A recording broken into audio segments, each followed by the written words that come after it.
The Color of Fascism. Lawrence Dennis, Racial Passing and the Rise of Right-Wing Extremism in the United States. Gerald Horne. V. Preface.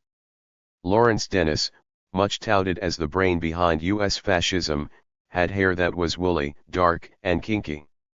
The texture of his skin, said John Roy Carlson, who interviewed him face-to-face in preparing his best-selling book of 1943, is unusually dark, and the eyes of Hitler's intellectual keynoter of Aryanism are a rich deep brown, his lips fleshy. It was also reported, in words replete with multiple meaning, appropriate for the racially ambiguous, that Dennis was born in Atlanta. Of a long line of American ancestors.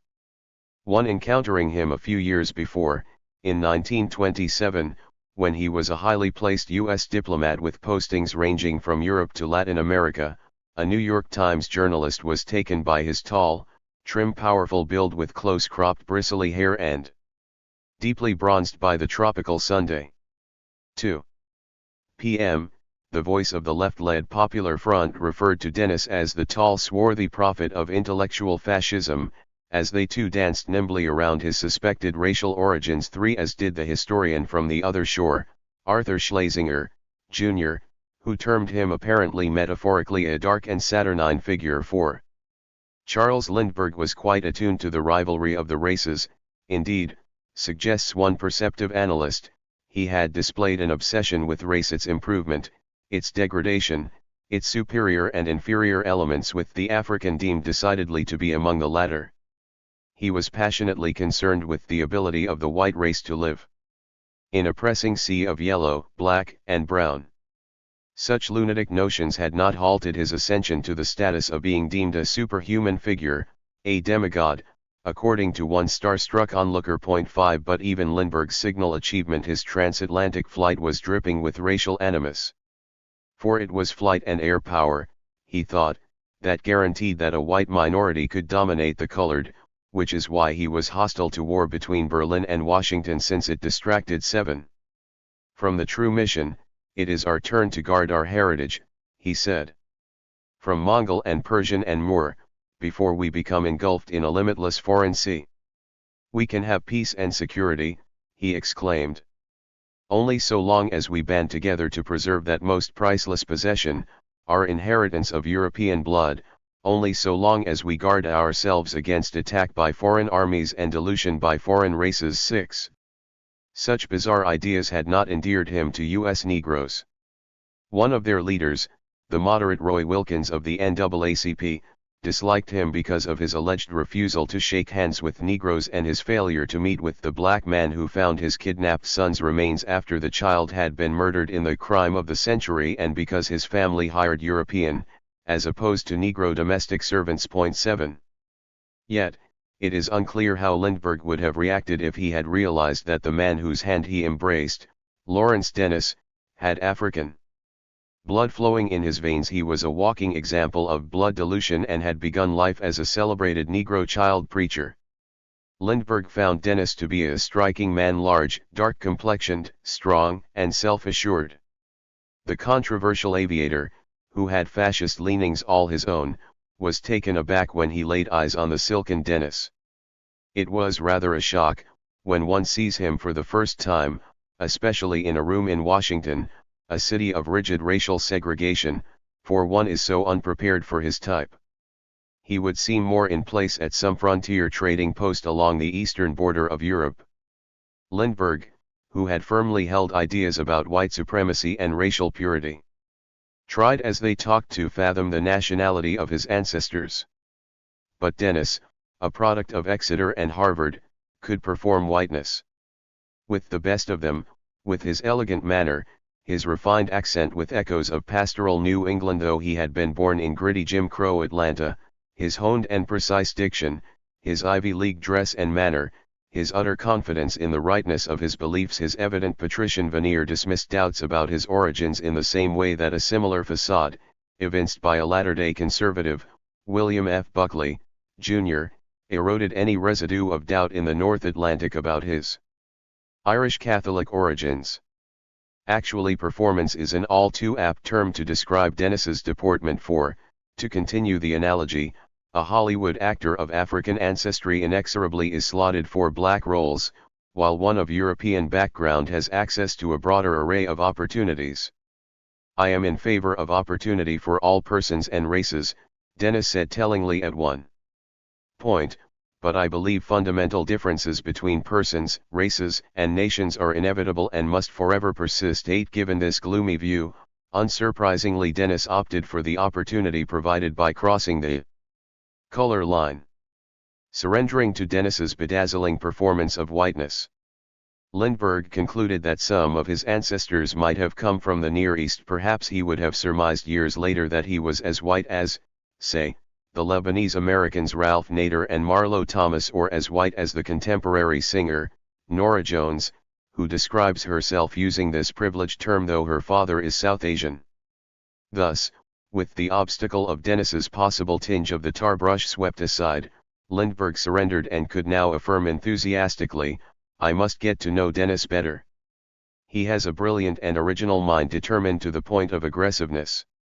I like his strength of character, but I am not sure how far I agree with him. 9. Lucky Lindy came to agree with Dennis more and more. In fact, says one biographer of the charismatic man who for a time defined celebrity, Lindbergh's arguments and phraseology had some striking parallels with Hitler's and even more those of Lawrence Dennis, with whom he was to be in frequent contact. There was no doubt that the flyer had read and been strongly influenced by Dennis' books. 10. Late in life, Dennis rarely hesitant to trumpet his own presumed assets, perhaps as a defensive reaction to being deemed arbitrarily to be part of an inferior race, recalled warmly that there was a paragraph in a Lindbergh book about me in which he says I have a brilliant and original mind. 11. Dennis's paradigmatic relationship with Lindbergh also revealed another defensive trait of his. He often derided the intelligence of those who were part of the presumed superior race, perhaps as a defensive reaction to the hand that fate had dealt him. In fact, his less than exalted opinion of the nation's racial majority helps to explain why he felt the United States would benefit from the rule of a fascist elite, headed by those like himself. How could Dennis have faith in the intellect of, say, the white working class when it often preferred to align with its bosses who were of the same race than those of their class of a different race? Thus, Lindbergh, Dennis sniffed, was and is not an intellectual or a thinker. He is not interested in politics or sociology and never was. 12. Unlike Dennis himself, who, if nothing else, was a man of ideas. The prominent social scientist, Bertram Gross, told Dennis as his career was in its twilight, I have been rereading some of your books, which are remarkably impressive from many points of view. 13. This was a widely held viewpoint about Dennis, in stark contrast to his own opinion of so many others. But it was left to Anne Morrow Lindbergh, spouse of the famed flyer and an intellectual force in her own right, to capture the complexity that roiled beneath Dennis's curiously bronzed skin and agitated his febrile brain. He was a hard, brilliant, assertive man, she confided to her diary. It was rumored that he was a ghost writer on her behalf, though her biographer denies this adamantly. Still, she found him most interesting. Though the things people say about him led her to expect the devil incarnate. 14. But though very brilliant, he did not seem hard, and I would say that far from being assertive, he was rather reserved and extremely sensitive. He was very interesting, and that first talk seemed sound and sensible. His brilliance carries you along with the greatest of ease. I only find myself disturbed by that curious downward pout of the mouth that is almost like the terrible mouths of the Greek masks for tragedy. He has suffered, this man, and been badly hurt. Why, I don't know, and it seems to have left him with that curious grimace and with no love of mankind as such. Here is where Ms. Lindbergh, no slouch in her advocacy of their commonly shared politics, parted company with the hard Dennis. Perhaps this is not fair, she suggested, and I am judging too quickly. But I feel in what he says a profound bitterness. The ring of the people is a great beast. Unlike Ms. Lindbergh, I parted company with Dennis well before then. Though I remained fascinated by the possibility that his turn toward fascism may have been spurred by his less than elevated view of the nation's majority, not least because of their dimness in perceiving their own interests. Yet, when I first heard of the story of how the brain behind US fascism was a Negro who was passing, I was intrigued, but I resisted exploring this story further, for writing about Dennis inexorably means explaining him, and I was not interested in explaining a fascist. It was fine with me if he were misunderstood. But after thinking a bit more and scrutinizing Dennis more carefully, I decided to embark on this project, not to explain or rationalize his ideology despite Dennis's attempt to construct a kind of fascism with a human face. A dark-skinned person of socialist views such as myself, would have been an early victim of any kind of US fascism, but, instead, to try to shed light on how Jim Crow, an ideology that was a close cousin of fascism, may have driven Dennis to political extremities and infected his thinking.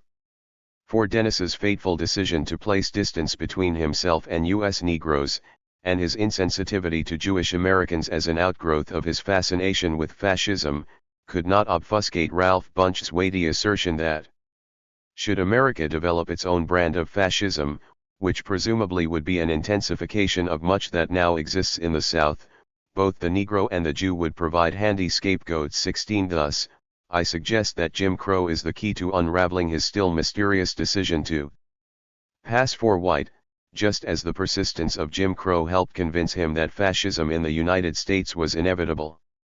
Still, unraveling this tangled skein has not been a simple task, for there remains a lingering enigma surrounding Lawrence Dennis. He did not tell his own daughter, who he professed to love dearly, about his racial background and avoided answering questions when she pressed him. 17. He was an extremely guarded person. Precisely why he chose to cross the color line remains unclear.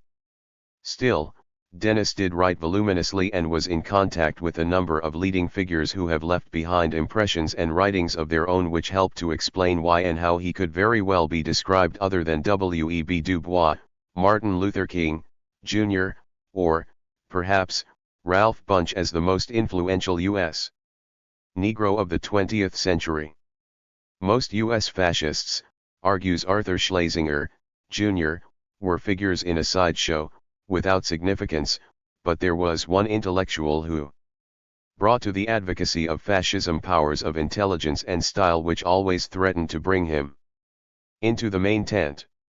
The man he had in mind, Lawrence Dennis, had Goebbels-like qualities. His style was clever, glib, and trenchant. 18. Later it was to be said that Dennis's rocky road to fascism was paved by a rebuff from the White House of Franklin D. Roosevelt, which supposedly angered him by rebuffing him in his effort to get a top post.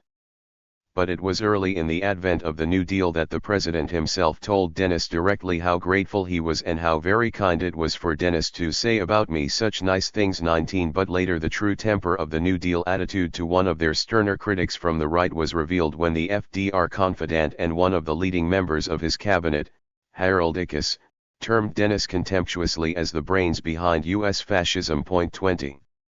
Whatever the case, the fact is that despite his views on fascism, Dennis was influential in leading U.S. circles. This was partly due to his own strenuous effort, as he attracted the rich and famous, almost as if this was a shield against being unmasked as a Negro, for certainly none in the latter group would be circulating in the elevated circles in which he traveled. Thus, M.S. Ecclesiastes, the powerful chair of the Federal Reserve in Washington, the Alan Greenspan of his era, told Dennis in 1939 that he was very much interested to read his influential publication, the Weekly Foreign Letter, most of which coincides with my general viewpoint. Indeed, he gushed, it was a pleasure to see you when you were at luncheon, and I trust one may have an early opportunity of meeting with you again.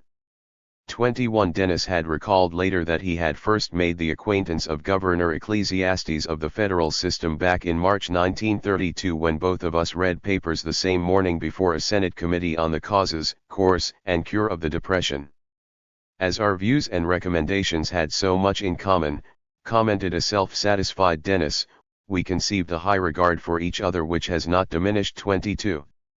The fabulously wealthy corporate baron, Cyrus Eaton, was also a Regular reader of Dennis's Words 23 and Secretary of State and Uber lawyer, John Foster Dulles, likewise sampled Dennis's handiwork. 24 Dennis conceded that he only influenced Taft.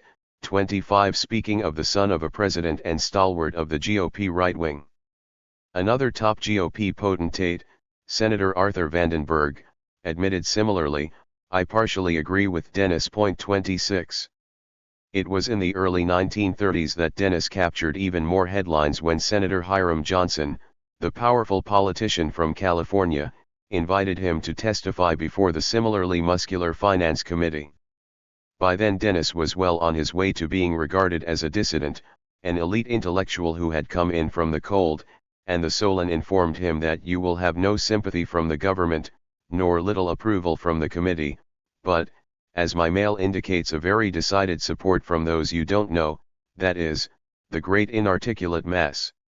Senator Johnson sought to prove by your testimony the whole iniquitous course of lending to Latin America, and it was through such high-profile appearances where he provided expert opinion on profound though technical matters that Dennis began to attract attention nationally in a way far outstripping most Negroes, who were pigeonholed, at best, into narrow race matters. 27.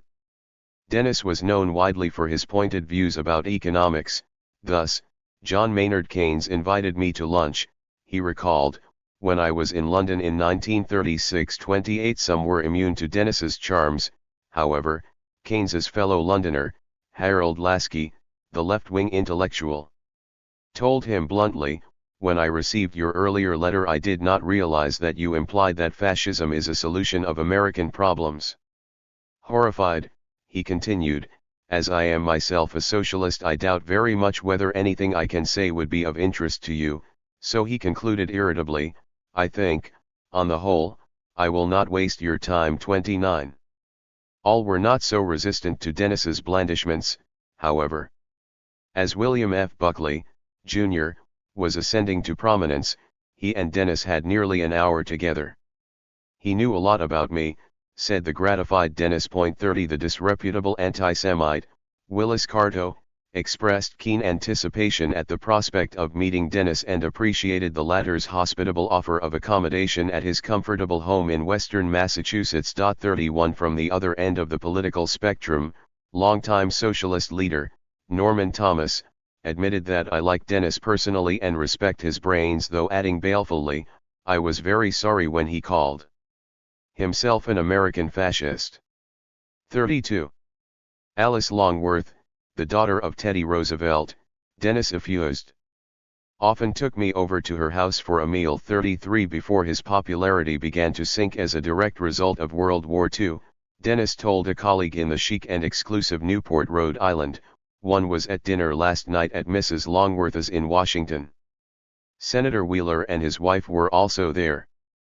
34 Even in 1955, when Dennis's influence was presumably at its nadir, he still could assert, I had a nice visit with Bert Wheeler in Washington recently.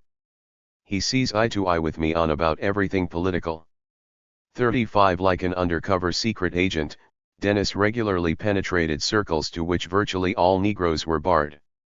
Joseph P. Kennedy, patriarch of a powerful Massachusetts-based political dynasty, sought to assure Dennis that we follow your opinions with great interest in every proposition. 36 Dennis liked to flaunt his myriad connections with ruling elites. This was part of a lifelong effort of his to stress class, where his credentials were impeccable and his footing sure and keen. To be sure, he spoke quite a bit on race, but not as an insider but as a seemingly disinterested patrician. There were added reasons for this trait, for as one colleague said of him, he had the Olympian attitude that I have found extremely irritating in some Exeter Harvard men. 37 But this colleague may not have recognized that Dennis's demeanor may have been a defensive reaction to being grouped arbitrarily with an inferior race. Whatever his attitude, when the president of the well-financed utility, Southern California Edison, was in need of contacts at high levels, it was Dennis who graciously decided to link you with a number of others like General Wood, Joseph P. Kennedy and Herbert Hoover. 38. Similarly, Dennis told an interviewer in 1967, when the Kennedy glow already was shining brightly, that he went to call on him several times in Massachusetts. He also called on him once or twice down in Florida. He had a very high regard, I think, for me, said the confident Dennis. He spoke well of me, yes, he continued, there was a very keen friendship between the two men, since our views coincided very much because Kennedy was very much what was called an isolationist. 39 Dennis maximized his influence by frequently donating his books and other published writings to numerous college and high school libraries, a munificence that was facilitated by his close ties to the likes of Kennedy. 40. Dennis was not in touch with many Negroes, but conspicuously among this select group was the embodiment of Negro conservatism, George Schuyler. If my memory serves me well, Dennis said, you wrote an extremely appreciative review of my book The Dynamics of War and Revolution. Returning the compliment, Dennis added, I have occasionally read things of yours and always admired your realism and straight thinking. Usually I have agreed with you, he said. Characterizing himself as a much misunderstood and misrepresented person. 41 Apparently he never exchanged pleasantries with another prominent Negro. W.E.B. Du Bois. Though when this NAACP founder was prosecuted during the early Cold War, Dennis remarked that that case was quite like ours. The evidence was similar in both cases, with one being a presumed agent of the Soviet Union and the other, fascist Germany. 42. Dennis too was a staunch critic of U.S. foreign policy. Being an isolationist of sorts, he preferred the term neutralist. 43 Particularly during the run-up to World War II, when Kennedy as U.S. ambassador at the court of St. James expressed similar viewpoints. I think the United States could have avoided fighting in World War II, Dennis said in 1970. I also think the United States could and should have avoided fighting in World War I. 44 Why should we have minded the Japs trying to repeat the acts of the whites in Asia or against the poor Chinese? He asked querulously. 45. It was in this context that Dennis met with the top leaders of European fascism. I have a very vivid impression of you, Dennis was informed later, striding down the streets of Nuremberg on the 8th of September 1936 during the sessions of the Parteitag. This colleague, Charles C.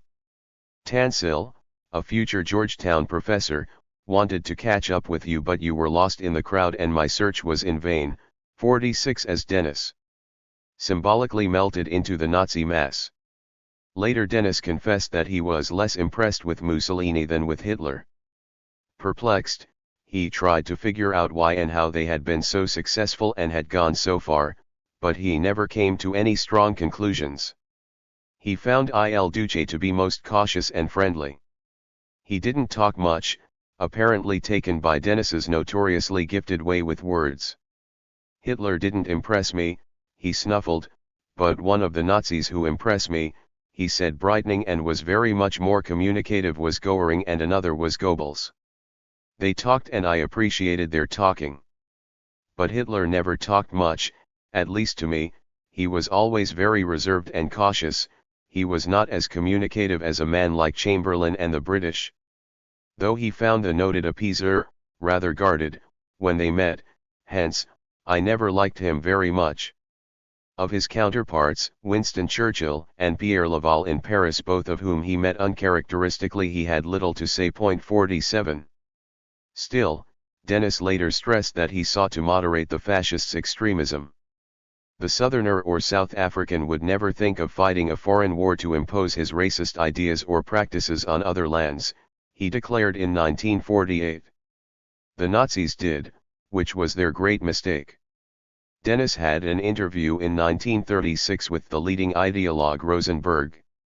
And when Dennis suggested that the Nazis could only avoid war with America if they could tone down their racism as regards the Jews to some such hypocritical pattern as that followed in America toward the Negro, he was quite shocked that we should counsel such hypocrisy. Well, Dennis said, smirking, he got hanged for his lack of it. The main reason why Britain has prospered and expanded more than Germany from the Reformation to the Russian Revolution, said Dennis, the ultimate cynical realist, is that the British have been past masters in hypocrisy. 48.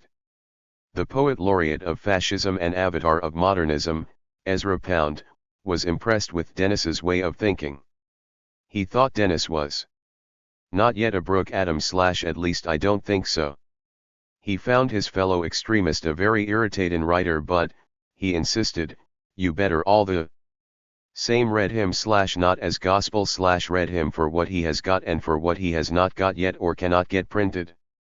Yes, he thought, Dennis does no more than most of his conf readers, but Pound was unsure about his erstwhile comrade's ideological bona fides.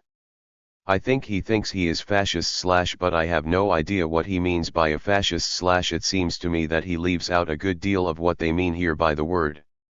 The trouble with Dennis, said Pound, is that he uses these general terms like fascism, democracy, liberal / he knows what he means, or he may know but the reader is buffaloed / however Dennis does get some things across / especially where he has had experience / like he had on Rosie Field's brain rust. Point 49.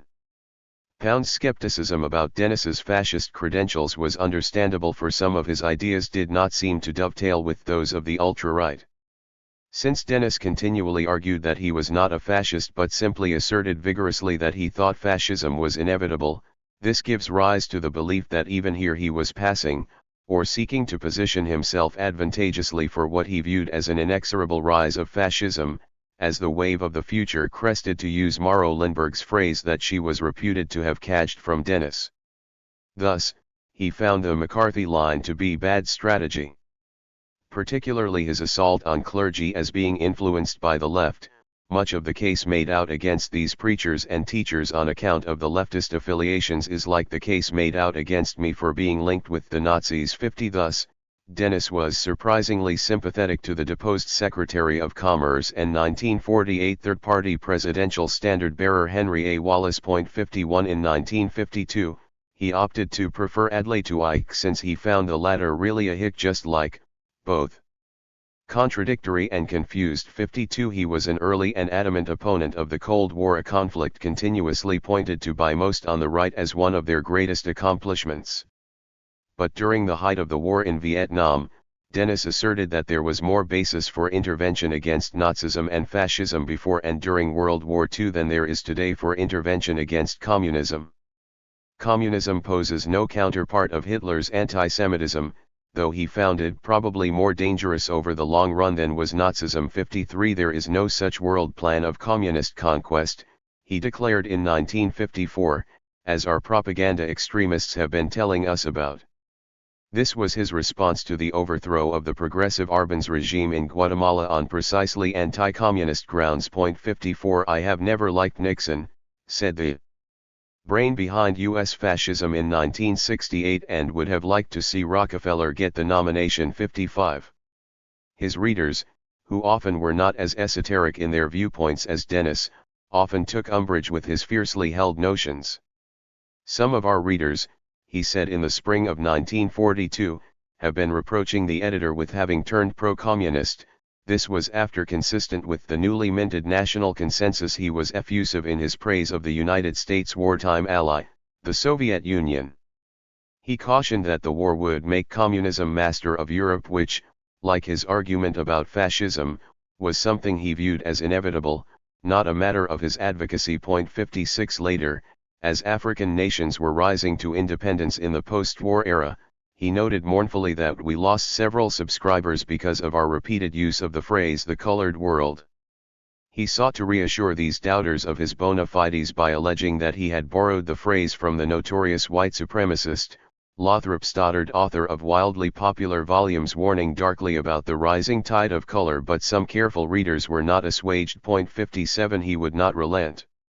In the United States today, he announced in 1952, as Jim Crow's foundations were beginning to show stress, far too much emphasis is being placed on communism as a menace and too little attention is being paid to the revolt of the colored world against the white man, though American publishers and people in control of communication refuse to discuss this latter point.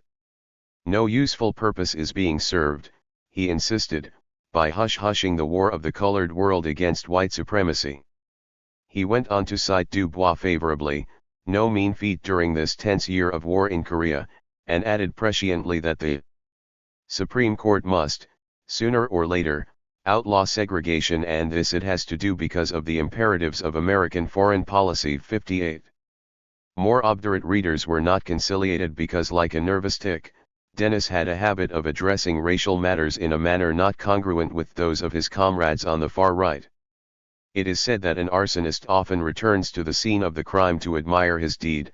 It seemed that Dennis found it hard to avoid alluding to his controversial racial origins, as if he wanted to be outed. White and colored, like beautiful and ugly, are semantic booby traps, he asserted. Like a precursor of postmodernism, he proclaimed, "What is a white person or a white nation or people? You might as well ask what is a beautiful woman." The upper classes of the Muslim world in North Africa and the Near East always accepted a certain amount of inbreeding of Africans or Negroes. As one often hears the top people say, in these circles, they regard bringing in a little Negro or African blood, like English breeders of thoroughbred horses. 59. No doubt a few more readers were lost after this assault on the bedrock ultra-conservative notion of racial purity by a man who considered himself to be a thoroughbred among intellectuals. Yet ultimately modern conservatism jettisoned extreme racism and moved toward Dennis's viewpoints. Thus, as Dennis passed, his opinions entered the conservative mainstream. Now I am not one to view Dennis as some sort of prophet on the right, or even as Sidney Hook, the profoundly anti-communist though Marxist philosopher, put it, as some kind of social democrat. 60 When he received a letter in 1936 from the Società delle Nazioni Delegazione Italiana in Rome, inviting him for an official visit on behalf of the Ministry of Foreign Affairs, he knew full well what fascism was about, and protestations that he was not an advocate but simply curious about the wave of the future are hard to swallow. 61 In 1968, writing from the Nation, then known as West Germany, Professor Klaus Kiffan instructed him brusquely, "My study of German propaganda in the United States has indicated that weekly foreign letter was subsidized since the beginning of 1941 by Germany. The files of the German Foreign Ministry reveal a monthly subsidy of $1,200. 62 Dennis replied weakly that, yes, he did receive some contributions from the German embassy. A fact he had denied adamantly previously, but they were never anything like $1,200 a month. It was more like a still handsome $500 a month. 63 Herr Professor was pleased enormously by his interlocutor's frankness, since his German oral sources try to reveal as little as possible, they even don't hesitate to tell outright lies. 64. Such an explosive detail was denied by Dennis when in 1944 a grand jury brought forth an indictment, placing him at the center of a 3-year plot to incite mutiny in the armed forces, unseat the government and set up a Nazi regime. 65 Dennis, said PM, was one of a number of full-fledged partners in a worldwide fascist plot. 66 This plot, it was thought, was the culmination of a rising arc of hate.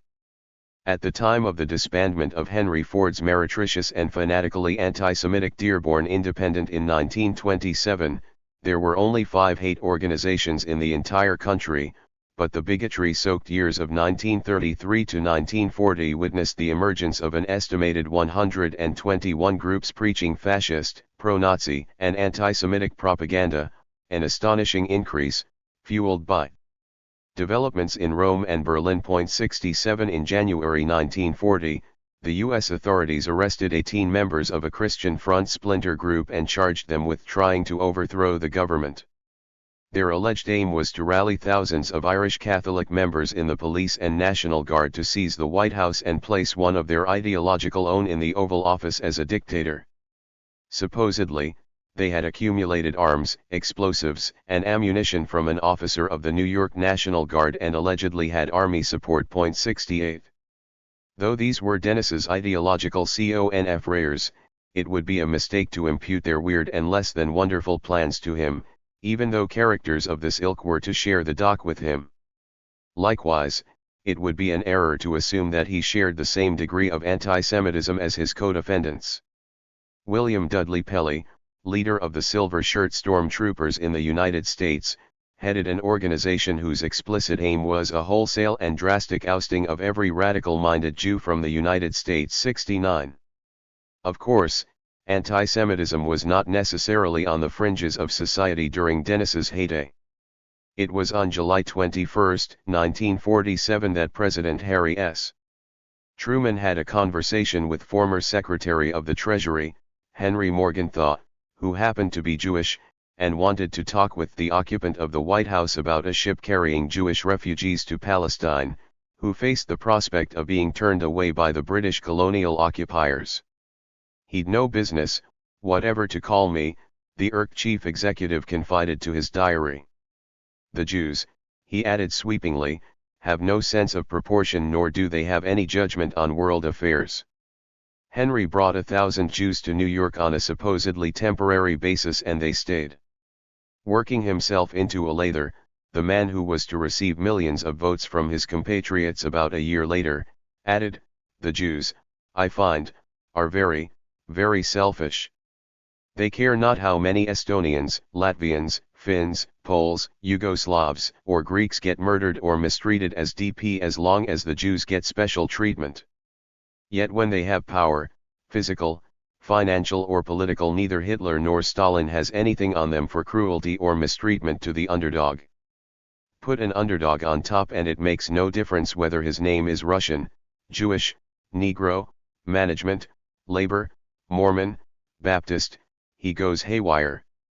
I've found very, very few who remember their past condition when prosperity comes." Truman was often critical, sometimes hypercritical, of Jews in his diary entries and in his correspondence, but this doesn't make him an anti-Semite, says Yale historian John Lewis Gaddis, pointing to his role in recognizing the State of Israel. 70 I'm not so sure. I will say, however, that there are degrees of anti-Semitism, and Dennis falls closer to the Truman, rather than the Pele, pole. Moreover, and this is a painfully sensitive matter, even a system as demonic as fascism has to be placed in context. For it is apparent that in retrospect one reason perhaps why German fascism particularly is viewed so negatively is precisely because it occurred in Europe, with the victims being overwhelmingly European. Thus, according to one analyst, between 1880 and 1920, according to the best demographic estimates today, the population of the Congo was slashed in half, from roughly 20 million to 10 million people. Some writers cite even higher numbers. Hannah Arendt used a figure of 12 million deaths, but such genocidal slaughter hardly registered a blip on the world's consciousness, perhaps because of the color of the victims. These astonishing figures do not encompass the even more atrocious depopulation that accompanied the African slave trade, an atrocity that was not widely recognized as such for much of Dennis's lifetime. 71 On the one hand, such anti-African atrocities may have convinced Dennis that wisdom compelled those who were able to escape with all deliberate speed the straight-jacketed and asphyxiating U.S. definition of Negro. On the other hand, such atrocities may have induced in Dennis a kind of moral coarsening and jaded inability to rationalize the horrors that were unfolding in Europe.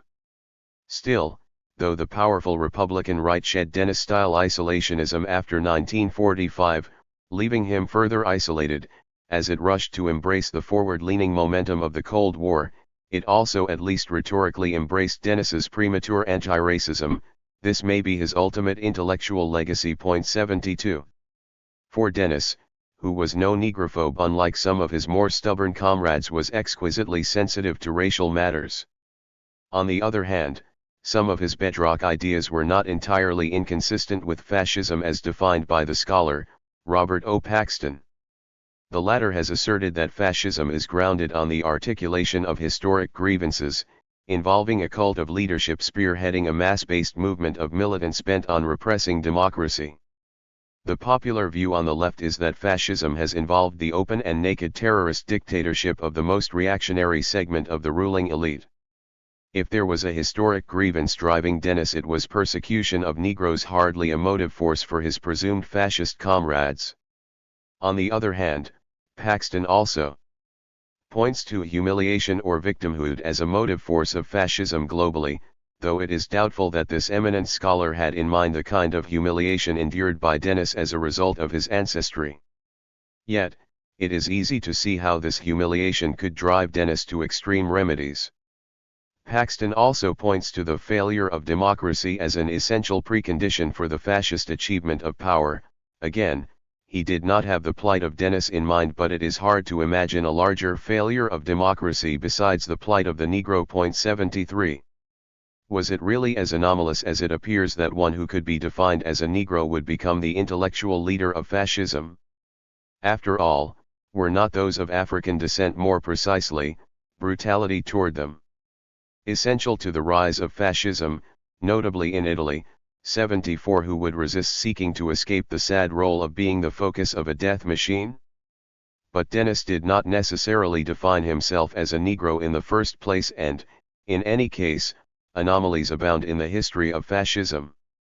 The infamous Joseph Goebbels, Hitler's propaganda minister, had a clubfoot, and given the Nazi bent toward eugenics, may have been done away with but for his high position. 75. Hitler was homosexual according to some. 76. Which might have qualified him for one of his concentration camps but for his high position.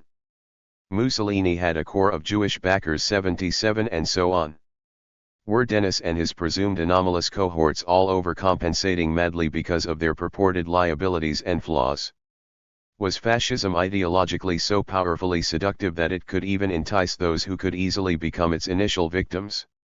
Was the malevolent targeting of specific groups, in any case, essential to fascism's mission, or was it driven predominantly by a perceived crisis in capitalism and challenge from socialism that transcended the boundaries of identity? Many of the early fascists were outsiders of one sort or another, and in the U.S. context there are few more entitled to that description than those who could be defined as Negro.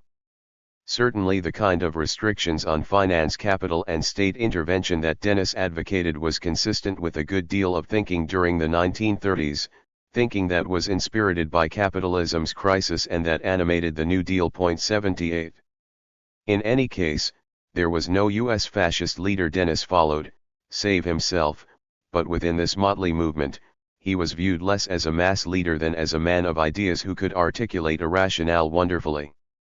To be fair, Dennis repeatedly denied that he was a fascist. "I was not a fascist or even an advocate of fascism," said the man viewed widely as the brains behind this phenomenon. "No," he insisted in 1954, "I said it was the wave of the future, a phrase I coined in that connection." Dennis persisted in claiming that he was an isolationist or neutralist. "I opposed the anti-Nazis just as today I oppose the anti-communists," but his critics dismissed these qualifications as misleading at best. 79. For Dennis repeatedly expressed reservations about democracy. Though even here his lack of enthusiasm seemed to be influenced by the fact that the voting masses in the United States seemed to have few qualms about Jim Crow and other repressive policies, which apparently pushed him toward advocating rule by elites. This idea, quite frankly, was not incongruent with the historic position of Negroes, who from their first being granted the ballot tended to rely not on the party of the workingmen, the Democrats, but on the party dominated by the highest ranks of Northern capital, the elite, that is, the Republicans. Moreover, it should not be forgotten that Dennis was not the only prominent personality in the United States who felt that fascism was inevitable. 80. In other words, though I think it not unfair to term Dennis a fascist, a term I consider freighted with the opprobrium it so richly deserves and more, saying such should be the beginning of this inquiry, not the end. My overriding point is that the fascist-like policies of the United States, for example, winking at the proliferation of lynching, inevitably, to use a favorite word of Dennis's, impelled madness in policies and men alike. As I see it, this is the beginning kernel in an inquiry into the mystery that was Lawrence Dennis. It is this kernel that leads me to suggest that a fascist like Jim Crow compelled him to cross the color line, just as it convinced him that fascism itself was inevitable. As Dennis's life was varied, readers may want to dip into various chapters of particular interest, rather than proceeding in this book from beginning to end. The provides an overview of the matter of passing as a historical phenomenon and notes how a form of passing has evolved, for example, gender, class, etc. Chapter 1 concerns Dennis's early life. He began life as a famed, globe-trotting Negro child preacher, based in Atlanta. His mother was a Negro. But it is unclear who his father was, though the various possibilities are raised here. However, by the time he entered Exeter in 1913, he had decided to pass, perhaps because he recognized even then the circumscribed life chances faced by those defined as African American. Still, there, at Harvard where he matriculated, and following there in the U.S. military, he faced problems of various sorts, some of which could easily be described as racial. Chapter 2 concerns his entering the diplomatic service, where he toiled in Haiti, Romania, Honduras, and Nicaragua. However, in a pattern that was to become typical, he broke publicly with the State Department and, as so often happened, there were thinly veiled references to race in some of his pronouncements, as if he wanted to be unveiled as a Negro. He then joined a prominent Wall Street firm, where he predicted the 1929 crash. In Chapter 3, Dennis is ousted from Wall Street after a spat, a recurrent pattern signaling his prickliness, which may have been an outgrowth of his unease with the racial order. He gains a reputation as a loose cannon and he is increasingly alienated from left and right alike. Celebrated architect, Philip Johnson, argues that it was yet another rebuff his being turned down by the New Deal for a top post that affected him deeply. It is then that he latches onto what appears to be a rising movement. Fascism. Chapter 4 tracks Dennis's growing notoriety as the public face of fascism. He argues that fascism is inevitable, not necessarily that he is an advocate, though others fail to discern the meaning of this distinction. He fails to detect a distinction between fascism and bourgeois democracy, arguing that the racism of the latter is akin to the mass deprivations of the former. The FBI begins to investigate him and a former girlfriend tells them that he is a frequent attendee at Nazi gatherings. Chapter 5 deals with, inter alia, his growing celebrity. When he visits Rome, he meets with Mussolini one-on-one. In Germany he consorts with Hess, Goebbels, and Goering. However, when he is photographed standing next to a uniformed Nazi and this picture makes it to Life magazine, controversy erupts in the United States. Chapter 6 concerns Dennis as courtier to the rich and powerful, including Lindbergh. Dennis argues that the United States and United Kingdom want to treat the Axis like they treat Negroes. Thus, race is central to his analysis of fascism, though, for whatever reason, his many critics choose to ignore this. Meanwhile, the FBI zeroes in on him as they conclude that what is most dangerous about him is his anti-British rhetoric and his invocation of the race question. Dennis was a big name dropper, perhaps yet another defensive reaction induced by his insecurity about passing. Chapter 7 discusses his growing infamy, termed by Life as America's #1 intellectual fascist.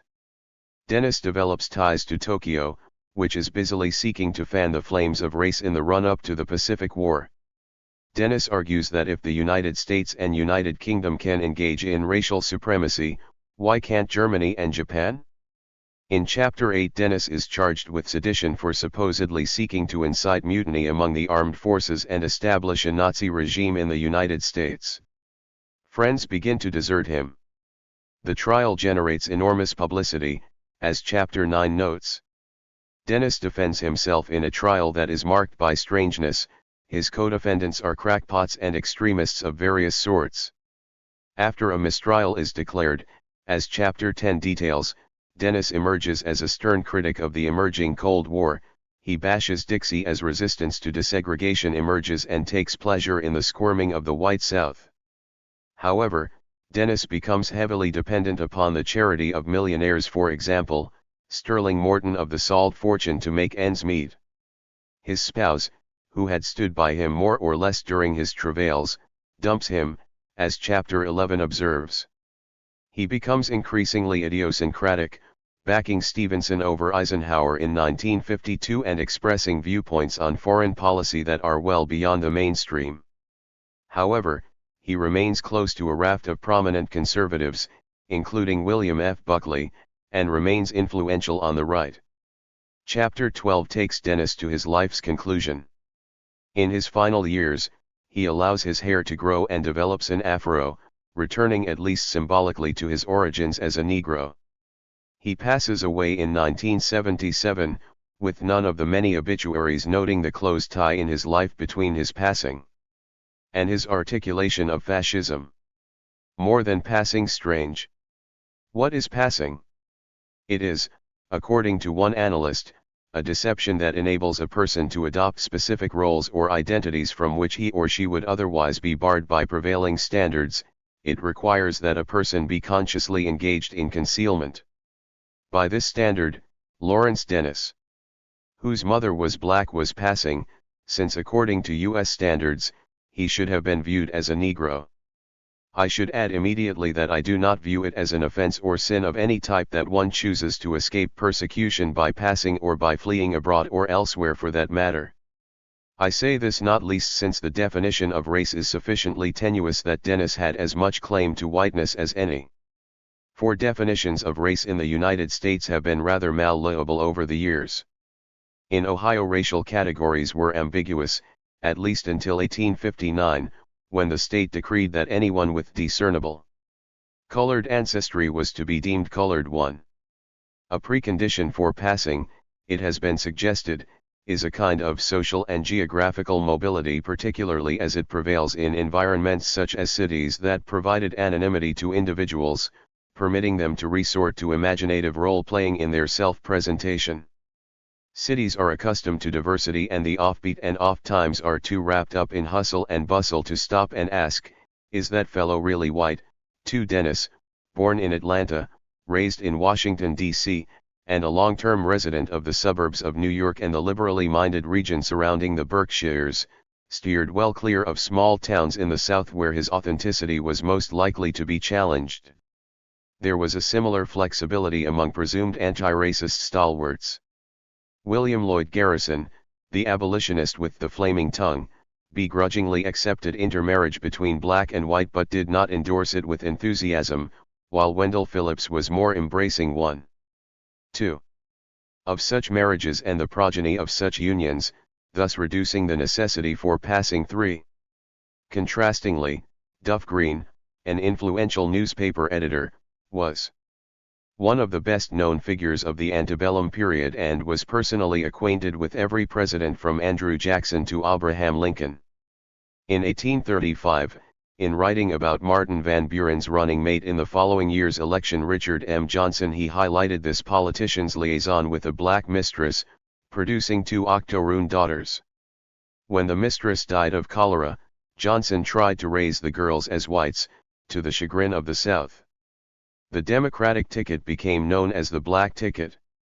For during this same antebellum era, the notorious fire-eater, Robert Barnwell Rhett, claimed that Hannibal Hamlin, the Republican vice presidential candidate, was a mulatto. Knew that Southerners could not accept the idea of a mulatto presiding over their senators in Congress. 5. This animosity toward the offspring of interracial unions had not disappeared as Dennis was born, as the 19th century was expiring. Of course, there was at least historically a certain amount of antipathy between darker and lighter-skinned U.S. Negroes which did exist, grounded in numerous factors, for example, the role played by the mulattoes of St. Louis, in Senegal, where there were never more than 200 Frenchmen at the time. We also know about the role of certain Anglo-African mulatto slavers in Sierra Leone towards the end of the 18th century. 6. This factor may have impelled some to escape such tension by crossing the color line. The radically unequal disparity in power between the major partners in interracial sexuality, white men and black women, with the latter more likely to be raped than seduced, did not erode the hostility that greeted the progeny of such unions. There was a dread of passing that was palpable, as it was not only a contravention of the natural order, but it was also a sin made all the more grave by the deception that lay at its core and by the nagging suspicion that inferiors were putting something over on their betters. At times it seemed that mulattoes were resented more deeply than full-blooded Negroes, since it was essential to know, just by looking, who was black and who was white. Biracial people were threatening, because they challenged the clarity of that understanding and the smooth and easy functioning of the allocation of racial privilege and penalty, if those who were really black, according to the rules, could get away with pretending to be white, where 3. Would the erosion of racial boundaries end? Alternatively, there was an even more frightening to some scenario. Was it possible that the distinction between black and white, which seemed to account for everything, actually counted for nothing? 7. In the penultimate expression of bigoted animus and despising of the mixed race, in the movie, Birth of a Nation, Silas Lynch, a mulatto character, manipulated the senator's misguided liberal doctrines of racial equality into black Southern rule at the expense of white Southerners. 8. This emotionally charged film was just one more example of how the trope of passing was reflected in popular culture. Euro-American novelists of the South, like Thomas Dixon, Robert Lee Durham and Thomas Nelson Page, typically portrayed blacks, especially mulattoes, as dangerous and threatening to civilization and the vaunted Southern way of life. The passing plot arises in the narratives of the fugitive slave who sometimes deployed racial passing as a strategy by which to escape the fetters of slavery. It also resurfaces as a plot element in 19th-century African American fiction. Indeed, the recurrence of the passing plot in both black and white fiction in the United States would suggest the importance of passing as a social issue from the late 19th well into the 20th century. 9. Just as the popular construction of the mulatto monster, virtually an infection, was indicative of the disdain that pushed Lawrence Dennis across the color line. 10. Historicizing this phenomenon of passing is crucial. Significantly, suggests the scholar, Laura Browder, ethnic impersonators appear in clusters during critical periods in American history, such as the decades leading up to the Civil War, when slavery was being debated and it was unclear which ethnic groups were to be afforded full human status, and during 1920s when laws affecting immigrants and Native Americans were changing and the Ku Klux Klan was on the rise.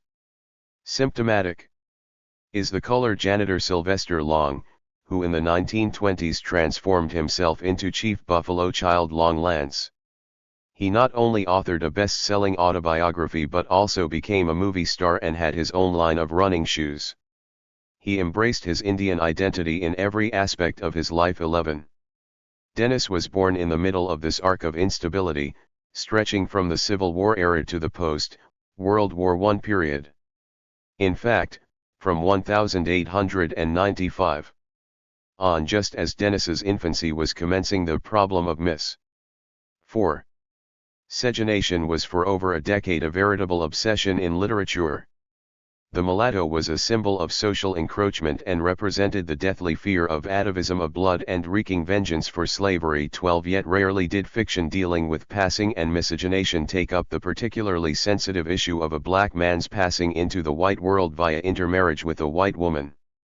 Usually writers liked to picture the mulatto's penchant for renouncing social equality through the actions of women.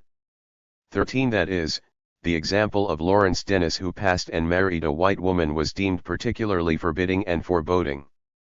At its core, the peculiar rules that governed interracial sexuality, which underlay racial definition itself, were driven materially, that is, denying the legitimacy of the progeny of the major partners in interracial sexuality, virtually gave a license for profit to a slave master who could rape his female slaves and produce a revenue-producing slave.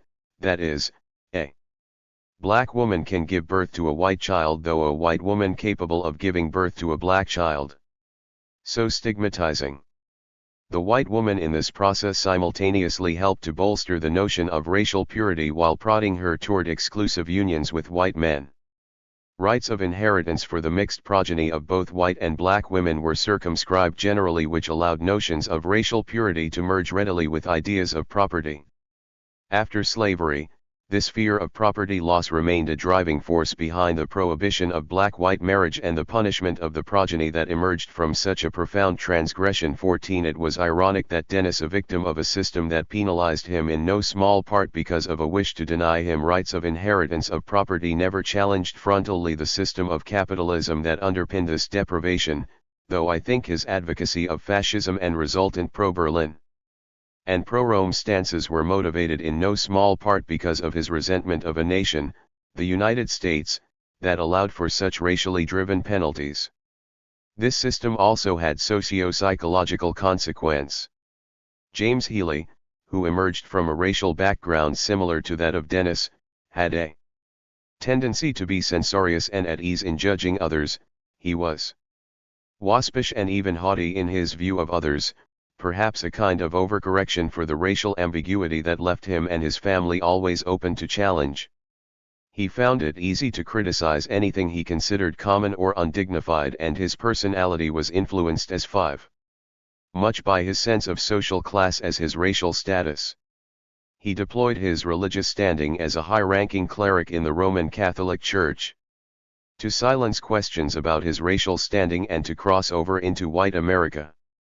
Dennis was notorious for his frequently referring to adversaries and non-adversaries alike as dumb, brandishing boldly and flaunting intrepidly his obvious intelligence as a shield against those who might question him on racial grounds.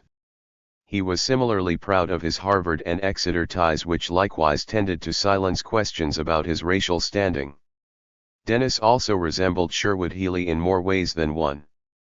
One perceptive historian has wondered about the latter, why the wider, non-Catholic community went along with his transcendence of racial categories. Everything we know of American attitudes about race in this period leaves us unprepared for the apparent ease with which Sherwood's complexion came not to matter. He was excused from the rules whites generally enforced on African Americans. His approach was breathtaking in its boldness. He did not conceal his African heritage, for that was impossible. Instead, he chose to hide in plain sight. By acting as if the disabilities imposed on African Americans did not apply to him, he forced others to respond in kind, and his life thus upsets our historical generalizations about race in the United States. 15. Something similar could be said about Dennis. Former Kentucky politician, May Street Kid, was akin to Sherwood Healy and Dennis in that she had a black mother and a white father. Born in 1904, she asserted forcefully, "I never made an issue of my race. I let people think or believe what they wanted to. If it was ever a problem, then it was their problem, not mine." 16. James Weldon Johnson's ex-colored man declared, "I finally made up my mind that I would neither disclaim the black race, nor claim the white race, but that I would change my name, raise a mustache, and let the world take me for what it would, that it was not necessary for me to go about with a label of inferiority pasted across my forehead." Then there were those ex-colored men who became fervent bigots. Harriet Jacobs, for example, recalled that in her hometown among the most insidious antagonists of enslaved Africans was a free colored man, who tried to pass himself off for white. Everybody knew he had the blood of a slave father in his veins, but for the sake of passing himself off for white, he was ready to kiss the slaveholder's feet. Dennis was closer to the Johnson vision in this regard, in that he abjured standing on a platform and declaiming proudly about his newly 6. claimed racial origins, nor did he disclaim the black race. On the other hand, it is difficult to see how the great mass of Negroes would have done anything but suffer grievously if his fascism with a human face had triumphed. The approach of Sherwood Healy and Kidd mirrors that of Dennis, for the latter too rather brazenly presented himself as white, in defiance of obtaining strictures. On the other hand, this is a tad overstated, for lineage has not been the only definer of race. Appearance, associations, reputation, and conduct have also been read as signifiers of racial identity. 17. As one writer has observed, at no time in the history of its use for human beings was the term race reserved for groups based solely on their biophysical characteristics. 18. I, as a dark-skinned person, on the other hand, could never be in a position to perform whiteness, irrespective of my associations, reputation, and conduct. Performing whiteness successfully requires melanin deficiency, akin to what obtains in indigenous Europeans. Moreover, it is not unusual that Dennis and the Healy brothers all were conservative, for if they had not been, it is doubtful if their performance would have been accepted as credible, not least since those most likely to challenge aggressively their racial authenticity would be ultra-conservatives, presumably assuaged or, more likely disarmed, by their ideological pretensions. The Ku Klux Klan, for example, was hardly comprised of broad-minded liberals and socialists. Thus, Bishop James Healy was virulently anti-union. That the leader of a working-class church should seem to come down on the side of bosses was incongruous, according to one view. But, from a different perspective, this was entirely consistent as a shield against forceful challenges from the right to his seizing of racial privilege. 1904. The threat of violence constantly lurked beneath the surface of discussions and events regarding interracial sex and marriage and the progeny of same. 20. In 1920s Virginia, for example, Anglo-Saxon clubs were organized to prevent and punish passing in that inimitable fashion that the South had made infamous. In a noted short story of that era, a character learns that her own husband is black, feeling defiled like a conservative Cuban-American woman in South Florida that discovers that her recently immigrated husband is actually an agent of the Castro regime. Akin to a victim of a deception that she likens to rape, she destroys her family. She kills her husband, but even more significantly, she kills their daughter, permitting the toddler to be consumed by fire inside Lock 7. Church.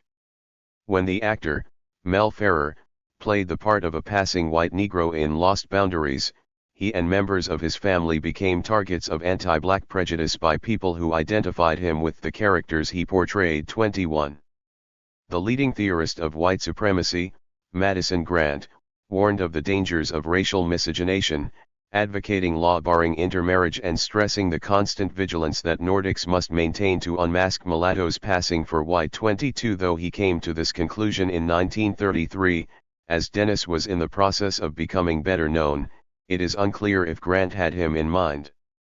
Of course, all Negroes too were not pleased with race mixing, though their responses were obviously more constrained. When NAACP leader, Walter White, left his black wife for a white woman, his closest relatives acknowledged that marrying a white woman was a stain on the family. 23. Still, arguably, even if bigots recognized a passer, they could pass on reacting violently, since this act of identity transformation was paying obeisance at the altar of whiteness itself, which could be extremely satisfying to these racial patriots. W.E.B. Du Bois once opined that the intriguing and ticklish subject of passing is all a pretty, silly matter of no real importance which another generation will comprehend with great difficulty. Maybe so, but Du Bois, above all, should have recognized that the color line was nothing to trifle with in the United States in the 20th century and beyond. 24. An overarching philosophy or way of life, preferably with origins far distant from the United States, was another way for the racially ambiguous to shield themselves from the violence and quotidian harassment that accompanied those who did not appear to be of pure European descent. James Healy was positioned squarely in the conservative wing of the Catholic hierarchy.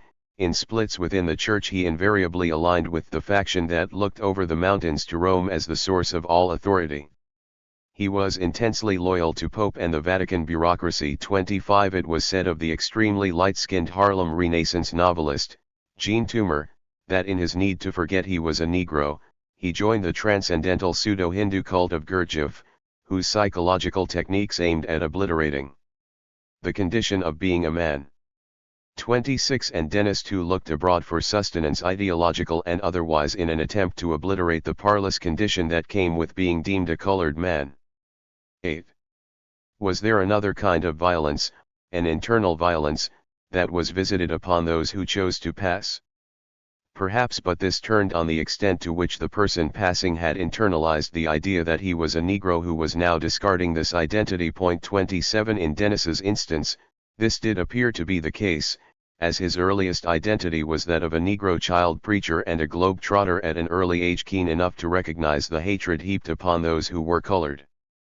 Says a character of the novelist, Nella Larson, this hazardous business of passing, this breaking away from all that was familiar and friendly to take one's chances in another environment, not entirely strange, perhaps, but certainly not entirely friendly.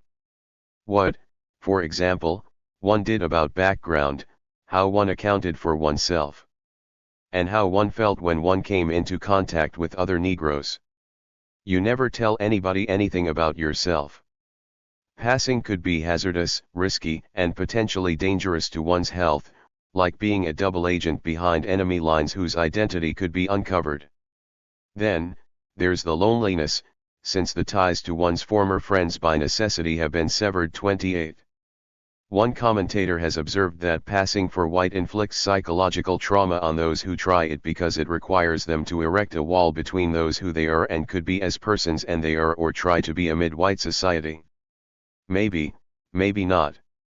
Dennis's post-childhood identity, for example, allowed him to convert the notoriety he had enjoyed as a youthful preacher into that of an ultra-conservative. He continued in the spotlight, continued to be the recipient of hosannas from the adoring, etc. Yes, he had left behind family indeed, his Negro mother, however, since the exact reasons for this fateful decision remain mysterious, it is unclear what depth of psychological trauma he suffered.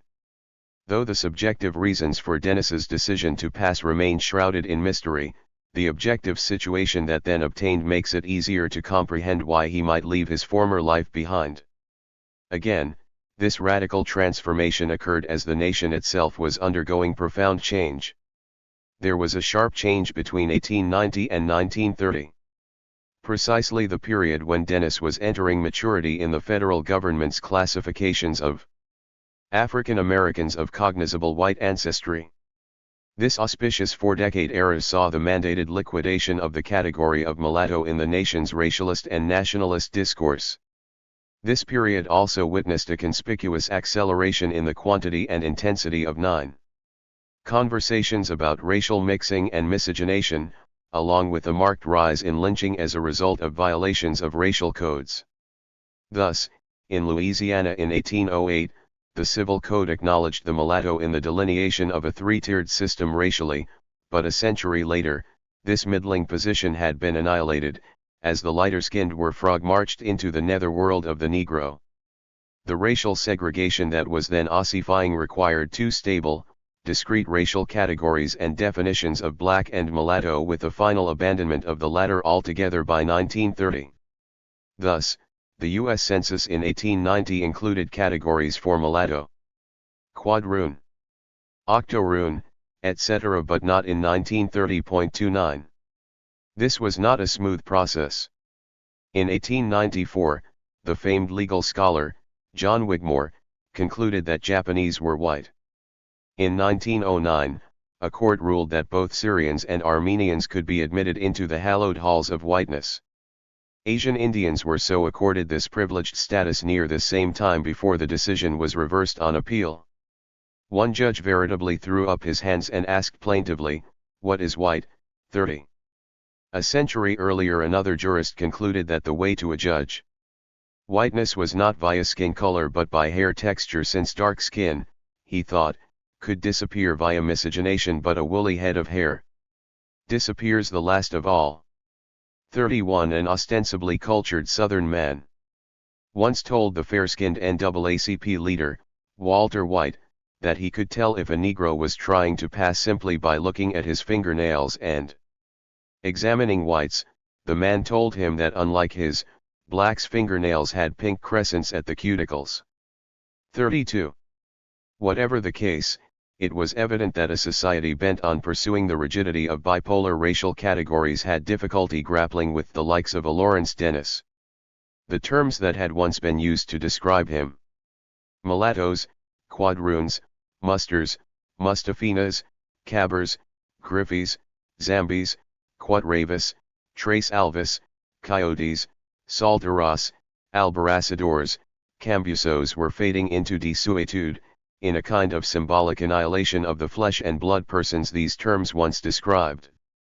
Those who had been viewed as neither black nor white were being forced to choose and given only one option, the former. 33. But rather than fading into oblivion or enduring a forced march into a purgatory of blackness, Dennis flipped the script on the racial theorists, going to the head of the pack as he extended the logic of their theoretical maundering by becoming the brain Behind U.S. fascism. 10. Dennis was not alone, that is, in terms of ambling across the color line.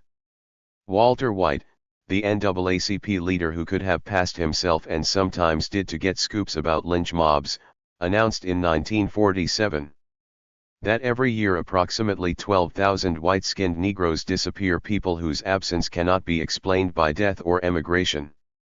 Men and women who have decided that they will be happier and more successful if they flee from the proscription and humiliation which the American color line imposes on them. 34. There is good reason to question White's figures. 35. But fewer reasons to quarrel with his overall sentiments. In fleeing from the illogic of Jim Crow, Lawrence Dennis, like hundreds, perhaps thousands of others, implicitly acknowledged that he felt that racial egalitarianism was not on the immediate agenda of the nation of his birth. Interestingly, Dennis chose to retain an article that pondered, "Who is a Negro?" as it claimed that 2,000,000 Negroes have crossed the color line, an excess of whom were mulatto females, though perhaps not discomfiting was that Negroes who attempt to pass are seldom exposed by other Negroes. 36. Thus, Dennis turned his back on his immediate family as he sought to change the conversation from race to class or elite rule by those with acute intelligence such as himself. Once that Rubicon was crossed, it was a comparatively short journey to fascism. Isolationism is not an inappropriate characterization of Dennis's ideology, but this term also, ironically, points to his social position. For because of the desire to remain tight-lipped about his ancestry, he kept himself isolated socially and mum about his early life, not least with his immediate family. His daughter, Emily, while a student at Vassar, had reason to believe that he might be passing and, thus, did research on her father and confronted him with the results. Dennis merely smiled enigmatically and refused to address the matter. She never met any of his family. This was the essence of the mystery that was Dennis, though it did seem that his identity as a Negro colored his political beliefs, making it difficult to find a true home among what was thought to be his natural home, that is, the U.S. right wing. For not only did he often express acerbic critiques of white supremacy, particularly as European colonialism began to crumble in the 1950s, but he also expressed admiration for politicians like Adam Clayton Powell, Jr., and Ralph Bunche, who were not exactly conservative heroes. But, like Dennis, they were light-skinned 11 Negroes and, perhaps, represented a road not taken by him, that is, a closer identification with the ancestry represented by his mother. After World War II, the Republican right moved away from the isolationism that Dennis had come to characterize, isolating him further, but also moved to embrace religion. Yet after his stint as a child preacher, Dennis moved in the opposite direction, becoming an agnostic, according to his daughter, Emily. He did occasionally visit a Congregationalist church where he lustily sang basso profundo, but he was far from being religious. But the Republican right moved closer to his racial views, though by that time he was politically and socially isolated, a continuing prisoner of the once rising ideology of fascism. He was a man of utter seriousness, constantly reading and monitoring news broadcasts on the radio, but he was also a deft chess player and checkers player and was sufficiently adept at bridge that he wrote regularly about the subject. He was hesitant to open up about his life, but he loved to entertain, often hosting house guests, and enjoyed French food. 37. Lawrence Dennis, man of mystery, was also a man of contradiction. Yet more than ideology, what seemed to define him was identity. That is, being defined as a Negro in a nation where this group was treated like a skunk at a garden party, probably helped to push him to cross the color line to whiteness. Yet he continued to encounter discrimination, which was embittering and probably drove him toward more extreme ideological stances. He had difficulties in the U.S. military, in the State Department, and on Wall Street, before finding his niche as an isolated and isolationist publisher of a newsletter and lecturer, both isolating activities, where he did not have to encounter as much day-to-day questioning about his ancestry and, possibly, discrimination. His searing experiences as an individual drove him towards sympathies for those in Europe who were among the most determined foes of his homeland and threatened to supplant then obtaining US elites with those that would include himself. Passing had driven him into a racial closet, which then impelled him toward the radical remedy that was fascism, which in turn drove him into another kind of closet, that is, the isolation he suffered as a result of his political choices. Passing was a form of identity politics, but not in the dismissive way this phrase is often deployed as a shorthand for a kind of navel-gazing and avoidance of real politics. For the example of Dennis suggests. 12. That at a certain level identity politics and real politics merge almost seamlessly, that is, there is a connection between passing and fascism. At least one imagines that Dennis's example suggests this confluence, but the shroud draped over his life still leaves more than an iota of uncertainty about this, which is just one more aspect of the mystery that is Lawrence Dennis. In the spring of 1946 Dennis's career was in sharp decline. By then he had endured a highly publicized trial that targeted his beliefs and his actions on behalf of fascism. The term totalitarian was arising, which merged the old enemy in Berlin with the new one in Moscow, and it had been affixed to Dennis, which meant his days of hobnobbing with elites were ebbing. It was at this moment that the historically black newspaper, the Pittsburgh Courier, addressed his predicament at some length. "Negroes turn up in the queerest places," mused their columnist, Horace Caton. "You can never tell whether some people are light-complex-ioned Negroes or dark-complex-ioned whites." Just the past week or so it was discovered that Lawrence Dennis, America's #1 fascist intellectual, is a Negro. It seemed that Dennis was now being outed, so as to be better discarded, now that his ideology was viewed with increasing distaste in the wake of a brutal and bloody war against European fascism. Yet the columnist had other issues to grapple with beyond this one. "There is a famous store in Chicago noted for its anti-Negro attitudes," he said. "Curiously enough, more Negro girls have worked at that store passing for white than any other in the city." This was akin to the United States itself, a nation still grounded in white supremacy, which contained a Negro as the embodiment of fascism. "Get this straight," Caton insisted, "Negroes can arrive at a state of biological whiteness where no one can tell them, even though there is a myth that some sort of extrasensory mechanism denied to the rest of the population allows African Americans to do so. Still, as George Schuyler pointed out last week, lots of people have known that Dennis was a Negro. For a long time, this was known, but this is the first time it was printed, which was curious. I remember," Caton recalled, "when a reporter for a large national magazine started doing a story on Dennis. After tracing down the man's record, he came to the conclusion that he was a Negro and reported it to his publication, which promptly killed the story." 13. But during Dennis's heyday he was viewed as an articulate spokesman of an ideology, fascism, that appeared as if it might be the wave of the future, but by 1946 this was no longer the case. So now it's out in the open, that is, Dennis's racial heritage, and even Walter Winchell had something to say about it on his Sunday evening broadcast a couple of weeks ago.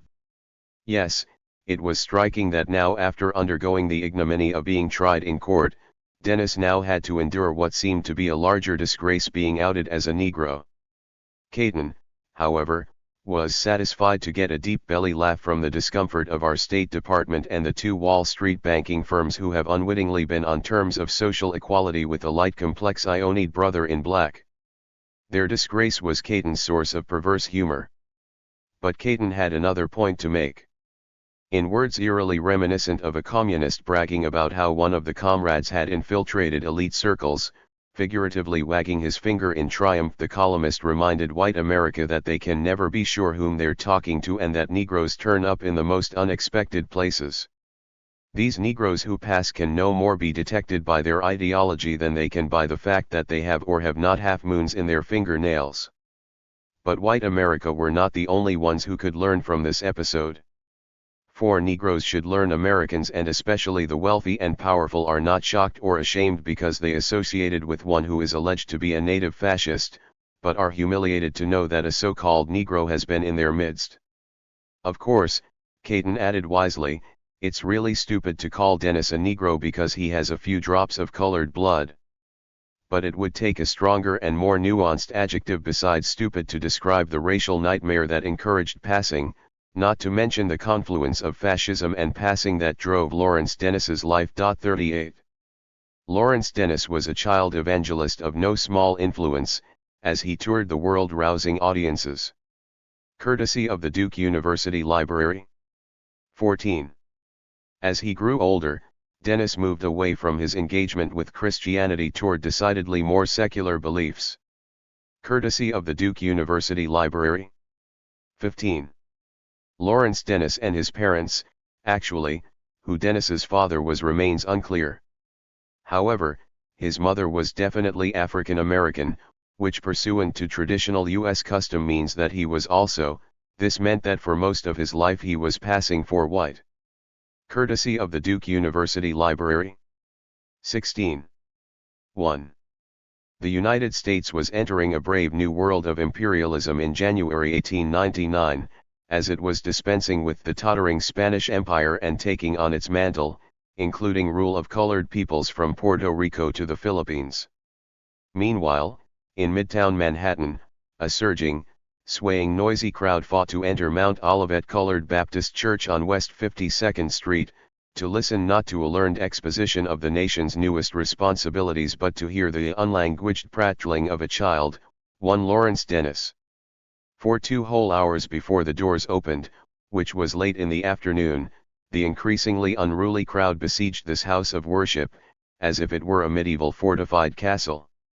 A police officer on hand sought vainly to restore order, but the impatient crowd pounded on the doors with sticks and fists begging, beseeching, imploring, demanding admittance immediately, if not sooner.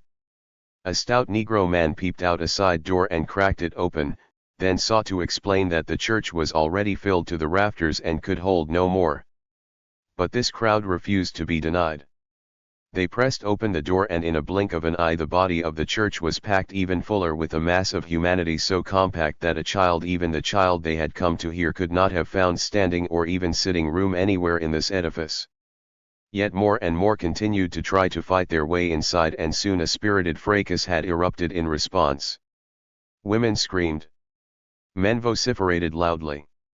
Then, at the conclusion of what appeared to be the final hymn, a tiny child in a white frock and black stockings, with a curl tied with a pink ribbon hanging on each side of his near white face, appeared upon the platform, and the crowd erupted in even wilder tones. The pastor, in introducing this child preacher, declared, "He is uneducated and cannot read," but this did not deter the crowd and may have endeared them, since many of them, as a result of enslavement, then a brutally 17. 18. Post-racial segregation, were likewise deprived. What had brought this crowd out in droves was not his lettered education, in any case, but the belief that he was inspired divinely. Little Lawrence Dennis gazed calmly at the audience for a moment, then like a tiny emperor clapped his hands peremptorily for silence, and not being obeyed at once, stomped his small foot imperiously. The crowd quieted down. Dennis began to preach, then began to answer a blizzard of questions about religion and faith that a doctor of divinity would have had difficulty in responding to. According to the reporter present, Dennis was able to answer only set questions.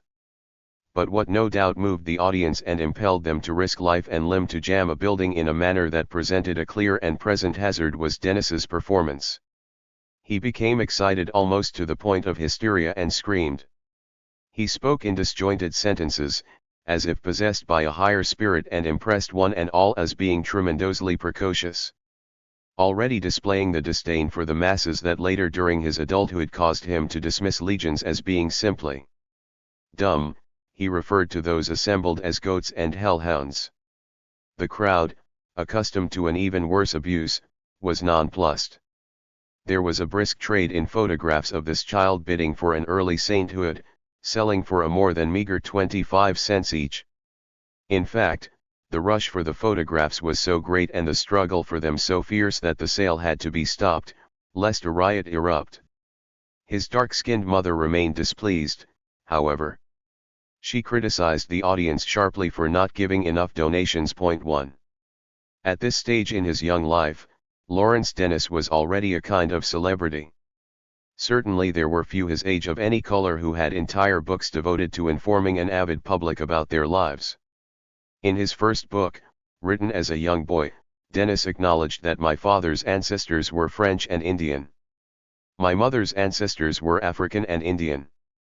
If this admission had been uncovered in the 1930s or 1940s during the height of Dennis's notoriety, it could have destabilized his career, since according to the unique race rules of the nation, this revelation of African ancestry submerged all else. This meant that Dennis was a U.S. Negro. But back then the glib and garrulous Dennis was talking openly about his life. As a baby, he said, I was red-headed. Unlike most babies, I did not care to be rocked to sleep. I walked and talked fairly well when 9 months old, he conceded with pride, and later alleged that he could remember some things that happened when I was only 9 months old. He was particularly fond of his father, who, 19, he said, was a building contractor by trade. Dennis's Christian experience began very early, since both his father and mother were devout Christians. This may account for the fact that he was certain that God had called him to preach while he was still a mere baby. Then he would arrange his dolls on chairs, and standing up in front of them, would preach to them too. Dennis spoke for the first time in public when he was 47 months old, as Thanksgiving loomed in 1897.3. Quickly the highly articulate child who could quote passages from the Bible became exceedingly popular and soon was touring, preaching mostly in colored churches, though whites would also show up. His father, according to the young Dennis, traveled with him until his death in 1902. The press intimated that Dennis was gifted with some such seemingly supernatural power as Blind Tom, the musical sensation of the 19th century and a precursor of today's Stevie Wonder. This was due in no small part to the fact that he would be subjected to questioning by theology students at these outings and invariably would pass with distinction. During one memorable occasion in Boston, he was invited by the spiritualists to hold a meeting in one of their principal halls. They believed I was controlled by the spirit of some great prophet, said Dennis. I'm modest even then. I celebrated my 7th birthday while in Boston. This was in 1900 apparently, and it was there that I first read my Bible. I had never gone to school a day and had never been taught by anyone. I simply picked up my knowledge of letters little by little, through the power of the Lord, said Dennis, who as an adult rarely evinced interest in religion.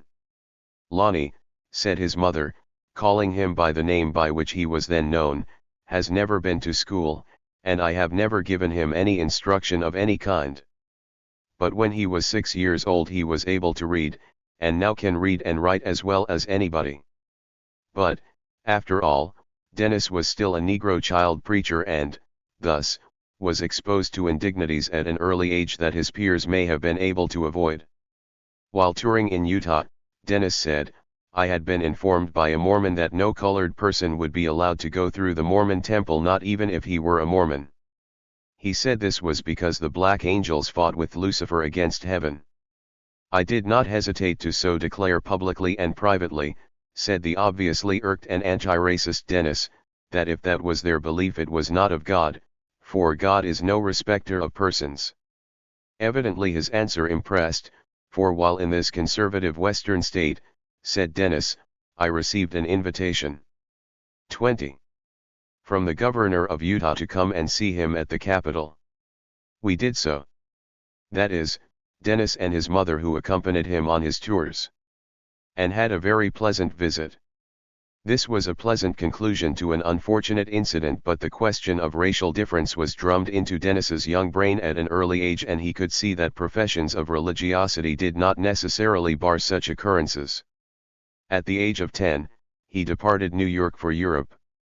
On board was another celebrity, he recalled. Buffalo Bill had 80 Mustang ponies and 800 head of cattle on our boat, and I went down in the hold to see them.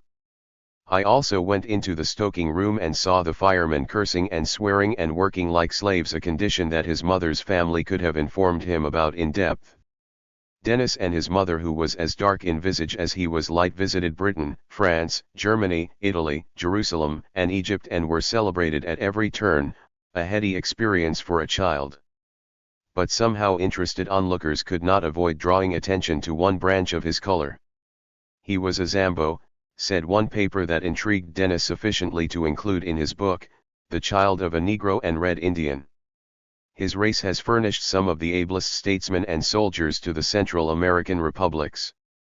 Several presidents of Nicaragua and Guatemala had been Zambos.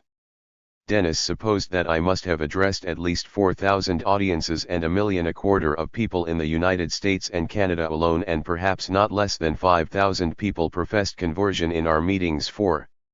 Yet Dennis had to return to the United States at some point, and his home was Atlanta, which was no prize, particularly for one not of pure European descent. Shortly before he was born, Jim Crow was legalized in the state of Georgia, and his hometown, Atlanta. Perhaps not coincidentally, a spate of racist lynchings erupted in this deep South state, to the point where it was ranked with Mississippi as a leader in this gruesome category. Also not coincidentally, it was during this era that the successes of such Afro-Americans as W.E.B. Du Bois, Booker T. Washington, and Walter White, who were of much lighter hue, contributed significantly to the use of bleaches and hair straighteners by heavily pigmented and curly-haired blacks. It was as if those of African descent were seeking to eradicate the markers, skin color and hair texture, that marked them indelibly for punishment and penalty. 21. This grand guignol of bias exploded decisively in 1906 during the fabled riot. Racist pogrom is a more accurate term that exploded in the city that was to pride itself later on being too busy to hate. 6. At this point Lawrence Dennis was 13 years old and a globe-trotter who had tasted a bit of what the world had to offer. Defined as a Negro, it was no doubt discomfiting for him to hear the words of his contemporary, William Benjamin Smith, who pondered what the South stood for and affirmed, "The answer is simple. She stands for blood, for the continuous germ plasma of the Caucasian race." Such full-throat expressions of white supremacy helped to fuel massacres of Negroes in Atlanta. In response, one Negro leader advised the race to go to Africa. "The Atlanta trouble is the greatest proof of the wisdom and judgment of my project African emigration than anything."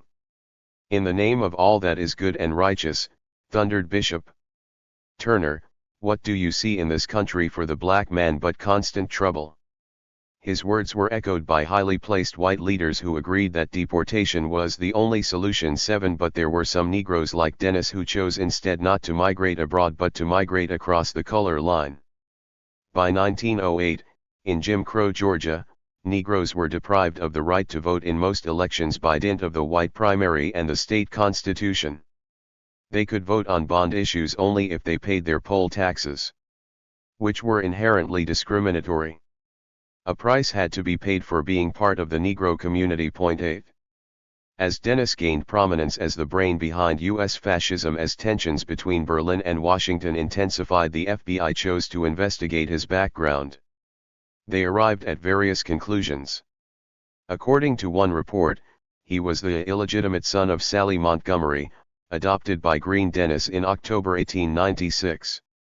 The latter was a mechanic who died in late 1901, leaving his estate to Cornelia Green, his spouse, and Lawrence Dennis, his adopted son, whose name originally was Lawrence Montgomery.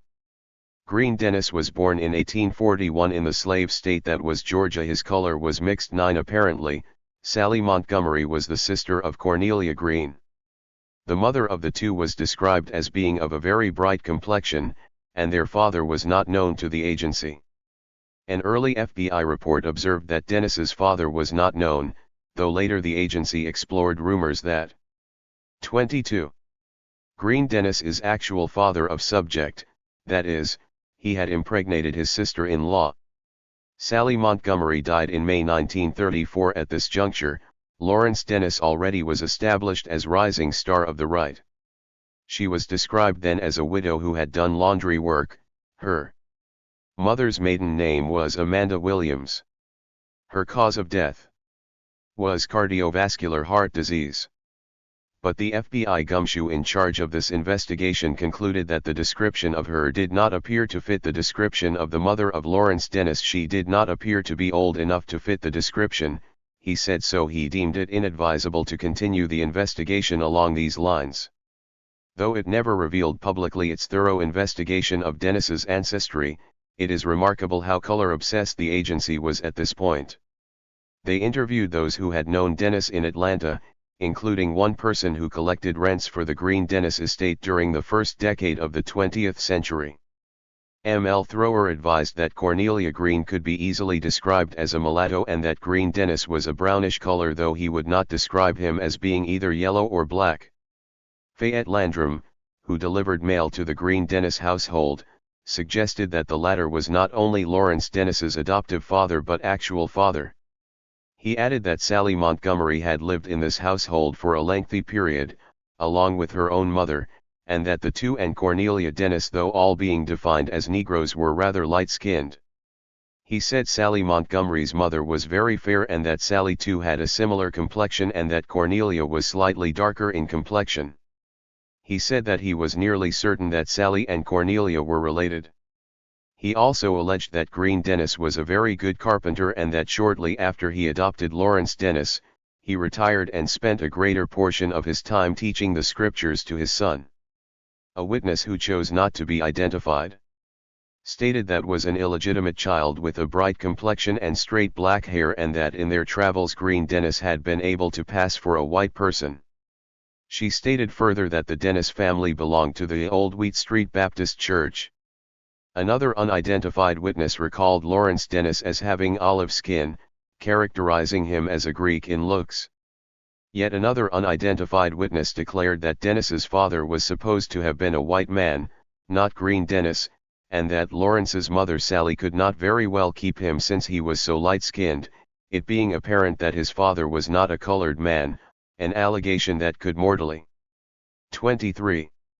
Threaten both mother and son. Hence, the apparent ruse of moving into the Dennis household and subsequent adoption. 10. The FBI also spoke at length with Sally McDuffie Colored, who stated that many years ago she had lived for about 1 year in the Dennis home in 1800 block of Vernon Street in Washington, D.C. Supposedly she possessed an excellent memory. She recalled that Lawrence Dennis knew Cornelia Dennis as his mother, that in reality she was his aunt. Lawrence was the son, it was said, of Cornelia's niece Sally, whose last name Mrs. McDuffie was unable to recall. She understood that Lawrence had been the illegitimate son of Sally and that his father was supposed to have been a white man. Mrs. McDuffie thought that Lawrence Dennis's aunt and uncle took as a small baby and reared him as their own son. She explained that Lawrence could easily pass as the son of Cornelia and Green, inasmuch as Green himself was a very light-skinned Negro. Mrs. McDuffie was of the opinion that Lawrence's mother Sally could not very well keep him since he was so light-skinned, it being apparent that his father was not a colored man. Though others knew him as Lonnie, she knew him as Larney. Cornelia Dennis belonged to Lincoln Temple in Washington, D.C., but Lawrence belonged to the Metropolitan AIM Church. When Green Dennis died, it was reported, a white man became Lawrence's manager. And, presumably, was largely responsible for his globe-trotting. 11. The erosion of memory and fact that comes with time makes it difficult to make definitive declarations about the true ancestry of Dennis, though it is evident that his mother was probably a Negro and he chose not to be so defined. One has to be cautious, however, in accepting these FBI reports as holy gospel, not least since they are internally inconsistent. Thus, contrary to the notion above about the mother of Dennis, Sally Montgomery passing away in 1934, a 1946 agency report from Chicago observed that Sally Smith, who advised that she was the mother of Lawrence Dennis, was recently released from the state hospital at Montino, Illinois, a hospital for the insane, in April 1946, and that she had been incarcerated there for approximately 4 years as an alcoholic. Her full name is Sally Montgomery Smith. Born on May 12, 1870. In Athens, Georgia. She is presently at an old folks' home for the aged and crippled at 4647 Calumet Avenue. This home is in the Negro district, but Mrs. Smith appears to be of mixed white and Negro blood. Mrs. Smith stated that her grandfather was English and that his name was Captain Montgomery of Athens, Georgia, who she claimed to have been 24. An officer in the Civil War. She said that her father, a white man, was Scotch-Irish. She also claimed that the father of Lawrence Dennis is W.C. Richards, a prominent businessman of Atlanta, and at the age of 22 months he was taken from her by her sister and given to her uncle and aunt, Mr. and Mrs. Dennis. Mr. Dennis died while Lawrence was quite young. She also claimed that she has been receiving money from Dennis through her sister, but that Dennis does not visit her. 12. Dennis was characteristically guarded when queried about his peculiar family background. Interviewed in 1967, he acknowledged that my father died after McKinley was shot, though he did not note his role as a child evangelist, which might have tipped off the unwary as to his actual roots. He did observe that my mother had little income, not much, but she decided to go to Europe and travel around. She took me over there at the age of 10 in 1904. We went to Europe and we stayed in Europe from 1904 to 1908, 4 years. This is not unlikely and sheds light, perhaps, on why he may have become so hostile to the United States, where despite his hue he was treated like a Negro, as opposed to a number of European nations where such distinctions were not as resonant. We traveled around, he continued. My mother had tutors to tutor me a little. I didn't go to school, but I learned French and a little German, and I spent time in England, a good deal of it. It was an important influence in my life because when we came back to America in 1908 I had a speaking knowledge of French and German. I was very much of a cosmopolitan, he added tellingly. Teasing out that striking noun, cosmopolitan, it appears that Dennis was seeking to transcend typical U.S. boundaries at this juncture, to in fact be transracial, which made a certain amount of sense in a nation where race was such a mark of opprobrium. But how could he do so while tied to the apron strings of a dark-skinned mother? I was never brought up in any one American community, he added.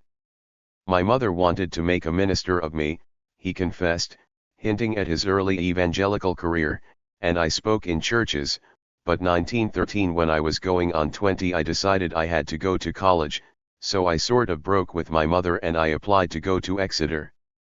I got my Exeter degree in 1913. Before that I had never been to college, I had never been to school, I had no formal schooling. Dennis also proclaimed, I had no relationship with my father, a statement that was true in a sense if he were referring to his alleged bio. 25. Logical parent. He died when I was 7 or 8 years old, he said, referring apparently to Green Dennis. After my mother came back from Europe I had very little relation with her, he stated without amplification, thus leaving unclear why this was the case. She had a house in Washington and I would stay there when I went to Washington. But we had no relation, he emphasized. This rupture continued during his years at Harvard, where he studied international law and diplomacy and political science and got good marks. I was not a joiner, he said, signaling a kind of loner status that was to characterize his subsequent life and that may have been driven by a desire to keep his distance from those who may have wanted to query him about his ancestry. Furthermore, his professors didn't take any great interest in him, perhaps in earnest of their own uneasiness about his bloodlines. He voted for the first time while in Cambridge. I vote for Woodrow Wilson. Though he didn't have any very strong views, he liked Wilson. I respected him. 13. I surmise that as he was growing to adulthood and after seeing something of a wider world, Dennis recognized that his life chances would be unalterably circumscribed as long as he was defined as a Negro, despite his fluency in languages, his raw intelligence, his ability to persuade audiences. Which he had been doing since he was 47 months old and all the rest. So he abandoned his mother and blackness itself for whiteness. A lingering question is why the FBI was so intrigued by Dennis's bloodlines. In fact, they seemed to be more interested in this subject than in his possible connections to Rome and Berlin. but the government had a ready reply for such pointed queries. Fletcher Warren of the U.S. State Department felt this question of colored blood warrants a thorough checking. Inasmuch as if he is an agent of a foreign country, the motive might well be that Dennis as a Negro felt that an injustice has been done to him and has sold out. 14. In other words, it was recognized in Washington that racism came at the cost of possible endangerment to national security, and it was precisely this perilous confluence that led to the easing of the more egregious aspects of white supremacy. Another question that arises inexorably from the FBI's questioning of Dennis's racial bona fides is that ironically his fate rested in the hands of the community he presumably had left behind, Negroes. For in seeking to trace his ancestry, the agency inevitably had to visit the neighborhoods in Atlanta and Washington, D.C., where Dennis had grown to maturity. Interestingly, despite his notoriety, a number of Negroes refused to 26. Divulge what they knew about him, as if they were refusing to squeal or snitch on the whereabouts of a runaway slave.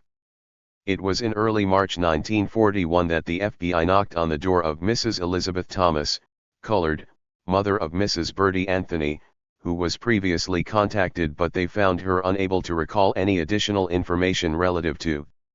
Mrs. Thomas was even reluctant even to admit that she recalled them at all, though she was interviewed by the writer under the pretext of his being an attorney interested in tracing title to a piece of property formerly owned by the ancestors of one Lawrence Dennis.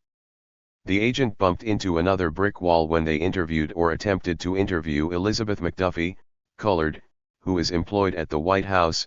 She merely had a vague recollection of a young colored boy named. She had gaping gaps in her memory. 15. The FBI was passed along from one tight-lipped witness to another, with one master of the taciturn saying that she was unable to talk since she was weighed down with influenza and was not in a condition to talk to anybody.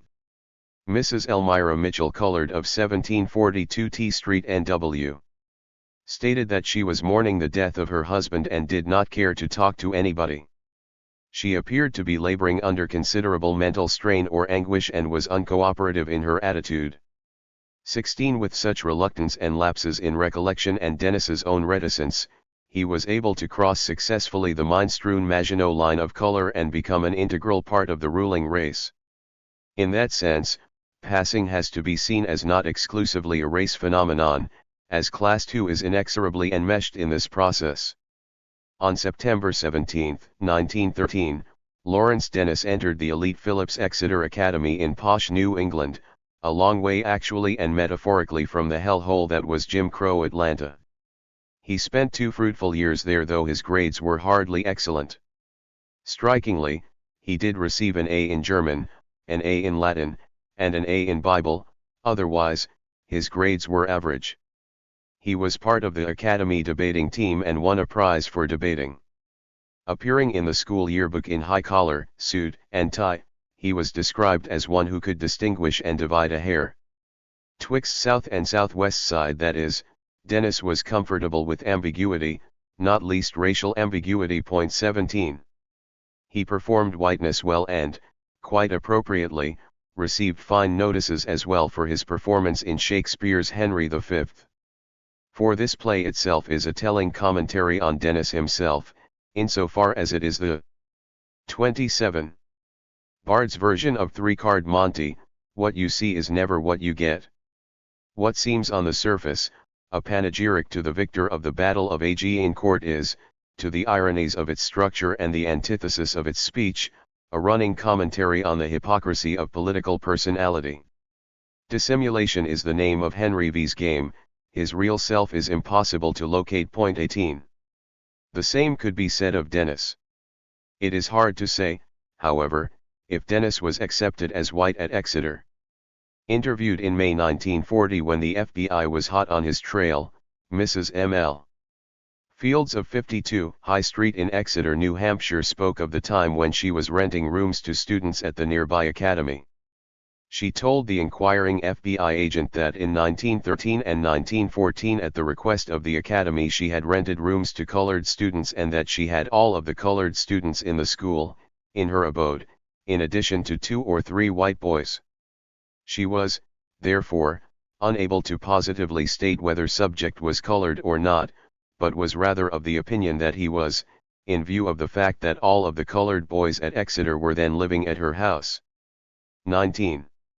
Contemporaneous accounts corroborate the point that the authenticity of Dennis's whiteness was not unchallenged.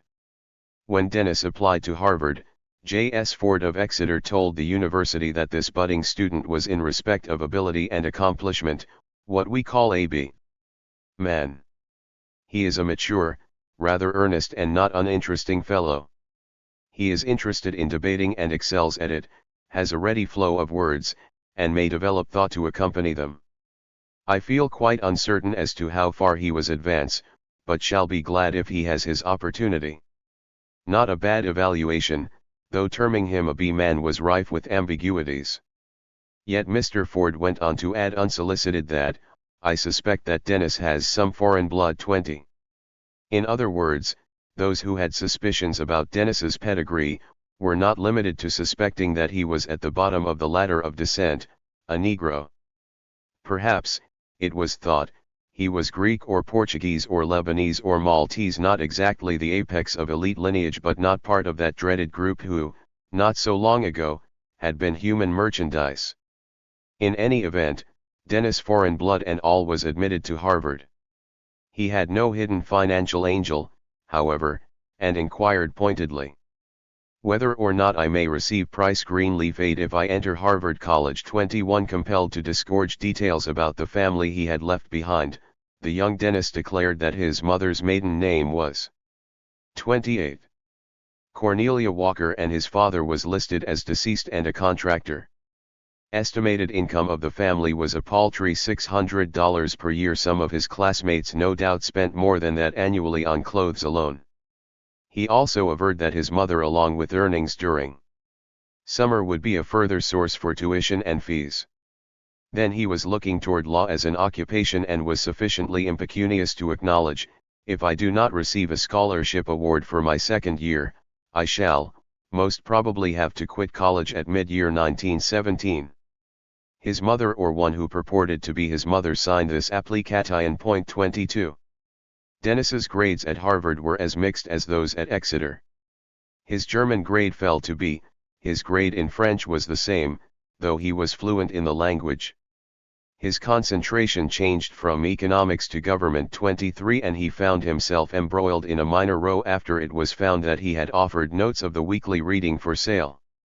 The questioning Harvard official was displeased, though he added encouragingly that Dennis is one of the best students in government. 1. And I have no doubt that he regarded the sale of printed notes as quite allowable.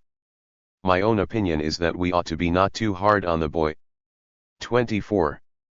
But like many young men of that era, Dennis was moved by the call to contribute to the war to end all wars. In the middle of his Harvard tenure, he was able to obtain a recommendation for the military. His record is above average, and I do not hesitate to recommend him for admission to a training camp, believing that, if commissioned, he will make a zealous and efficient officer, said his endorser, simply identified as Hay. 25. Entering the military in 1917, by 1919, he had been discharged honorably. He was part of the military police and served in France, fought in the Battle of Brest, and left as a lieutenant. 26. Evidently he was not regarded as a Negro by the military, for he did not serve in an all-Negro unit. A subsequent investigation found that Dennis was considered very clever and did excellent work, and, generally, he found France quite pleasing. He had an income from real estate in the United States and intended to go into business in Paris and live in that country. It is remarkable that he chose not to, particularly since he claimed to have encountered trouble at Camp Devens where he was stationed. He was tried at Camp Devens on a charge of inefficiency and inability to command men, though this was not entirely his own doing, since it developed that the other men did not associate or run around with him. And 29. It was brought out that he was thought be partly colored by reason of his complexion and features. In other words, there was a strong current of feeling against Dennis because of the idea that he had Negro blood in him. It was striking to the FBI agent writing this report that Dennis forwarded his trunk from Europe to Mick Mitchell. Colored. Following up, the agent spoke to a tailor at 1802 Vernon Street in Washington, D.C., who had been at this address 19 years. He said at one time he asked if he was colored and he replied cryptically, perhaps tellingly, "What do you think, 27?" Later, Dennis acknowledged to the journalist, Dorothy Thompson, other intriguing aspects of his time in Europe. "I learned an awful lot about sex in the service," said Dennis, indirectly confirming what others had noted, that is, that many women found him to be tall, dark, and handsome. "I recall right after the armistice in November 1918 a full colonel was sent to me for collaboration on his moral mission. He took me out to dinner and said he thought it terrible that so many officers and even enlisted men stationed in France were keeping women.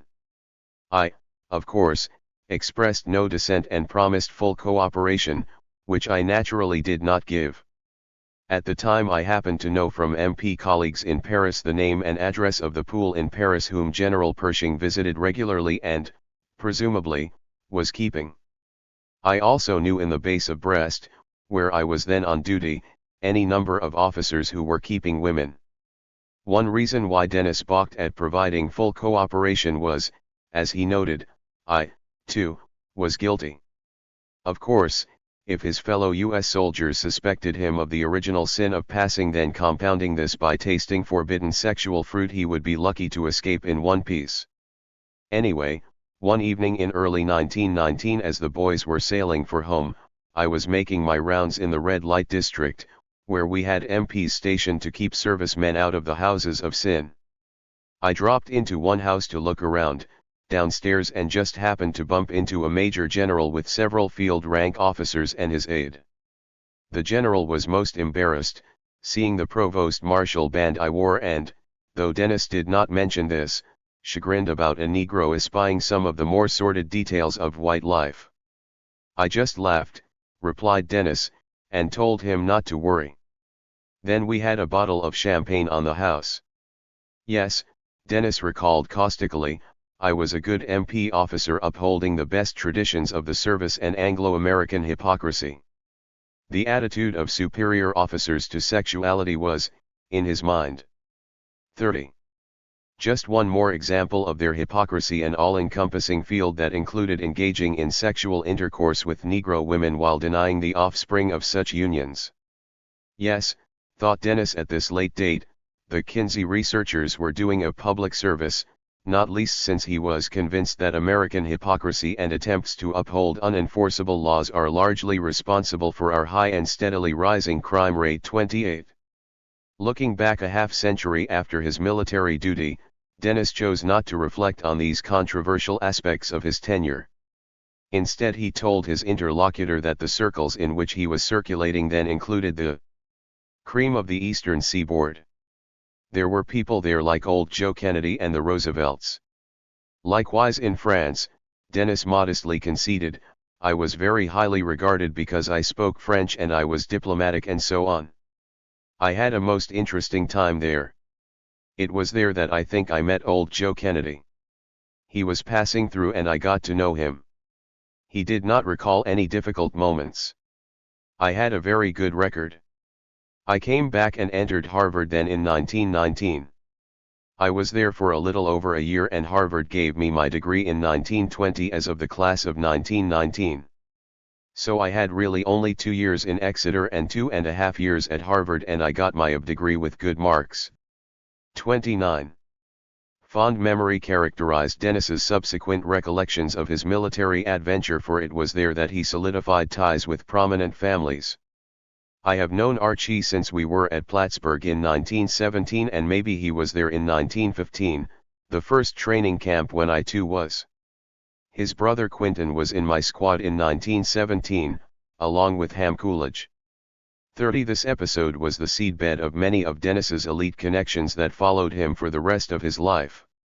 As he was approaching the ripe old age of 60, Dennis opined, nothing is better calculated to make any Asiatic or person of color anti-American or anti-British than the best education Oxford or Harvard can provide, not least since in Asia America is lined with the doomed cause of white imperialism. Dennis may have been referring obliquely to himself, for he had attained sterling academic credentials, yet for various reasons, not least being his bristly hair and melanin-rich skin color, he could never hope to aspire to the heights of his classmates, and this could only be embittering. 31. 2. By 1920, Lawrence Dennis, with his properly British name, his blue blood credentials from Exeter and Harvard, and his closely cropped haircut, which gave the foregoing resonance and a kind of authenticity, was well positioned to advance upward on the nation's socio-economic ladder. Yes, there was the netlesome issue of making sure his mother was kept safely in the background, but that seemed to be a manageable problem. Meanwhile, the U.S. State Department, then known as a refuge for the well-born, beckoned. "I took refuge in the diplomatic service," Dennis said later, "by performing the easy feat, easy for me, of passing a 2-day 12-hour written examination in a number of subjects. One, certainly his facility with languages, developed during an earlier life as a Negro child preacher touring Europe, made him attractive to the State Department. It was in 1920 that Dennis set sail for Port-au-Prince, Haiti, then under U.S. occupation, to take up his duties as a clerk in the U.S. legation, a job he performed, it was said, with satisfaction too. It is striking that this color-conscious society was Dennis's first diplomatic posting, though his fluent French did mean he could converse easily with Haiti's elite. The nation had just been occupied by the United States in 1915, and Dennis was able to occupy a ringside seat in watching the ongoing conflict between the two oligarchies of this nation. The mulatto oligarchy specialized in the export of foodstuffs and became increasingly urbanized, whereas the black oligarchy mainly continued to be large landowners. In fact, the mulattoes eventually came to form the dominant economic and political group, even though the blacks benefited from their predominance in the army and from their number, which gave them a broad and legitimate base among the population. This was the political framework and particular class structure, with economic legitimacy depending on skin color, with which the United States occupants had to contend in 1915. 31. 32. The oligarchy did not oppose American intervention and tried to take advantage of it. The United States decided to back the mulattoes, the most powerful economic and political group. Little evidence remains as to how Dennis reacted to this highly charged atmosphere, but, certainly, it could do little to convince him that he needed to stop passing. He did recall years later that he enjoyed a most interesting experience in this Caribbean nation. "I had the run of the town," he said glowingly, referring to the capital, Port-au-Prince. "I joined the Haitian Club," again, seeking to highlight his class credentials, which in a sense, vitiated questions about his racial authenticity. He noted pointedly that one of my colleagues was Averell Harriman. He was one of the Harrimans, that is, the prominent elite family. He was consul. He and I were both bachelors about the same age. We went around together, but we played both sides of the street," he added a tad elliptically, apparently referring to navigating from one side of the Haitian color line to the other. 4. Though Dennis's sojourn in Haiti may have been an Eden-like idyll, the same cannot be said of the experience of the majority of Haitians chafing under U.S. domination.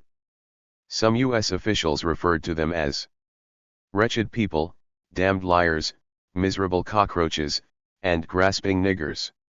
Random and unjustified beatings of Haitians at the hands of U.S. soldiers were not unknown. 5. That the darker-skinned were more often than not the butt of such assaults, physical and otherwise, may have confirmed further in Dennis's mind the wisdom of passing.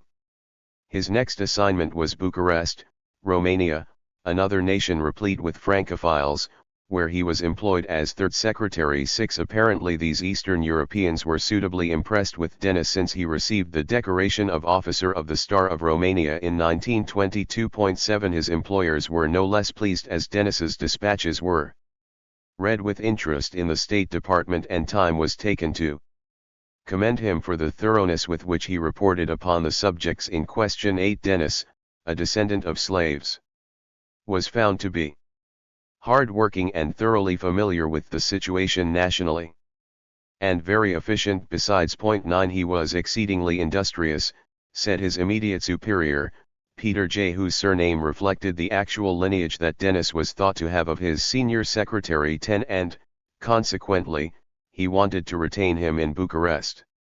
"I cannot possibly spare Dennis now," he moaned.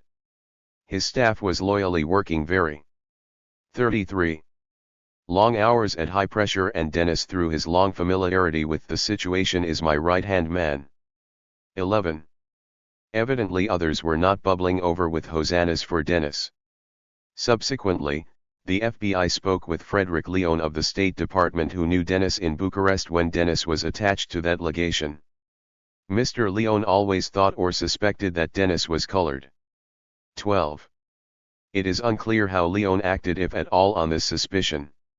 If he was similar to others who bumped into Dennis, he simply kept his wariness to himself, perhaps shared it with a few others, but certainly did not seek to confront or unmask him, or, as might have happened in the dankiest precincts of the U.S. South, attack him with fists flying. Dennis recalled later that his salary then was only $1,500 or $2,000 a year.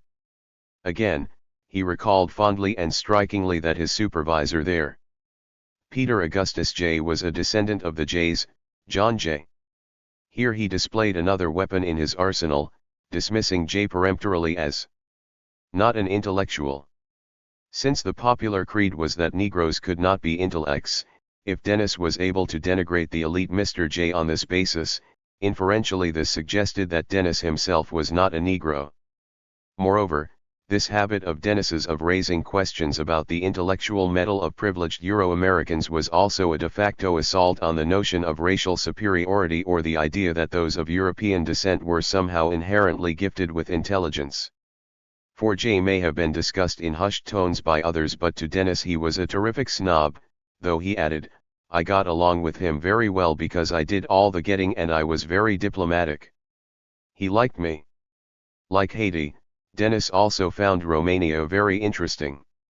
Again, as in Haiti, he played both sides of the street. "I went to Romania parties and I also went to Jewish parties. The Romanians were very anti-Jewish and wouldn't take a Jew into any of their clubs. But I went to the best Jewish clubs there," he added proudly. "I went with the Jews and I went with the Romanians. I played both sides of the street and I got along very happily, just as at that point in his life he had played both sides of the street." In any case, Foggy Bottom had other plans for Dennis, whose star was rapidly ascending. Dennis was extremely disappointed 13 when he was sent away from the old world charm of Romania to the more charged atmosphere in Latin America. His supervisors saw it differently.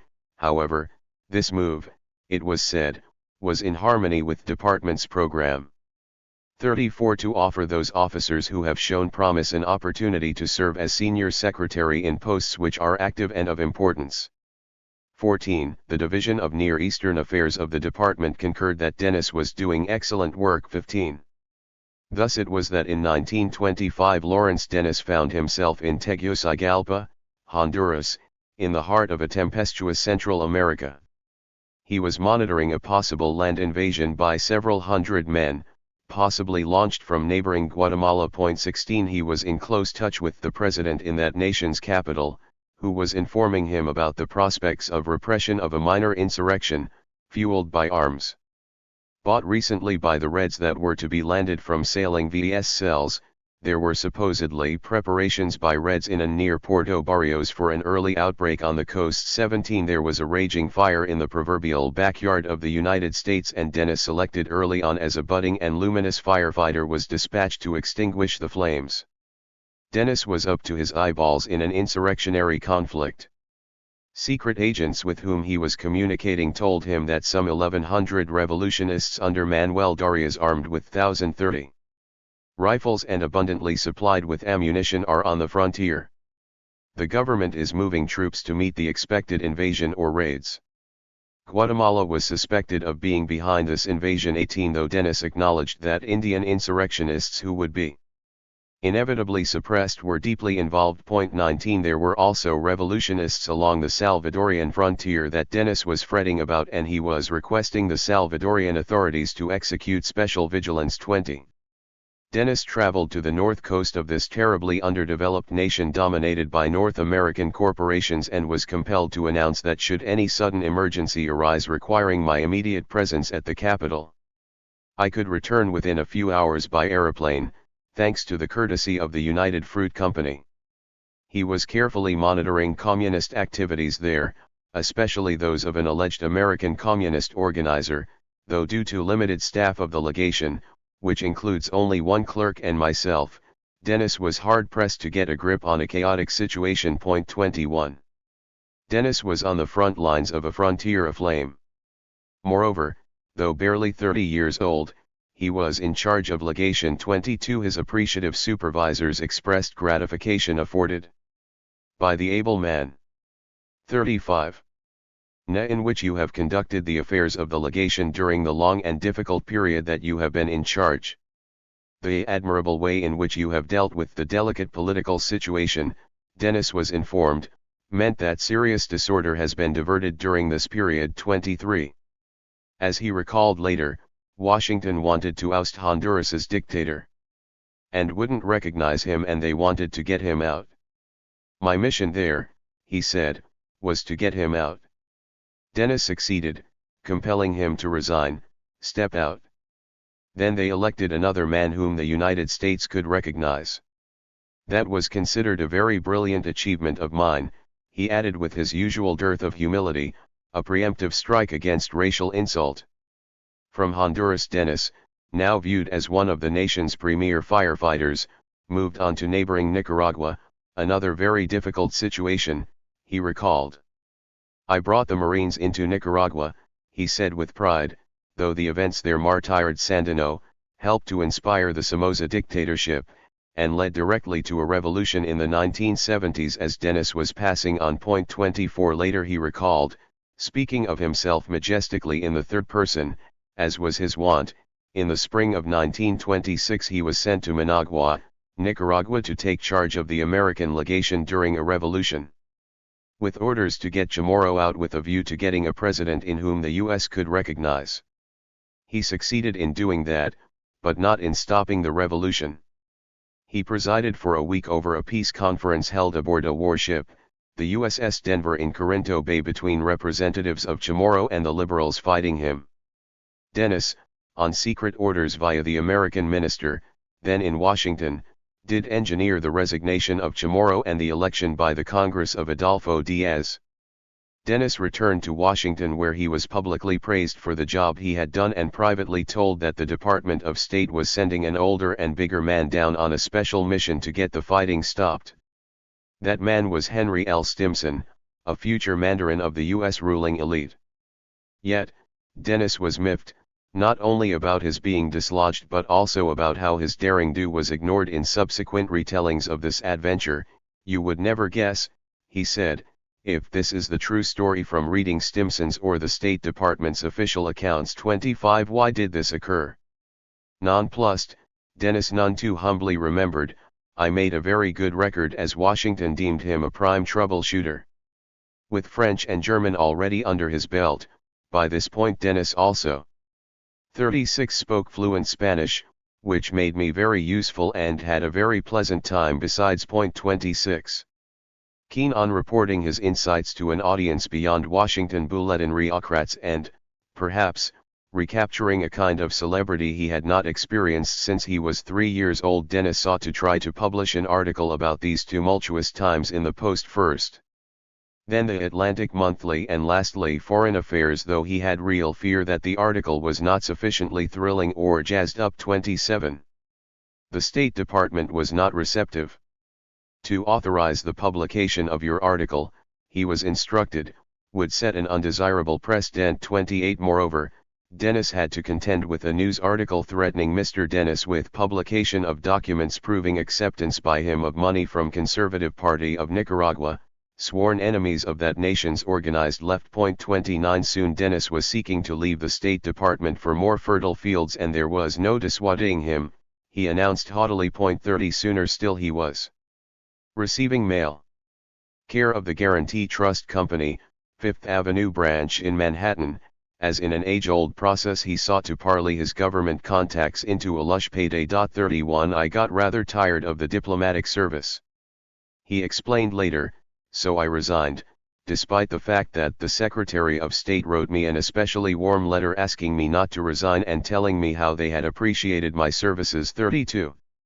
Actually it was a bit more complicated than this. Dennis at the time perceived dissatisfaction with what appears to be my prospects in the service under the present personnel administration, though he added, I have had 5.5 years service without a black mark on my record. This was the case though 2 of these postings were among the most unpleasant and active posts in the service and under conditions of exceptional difficulty and strain. Dennis had to endure the indignity of being attacked by name in the press as a result of his delicate and often disagreeable duties. He had done the state some service and they knew it, but akin to Othello he had received numerous commendations but no promotion, while other members of my class have been promoted with probability of service though they had been assigned to less one or us capitals. But in the Caribbean and Latin America staffs were at least 1/2 smaller and service less well rewarded and less esteemed than in the European missions. 33 Despite his sterling 2 years of service in the 2 most unpleasant, active, and difficult posts in Central America, Dennis found himself a grade in rank below 3 of my 37 classmates who have had service mostly at agreeable posts. Moreover, his responsibilities were more far-reaching than that of his peers. In Nicaragua, he reminded, we have virtual supervision of the government finances. There seemed to be some sort of discrimination at play, he thought. The guiding principle in personnel administration, he suggested, has not been so much service of American interests as giving the greatest amount of happiness to the greatest number of one's friends. 34. Dennis was an old boy of a type given his Exeter and Harvard credentials, but not that old. He had run into a stone wall of structural bias, despite his facility with language and posh education at Exeter and Harvard. Somehow he found himself being assigned to less prestigious, less rewarding postings. Could it be because of the color of his skin? Somehow the press got wind of this brouhaha, which could not have pleased his superiors. Dennis told the Washington Post that wealth and politics played undue roles in determining advancement at the State Department. 35 He was irked when he perceived that English mannerisms and supercilious affectations and other extraneous factors were at play. 36 He did not mention skin color but, instead, diverted the discourse to Anglophobia, a dislike that was to fuel later his march toward fascism. Now discussing skin color would have led Dennis possibly down a perilous path that may have unmasked the ineradicable fact that his mother was African American. Dennis had gained the reputation of being a forceful type, 37, which was somewhat unusual in the diplomatic service, and if he had raised the question of race, he would not only have unmasked himself but also, possibly given prevailing racial dynamics, might have been accused of being a kind of Nat Turner, like rebel of the State Department, with all the attendant dangerous consequences. So, when he resigned, the unusually forceful Dennis charged that wealth and social position were determining factors in promotion. Somehow Dennis was cast as a man of independent means, a far cry from reality but an illusion that was buoyed by his elite educational credentials. But it was fair to say that he was rapidly gaining the reputation of being a hard hitter, given his harsh attacks on the system of promotion. 38. Dennis was under fire literally. Just before leaving Managua his automobile had been fired on 39 during a disturbance and one shot lodged in the upholstery. 40 Yet the fire he was receiving in Washington may have been even more perilous. 38 Still, Dennis's name was brought to the attention of a uniquely elite audience when he took to the pages of the publication of the Haute Council on Foreign Relations to describe and analyze his harrowing experiences in Nicaragua. He recalled there an equally unfortunate and even unfruitful conference aboard an American warship in Nicaraguan waters. That was presided over 2 years later by me, as an American charges d'affaires. Peace in Nicaragua was later proclaimed by Mr. Stimson and General Moncada. But it took nearly 5,000 Marines several months of sanguinary fighting, in which 100 of them lost their lives, to make it a reality. While in Honduras, it devolved on me. He said modestly, as an American charges d'affaires to extend recognition on February 1, 1925 to the eventually established, eligible constitutional government as found satisfactory to Washington's legitimacy requirements, a backhanded way of signaling his displeasure with this U.S. intervention. Similarly, unlike many in his position, Dennis was not of the opinion that virtually every revolution since 1776 or, if they were more open-minded, 1789 was questionable. Revolutions, he said, like bodily pain or fever, are not diseases but symptoms. They are nature's way of calling attention to, and reacting protectively against something wrong in the body. As Dennis would argue, these were revolutions not least against the financial stranglehold held by investment banks over these Central American economies. Yet even here, auditioning before another elite audience, Dennis did not spare them an indictment over the society they led in enunciating what was to emerge as one of his favorite themes: the hypocrisy of the United States, particularly on the issue of racism, and how this compromised the nation's ability to intervene sanctimoniously abroad. European and Asiatic aliens have been lynched in the United States, and the legally contracted debts of certain states of our Union to foreign bondholders have been repudiated by law. Yet a lack of security for foreign lives and property was not on this account alleged against us as a ground for foreign intervention. Britain, he continued, may allege a need to police and colonize the lands of the lesser breeds without the law in order to secure markets and raw materials, but should the United States traverse that perilous path? Slyly, though barely alluding to his ancestry, he asked whether our highest destiny lies in assimilating the Mediterranean, Indian, and Negro races and cultures found in the republics immediately to the south of us, or leave them be. He also quickly dismissed the rationale that intervention was necessary to save U.S. lives. 39. 3 years diplomatic service in Haiti, Honduras, and Nicaragua, intimate conversations with residents of many years, a quiet night's sleep through a revolutionary raid on the leading United Fruit port in Honduras, and the leisurely observation of street fighting in an interior Nicaraguan town with no nearby protecting Marines. These afford me a basis for the observation that Americans greatly exaggerate the dangers to non-participants from Latin American revolutions. 41. Obviously, given such heretical views, Dennis was not long for the State Department, so he decamped to Wall Street. Still, it is hard to believe that Dennis, by his own admission a highly intelligent and perceptive man, actually thought that the world of high finance would be less bound by supercilious affectations than Foggy Bottom. On the other hand, if he chose to reside in the class-bound Jim Crow United States, what choices did he actually have? Thus it was he got a job with J&W Seligman, who were bankers.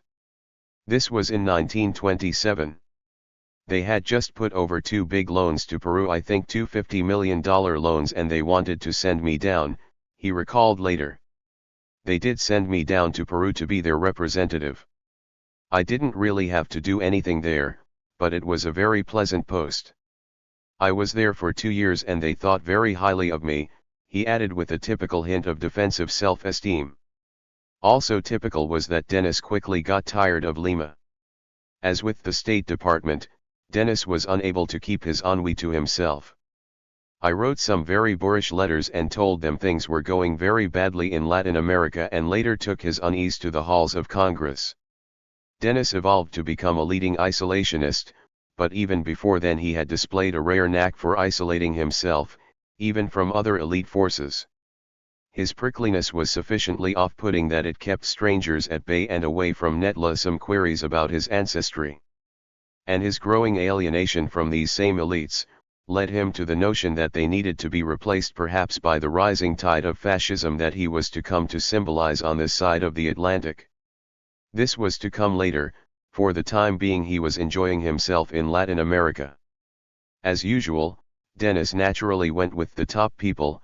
I belonged to the country clubs and all the good clubs, he observed with self-satisfaction. Naturally he often talked with the foreign set. French and German and English, and, like himself, they were all very bearish on the American boom market. They thought the American boom market was all wrong and going bad, and I passed that on. This was not the kind of news the official optimists on Wall Street wanted to hear. So. 40. Seligman called me back to New York and put me on the carpet. This was in early 1929, as he recollected much later. Of course, Dennis's presentiments of doom were to prove prophetic when high finance collapsed later that year, and one lesson gleaned by him was of the perspicacity of Europeans, including Germans, and the stubborn inability to confront reality that characterized his compatriots in North America. I remember one of the most interesting dinners I attended, he said subsequently, that was given by two of the Seligman partners, and Alec Henderson was there. He was one of the Henderson family of the highborn Cravath, Henderson law firm. They told Dennis that they were very much upset by my communications from Latin America, that I was so bearish, and they made it clear too that they didn't like my line. Yet, these aristocratic scions from the summit of the socio-economic pyramid evidently were not as well informed or knowing as Dennis, as they lost a small fortune when they failed to heed his forebodings. Dennis, who had a close and intimate gaze at the inner workings of the U.S. ruling class, was not impressed. Perhaps he had further reason to resent them because of the peculiar folkways of the United States that led to whispering about his ancestry, which would and could complicate his rise to the zenith of influence and affluence. I broke with them, he declared, or more precisely, they fired me before the crash, and after that I was just living a free life. I began to do considerable speaking, cashing in on his reputation as a Delphic sage. I got a lot of invitations to speak, since after the crash my prestige went up. I also helped to build up my reputation in before the crash when I wrote a series of articles. They were my first articles for the New Republic. In a bold move that even latter-day dissidents would find hard to do, Dennis came out against the financing of Wall Street. I attacked Wall Street. The crash came along and corroborated everything I had said. What was bad for high finance proved good for Dennis's ability to garner speaking fees. Dennis was not unlike another son of Atlanta and Harvard, Benjamin Davis, Jr. But unlike this Negro, whose dark skin in any case barred the escape hatch that Dennis could run to, Davis too was soured by his growing knowledge of U.S. imperialism and its rigid color line, so he turned sharply to the left, toward the Communist Party. 42 Dennis, instead, veered in an opposing direction. I saw what capitalism did in Haiti and Honduras and Nicaragua. I became critical of our capitalistic intervention, he observed. Dennis, like some of the left, was sensing that Cap. 41. Italism as we know it was doomed, but instead of moving leftward toward socialism, he moved rightward toward fascism. Of course, that the capitalism he knew included a large dollop of Jim Crow, which had impelled him to distance himself from his own mother in order to escape racist persecution and harassment, certainly did not improve the image of the system in his own mind. Instead, the newness of fascism, with which he invested the idea that it would be spearheaded by the best and the brightest as opposed to the best and the whitest, probably influenced this fateful choice. I wasn't combative, Dennis recalled, but I formed different views. I think my childhood had something to do with it. My mother never had influence over me, but she took me around in Europe and I got to meet people, the best people, indulging in experiences beyond the ken of virtually any Negro child back home. I never had much association with her after I passed 14 or even 13. She had no influence on me at all. She wanted to make a minister of me when I was a child, he declared, and I got over that. Thus, by his own admission, Dennis became a dissenter. As Wall Street was hurtling toward disaster, Dennis's opinion of the world of high finance was souring accordingly and pushing him toward the dissidence he had imbibed as a child. A scant 2 years before the collapse, a State Department official met with Dennis. They had a leisurely and long talk on Saturday afternoon. This was after he had joined Seligman. Dennis said that the New York bond-buying market seems to have a great predilection for German bonds based chiefly on the idea that the Germans are an orderly and efficient and well-governed people. But this cultural presupposition was misguided, since the effect of the obligation for reparations payments is entirely overlooked and in many cases, according to Dennis, was purposely underestimated by the lawyers who write the opinions on which the banking houses base their loans. Thus, thought Dennis, the international bond market, the pedestal upon which the global capitalist system was based, was resting on a rickety foundation that was more psychological than economic. German bonds, Czech bonds, and even Polish bonds and loans were very popular and much in demand, whereas South and Central American loans, which have infinitely better backing in the natural resources of the countries which allowed for export earnings and could be seized in a pinch, are not looked upon with favor by the buying public, opined Dennis. While grappling with this conundrum, Seligman was about to 42 dispatch him to Yugoslavia about the middle of the winter in connection with the desire of his company to take another loan there. 43. I was always very pro-Latin American, said Dennis subsequently, and I became anti-interventionist in the 20s. I went with the local people. They invited me around. They took me in. 44. A man accustomed to being ignored or denigrated merely because of the color of his skin, as opposed to the content of his character, found it difficult to shunt this experience aside. Such experiences led him to the conclusion that radical change was necessary. Of course, there were other issues at play.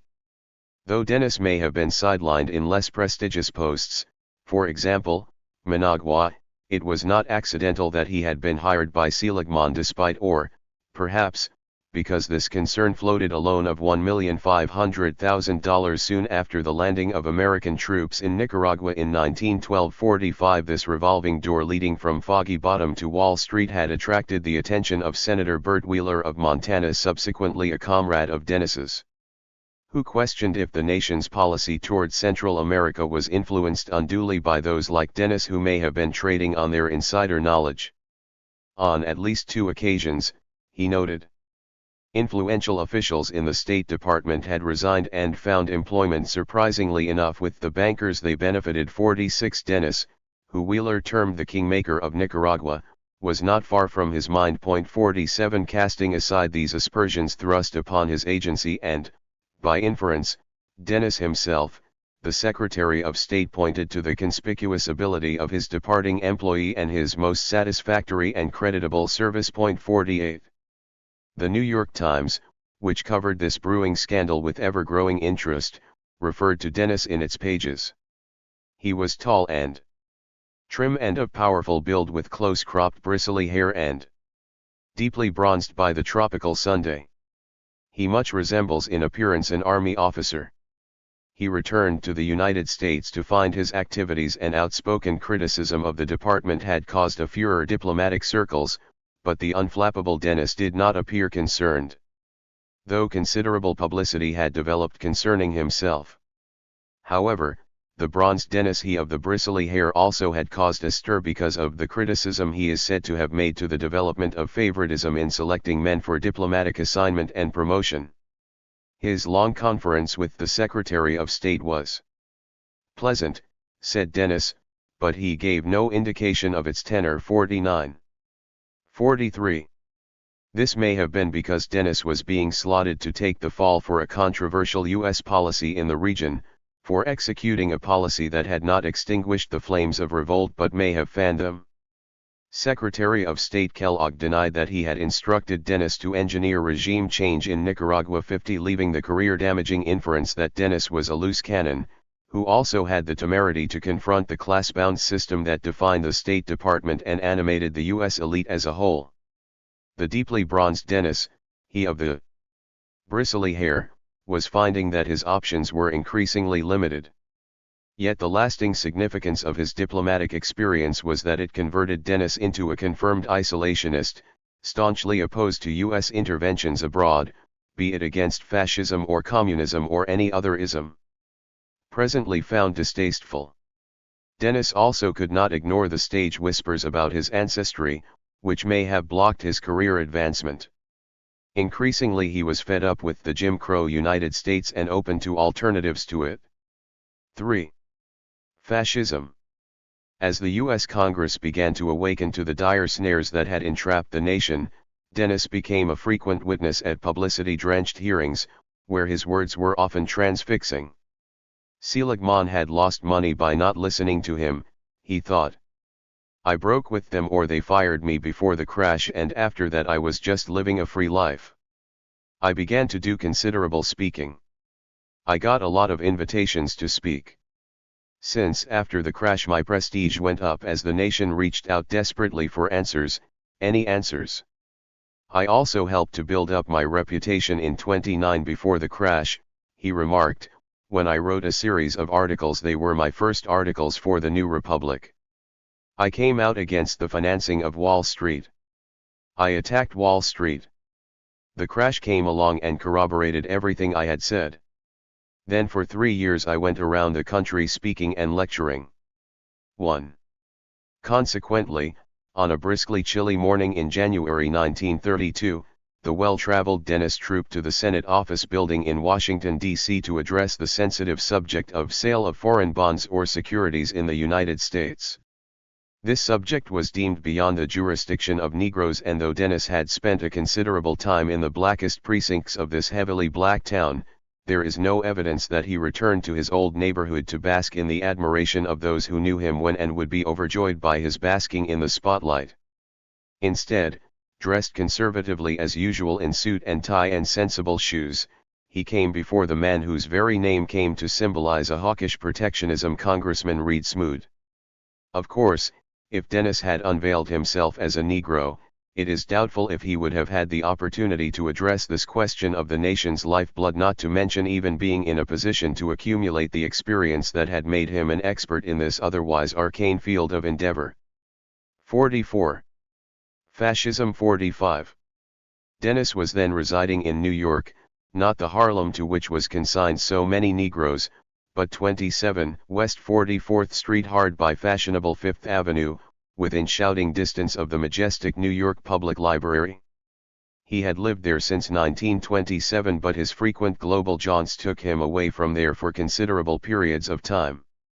I was in Peru from about the end of January of 1928 until April of 1929, he told the intently listening panel. And I was there again for 3 months in 1929. 30, and during that period of about a year and a half, he remarked, I made extensive trips into Bolivia and the Argentine and Chile. Here he was gathering all the information I could from various bigwigs, including the Minister of Finance in more than one nation. However, this experience was less than pleasant since, said Dennis, I was in constant conflict with Seligman, since I took the very strong position that it was not sound to invest so heavily in Peru, for example. And I immediately became involved in a long debate that went on as long as I stayed with the firm, and I was constantly called upon to substantiate my conclusions. That was what I did, in very large part. Dennis had quarreled with his colleagues in the State Department, but was now entangled in similar contentious debates with his colleagues on Wall Street. He was developing a reputation as something of a stormy petrel, somewhat aloof, not terribly gregarious. What his colleagues may not have recognized was that more than a bit of this abrasive attitude may have been driven by Dennis's painful experiences, being forced to toss his mother from the train of his life in order to secure his own station. He had to suppress the most difficult details of his life, and anger about this personal calamity was displaced into other spheres of his being. Moreover, abrasiveness was a shield that kept the prying at arm's length, unable to ascertain his darkest secrets. We were constantly engaged in argument, Dennis told Congress of his frazzled relations with his colleagues. I had several long conferences with the partners, and they said I was pessimistic and that these things would work themselves out, but to Dennis this was madness. You only needed to get off the boat and take one look around that the expenditures in Peru would not produce income. For now the roof had caved in and the floor had collapsed, and Dennis was portraying himself as being a seer who saw it all coming. He was one of the few not taken aback by the ravages of the Great Depression. When you see cement streets through waste places, you know that they 46 Fascism are not going to produce money income, he argued. Moreover, you have 2 different roads from Lima to Callao. There is no earthly need for more than one. This internal debate terminated abruptly when he left Seligman in April 1930, months after the collapse of the stock market, and his firm, like so many others, envisioned difficult times ahead. 2. With his public speaking and writing and insider knowledge based on globe-trotting and employment at the highest levels, Dennis's was a voice that was difficult to ignore. Now if his mother had been espied by those who were hanging on his every word, he may instead have wound up hanging from the nearest tree because of his presumed impudence in performing whiteness.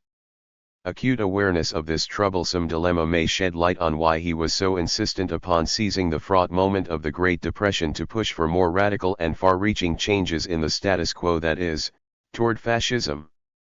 In the cold light of retrospect, it is not difficult to see that fascism may have brought far-reaching change, but it is unclear at best if it would have weakened the pillars of color discrimination that had bedeviled Dennis's life, though the early reports from Germany about Negroes having comparatively less difficulty there than in, say, North Carolina or Texas, were hard to ignore. Point 3. So shortly after his initial congressional testimony, Dennis was again being queried respectfully by senators whose names echoed in history texts, Score and La Follette among them, about how the nation might comprehend and dig itself out of the economic ditch in which it found itself. There are two theories about the present depression, instructed Dennis patiently as if he were the headmaster in a roomful of dutifully curious schoolboys. One is that this is another of a series of 7 or 8 cyclical depressions, but the second theory is that this depression is, or may be, very likely, a phase of transition from the existing system of private capitalism to some form of economic organization which we cannot definitely foretell. Actually, Dennis was being coy.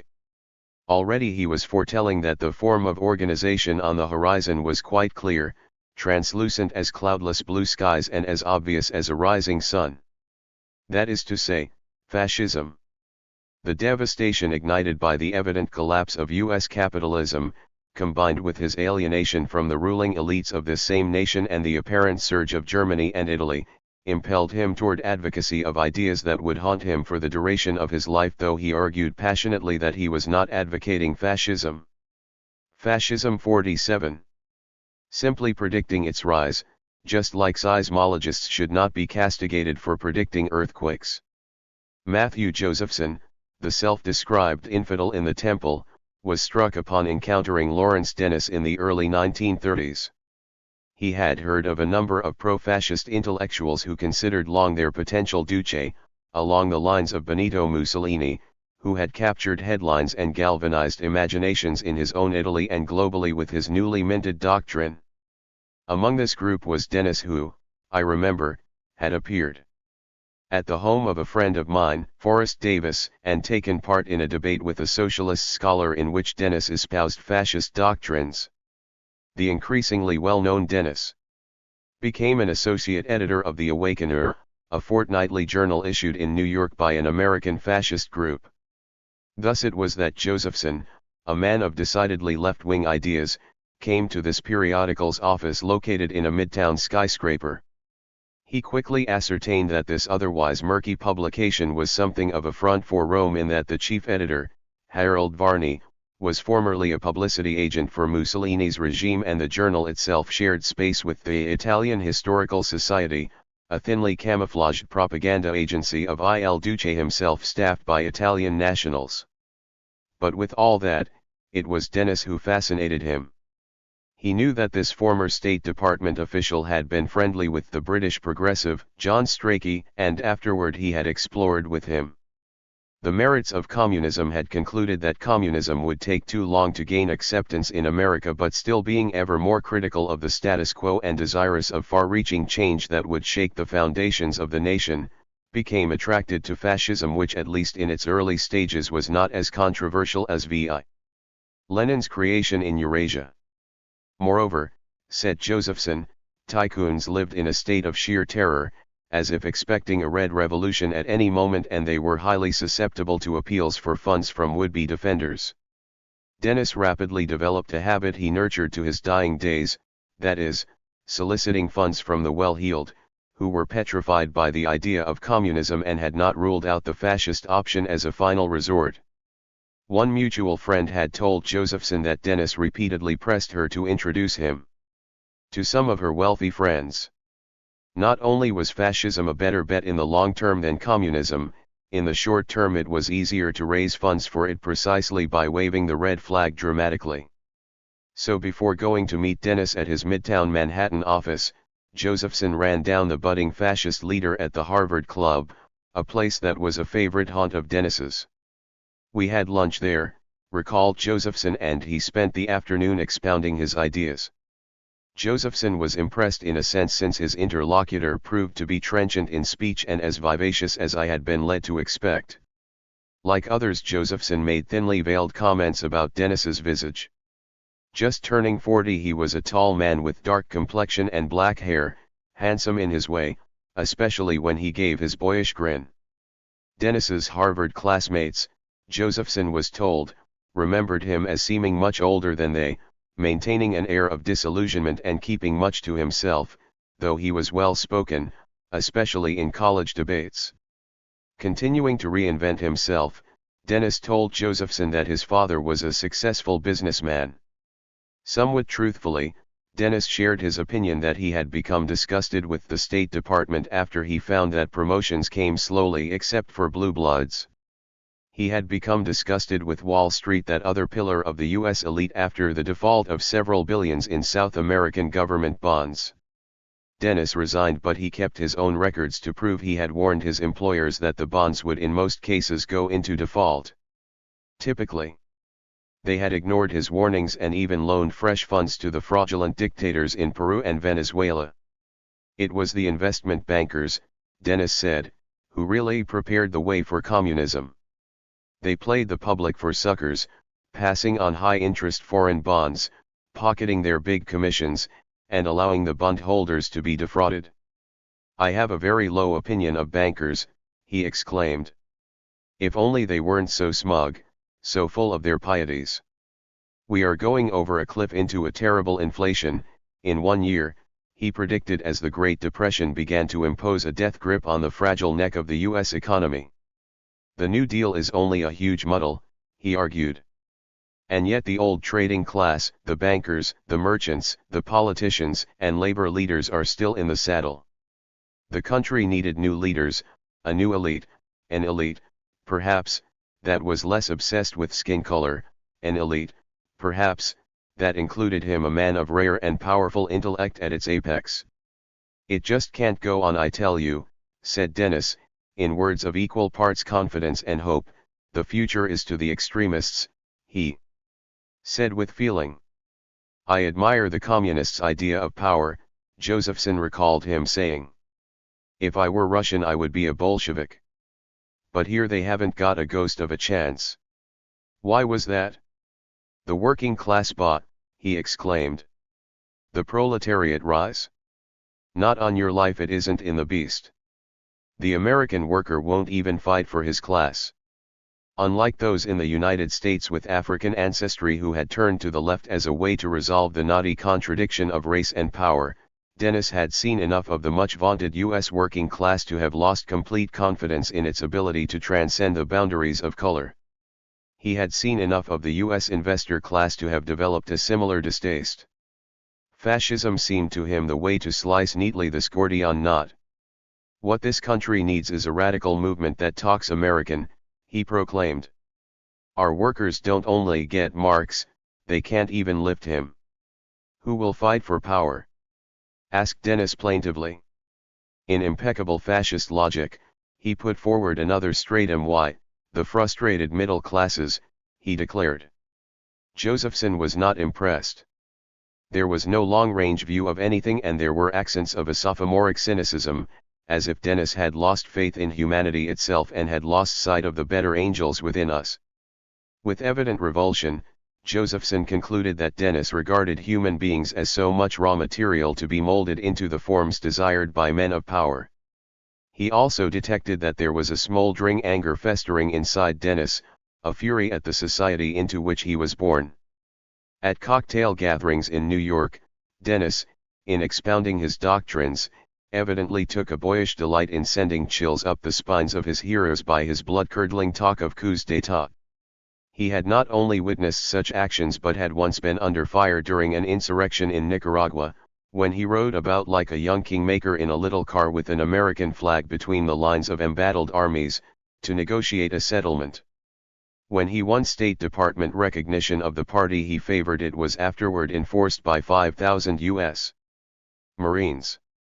To Dennis, political power and how it was gained was not just a matter of gauzy theoretical musing, as it was to so many of his counterparts on the right and the left. A successful revolution?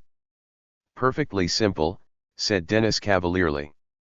It's like robbing a bank. Only you play for higher stakes. You have to case the joint, plan the action in every detail and time it. You'd need only 15,000 men. Then the machine gun would go off and Dennis would illustrate, making the sound put and giving his brightest smile, which seemed to further darken his deeply bronzed face. Josephson found it all disingenuous, but Dennis clearly did not. Oh, the moneyed people don't want fascism just yet, he added with telling emphasis, but they are interested just the same. How could they not be with a domestic communist party stirring, which made a specialty of focusing on the aching Achilles heel of the United States Jim Crow? When the time comes, he said with confidence, they'll give rather than face socialism or communism. After all, fascism calls for a nationalist revolution that leaves property owners in the same social status as before, though it forbids them to do entirely as they please with their property. That is, the bourgeoisie would prefer the heavy hand of state intervention directed by experts like Dennis, as opposed to state expropriation mandated by Reds. The corporative state would preserve the elite of experts and managers, the people who understand production and can keep the system running. The men who have been earning 10,000 a year have been going down badly, he remarked in reference to those taking home a then princely sum. They will follow a good demagogue, said Dennis reputedly. But what about those bourgeois elements who disdain fascism and communism? What would happen to them? Oh, said Dennis breezily and offhandedly, we'd liquidate them if they gave trouble, employing the sanitized language of a calloused era. We have to redistribute some of the wealth, you know. After all, the military power has the last word. Take Hitler, he said in a reference to the headline-grabbing German leader, he uses the industrialists now, but he can shoot them whenever he wants to, as he did Captain Rome. Now Dennis's sensibilities were not as world-weary as these comments first appear. He spoke of the various shirt movements, for example, brown shirts in Germany and black shirts in Italy, with scorn. He would have no truck with the brawling groups of native fascists.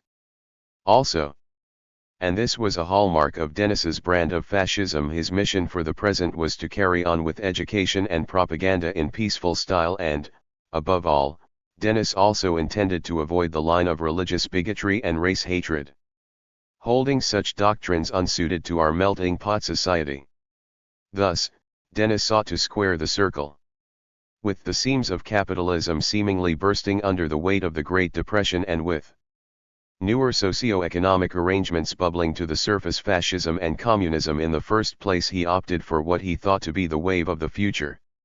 A future whereby the elites in the military, the State Department, and Wall Street elites drenched in the odium of color discrimination would be compelled to take a backseat to a new set of elites, symbolized by Dennis, for example, who would be catapulted to prominence based more on the firepower of intelligence rather than complexion. Yet the hard-boiled Dennis, whose life experiences had seemed to inure him to idealism, like many before him, had miscalculated the staying power of bourgeois democratic capitalism, and, as fascism came into sharper conflict with this system, he barely escaped imprisonment as a result of his wildly premature predilections. But that was to come much later. In the meantime, he remarked with pride that a potential leader of this fascist upsurge was more than a passing acquaintance. Long reads my stuff, adding that he had visited him in Baton Rouge. Dennis thought him smarter than Hitler, as he felt, inter alia, that the Louisianan had not strolled down the perilous path of malignant ethnic and racial chauvinism, thereby multiplying potential enemies and creating a powerful tool of counter-mobilization among one's foes. Long was being cautious about connections with fascist movements, but he had asked Dennis to help him write a book on the redistribution of wealth. Despite the potency of this demand, Dennis replied rather shrewdly that the rich really need not fear such men as Long. He might promise gold to the rabble to win their support, but once in power he would quietly put aside the more extreme remedies. Capital would remain as before in the hands of those who know how to manage it. Dennis, perhaps conscious of drawing too much attention to himself that might lead to searching questions about his family background, did not see himself as the leader of this movement. His real interest lay in theory and strategy. He would like to be the mind and voice of the coming American fascism. Dennis, thought Josephson with a mixture of awe and apprehension, was an odd and clever fellow, great gaps on the human side. Josephson was also struck with those with whom Dennis was sharing time. This list included Esther Murphy, almost 6 feet tall, an Amazon with a fine big head and a squint.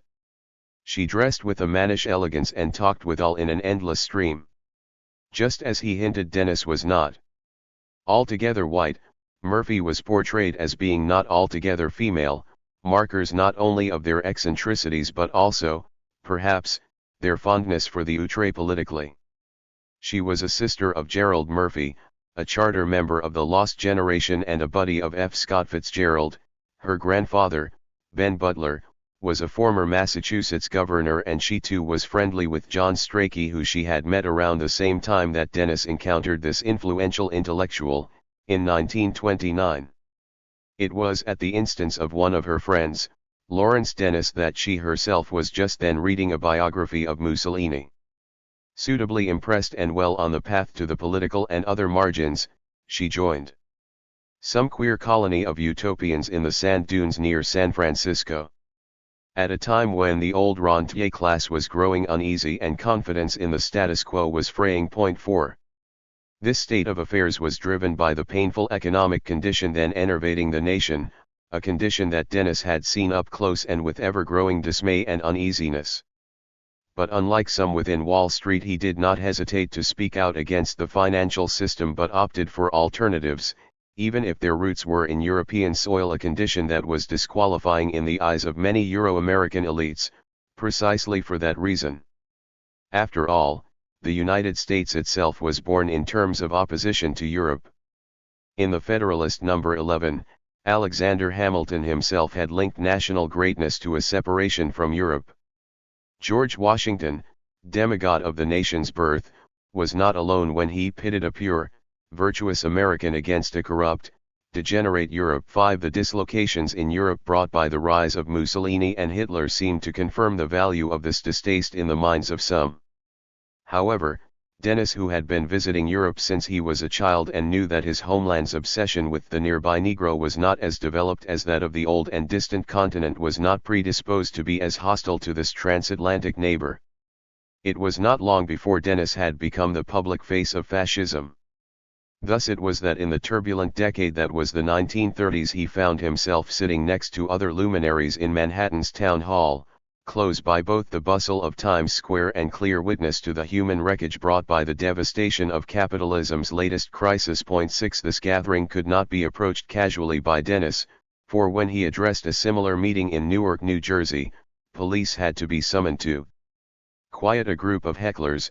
They dispersed more than 300 persons organized by the Young Communist League and their Socialist Party counterparts. 7. They were targeting the man termed by the press the unofficial leader of the fascist movement in America. 8.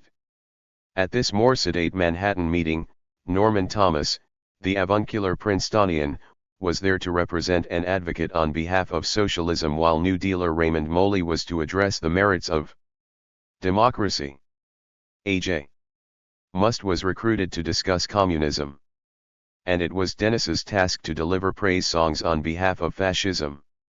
Suggestive of the dangerous moment faced by the nation, this debate, which in coming years would be deemed to be farcically unnecessary, akin to a circus or a discussion of the merits of life versus death, was taken quite seriously and broadcast nationally on radio on NBC. Dennis was described by the moderator as one of the prominent Americans invited to participate in this critical discussion mandated to determine which way America. Dennis was greeted with stormy applause as he approached the microphone. His deep and resonant voice, with echoes of his New England upbringing, there was not the faintest hint of the drawl that characterized so many Negroes, was typically forceful. "What we need is a new system," he demanded as he launched a bitter philippic against the New Deal. There had been a total collapse of public credit and currency, a blight for which he felt Wall Street deserved a share of the blame. There were wholesale foreclosures, and the attempt to borrow a nation's way out was as bankrupt as the system it was designed to rescue. A new system is indicated as the alternative to chaos, and this meant the state must plan a new social order. There was a pressing need for a new theory of social order that included the need for a planned economy, and that, unlike the system then developing in Russia, respects private property rights. Yes, certain revolutionary changes were required to enable government to plan amid the rubble of capitalist anarchy. Repetitively he emphasized that it was not necessary to expropriate all private property rights. Henry Ford could relax and, in fact, be energized, since the state would ensure his suppliers would not go belly up, thus jeopardizing his own existence. Still, Dennis wanted to redefine all private property, a door once opened that could lead to unanticipated consequences, and viewed such rights as mere licenses, that is, basically the right to enjoy this property but not to own it. He wanted to nationalize all banks and give state the monopoly of credit, so as to better direct the economy, shifting capital to winners and starving losers into submission. He wanted to liquidate Wall Street and its tyranny over our credit, and have its blue blood supplanted by a new elite of experts, persons like himself, for example. Dennis's 10-minute peroration was greeted by fervent applause. Norman Thomas said he thought that a good deal of what Dennis was describing was socialism, a riposte that reflected the then growing prestige of the socialist experiment in Russia and the opprobrium heaped upon its capitalist rival. But Thomas was not fooled. He assailed Dennis, Fascism, and Huey Long, and was interrupted frequently by hoots of support and the rhythmic pounding of palms together. Strikingly, neither Thomas nor Dennis had a good word to say about Wall Street or the U.S. Supreme Court, suggestive of the crisis of legitimacy faced by the status quo. In his rebuttal, Dennis did not retreat. "I consider Senator Long, Father Coughlin, the fascist priest of the airwaves, and other champions of the discontent of people as precursors of fascism. I salute Senator Long, Father Coughlin, and a great many other honest leaders. I don't agree with their particular views entirely," he said, leaving himself a narrow escape route, "but deserve to be heard and will be heard."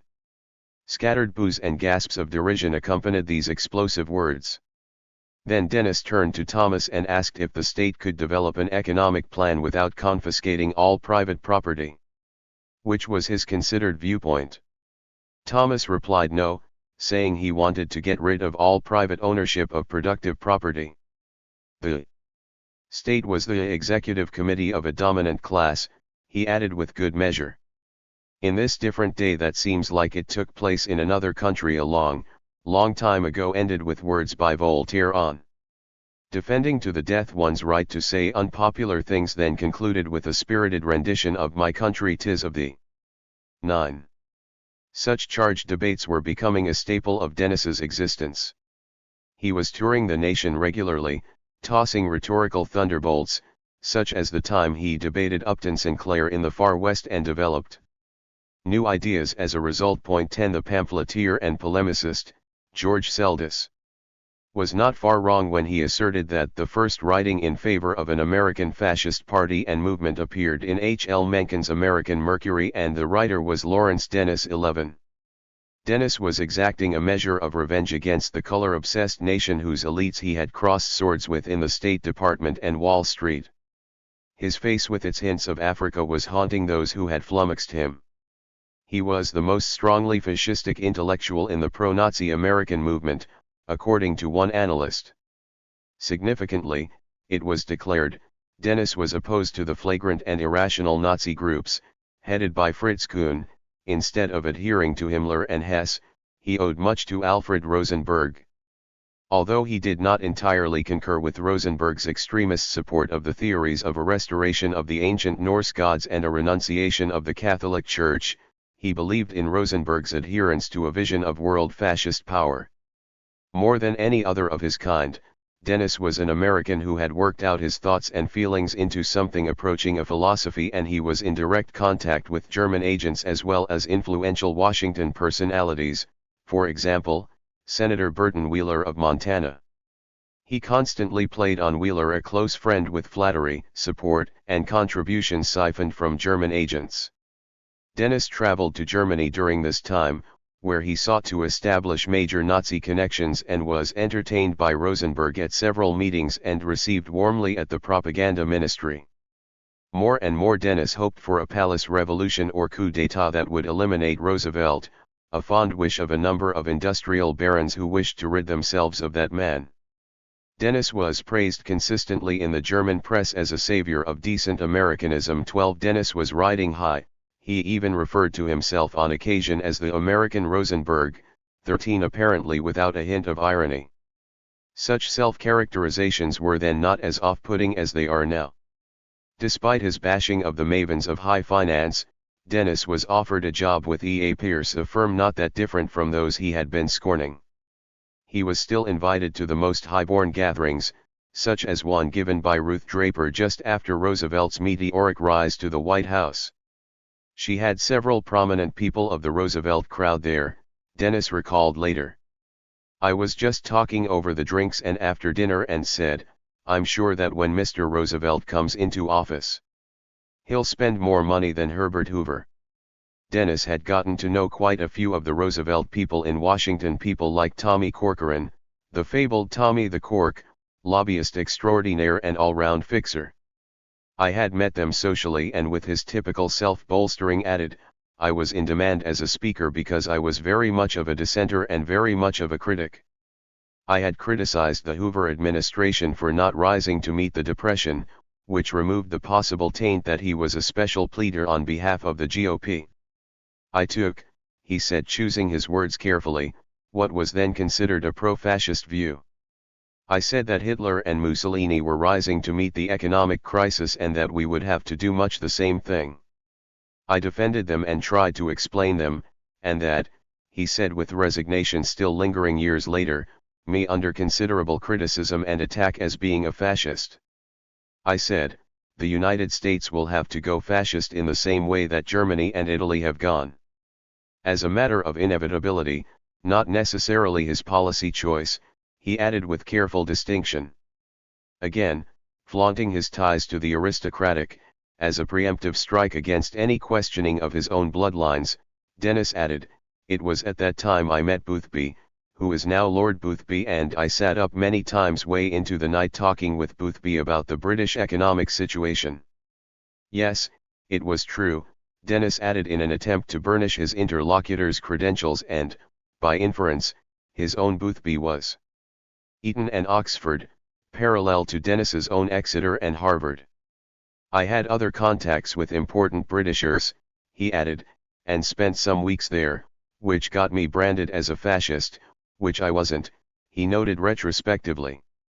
I was merely taking an objective view, and I was taking a prophetic view. Should the meteorologist be blamed for predicting a hurricane, or should her words be heeded and prophylactic measures adopted? 14.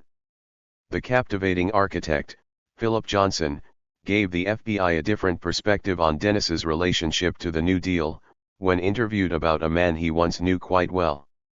Johnson came to be known as the Dean of U.S. Architects and was the first winner of the Pritzker Prize, the $100,000 award established by the family of the same name. He was passing in a sense in that he was a gay man in the closet. Born in Cleveland in 1906, the son of a well-to-do lawyer, he too graduated from Harvard and, also like Dennis, had a calculated veneer that included a dignified bearing and elegant, tailored suits that gave him the image of Fascism. 57. A distinguished, genteel aristocrat as opposed to a fop. His crisply outlined and round face was marked by heavy and round black spectacles of his own design that underscored his role as a champion of modernism. 15. In Dennis he found a kindred spirit. There was a steady contact between the two that led to Johnson's preoccupation with the older man. Dennis was a mentor to him and was in the forefront of Philip's consciousness, though Johnson's penchant for making degrading judgments of ethnic groups like the Czechs and the Danes cannot be ascribed solely to Dennis's influence. 16.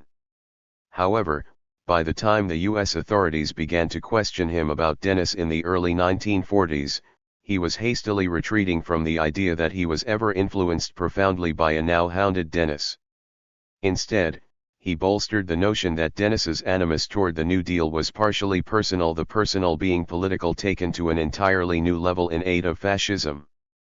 As he recalled it, one Beatrice Weller of New York had known Dennis since World War I, was very friendly with him, having frequently visited him in his home, and had always been a good friend of the predictor of fascism.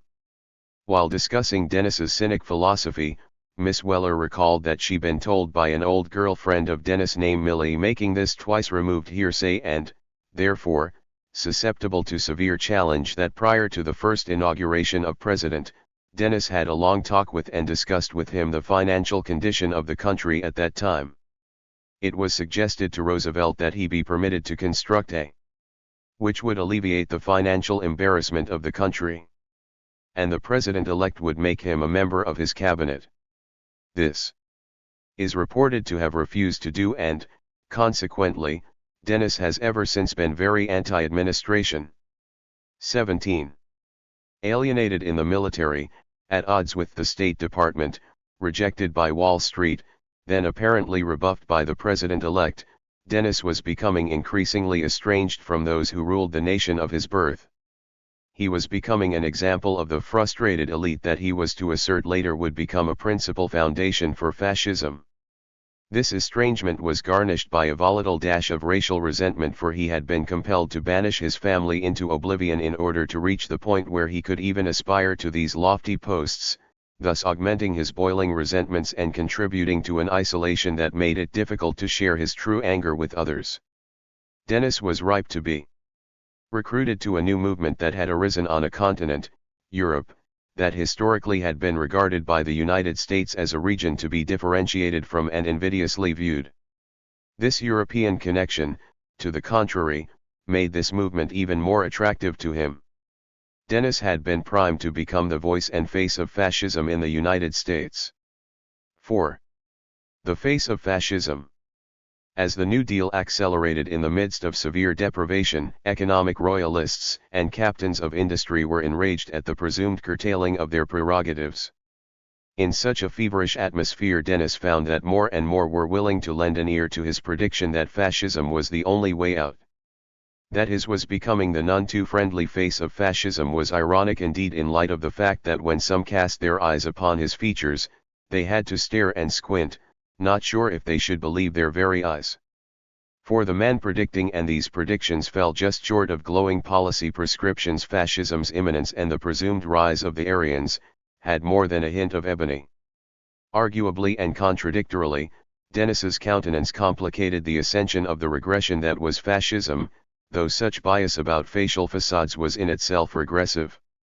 For his less than white face was bound to raise searching questions about the words flowing from behind his protuberant and fleshy lips.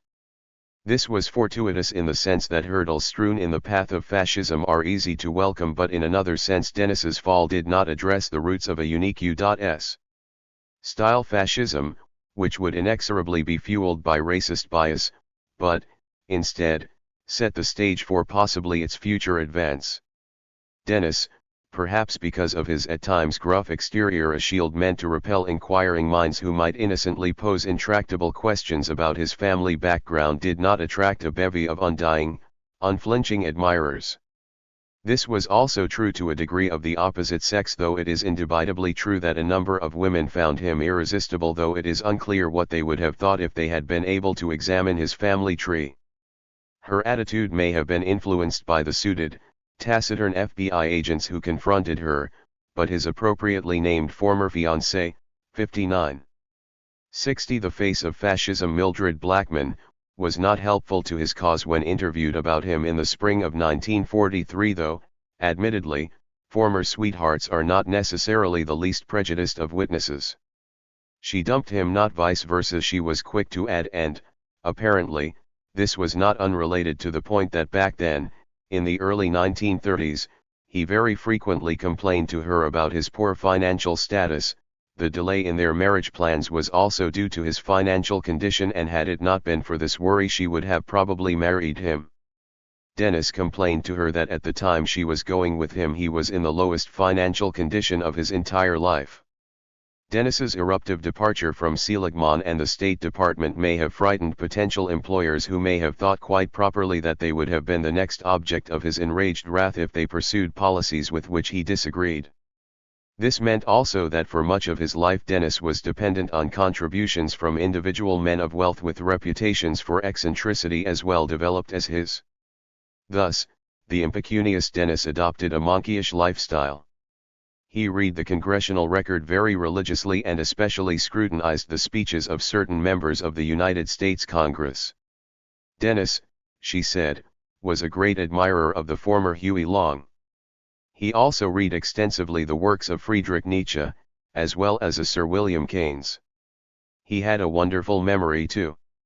Ms. Blackman did not sound as if she were the type who would be enamored by such stiff-necked rectitude. She did not sound enthused when she recalled that instead of romantic evenings at fashionable bistros, she attended numerous meetings with him which were held by Germans and German organizations. Damningly, she added, they were German meetings inasmuch as all speakers would begin and end their speeches with Heil Hitler, and he appeared to be well known to those present. And he appeared to be very sympathetic to Hitler and his movement. This was not the only touch of Deutschland in their encounters. He would attempt to explain to her his political theories. He would often refer to Das Kapital. Dennis, she thought, was irked with the New Deal since his aspirations to a cabinet position in the first Roosevelt administration were foiled. When she first met him, he was in the midst of his campaign in support of Roosevelt, and she stated that he had often told her that he expected a rich reward. Dennis had received his introduction into the inner circle of the Roosevelt machine at that time through Adolph Burley, with whom Dennis had attended Harvard and who she believed at that time was a close friend of Dennis. His failure to receive a cabinet or other high-level post, she thought, made him very bitter towards Roosevelt. But what was particularly uncomplimentary in her less than flattering appraisal of him was her riveting recollection not just that he was an ardent admirer of Hitler but, more so, when they were in attendance at a theater and a newsreel flashed a picture of Hitler, Dennis would stand and Heil Hitler one. Dennis was burning with grievances to the point where he was not only ready to throw overboard his own country but his erstwhile allies as well. The alleged slight from the New Dealers was just the latest in a slew, piled on others, from other elites. He was ready to see this group of elites replaced with another that included himself. What made Dennis's impassioned words persuasive was that he included liberal doses of antipathy toward entities that were worthy of searching critique but did not necessarily receive it consistently. The attraction of fascism in the United States was not necessarily its transatlantic ties but its often stinging analysis of the shortcomings of bourgeois democratic capitalism. The catch was that fascism would have changed things decisively but for the worst. Though he sought to moonwalk away from fascism later in life, Dennis never really came to grips with this dilemma. Still, from the margins, he raised points that liberals especially disdained. Taking to the pages of Mencken's American Mercury, a frequent recipient of his diatribes, he argued against the then popular idea of collective security globally. That was not all. It was equally absurd to talk about equality of economic opportunity in a world in which the British, Americans and French dominate nearly two-thirds of all territory and resources and virtually exclude immigrants. He mused about another world war in which the haves would seek to check expansion of the have-nots too. This was an aspect of Dennis's approach. He did not hesitate to invoke needlessome matters of class that barely concealed the question of race which had done so much to complicate his own existence. But what helped to endear Dennis to many and cause them to downplay or even ignore his fascist leanings was his repetitive denunciations of communists. The communists have only one real worry these days, he 62 the face of fascism thought, and that is fascism. For this danger, as for most others, They have a formula: a Kilkenny catfight between the democracies and the fascists, precisely what occurred when the United States and United Kingdom lined up against Italy and Germany. Dennis had another approach: it is time, if it is not too late, for America to wake up to the communist menace. 3. But Dennis's own insensitivity toward those who were Jewish and his inured Anglophobia made him not the ideal trumpeter of this ideal. He could not stand what he perceived as the chief emotions being exploited, in the run-up to war, that is, hatred of anti-Semitism and love of the British. It just so happens, thought Dennis, that our eastern seaboard aristocracy and our most elegant eastern universities and private schools are steeped in the Anglophile tradition. 4. But Dennis was developing a hardly disguised contempt for this eastern seaboard aristocracy, which dominated Wall Street and the State Department, and now, with the rise of FDR, was controlling the White House. More than that, though he admired some British elites, Eton and Oxford and all the rest, there was much about them generally that he despised. There was no doubt, he said presciently, that Britain will decline in years to come. Her present birth rate dooms her to the rank of a second-rate power in another 50 years. Almost giddy, he beamed that the European scales are now controlled by the Rome-Berlin axis rather than by England and France, because Hitler and Mussolini are more daring than any liberal democratic government can possibly be, they having less to lose and more to win by extreme tactics. England and France, he concluded triumphantly, could not possibly win anything out of a defeat of Hitler and Mussolini, and even if completely victorious in a military way, would suffer incalculable losses. 5. Unlike others on the right, he made distinctions they usually abjured. Thus, he proclaimed, the only imperialism that works or pays is that of land colonization and national security. Financial imperialism his bugaboo, stretching back to his star-crossed relationship with Wall Street. Like moral imperialism, neither works nor pays. Thus, the morally hardened and calloused Dennis thought highly of the U.S. seizure of California and Texas. But should we intervene to check communism in Mexico, he asked rhetorically, at a time when that nation seizing control of its oil wealth had roiled relations with Washington? Certainly not, he harumphed. He was to argue not inconsistently later that he was as opposed to U.S. intervention against communism, just as he was opposed to intervention against fascism. The former did not make him out to be a communist sympathizer, he contended, just as the latter did not convert him into a feckless advocate of the fascist. The more measured Dennis, who also rebuked liberals for their tolerance of, or cooperation with, the communists, thought that we should first check at home before veering abroad. Such effrontery warmed the cockles of his fellow rightists, but few were pleased by his accompanying admonition that we should neither intervene nor exert strong diplomatic pressure on behalf of defaulted loans by Wall Street pashas.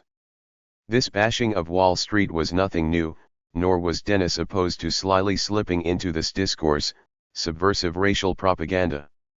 As we are not prepared to colonize Mexico or any other Latin American country, and as we do not want racial assimilation, our only hope in Latin America lies in developing native governments more respectful of our rights. 6. Typically, Dennis was rubbing the U.S. elite's nose in the muck of its racial dilemma, as he was making comments otherwise comfortable to these same forces.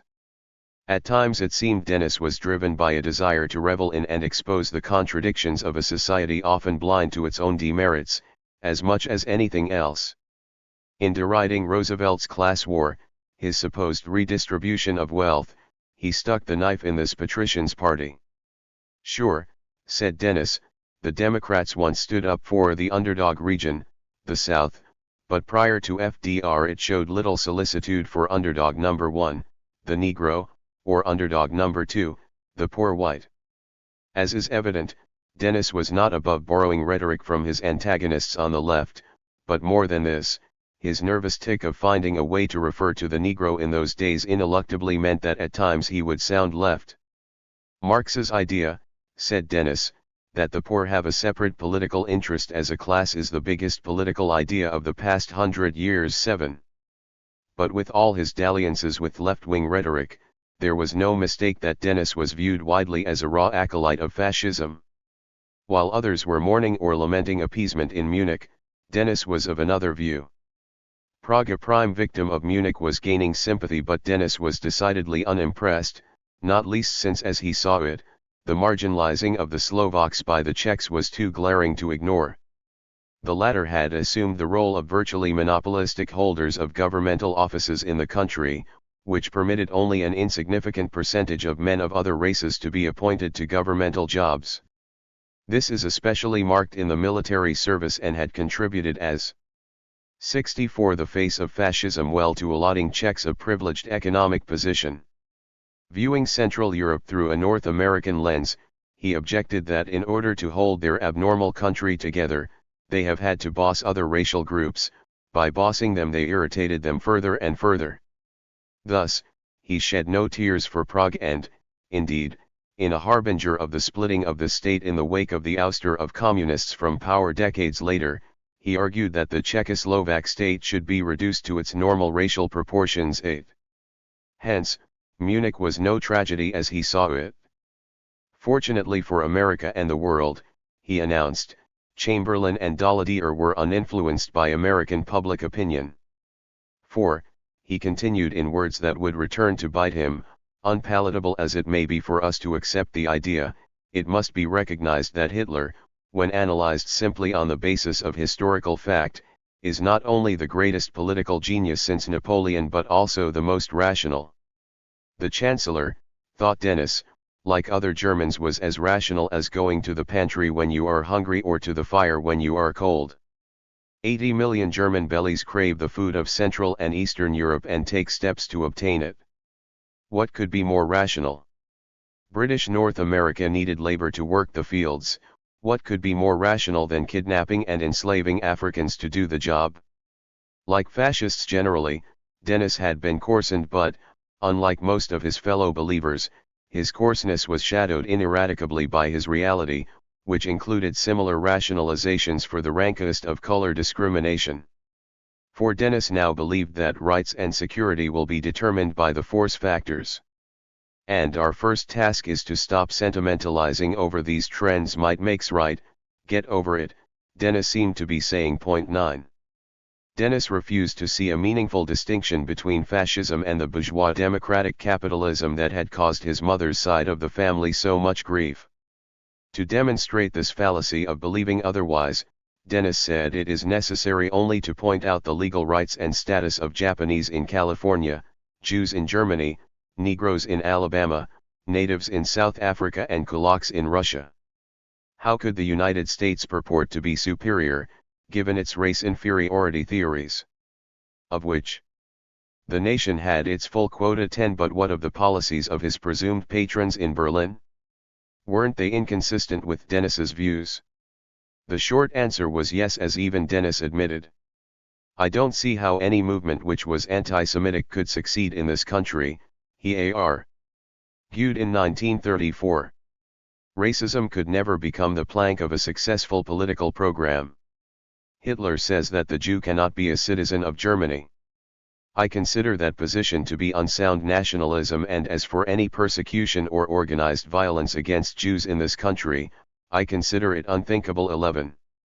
Dennis denied that the United States had the moral or any authority to challenge fascism, as long as it enjoyed brutal ideologies of racism. He, on the other hand, saw fascism as a revolutionary formula for the frustrated elite, a telling and accurate phrase this in an extended crisis of the prevailing social system of liberal capitalism, which was also not an incorrect perception, in light of the devastation wrought by the Great Depression. As he saw it, this frustrated elite were more revolutionary in temper than the unemployed proletarian and more skilled in the techniques of effective group action.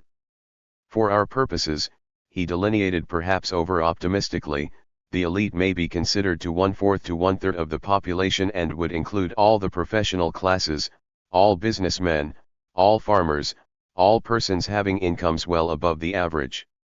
The communists expect, he opined, that the elite will be déclassed in mass by a prolonged capitalist decline and that, in their adversity, they will go over to the proletarian revolution. Dennis thought this fanciful. Things are not likely to happen that way.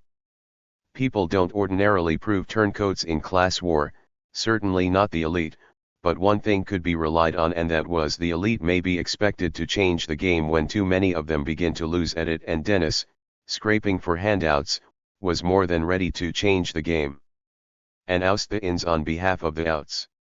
Though at times it seemed that Dennis had removed the human element from the arrival of fascism, making it seem that its emergence was akin to night following day, occasionally he was more subjective. Then, at other times he argued that big business has been making fascism inevitable, for no country in the world has a larger army of little Napoleons of business and yes men than the United States. We have perfected techniques in propaganda and press and radio control which should make the United States the easiest country in the world to indoctrinate with any set of ideas.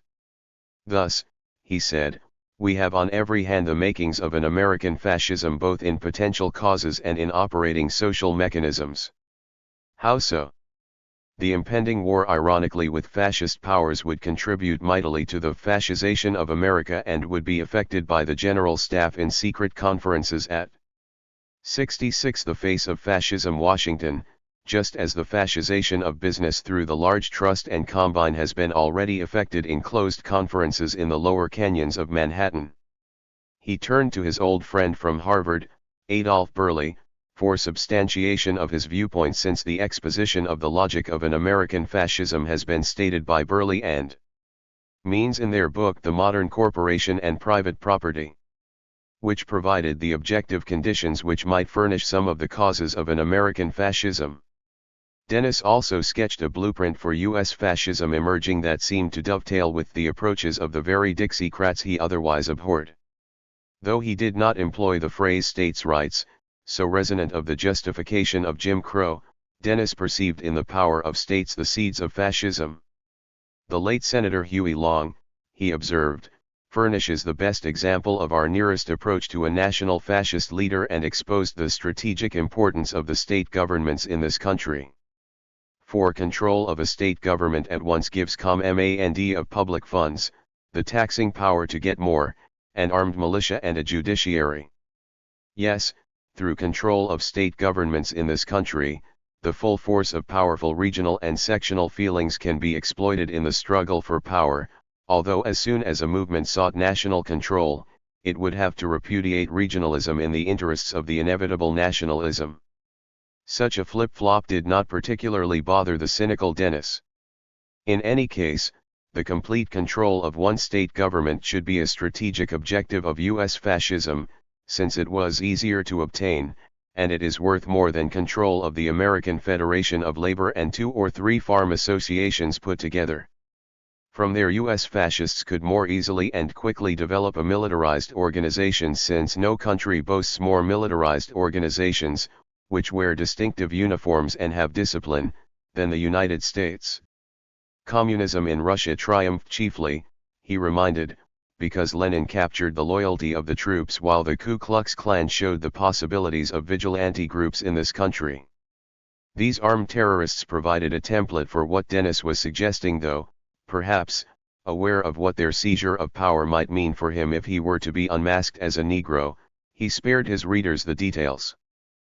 But the fact was that the KKK had risen in states, even Midwestern states like Indiana, and seemed to have all the earmarks of the fascist nucleus he was describing. Here Dennis backed away from the precipice, scoring the KKK as hardly more than the racket of skilled organizers, 12. As he was practically arguing for a more refined Klan, a kinder and gentler Klan, just as it seemed that he himself represented fascism with a human face. There was a reason why Dennis seemed to frequently eliminate the human element in sketching the imminence of fascism. Such thinking corresponded with his philosophy.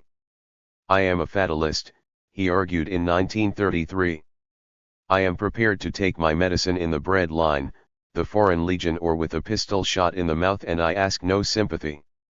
This was typical of his heartless, pitiless, and desensitized approach to life and politics. It was as if the pain he had had to endure, not only in his career but also having to exile his mother and family to the Siberia of his faintest memories, had left him devoid of feeling. I should like nothing better than to be a leader or follower of Hitler, he remarked tellingly, since this mechanistic philosophy saves me from a feeling of inferiority, guilt, or personal failure. The answers were not in the stars, nor in God's hands, but in the impersonal workings of politics and economics. This materialist approach had a unique attraction for one like Dennis, who had ditched religiosity for reasons that remain as obscure and mysterious as his crossing the color line, though it may have been motivated by the fact that religiosity was all too intertwined with his earlier life as a Negro. 13. Dennis may have been scraping for ducats, but his becoming the face of fascism in the United States was not without its benefits, since this European-based movement was in desperate need for U.S. contacts, especially those with the high profile he displayed. His appearances before Congress, his public speaking engagements, his prolific writing, all had brought him attention to a wider audience, an audience not limited to a nation with which he was increasingly at odds. Thus, when he visited Italy in 1936, an official car was placed at his disposal because fascist officials called him an important American fascist. 14. The Nazis could not have found a better Native American for their purposes than Lawrence Dennis, said the prosecutor, O. John Rogge. Not only was he in close touch with high-level German functionaries, but also while in Rome on this official journey, Dennis proudly mentioned, "I had an hour's talk with Mussolini alone." He offered advice to his European colleagues, though they seemed to not embrace it. While in Berlin he met with Karl Boehmer of the propaganda ministry and told him, "Why don't you treat the Jews more or less as we treat the Negroes in America?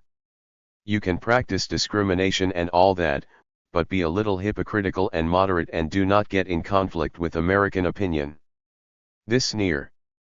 68. The face of fascism. Ingly cynical advice was repeatedly offered to Berlin, to no avail. Dennis also acknowledged receiving funds from Germans, but it was not what his detractors thought. He claimed he had won the money playing cards, taking some of it from members of the staff of the German embassy in Washington. 15. It was not just the Italians and Germans with whom Dennis was consorting. It was not unusual when Dennis was found rubbing shoulders with Maurice Garodombasle, commercial attaché of the French embassy, who had given a reception with music in the foyer of the main ballroom of the exclusive Plaza Hotel in Manhattan for Madame Paul Claudel, wife of the ambassador. Yes, Dennis the Negro would have been barred at the door, while Dennis the fascist was welcomed and embraced. 16. The perverse illogic of Jim Crow had brought the United States to this cruel point, that the accident of birth was deemed more important than the adoption of ideology. This was a point that the nation began to retreat from haltingly and reluctantly after the fascist powers had waged war on this nation, almost bringing it to its knees. As Dennis began to emerge in the 1930s as the brain behind U.S. fascism, he became a target of invective, a bête noire, so to speak. On the other hand, others were welcoming him with open arms. When Dennis toured Portland, Oregon in 1937, the trip was most successful as principals of every dealer house in the city attended, including senior officers of major banks. The reaction was splendid and, said one attendee in a personal and confidential message, "Nearly every one of the 75 present has either called me by phone or called to see me personally to say they felt that this was by far the best and most logical talk along these lines that had ever been given in Portland." 17. In Los Angeles he was also very enthusiastically received. This program was broadcast over a local station and the club claims a radio audience of 30,000. 18. What kind of message was he delivering at these gatherings where he was rapturously received? The United States was headed for fascism, he declared. It was inevitable. 19. What I defend at present, he said, is more or less a socialistic managerial state involving economic planning and vast public investment, that is, pursuing much the same objectives under fascism, Nazism, and communism.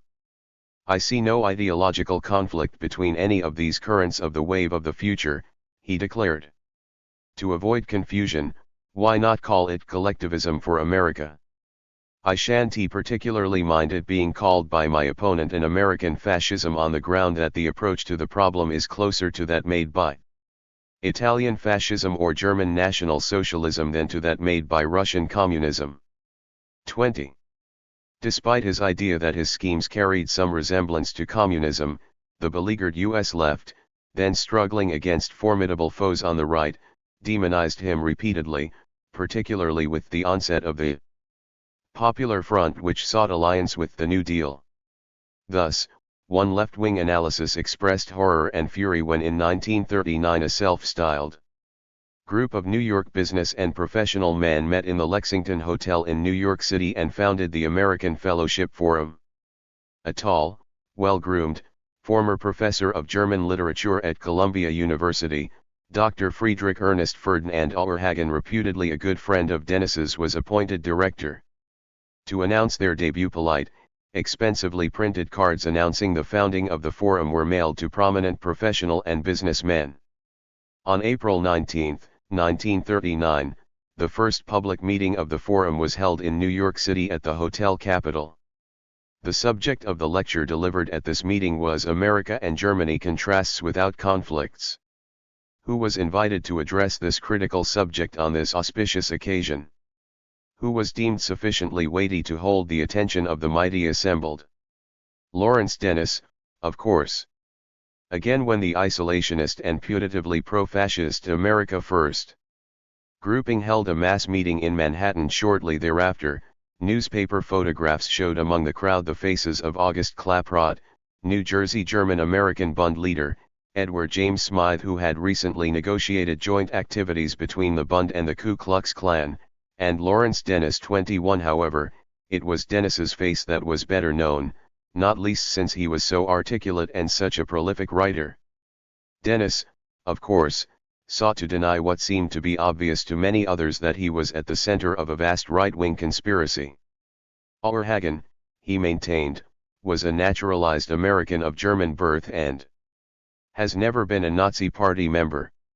As for another presumed Nazi agent, he had only exchanged social amenities with him, and as for Berlin itself, well, huffed Dennis, the highly regarded Ivy Lee, the doyen of the entire field of public relations, had as one of his clients the Nazi government, so what was the big deal about Dennis associating with Germany?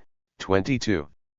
Moreover, unlike his comrades among the Forum and America First, Dennis was more connected not only to Charles Lindbergh, the Ulti-70, the face of fascism made in celebrity, but also to a range of New Dealers and well-placed Exeter and Harvard graduates.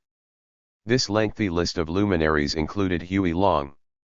And it was this relationship that sparked so much concern among the U.S. left, for the Kingfish was not some obscure stump speaker or German émigré, he was a potent politician whose aspirations for the White House were not unrealistic. As noted, the route sunk by Long and his movement in Louisiana were a prototype of what Dennis envisioned for the nation, that is, a state-by-state march to power. The words do not necessarily ring true, but one left-wing writer cited Dennis as praying for the day when Long could get up before 500 of our big industrialists in a secret meeting, he could give them a proposition they would prefer to the Roosevelt disorder.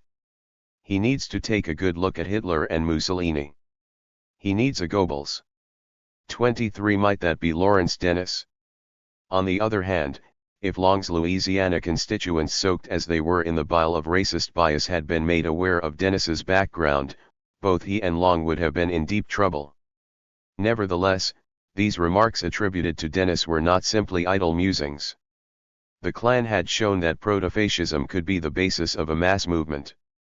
The Nazis succeeded in electing Fred C. Gartner to Congress from the 5th Congressional District in Philadelphia in November 1938.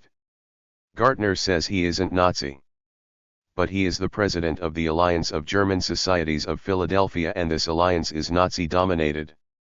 24. DeWitt Wallace, the fabulously wealthy owner and publisher of the Reader's Digest, told his staff he did not want Hitler defeated. Foreign fascist propaganda written by Mussolini, Ribbentrop, Goebbels, Goering, etc. was first introduced to America by William Randolph Hearst, the powerful press mogul, said the left-wing propagandist, George Seldes. 25. Fascism seemed to be becoming less of a sideshow with the swarthy Dennis as the ringmaster. The brilliant architect, Philip Johnson was so inspired by the fascistic writings of Lawrence Dennis that he and his comrades created their elitist national party in 1934. 26 So convinced were so many that fascism was the wave of the future, that even some of the more affluent in the U.S. Jewish community were said to finance anti-Semitism.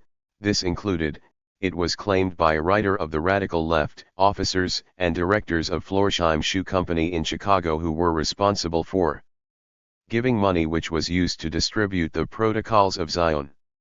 27. Whatever the case, fascism was beginning to catch the spotlight and Dennis himself was becoming the acceptable face of this movement. 5. On friendly terms with Senator Huey Long, meeting one-on-one with Benito Mussolini, an acerbic commentator on radio and in the press of the United States, praised in elite circles in Berlin, Lawrence Dennis had come a long way since his beginnings as a Negro child preacher.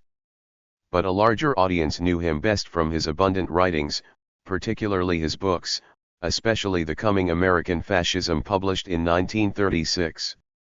With these books he established himself firmly as the authentic domestic voice of fascism, though what he was saying in these pages was not exactly the popular impression of this burgeoning ideology, making one wonder if these books were actually read by those who were buying these tomes or were they simply bought to adorn bookshelves and coffee tables by those who wanted to appear to be cognizant of a trend that was sweeping Europe. Though Jim Crow Louisiana and the Klan and like-minded paramilitary groupings were seen by many as nuclei for a genuine U.S. fascism, Dennis was trapped in an inconsistency that made him an utterly contradictory spokesman for this movement. For he spent considerable energy in this book and elsewhere in seeking to reconcile fascism, which if it were to grow had to be grounded in a wrenching racism, with racial equality. Now Dennis was an agile verbal and intellectual acrobat, but even this feat was beyond his strenuous and dexterous efforts.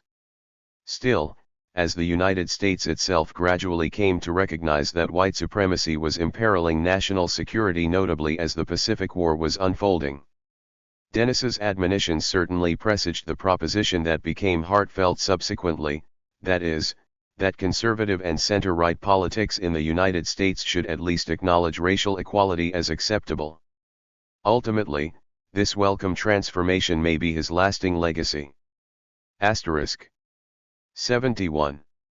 72. By the summer of 1936, Dennis was ensconced at the Central Hotel in Berlin and enthusing about his reception. I have been driving extensively over Germany, Belgium, Holland, the United Kingdom, France, Italy, and Switzerland and Austria. He had met with Mussolini alone, as well as numerous talks with important people. In London, John Strachey, with whom I spent several hours, had read my latest book and considered it a thoroughly sound and adequate exposition of the subject, he added with typically defensive conceit. Dennis too disagreed with the general attitude in the United States that Mussolini is merely a clown and Hitler merely a nut. To make sure, just as he had engaged Il Duce, he added, I expect to get interviews with Hitler. Then I go to Russia for a month's run around. 1. Berlin was as enthusiastic about Dennis as he was about Germany. The FBI intercepted and translated a letter from Berlin's America Institute which was both blunt and effusive. To get right to the point, I should like to suggest that you visit Mr. Lawrence Dennis. You need only contact him by telephone and give him my regards. Mr. D is a big shot and through him you would undoubtedly be able to make all the desirable and currently possible connections with regard to the most recent developments. It was added cryptically. Point 2. Dennis's journey to Berlin was facilitated by his frequent visits to their embassy in Washington. I went there, he recalled later. They gave dinners and I was invited to their dinners and they took me out to dinner. Yes, they regarded me as a friendly ally, he admitted. That is how he was able to cross the Atlantic in 1936. I went to the Nuremberg Party rally and, of course, the annual dinner of the Harvard Club of Berlin, said this true son of Crimson. I never had any contacts with the anti-Semitic movements in America, he said, which may be accurate depending on how one defines contacts. I had worked for 3 years for a Jewish firm, Seligman, he added defensively. Dennis's meetings with Mussolini, he talked with me. He didn't say anything and I didn't say anything, and other top fascists have to be viewed in the wider context of this European tour. Thus, he also met in France with the top French leader, Pierre Laval, and in Moscow with George Kennan, who invited me to dinner, lunch and took me to some parties. One of my most esteemed and valued contacts over there was Keynes, said Dennis, the inveterate name-dropper, of his visits in London. One morning I got a call at my hotel from Keynes. He said, "I'd like very much to see you. Will you come around and have lunch with me today?" Before that, Keynes had published an article by me in the Economic Journal which he edited and ran. He was very pleasant. He thought quite highly of me. Again, reflecting his desire for esteem, he added, "Frank Breckenridge told me after the lunch that Keynes had talked to him and spoken very highly of me.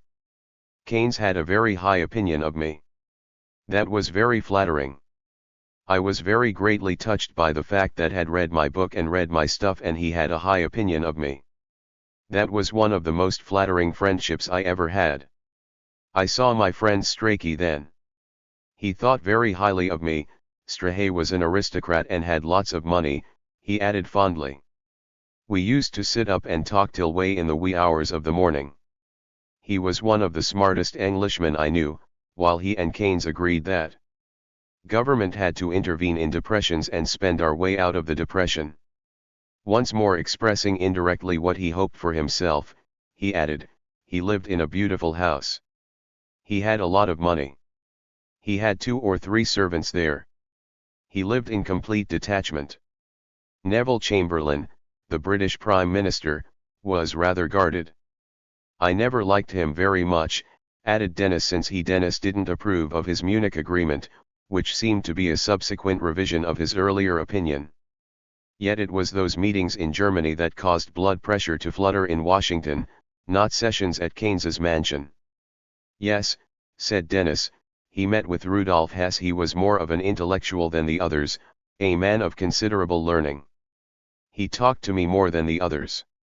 The others being Goering and Goebbels. We talked about war and we talked about the Jews and National Socialism. They didn't express violent anti-Semitic views," he reassured. Goebbels was something of an intellectual, akin to the German he met who had been a professor at Harvard when Dennis matriculated. Point 3. But Washington had another concern about Dennis's gallivanting. An informant stated that as long as she had known Dennis he had never seemed to have any money and he would not have been able to finance this trip himself to the best of her knowledge.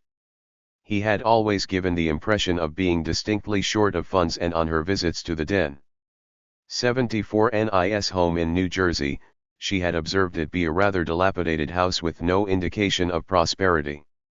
For the FBI was pleading inconsistent counts, positing Dennis's affluence when that served to indict him, and the opposite otherwise. On the other hand, the Bureau's suspicions that Dennis may have been traveling to Berlin to receive instructions or at least inspiration were not misguided. Suspicions about Dennis reached a fever pitch when during his tour of Germany, he was photographed standing next to a uniformed swastika-bearing Nazi in a portrait that was circulated widely, particularly by Henry Luce's Life magazine. This one photo caused Dennis much grief. In this case, a picture was worth more than 1,000 insightful words. Dennis conceded, as he had no choice, that he was beside a uniformed young Nazi on the grandstand of one of the colossal stadia at Nuremberg, but, he explained, it was all rather innocent. These young Nazi elite guards assigned to act as our hosts and guides lived with us in our hotel. They had breakfast with us around 8, bundled us off in large buses to the first function of the day around 9, brought us back to the hotel for lunch, took us off to another afternoon function, brought us back for dinner, and took us to the evening function and brought us home around midnight. We were with them the best part of 18 hours a day. 5. He explained with growing exasperation, and this picture had to be viewed in this context. But images speak louder than words, and this portrait proved to be extremely damaging to Dennis. I wrote a long letter to Life telling them that their paragraph about me was a mass of lies, said a frustrated Dennis later. I never entertained a German diplomat in my home. I never entered the German embassy. I never had any correspondence with it or its personnel, yet another fact he subsequently revised. The depth to which he had sunk was exposed when he observed that he was thinking of filing a libel suit, but with my reputation, how can I show I am damaged by such libels? 6. If in the discussion, it be assumed that one of our values, Dennis announced, should be a type of racism which excludes certain races from citizenship, then the plan of execution should provide for annihilation, deportation, or sterilization of the excluded races. If, on the contrary, he continued, as I devoutly hope will be the case, the scheme of values will include that of a national citizenship in which race will be no qualifying or disqualifying condition, then the plan of realization must, in so far as race relations are concerned, provide for assimilation or accommodation of race differences within the scheme of smoothly running society. Dennis was either terribly naive or fiendishly and devilishly slick in devising a fascist blueprint when he sought to deflect attention away from the traditional object of frustrated passions, the Negro, and toward the elites he sought to replace, for example, Wall Street.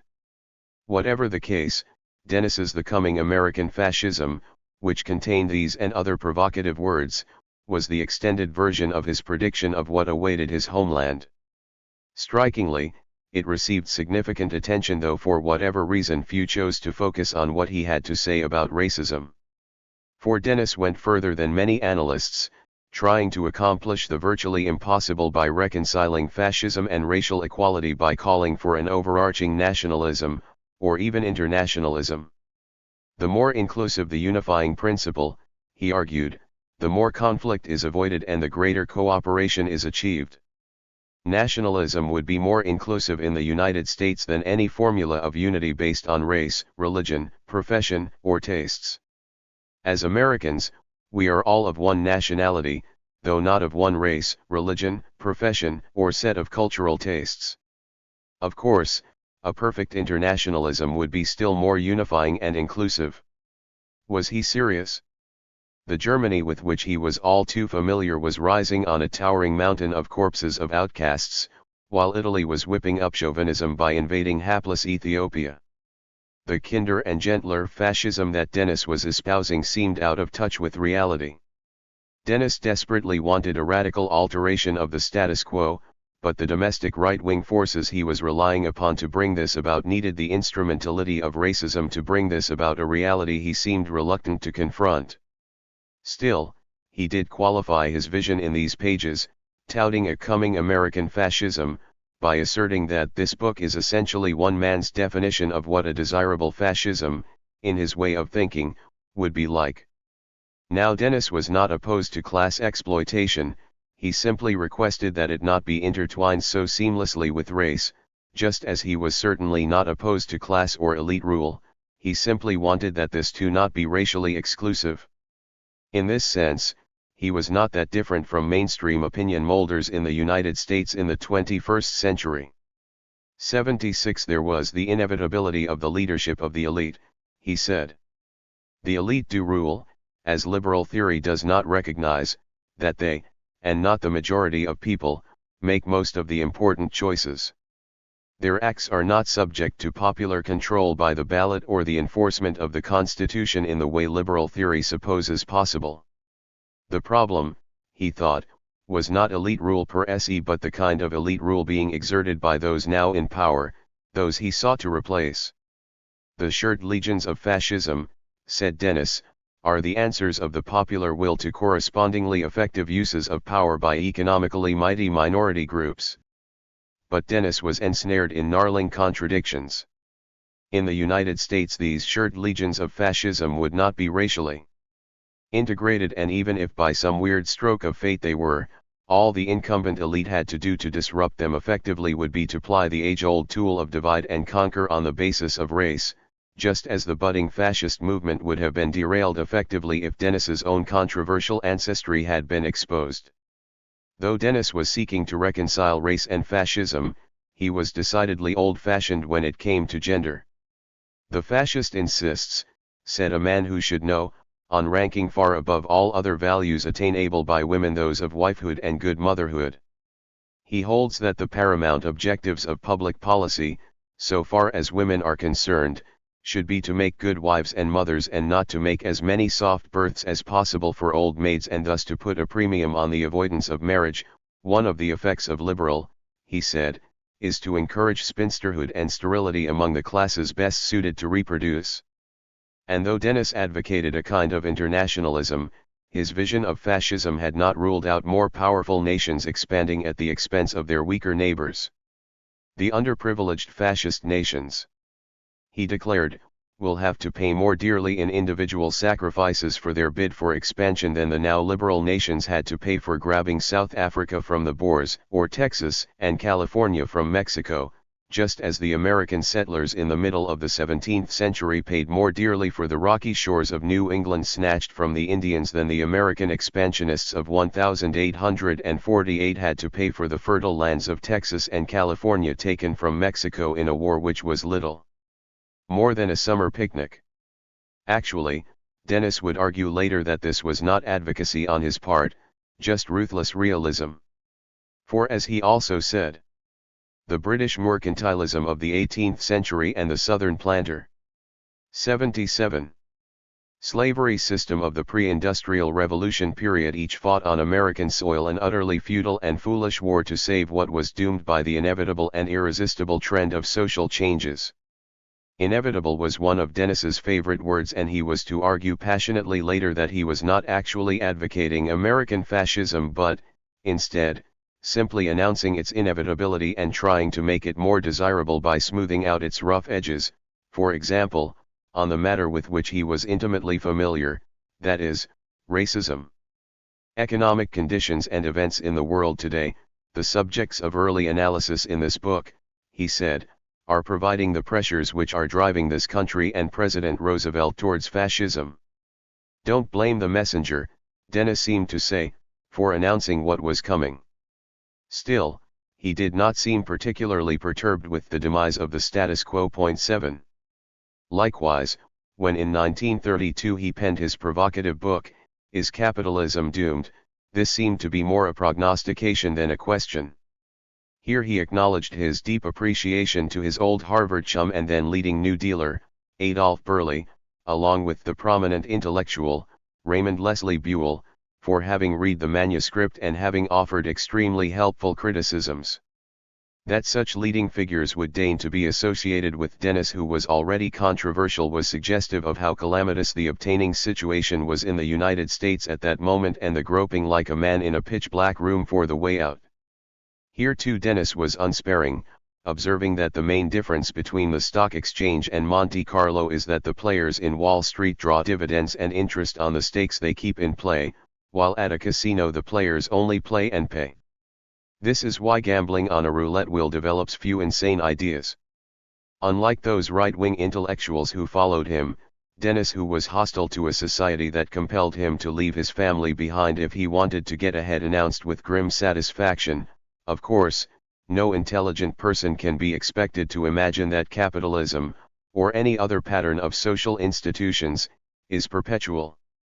War did seem perpetual, he proclaimed, as long as Wall Street dominated society. The more we allow our foreign investments to grow and the more our statesmen and bankers involve us as a nation in international situations to protect these interests, the more certain becomes our participation in the next war, which is as inevitable as the last war. 78. Again, inevitable was Dennis's word of choice. He was simply predicting coming events based on current trends. Don't blame the marriage counselor for correctly predicting divorce, he seemed to be saying. Yes, this was disingenuous, for Dennis, the counselor, also was not shy about making policy prescriptions to rescue the nation as he saw it from these current trends.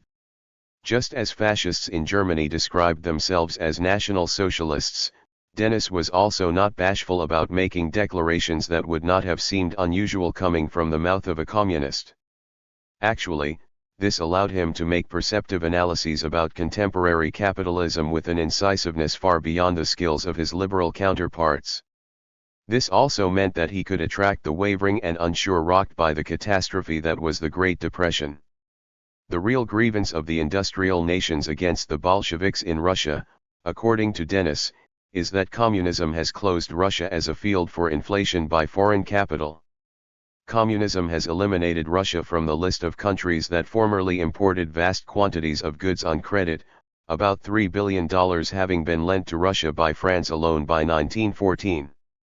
Dennis described himself as an isolationist, particularly in his later years when the odor of fascism had become suffocating, but this tendency was also evident in his thinking early on, as he was generally critical of foreign interventions, which he perceived as just another excuse for bolstering the interests of Wall Street and other moneyed interests. The Boer War, the present war of the United States on General Sandino, in which over 100 American Marines and over 3,000 Nicaraguans have uselessly lost their lives, or the present war of the Japanese on the Chinese in Manchuria, are all concrete modern examples of the protection of foreign investments aid. Dennis thought that the ability of U.S. capitalism to run up debt outstrips the nation's ability to produce goods, thereby leading to crises and depressions, which was no lunatic notion. 9 However, contrary to popular perceptions, fascism became popular not because it advocated genocide and ethnic cleansing. It shrouded these noxious policies with a rapid flurry of rapier-like incisions against the weaknesses of contemporary capitalism, in a manner that liberals and other mainstream forces were incapable of replicating. This is what helped to bring them and Dennis' adherents. Though there were inherent and glaring flaws in much of what Dennis espoused, certainly his thinking that fascism and racial equality could be 79 reconciled in the United States was literally akin to fantasy. His critics generally were not up to the task of dissecting his ideas. One dismissed the coming American fascism peremptorily, asserting that for him liberalism is only the mistress of capitalism and a pliant mistress at that point. 10. Another declared that this book is far too long. Besides, he has no use for any foreign country mentioned, except perhaps Italy and Germany. With evident disbelief and horror, the reviewer concluded, his adversary is liberalism rather than communism. 11 Francis Coker of Yale in the American Political Science Review concurred, noting in almost awestruck tones that Dennis is as extreme and detailed as any communist in attacking our existing capitalism. 12 But the legendary scholar, John Commons of Wisconsin in the American Economic Review, thought that Dennis should, in my opinion, rate even above Pareto in Italy and Span in Austro-Germany as a theoretical prophet of fascism. I rate this book by Dennis the leading theory of fascism. 13. The larger point was that Dennis the fascist was given a respectful hearing in a manner that generally eluded the most talented of Negroes, who generally were barred from having their critiques of the society into which they were born taken seriously, irrespective of whether their analyses indicted racism. What Dennis's critics did not realize was that Dennis the Negro had pervasive grievances against capitalism that were not assuaged by the rise of the New Deal, which after all had to compromise with its Dixiecrat wing, thereby lessening its ability to address Jim Crow. The obvious question that Dennis failed to address was whether fascism would prove better than liberalism in addressing racial equality. Yet, considering the viewpoint of some contemporary historians who have rebuked liberals in the United States for their abject weaknesses in addressing racial equality, 14 comprehends more effectively why Dennis opted for extremism. The hatred of a core of businessmen for the New Deal, to the point where some were not hostile to the notion of the president himself being deposed by extra-legal means. This atmosphere provided fertile soil for the growth of fascism. It was in such soil that Dennis took root, growing to be deemed the brain behind this movement. Like a lodestar, he was beginning to attract other minds deemed to be brilliant, including the talented and charismatic architect, Philip Johnson. Ironically, Johnson also became warm friends with that beacon of liberalism, Arthur Schlesinger, Jr., who described him as brilliant and charming with a 80 bizarre political past, who was thrilled by the Nazi rallies. He was also, according to Schlesinger, impressed as well by the intelligent American fascist theoretician, that is, Dennis. That Johnson was considered perhaps the most influential American architect of his generation was reflective of Dennis's own magnetic appeal. 15. This architect of elegance designed the Seagram Building in Manhattan and Lincoln Center. This bachelor was considered quite a catch, including if one FBI informant was to be believed, deemed to be such by Dennis's own spouse 16, though it is hard to swallow this claim easily in light of Johnson's homosexuality. The U.S. Department of Justice thought it was quite possible that Dennis has behind his activities the support of Philip Johnson, then of Cambridge, Massachusetts, who is reported to be quite wealthy. Dennis received considerable sums of money from Johnson in 1940, totaling some $5,200. Looking toward putting Dennis behind bars, it was noted that none of these sums was reported as income by Dennis in his income returns. 17. The authorities also knew that Philip Johnson has been a frequent visitor at the Dennis home. 18. The FBI came to discover that Johnson too was well connected in prominent Nazi circles in Berlin ever since he visited there in the summer of 1938. "It was Dennis who told me," said Johnson, "of a leading figure there, and I looked him up," said the architect. "It was Dennis," said Johnson, "who directed him to a woman in Heidelberg, a salon hostess at the time of the inception of Nazi socialism, and was apparently a brilliant conversationalist. Dennis," he acknowledged, "was a well-known intellectual theorist in Germany, which evidently made him attractive to Johnson." The inquisitive FBI agent interrogating him asked Johnson bluntly, "Then we can state definitely that you had been furnishing Dennis approximately $100 a month from the time he left E.A. Pierce and Company up until the summer of 1940, and that in addition to those sums you furnished Dennis additional sums?" Johnson replied, "That is correct. It is perfectly possible that I might have given him more larger sums than the regular $100.00.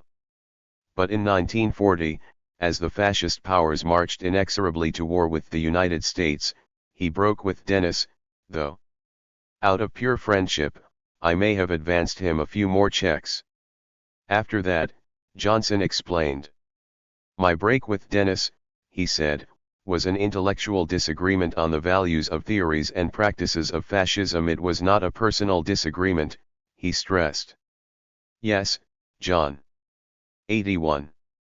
Son acknowledged, I would Dennis had fallen on hard times by then. Dennis had other mysterious sources of cash, he thought, that is, it was cash it was given him as he walked out of building, as I understand it, that is, anonymously, as if this were straight from the plot of a tawdry dime novel." This was a rather damning admission, raising the specter that agents of Berlin or Rome were financing Dennis's crusade, and saw him as a possible U.S. leader if they were to prevail over this nation in war. But Johnson quickly bolstered Dennis's own frequently repeated assertion that Dennis does not advocate fascism but regards it as inevitable. I think that he would not be displeased with it because it would make him more or less of an important personage, having predicted it. I do not feel he is a propagandist for it." Yet, this was a fine distinction, particularly since the German leader, von Geinanth, arranged for Dennis to go to the Party Congress in Germany. Johnson apparently was unaware of Dennis's family background, at least he did not comment on the irony of Dennis's meeting not only with prominent U.S. politicians, for example, Hamfish and Homer Bone, and Senator Cutting, of course, but also segregationists, for example, Representative Collins of Mississippi. The FBI no doubt was struck by the fact that Dennis read the Frankfurter Zeitung, which has an economic supplement, which is widely read, and he did seem to know the prominent German personality von Trempel more than merely casually. But Johnson absolved himself of any taint to a degree by emphasizing, "I have no information of his life after the fall of 1940-19. Johnson's answers evidently did not please the FBI, so they re-interviewed him, and, expansively, he conceded that he had supplied thousands of dollars to Dennis over the years. The Bureau remained wary, skeptically declaring that it was evident his ability to remember details of any type was very poor. Johnson, amazingly, never knew at any time what his bank balances were, and he gave this money to Dennis always in the form of cash and always in $100 bills, which in their minds suggested that he did not want these contributions to be traced, and, if so, why? Was it because he thought there was something seditious about these exchanges? Yet, Johnson also expressed surprise that Dennis should have had so much money. He stated that he was quite sure now that Dennis had received substantial funds from sources which were unknown to him prior to this time. Seemingly expressing a sense of betrayal, Johnson said that he felt he had almost entirely supported Dennis.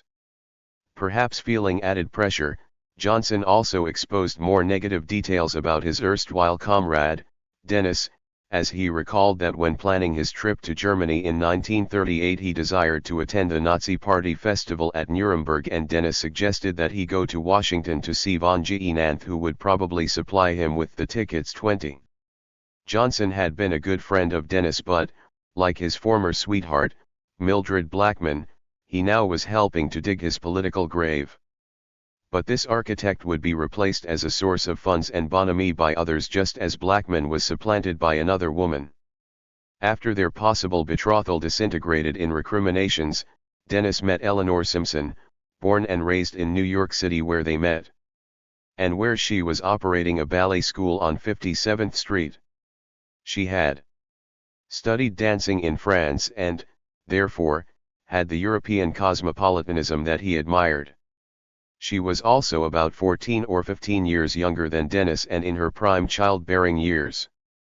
They married, had 2 daughters, and, for a while as a result of Dennis riding the wave of a rising fascism, they had 2 maids, and residences ranging from western Massachusetts to the affluent suburb of Bergen County, New Jersey, just across the George Washington Bridge from Manhattan. 21 It is unclear, yet another mystery of his mysterious life, if he ever shared with her the true story of his ancestry, or, for that matter, if it would have mattered if he had. It is clear, however, that they were to divorce in the 1950s when his popularity had plummeted. However, if Michael Ross, then of Philadelphia, is to be believed, Dennis was to possess yet another reason for anger or even racial resentments, for his own spouse was seeking to betray him, even early in their marriage. Ross, said the FBI, first met Dennis in 1937 at the apartment of Manion Pascal, secretary to Doris Duke, the wildly eccentric and fabulously wealthy heiress to the tobacco fortune and namesake of the famous university. She was one of the many of affluence who were attracted to Dennis and vice versa. But as the Bureau interpreted his words, relations between Dennis and his spouse were somewhat strained over a period of years, and an unhappiness exists between them, or so it was said in early 1943. Mrs. Dennis had been very friendly with Johnson, and this was illustrated by the fact that Johnson had given the money to her when he was assisting Dennis, and it was very obvious that they were very fond of each other. Informant stated, continued the FBI, that at 83 was his belief that Mrs. Dennis was trying to hook Johnson and would have married him if it was at all possible. She was also close to yet another gentleman, known simply as Sumner, and it was an unusual relationship. She frequently calls at Sumner's office to visit him, at which time she announces herself as Mrs. Bishop. Of course, all of this could have been perfectly innocent. Mrs. Dennis could have simply been acting as an aggressive spouse, acting attentively to advance the interests of her husband, who was reserved and not known as being convivial, though his livelihood depended on speaking fees and gaining subscriptions to his newsletter from the wealthy. The FBI may have been reading more into this than reality allowed. Thus, an agent of the FBI today might raise an eyebrow at the allegation that Doris Duke was very fond of Mrs. Dennis, though this may have been as innocent as her ties to Johnson and Sumner, or maybe not, as the mystery persists. 22. Consider also that when FBI agents showed up on one's doorstep demanding answers to pointed questions about a controversial figure like Dennis, there may have been a tendency on the part of those queried to be intimidated and to give them what they thought was wanted, be it salacious detail or inculpating evidence or simply feral rumors. Or it could have compelled accurate though derogatory details that otherwise may not have seen the light of day. Consider then Gilbert Redfern of English birth, who met Dennis in Bucharest in the 1920s and bumped into him again in Manhattan in the mid-1930s. When queried by the Bureau, he recalled in 1937 asking Dennis what the German government planned to do about the Czechoslovakian situation. At that time Dennis answered prophetically that the Germans anticipated taking over the Czechs, This did not surprise Redfern since Dennis's knowledge of foreign affairs was unusually extensive. It was at Dennis's request that Redfern arranged an interview for him with Herbert Hoover, who termed Dennis a crackpot revolutionary. Dennis, said Redfern, knew and admired Oswald Mosley, the British fascist leader, which he knew since Redfern had spent some time with Dennis before the advent of World War II. Thus, Redfern knew that Dennis was a close friend of Burton K. Wheeler, the powerful senator from the far west. He had heard that Dennis was part Negro but knew nothing about his personal affairs. He did know that Dennis was a professional fascist, one who would have gladly become a communist were the reward sufficiently large. Being an opportunist, he made it a point to know all the possible fascist rulers in America. As for Mrs. Dennis, she 84 was a parlor pink, he thought, who told her husband he was asking for trouble soliciting fascist writings. 23. Now Dennis was controversial, but as evidenced before the war, he could afford to employ 2 maids, and he may have been tempting fate and imperiling his style of life with his notorious political stances. Yet, before December 1941, it was not easy to say that Dennis was skipping along the precipice of disaster when, for example, his positions against the United States entering the war were not that different from those of Henry Ford, Charles Lindbergh, or the young Gerald Ford and Kingman Brewster, who also sympathized with this viewpoint. Dennis, for example, had raised funds sufficient to place an advertisement in the Yale Daily News, outlining his position on non-intervention, an ad which caused plenty of comment on the campus, and we non-interventionists have hailed it as a brilliant expression of our viewpoint. 24. Part of the controversy that ensued was one that was to dog Dennis for a good deal of his life, that is, who provided his funding. The leaders of the Yale Daily News went to considerable trouble to investigate Mr. Dennis's backers, and they said they were perfectly willing to reveal his name to any responsible person who should ask for it. 25. Well, replied a critic of Dennis, in the hope that you may consider me such a responsible person, I now ask whether you would be good enough to let me know the name of Mr. Dennis's backer. 26. It is unclear if this critic received a satisfactory response to his inquiry, but his question, who was funding Dennis, was one that had occurred to a number who wondered how it was that he could survive while peddling predictions that many of his compatriots found odious. Soon, the FBI began to pose the same questions systematically. 6. Dennis was leading what appeared to be a charmed existence, with a growing public profile that generated handsome speaking fees, increased subscriptions to his self-published newsletter, where he was able to pontificate about matters large and small, and, consequently, multiple residences. There was a material basis for Dennis's relative success, or so thought an investigator for the House Un-American Activities Committee, which ordinarily hounded communists while giving fascists a pass. However, one of their investigators, James Metcalfe, observed in 1938 that American firms in Germany were among the first to contribute to Hitler's religious program, and this list was a veritable all-star team of the corporate world, Ford and Woolworth leading the pack, while the largest single contributor was the American Steel in Dusseldorf, that is the United States Steel Corporation. The Ford Motor Company has hired, it was said, a large number of people who are today members of the German-American Bund, a grouping known for its fervent pro-fascist sentiments. 1 Dennis would argue that this U.S. sympathy for fascism was also a material basis for his own prosperity, but the FBI was not as certain. His standard of living, it was said, is in excess of his known income, indicating money from undisclosed sources, believed to be Berlin-based. His newsletter had a paltry 200 subscribers at $24 per year, yet he had an office in the high-rent district at 205 East 42nd Street in Manhattan, a home in Bergen County, and another in western Massachusetts in the picturesque Berkshire Mountain District. He had 2 automobiles, a Mercury and a station wagon, at a time when many families had none. 2 With incredulity the FBI noted in Beckett he maintains a very nice home, living quite comfortable, not wanting for any necessities and for very few luxuries, though he makes $400 a month from his paper. Dennis's doctor, who was in 85 86 approaching disaster. THIRD-WORLDISM told the Bureau that he had visited Mr. Dennis's home on various occasions, and subject used to have an autographed picture of Mussolini hanging over the head of his bed. That was about 5 years ago, it was reported in 1942.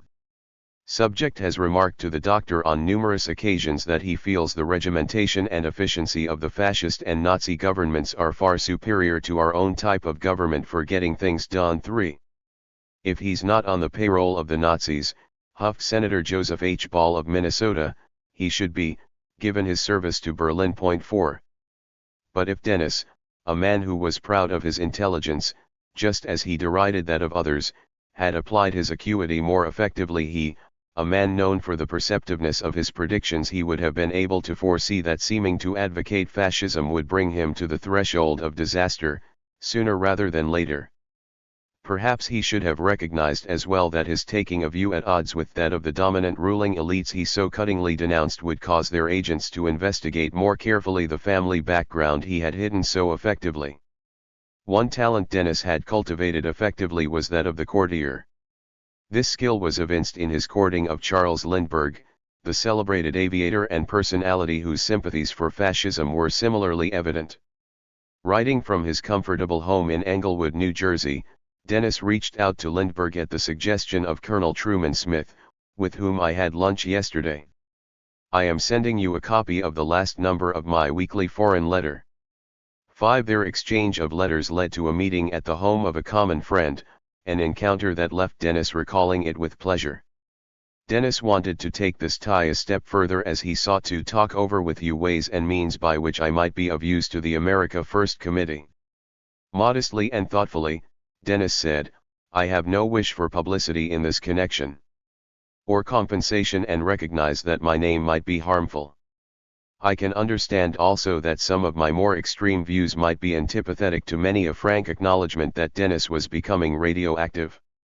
But Dennis was also accurate in asserting, I do feel, however, that along the strictly isolationist keep America out of war or let Europe work out as best it can line, I could contribute valuable ideas and propaganda collaboration.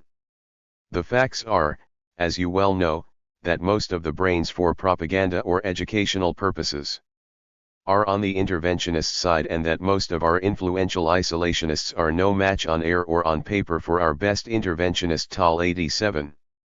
And the inference was not misleading. Dennis was far and away the most skilled propagandist and spokesman for non-intervention.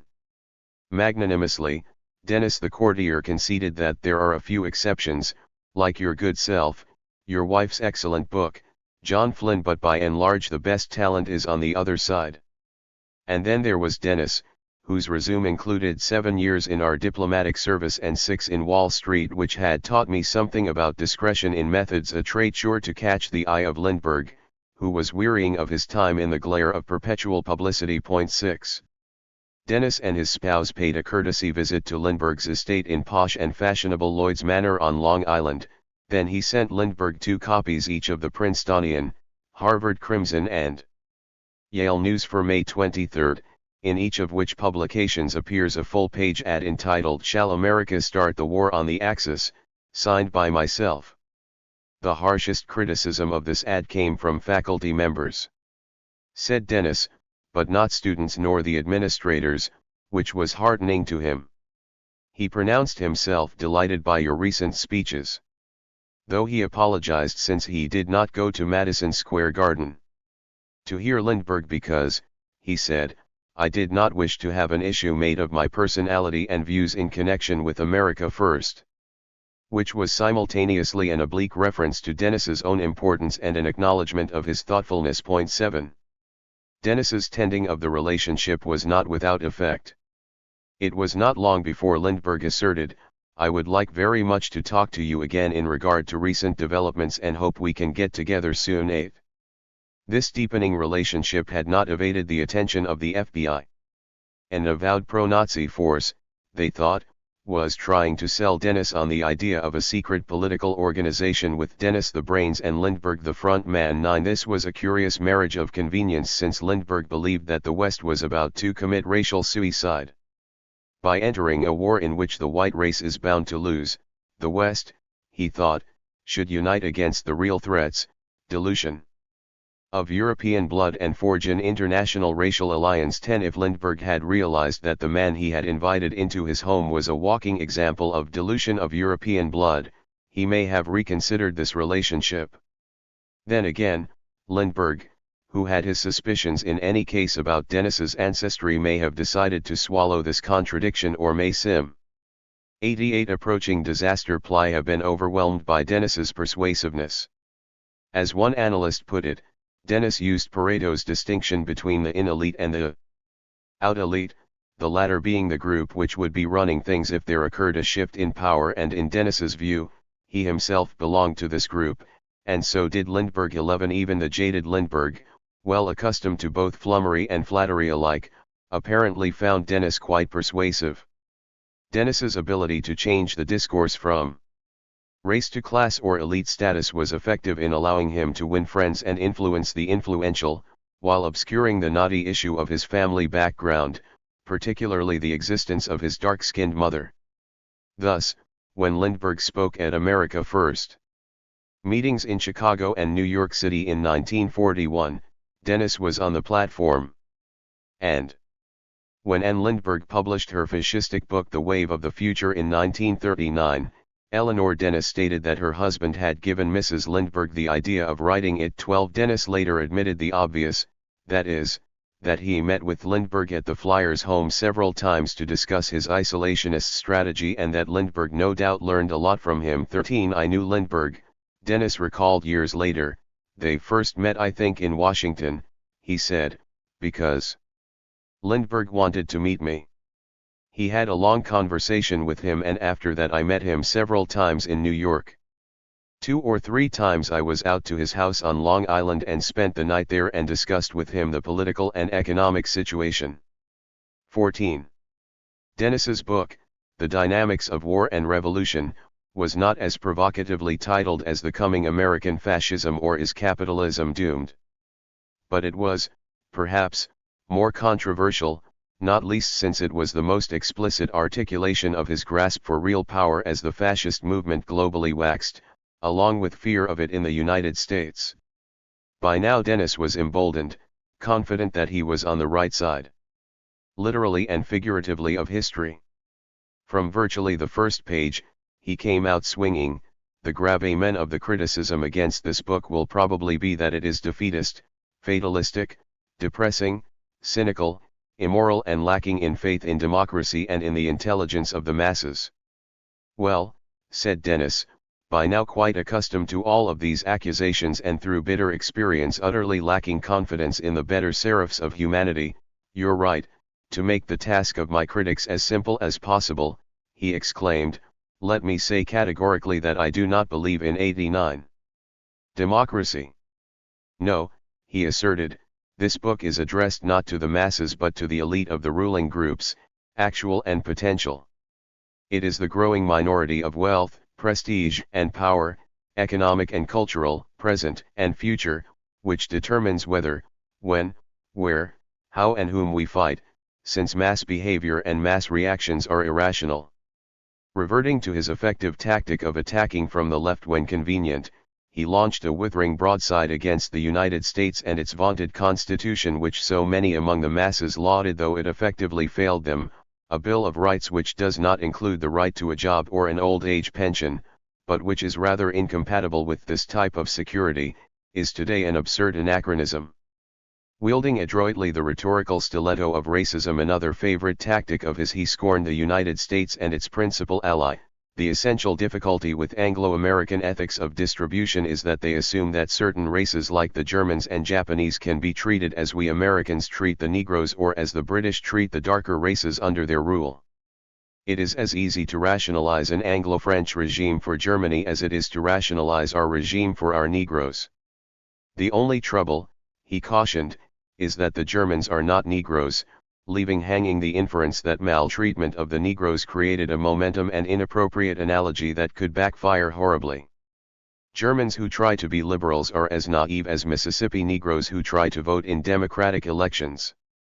Germans can no more enjoy equality of opportunity in a liberal, capitalistic Anglo-Saxon world order, then Negroes can enjoy equality in white America.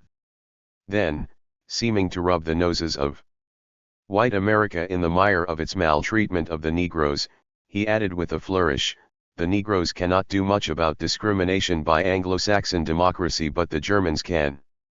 It was almost as if Dennis was signaling that he was aligning with Berlin so as to better wreak vengeance against his tormentors. He did not stop there, accusing white America of rank hypocrisy.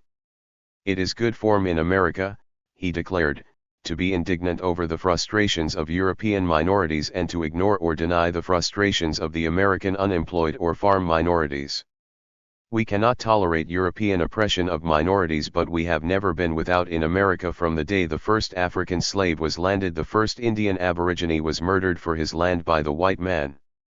At this moment of crisis and impending danger, when the United States was revving up its rhetorical engines, proclaiming near and far that it was on the verge, approaching disaster of launching the good war by the greatest generation, the chinks in the nation's armors stood out incongruously all the more, giving resonance to Dennis's claims. Of course, his remedy, or, to take him at his word, his prediction of fascism would not take the nation forward but backward. Yet he could counter that present trends of discrimination against minorities in the United States were leading inexorably toward fascism, whether he advocated it or not. So why should the nation expend blood and treasure to extirpate a phenomenon that it was evolving toward and, indeed, underwriting? Dennis was not finished.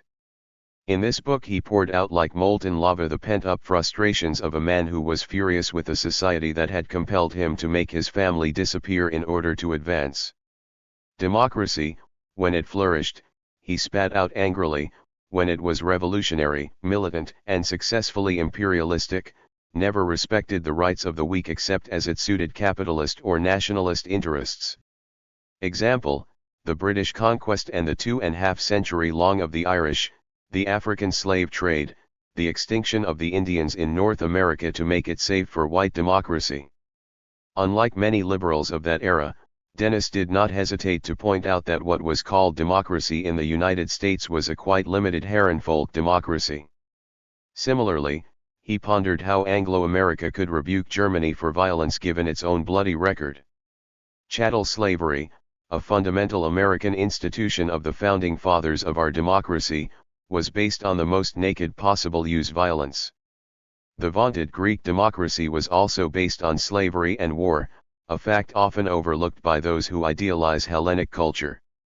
What was striking was that Dennis had adapted the tropes of the Black Left, which often cited such examples to discredit the United States in the interest of pushing the nation towards socialism, but he was employing similar examples to push the nation in an opposing direction.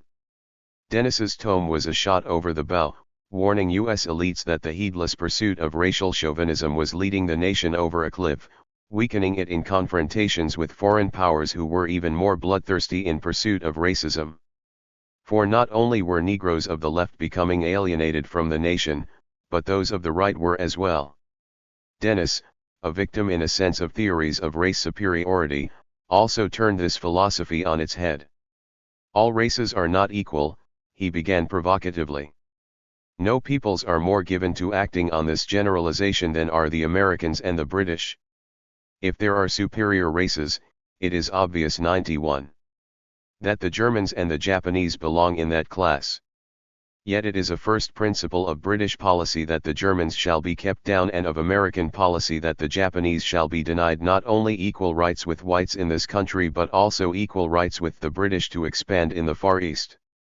Then as now Thomas Jefferson was cited in the United States as the ne plus ultra of democracy, with his enslavement of Africans regarded as a niggling though not vitiating detail, but this was a non-starter for Dennis. American intellectuals like Jefferson could write and talk endlessly about our governments being founded on consent and law rather than force and violence, having all the while a plantation full of slaves, with armed overseers and monocles, and while fighting Indians and the French more or less all the time. Thus was born Jeffersonian or Jacksonian democracy. Both Jefferson and Jackson, like the Athenian Democrats, were slave owners, a point often overlooked by their hagiographers. According to these canons, said Dennis, Anything the Anglo-Saxons do in the furtherance of their interests is, by definition, not a use of force or violence. If they have slaves, theirs is still a government based on consent. Well, suggested Dennis, by these pinched standards, fascism too could be deemed admirable, given how twisted standards had become. Or, more precisely, Dennis's experiences in the United States had left him twisted. With apparent glee he recited the logic of demography that confronted white supremacy. We can be sure that the white population of the world will not double itself during the next 100 years, and we can reasonably surmise that 100 years from now it may not be much larger than it is at present. It may well be not as large then as it is now. However, he said, if the dark races increase as fast as the white races have been increasing during the past 50 years, the dark races, now numbering 1.25 billion, thus doubling every 50-odd years, would number 10 billion within 150 years. Dennis avoided the troublesome detail that this demographic projection also made life complicated for his patrons in Berlin. This was the fatal and gaping flaw in his analysis, as he sought to rationalize Nazi bigotry. Hitler realized at the outset of the war on international capitalism that it would be good political strategy to blame everything on the Jews, since the moronic public mind is not capable of assimilating abstract ideas or developing indignation against a multiplicity and complexity of evils. 1592 Approaching disaster. Yet what was striking about the reaction to his book-length tirade was how so many of his critics simply refused to confront or even acknowledge that racism was near the center of Dennis's argument. No matter how hypocritical or twisted it may have been, it was still there. But it seemed that critics were so caught up in the fiction of terming the United States a true democracy, they could not engage his points about deprivation of minority and particularly Negro rights, just as subsequent analysts have danced around the obviousness of Dennis being a Negro. This was even more strange since all these earlier critics had to say was that sure, the United States had weaknesses in this realm, but fascism was not the way out. End of discussion. As it turned out, Dennis's book was saying a lot about him, his critics, and the society he had come to spurn. It was also saying that many anti-fascists crippled their cause by their failure to engage frontally the question of white supremacy, as Dennis most certainly did. In the Journal of Record of U.S. Historians, one critic asserted, "Unfortunately, Mr. Dennis's research is not very thorough.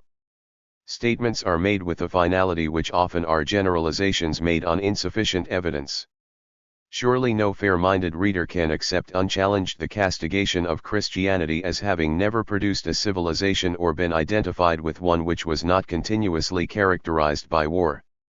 The writer noted in passing Dennis's difficulty in finding a publisher after the fall of France and the fifth column hysteria in the United States. 16 But he ignored what was near the heart of the book. So did the reviewer in the American Political Science Review, though he did note other relevant points. Dennis, said Waldemar Gurian of Notre Dame, was a brilliant writer and a master in the coining of sharply ironical formulas, who was indebted to the ideas of Oswald Spengler. Dennis believes further that the incompetent elite ruling the United States will provoke her participation in the fight between the haves and the have-nots.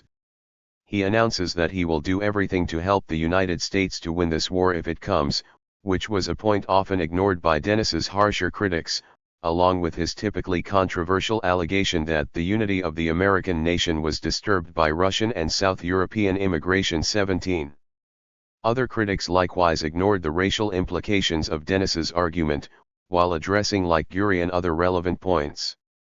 The well-known historian, E. H. Carr, sarcastically referred to Dennis as a superior person and an intellectual snob, who was fervently anti-93 British. He believes that Britain's day is done, and thinks that the more of us who get killed in the present war the better for our own sake, since it will simplify our post-war problem of supporting our population on our insular resources instead of our 19th century fat.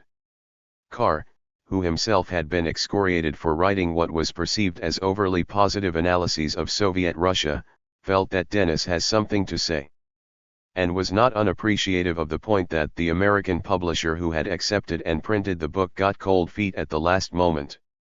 Still, concluded Carr, I have not yet been driven to share his pessimism.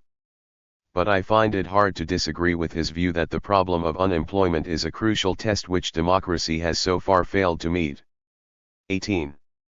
Dale Yoder of the University of Minnesota in the American Sociological Review was struck by yet another idea Dennis had borrowed from the left, that is, that political democracy and private capitalism are insolubly.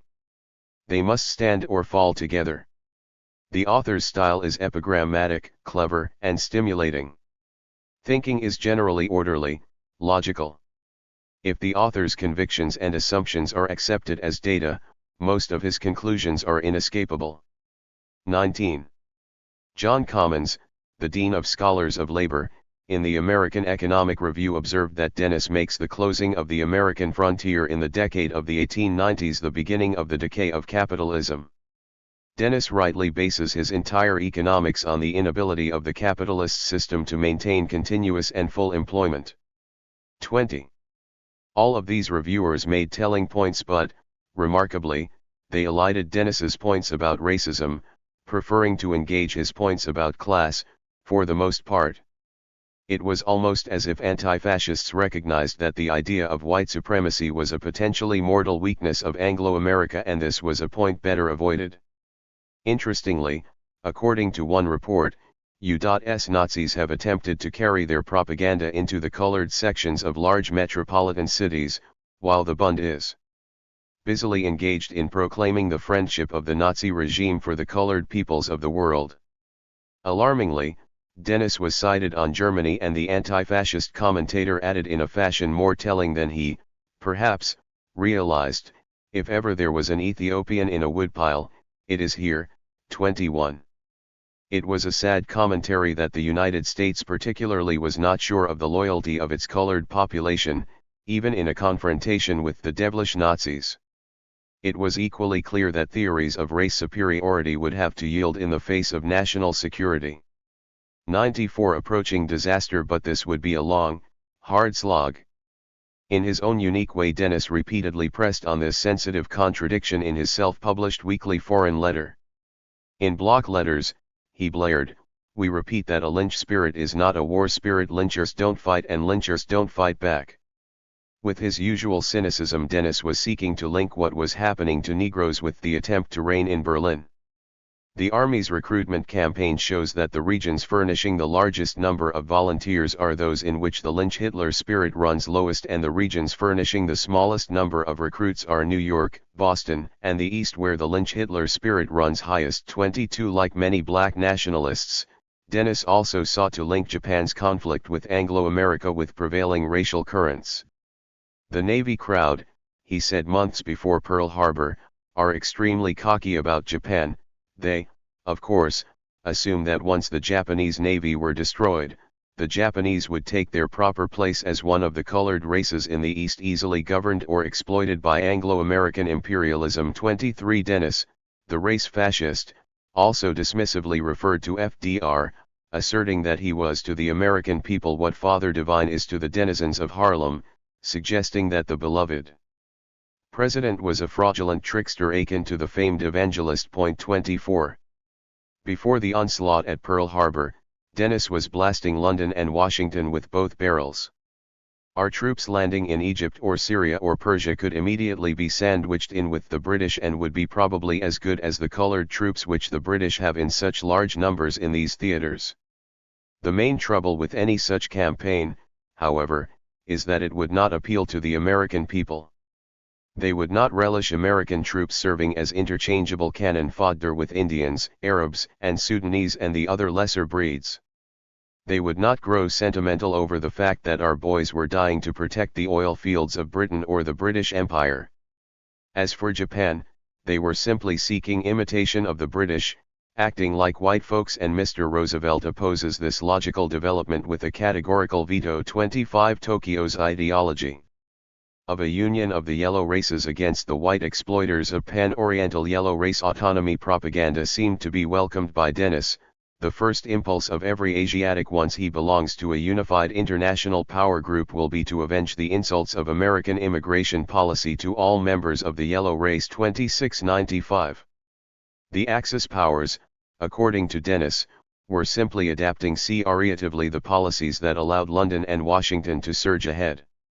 He seemed to take a fiendish delight in pointing this out. The British socialist, Harold Laski, had written of the race myth, said Dennis, but it was Disraeli, I think, who insisted that everything is race. German historiography won much of its lead in the world of scholarship by refusing to accept that mysticism. But peering more closely, Dennis asserted that Disraeli made Queen Victoria an empress and Britain an empire with the aid of the race myth. Hitler is paying one of the greatest Jews of the 19th century and one of the great statesmen of all time the sincere compliment of imitation. 27. Now surely this was demagogy of the lowest order. But the problem was that neither Washington nor London, given their own lamentable records in the now touchy realms of colonialism and racism, were in an advantageous position to point this out. The alternative was to simply silence Dennis and place him behind bars, then take the agonizing and halting steps away from doctrines of race supremacy so as to deprive a future Lawrence Dennis of such a powerful weapon of propaganda. In other words, like the gunmen of the Old West, the decision was made to back out of the saloon with both guns blazing. Strikingly, in analyzing Dennis's words, the FBI concluded in early 1942 that two matters of concern were his anti-British rhetoric and what he had to say about the race question. This does, it was intoned, amount to sedition under the law. Yes, it appeared to comprise more of an adverse opinion to our policies rather than a seditious interference. There is, however, one instance in which a contrary view might be supported, namely, his editorials concerning the Negro question, which comes perilously close to an incitement of insubordination, or an obstruction of enlistment. 28. Ironically, Dennis, who had strived so assiduously to put distance between himself and Negroes, was now being hoisted on this petard, as he was about to be indicted, not least because of his writings about this persecuted minority. The race fascist was about to be impaled on the razor-sharp pike of race. But if one FBI informant was to be believed, there were other more mundane forces driving Dennis. This unnamed woman, speaking in early 1943, expressed the opinion that she believes Dennis is a very lonely man and that he desires to talk to individuals who will listen to him expound on his particular theories of fascism. She stated that Dennis's line 96 approaching disaster at the present time seems to be that Hitler made his fundamental error by fighting the Russians and that now Russia will totally defeat Germany. She described Dennis as being very pessimistic in all of his reactions. She said that he is very pessimistic about the United States and democracies in general, but that she believes that if fascism actually came to this country, Dennis would change and be just as critical of it as he is the form of government we now have. 29. Maybe. Still, Dennis was lonely, bereft of the nourishment of family and the reasons for this solitude color discrimination of the vilest sort. Embittered him further against the United States and certainly induced pessimism within him about the future of such a nation. But was his pessimism legitimate or a crafty tactic designed to buttress fascism? The FBI seemed to believe it was the latter, though they had been tireless in ferreting out the grimy details of his troubled family background and, thus, had reason to believe it was the former. In comparing Dennis to the Nazi propaganda line, it was said, informants stated that Dennis pursued the regular procedure in that he first spread profound pessimism and gloom and then blamed the present system for all this wrong and quickly followed with the solution, which was nothing but the preaching of the principles of fascism. Informants stated that he personally considered Dennis more dangerous to this country than any 10 German agents could ever be. He expressed this statement by reason of the fact that Dennis takes an intellectual approach to the subject and always ends up by stating the principles of fascism are the only possible solution to the problems facing the world at the present time. 30. Dennis tried to place distance between his intellectual brand of fascism and the more soiled versions of this doctrine, as exemplified by Father Coughlin, Gerald L. K. Smith, and other rabid demagogues. But this was no easy task, particularly when Major General Smedley Butler revealed that he had been asked by a group of wealthy New Yorkers to lead a fascist movement to set up a dictatorship in the United States. He was tasked to organize 500,000 veterans into a fascist army. 31. Fascism, in other words, was not just a high-flown articulation of ideas, as Dennis might have it. It was a full-fledged movement with real-life consequences, as General Butler's revelations exposed. Not surprisingly, this movement took the form of a vile anti-Semitism. Thus, in the booming West Coast metropolis of Los Angeles, the 1930s witnessed considerable Nazi and anti-Semitic propaganda, the particularly vicious and bitter, that was disseminated from the local Nazi headquarters downtown.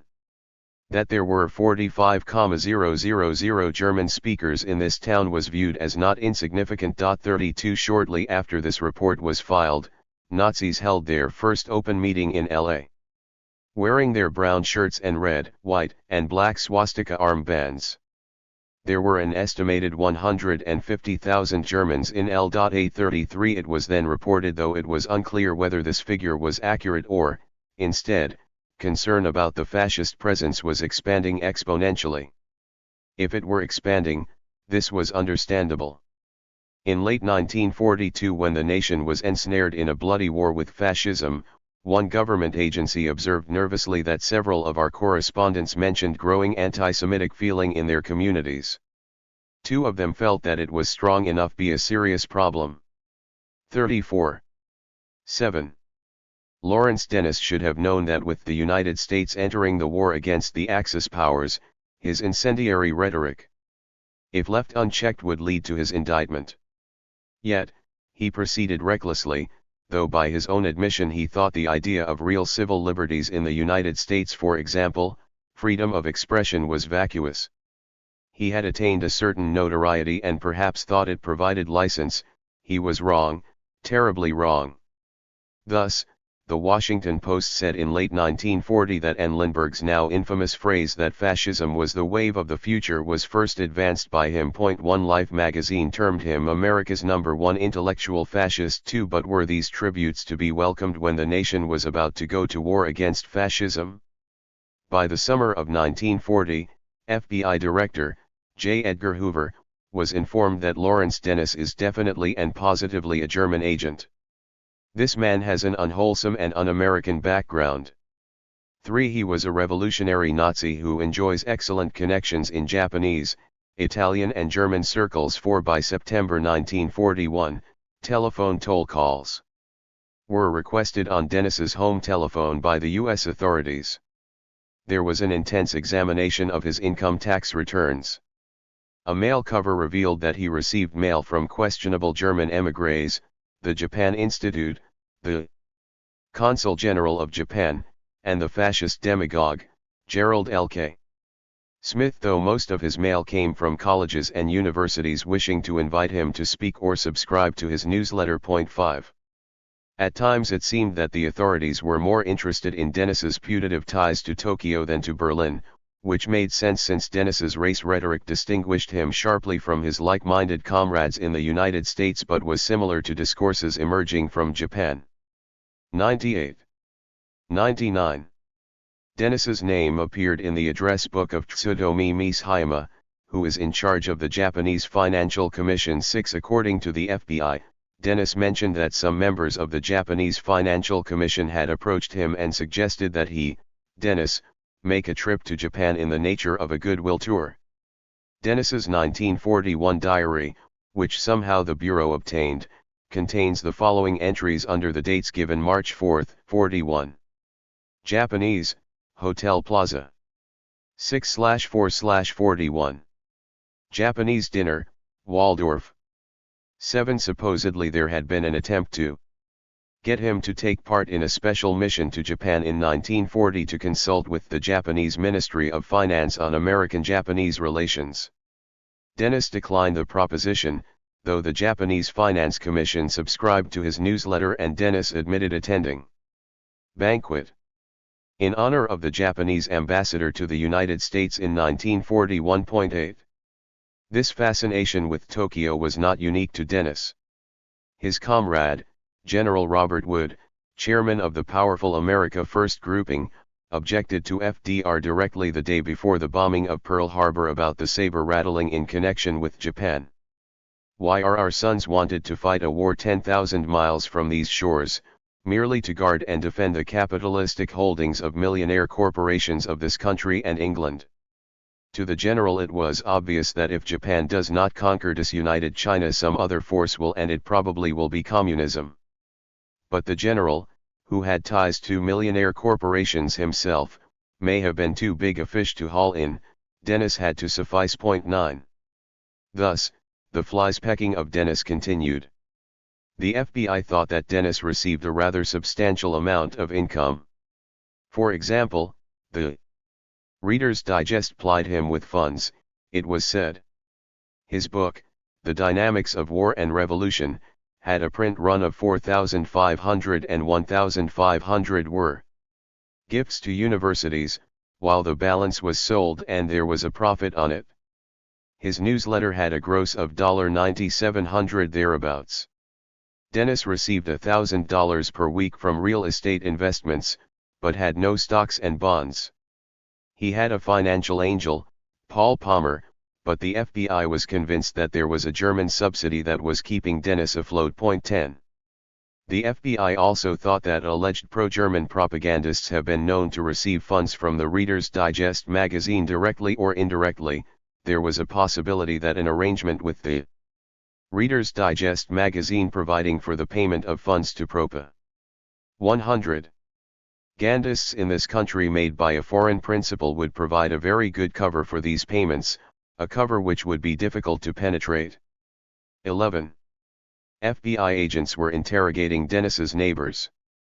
One reason possibly was their cooperation in an attempt to search his Massachusetts home. Local real estate agents could probably be helpful in this regard. 12. An interview with Mrs. S. G. Moore, who resides directly across the road from the Dennis home, was arranged. The FBI was not deterred when she said she knew little about the Dennis family. She added that he was very friendly and almost always brings his guests over for a social visit. She promised to obtain the name of a man from California that Dennis was expecting and any others that visit the Dennises, and furnish the information to the 13. A patriotic citizen told the Bureau that Dennis had many followers and has many mysterious characters around all hours of the night at his home.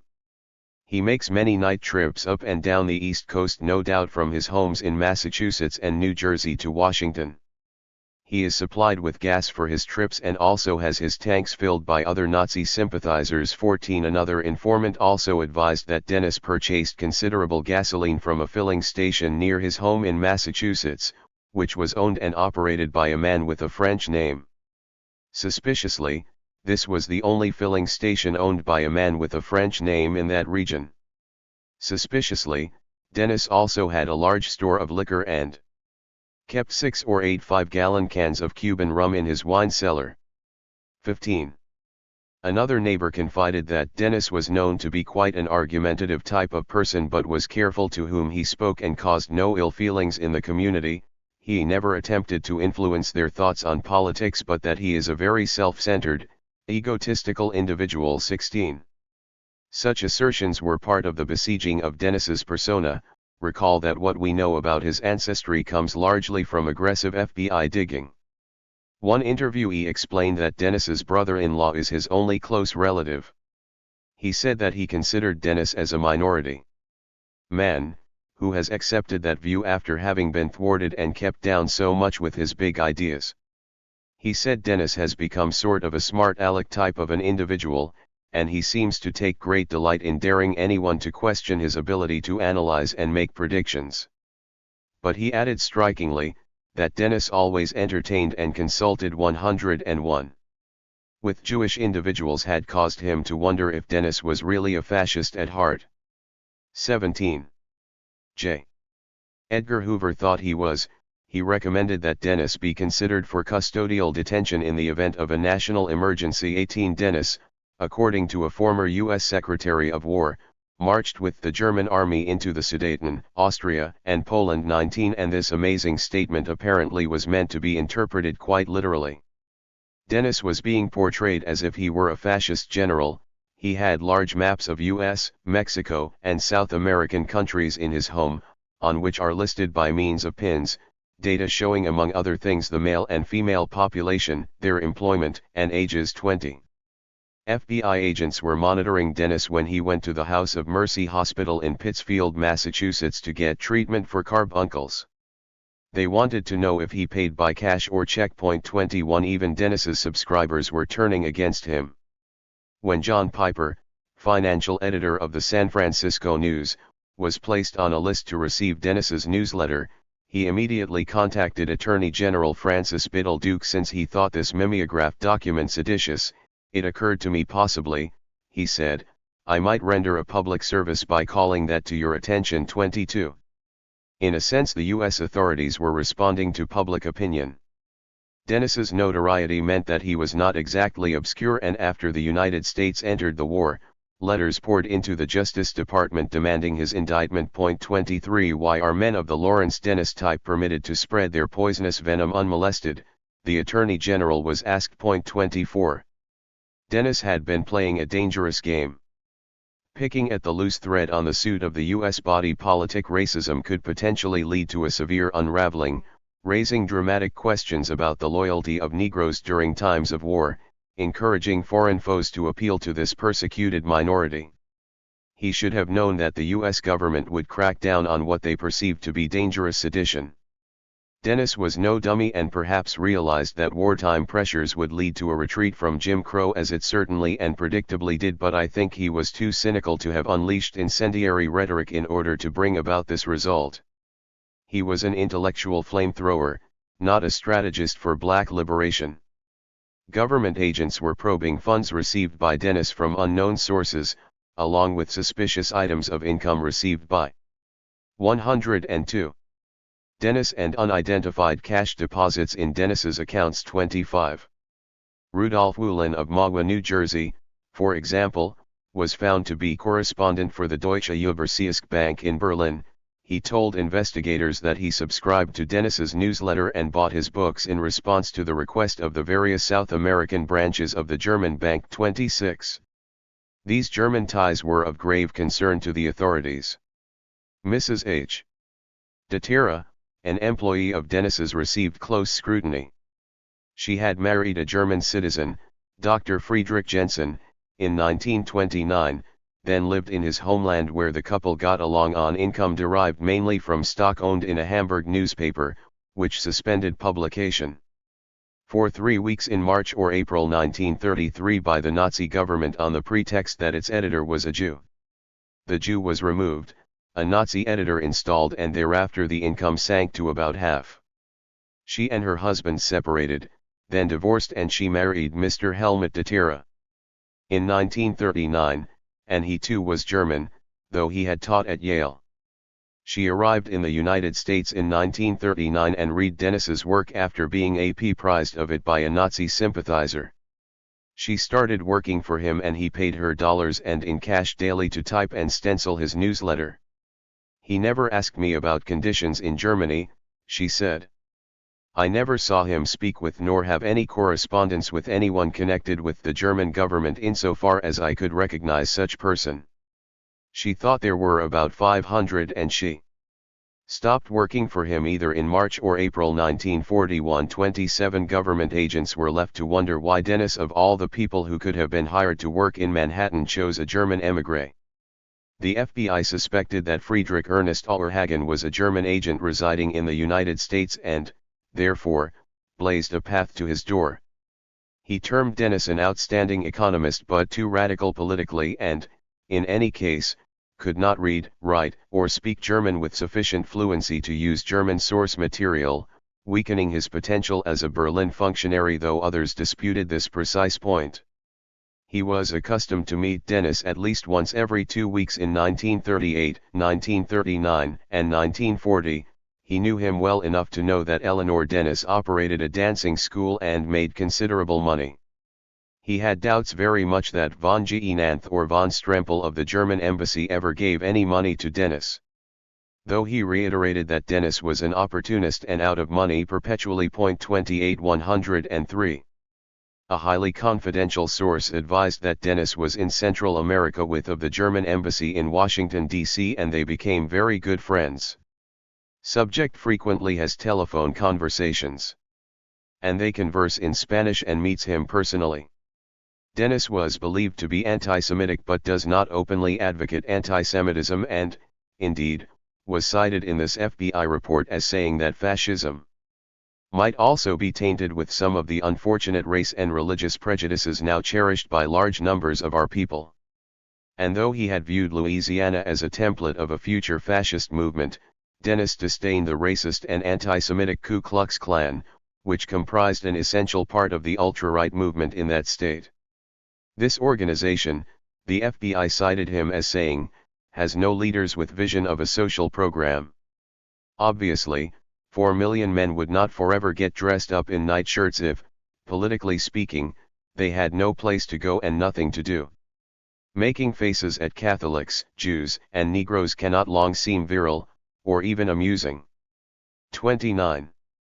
Kurt Selle, German news correspondent, was equally unhelpful to Dennis's cause, as he advised it was common rumor among German embassy officials that von Strempel was furnishing funds to Dennis and making suggestions as to the context of his newsletter. 30 Gerald L.K. Smith, a bona fide fascist demagogue and virulent anti-Semite, was similarly not helpful to Dennis. He recalled the rally he addressed in the New York Hippodrome in 1935 or 1936, which was well received and widely publicized. The following day Smith was interviewed in his hotel room at the Warwick Hotel in New York by Dennis. But Smith also explained that Dennis was non-interventionist but not fascist. He also said that Dennis was inclined to be cynical about religion and tended to be atheistic, 31, which did not endear him to some fascists and probably hurt him with the FBI too. At the same time, this was an abrupt turnabout from his days as a Negro child preacher and indicative of how far he had come or fallen since he had deserted his family. His loss of faith in Christianity and the United States alike was quite telling. Belatedly, the FBI began to examine more carefully Truman Smith, who was very pro-German, having Colonel Lindbergh as one of best friends and also spoke German fluently, having served as military attaché for the American government from 1935 to 1939 in Berlin. He was much impressed by the brilliance of Dennis's intellect and told the Bureau that the influential writers Claire Luce and Dorothy Thompson have probably used Dennis's ideas, along with a legion of others. It 104 was feared that Smith, with his language ability, years in Berlin, military ties, and closeness to Dennis, might be a key man in any plan for subversion in the United States. 32. He was only one of a number of military men and industrialists who looked to Dennis for guidance. His words were not necessarily inaccurate either. Dennis confirmed later, for example, that he knew Claire Luce quite well, terming her a very interesting woman. In the mid-1930s they lunched, as she wanted to go over to Europe then. She wanted to go to Germany and, recalled Dennis, thought I could help her get a visa. I mentioned her to some of my acquaintances in the German embassy. She was quite critical of her husband, the powerful publisher, Henry Luce, who publicized negatively Dennis's ties to Berlin. He was something of a liberal, said Dennis contemptuously of the conservative press baron. 33. Later, he recalled that Claire Booth Luce invited me to lunch in the early part of 1941 and I went to her apartment in the Waldorf and spent 3 hours with her. She was anxious to know about Germany. She did not invite me to talk about that, he said of the noted courtesan. She talked about other things. 34. Dennis was also quite close to General Robert Wood, who operated at the highest levels of management of the mass merchandiser Sears Roebuck, in addition to possessing high-level military ties. Dennis and Wood were both tied to America First, the isolationist grouping that opposed war in Europe. I went to their meetings, some of them, said Dennis. I had more contacts with them than with any of the extremist groups. Which happened to be true, for they had the elite class ties he craved, unlike some of the more scruffy fascists. I went to dinners and I spoke several times to the America First group, he said.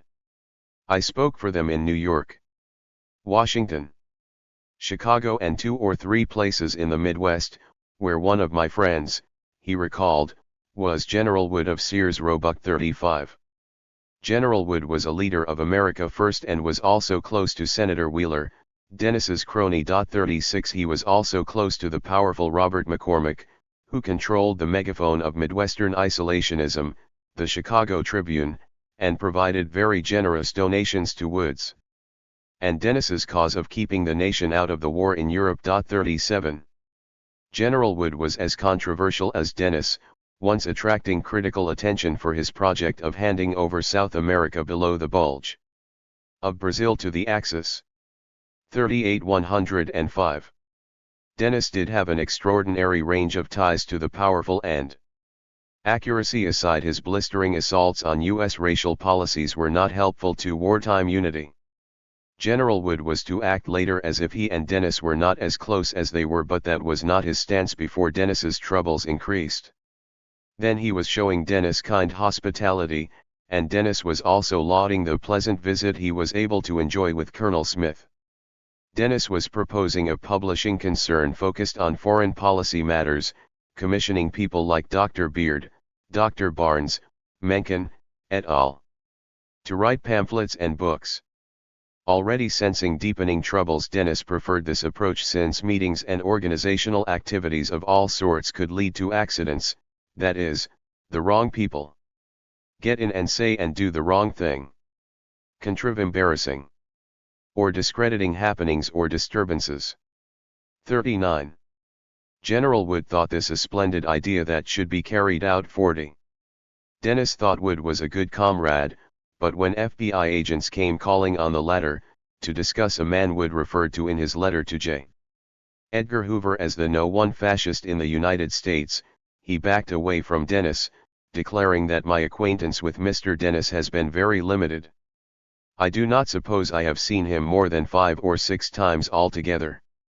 I have never had the pleasure of meeting you, he added unctuously to Hoover, though he did add that Dennis was intellectually very brilliant and has been hounded beyond belief in this free country of ours. 41. Dr. Frederick D. Beerwald, professor of political science at Fordham University, also drilled a nail into Dennis's legal coffin. He recounted how Dennis predicted a revolution in the United States that would have as its purpose to throw out all foreigners. Dennis reputedly said that this would be a white native movement, sponsored by anti-Semites, Catholics, and other such groups, and suggested that the intellectuals in this country would have to be eliminated. Now this blood-curdling scenario is not reflected in the larger corpus of Dennis's writings, public and private, which does not necessarily suggest Herr Professor recalled their conversation inaccurately. Yet, again, Dennis, a bomb-throwing provocateur, was probably extrapolating from his intimate and little-known knowledge of the Negro experience and not necessarily making a policy prescription, though admittedly he often blurred this already fuzzy line. 42. 106. Dennis prided himself on his intellect and was fond of deriding the intelligence of others, particularly Euro-Americans, perhaps a reaction to the widespread notion that African blood somehow made one dumber.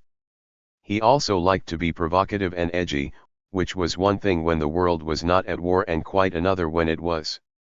For Dennis it made no difference, and he particularly liked to test the limits of acceptable discourse on racism, especially the submerged part of this iceberg, and for many Euro-Americans the most sensitive, Asia. Our fighting the yellow races is, for us, a mug's game, he announced in early 1941.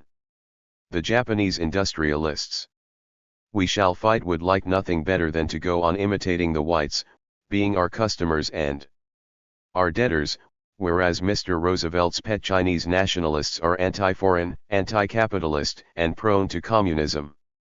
They will enjoy nothing better than giving their erstwhile white allies the bum's rush out of Asia as soon as they can. 43. A few months later he declared that the Navy crowd are extremely cocky about Japan. They talk of knocking out Japan in 6 months.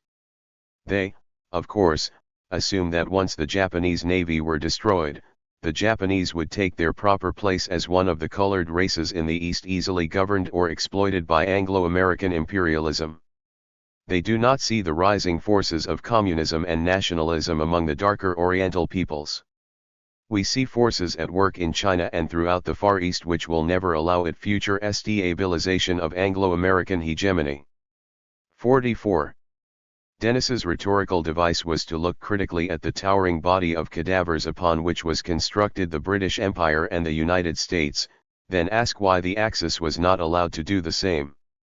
This brought him into conflict not only with liberals and some other conservatives but also even some communists, who at this moment were seeking to stress how they were somehow the logical inheritors of the traditions of Jefferson, thereby downplaying his less savory aspects. In a sense, a central problem for Dennis was his refusal to accept reigning national myths which entailed glossing over or rationalizing distasteful episodes like the African slave trade and dispossession of the Native Americans, which if they were not rationalized were viewed as not outweighing the benefits brought by the advent of the United States. Dennis took this and justifies the means approach and sought to apply it to fascism. Objectively, the range of potential domestic recruits to Dennis's approach was not large, which suggested that he was throwing the dice for a global fascist victory that would obviate the need to win over adherents at home. 107. Days before Pearl Harbor, Dennis announced that Germany and Japan are embarked on perfectly natural and highly traditional courses of frontier expansionist development. Such was the ruling pattern of the 17th, 18th, and 19th centuries. Britain, the United States, France, Russia, Japan, Austria-Hungary, and even Italy, in a small way at the end of the 19th century, all did it. Now FDR says that all that sort of thing that has been going on since the dawn of history has to be stopped. Audaciously, Dennis even reduced further the potential range of his supporters at home by rationalizing Tokyo's assault on white supremacy. Japan had no choice, he thought, but to call for union of the yellow races against the white exploiters. 45. After Pearl Harbor, Dennis in boilerplate fashion declared that like every other good American, he unreservedly supports the government and the president in waging the war. All such opposition ceases. We are for the United States and against all its enemies. 46. However, Washington must have thought that this support was like the support of a noose for a hanging man. For it was not long before Dennis was back to his old tricks, denouncing the Four Freedoms as an empty utopia, suggesting it was only a ruse to induce the otherwise alienated to fight for London and Washington. With his typical pragmatic cynicism, Dennis said he was willing to pay taxes, sacrifice, fight and die for this or any other ideology of the American people but cannot bring himself to believe in it. 47. As time passed, his emphasis was on the latter part of this idea, skepticism about the war aims of the Allies rather than pragmatic support of it. Our guess, he said in March 1942, is that the Asiatic masses will let the whites and the Japs fight it out. Signaling the tensions between Tokyo and Berlin that undermine the Axis ultimately, he observed that the collapse of the British Empire is as great a blow to Hitler as it is to Churchill, for the Japs are smashing Hitler's dream of white world supremacy and an eventual partnership with the British in the exploitation of capitalistic imperialism. 48. Such raw candor could not have been pleasing to Berlin or fascist sympathizers at home. Yet it was a theme he hammered home repeatedly. Hitler's fatal weakness, said Dennis in mid-1942, is the cult of the white race. Stalin's great strength is his utter lack of this cult. He chided the German Chancellor for his lack of insight. He doubtless did not see, said Dennis, that German choices were subjugation under Anglo-Saxon world hegemony or a communist partnership with Russia. His absurd principles, 108, would not allow him to enjoy a partnership with Russia. So we have become the ally of Russia. We have no principles which would inhibit such a partnership. 49.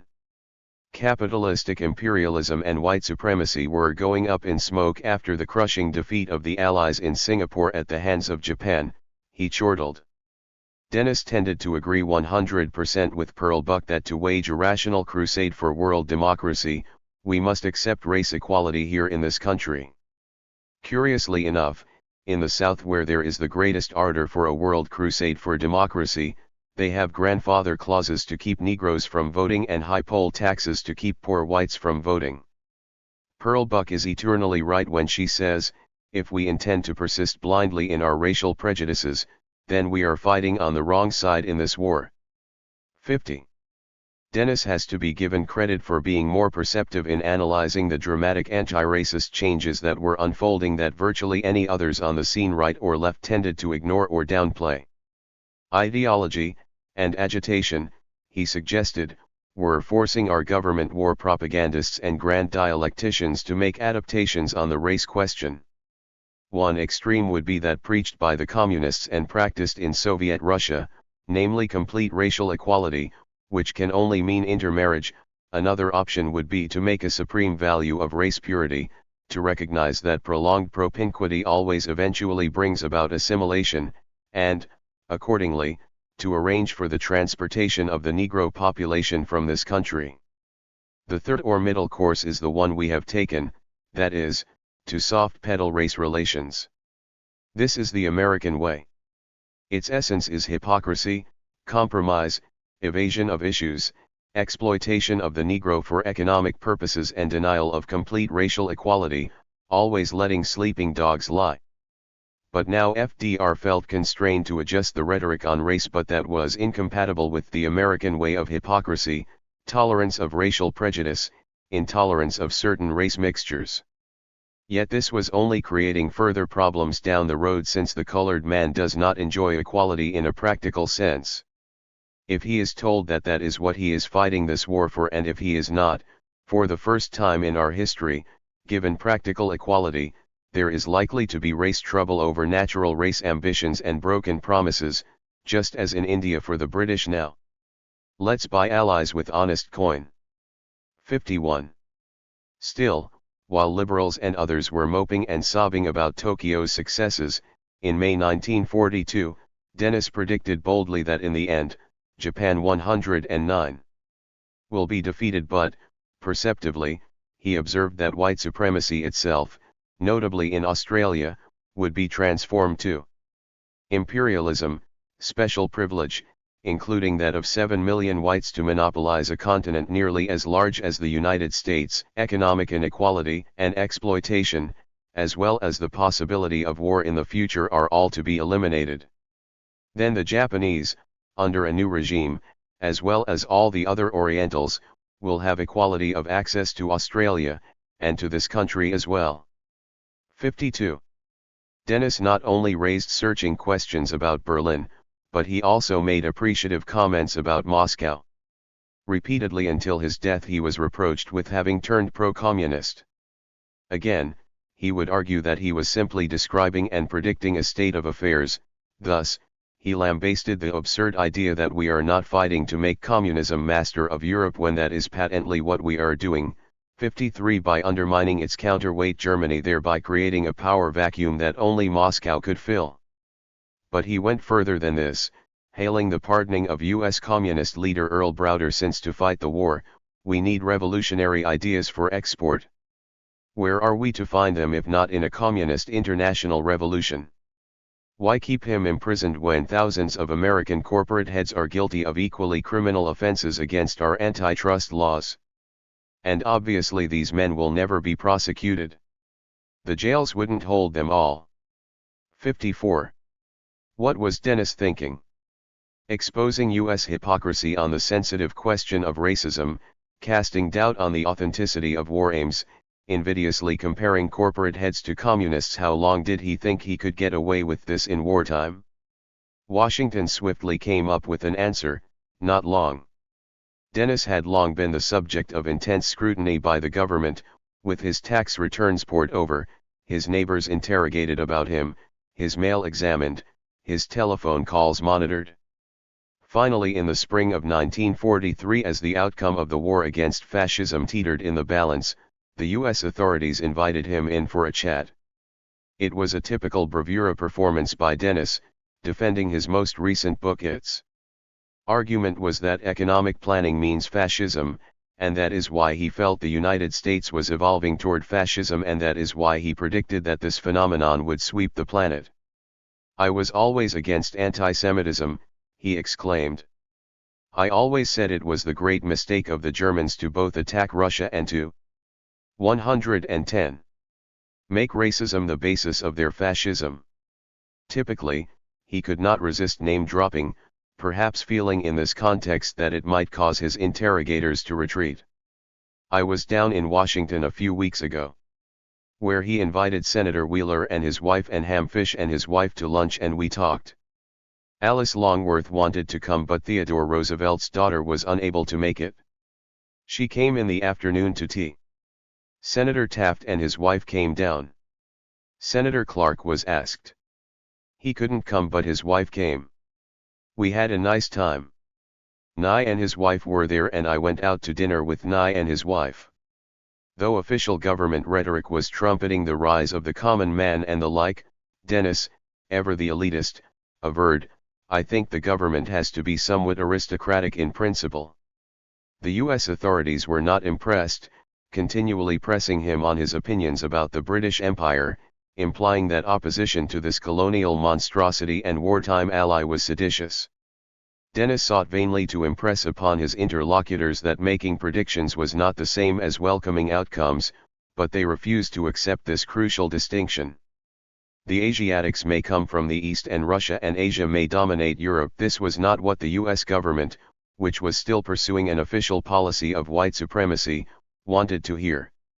I do not think of these historic possibilities in terms of what is preferable, Dennis continued to insist. I try to think of them in terms of what is probable and actual, but it was not easy for those who assumed that white supremacy and capitalist hegemony were not only natural and God-given but also eternal to entertain alternatives. Though Dennis had made bold pro-communist statements, they also pressed him on whether he desired a triumph by Berlin over Moscow.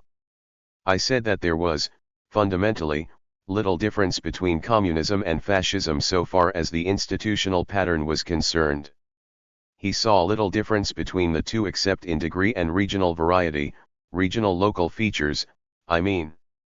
This was a premature expression of the popular post-war concept of totalitarianism.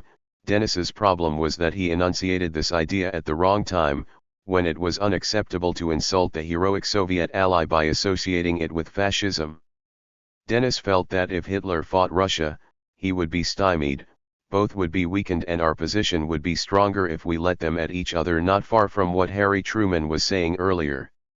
Dennis warned of the disaster of winning a war of which Stalin is the 111th beneficiary and stressed that he declined to aid in setting up an American fascist party. I said I am not interested in that. I said, I am not an ardent fascist. 55. Never promoted or advanced fascism in this country, cried Dennis, never belonged to or been connected with any organization for the advancement of fascism or any other ism. He conceded that he did not even vote for President Roosevelt, but was that cause for indictment, particularly for a man who tellingly in more ways than one repeatedly described himself as one who called a spade a spade. 56. Almost morosely, the FBI concluded in late 1942 that this case has been exhaustively investigated in an effort to obtain conclusive evidence that Dennis has acted as an unregistered German propagandist.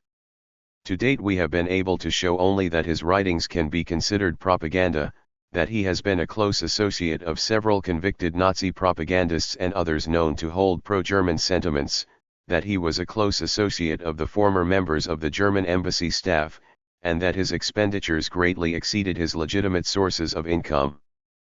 57. But was that sufficient for a criminal indictment or imprisonment? It was said of the criminal trial of former professional football star O.J. Simpson, when tried for murdering his ex-spouse and her friend, that the authorities were seeking to frame a guilty man. Dennis may have been guilty of something, but prosecuting him in no small part because of his criticism of the British Empire and his acidulous comments on racism went too far.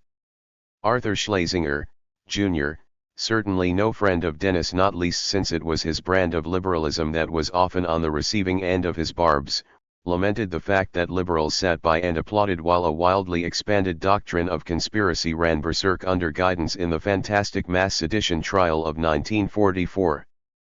45-58. 8. Fascism on trial. Dennis was to pay a costly price for his outspokenness, his prediction of fascism's imminence, and his pointed analyses of race. But, for all that, it was a book that helped to bring him to the brink of imprisonment.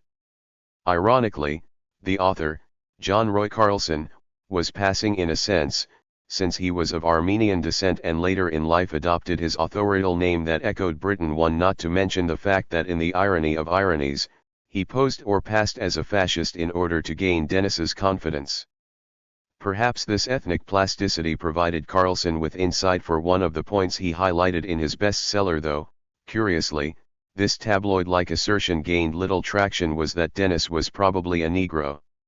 It was almost as if Dennis's critics were reluctant to confront the fact that his roots were among a persecuted minority, for that might involve unwanted soul-searching about racism which many would prefer to normalize, take for granted, assume as God-given, and certainly not engage in the bruising battle with the Dixiecrats to force this phenomenon into retreat, and might provide succor to Dennis's now officially scorned ideology and why he might have turned toward it to strike back at a society that had wounded him. In fact, this was one of the many curious aspects of a book that the wildly popular journalist, Walter Winchell, touted as the #1 bestseller in nearly every leading city. Winchell was the biggest booster of this work and used his foothold in radio to extol its glories, where he was joined by other airwave stars and celebrated writers such as Max Lerner, Victor Riesel, and Rex Stout. 3. Carlson's lurid exposé also received a gigantic boost from the government.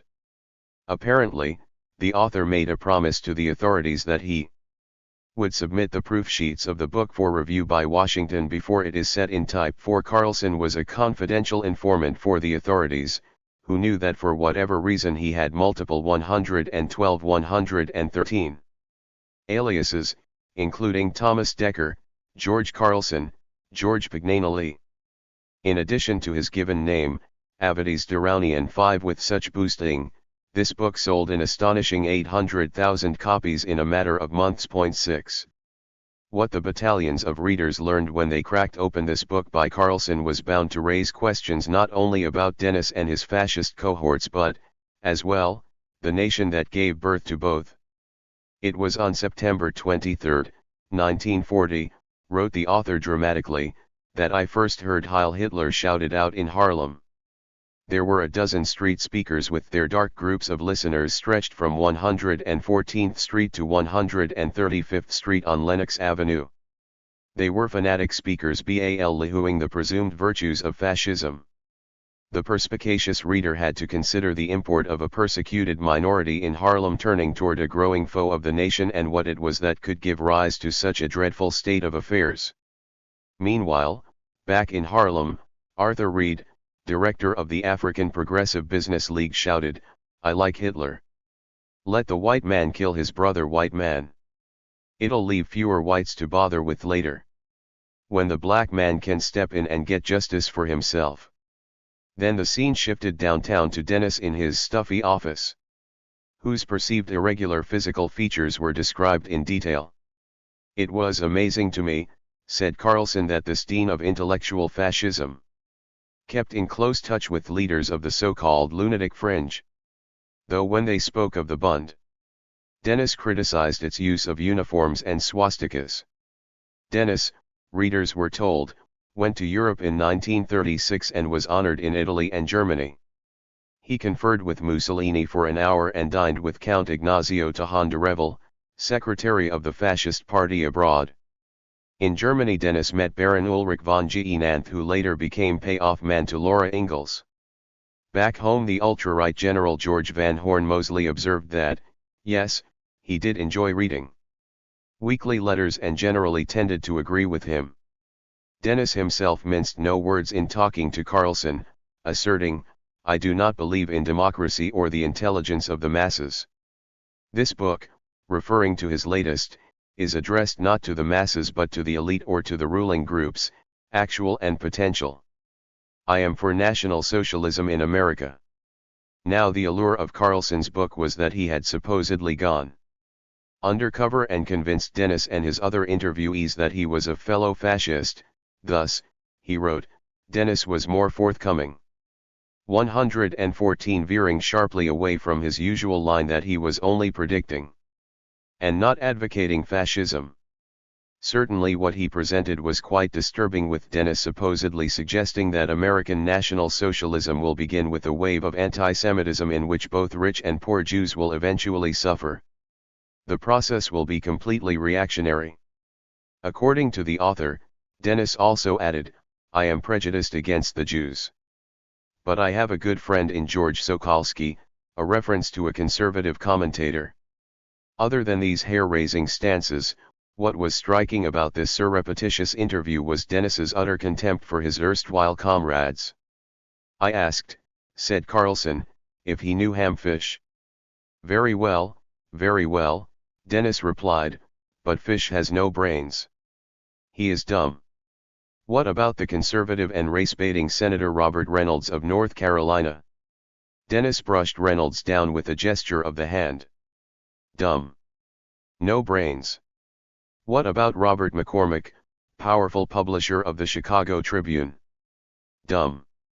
No brains, was Dennis's terse reply.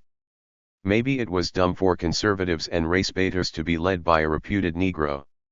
Or maybe Dennis was wreaking an unconscious retribution against those conservatives and race-baiters, who had over the years inflicted such hellish damage against those like his mother by deriding their intelligence. Perhaps, once more, Dennis was reacting to the stereotype that Negroes were dumb by asserting forcefully that the melanin deficient had their fair share of those of lesser intelligence. One thing was no mystery: Dennis had powerful friends in high places, as Carlson quickly discovered. Senator Gerald Nye said, "I respect Lawrence very much. He is fine stuff. I see him frequently. He always comes up when he comes to Washington." The tone of reverence in Nye's voice toward Dennis was distinct and unmistakable. Senator Burton K. Wheeler was too busy to see me, his secretary said. That is, he was too busy until I uttered the magic words, "I am a friend of Lawrence Dennis." Senator Wheeler kept another caller waiting while he received me briefly. 7. Though intended to be a progressive contribution to the anti-fascist cause, Carlson's book is hard to interpret apart from its prime audience, that is, a nation with an official policy of white supremacy that was being told that the leader of the demonized domestic wing of the global foe was actually a Negro. Was that a reason why fascism should be opposed at 115? Home. And what of the threshold question: was it ethical to out Dennis, or is all fair in war? Whatever the case, Carlson's book, and the publicity it generated during wartime, brought Dennis to the attention of a highly unappreciative audience. It was in the late summer of 1943, as disturbing reports of war crimes were beginning to filter across the Atlantic, that Carlson took to the airwaves of radio station WQXR in New York City, interviewed by Bennett Cerf, soon to be a popular television and publishing personality. Carlson termed Dennis one of the most sinister men of our wartime unity, yet somehow was still at liberty. He was a friend of important senators, representatives, businessmen, and newspaper publishers. His visit with Dennis was termed my most sensational interview during my 4 years of investigating. Cerf's program was part of the Books Are Bullets program, and certainly Dennis was wounded near fatally by the time this show had ended. 8.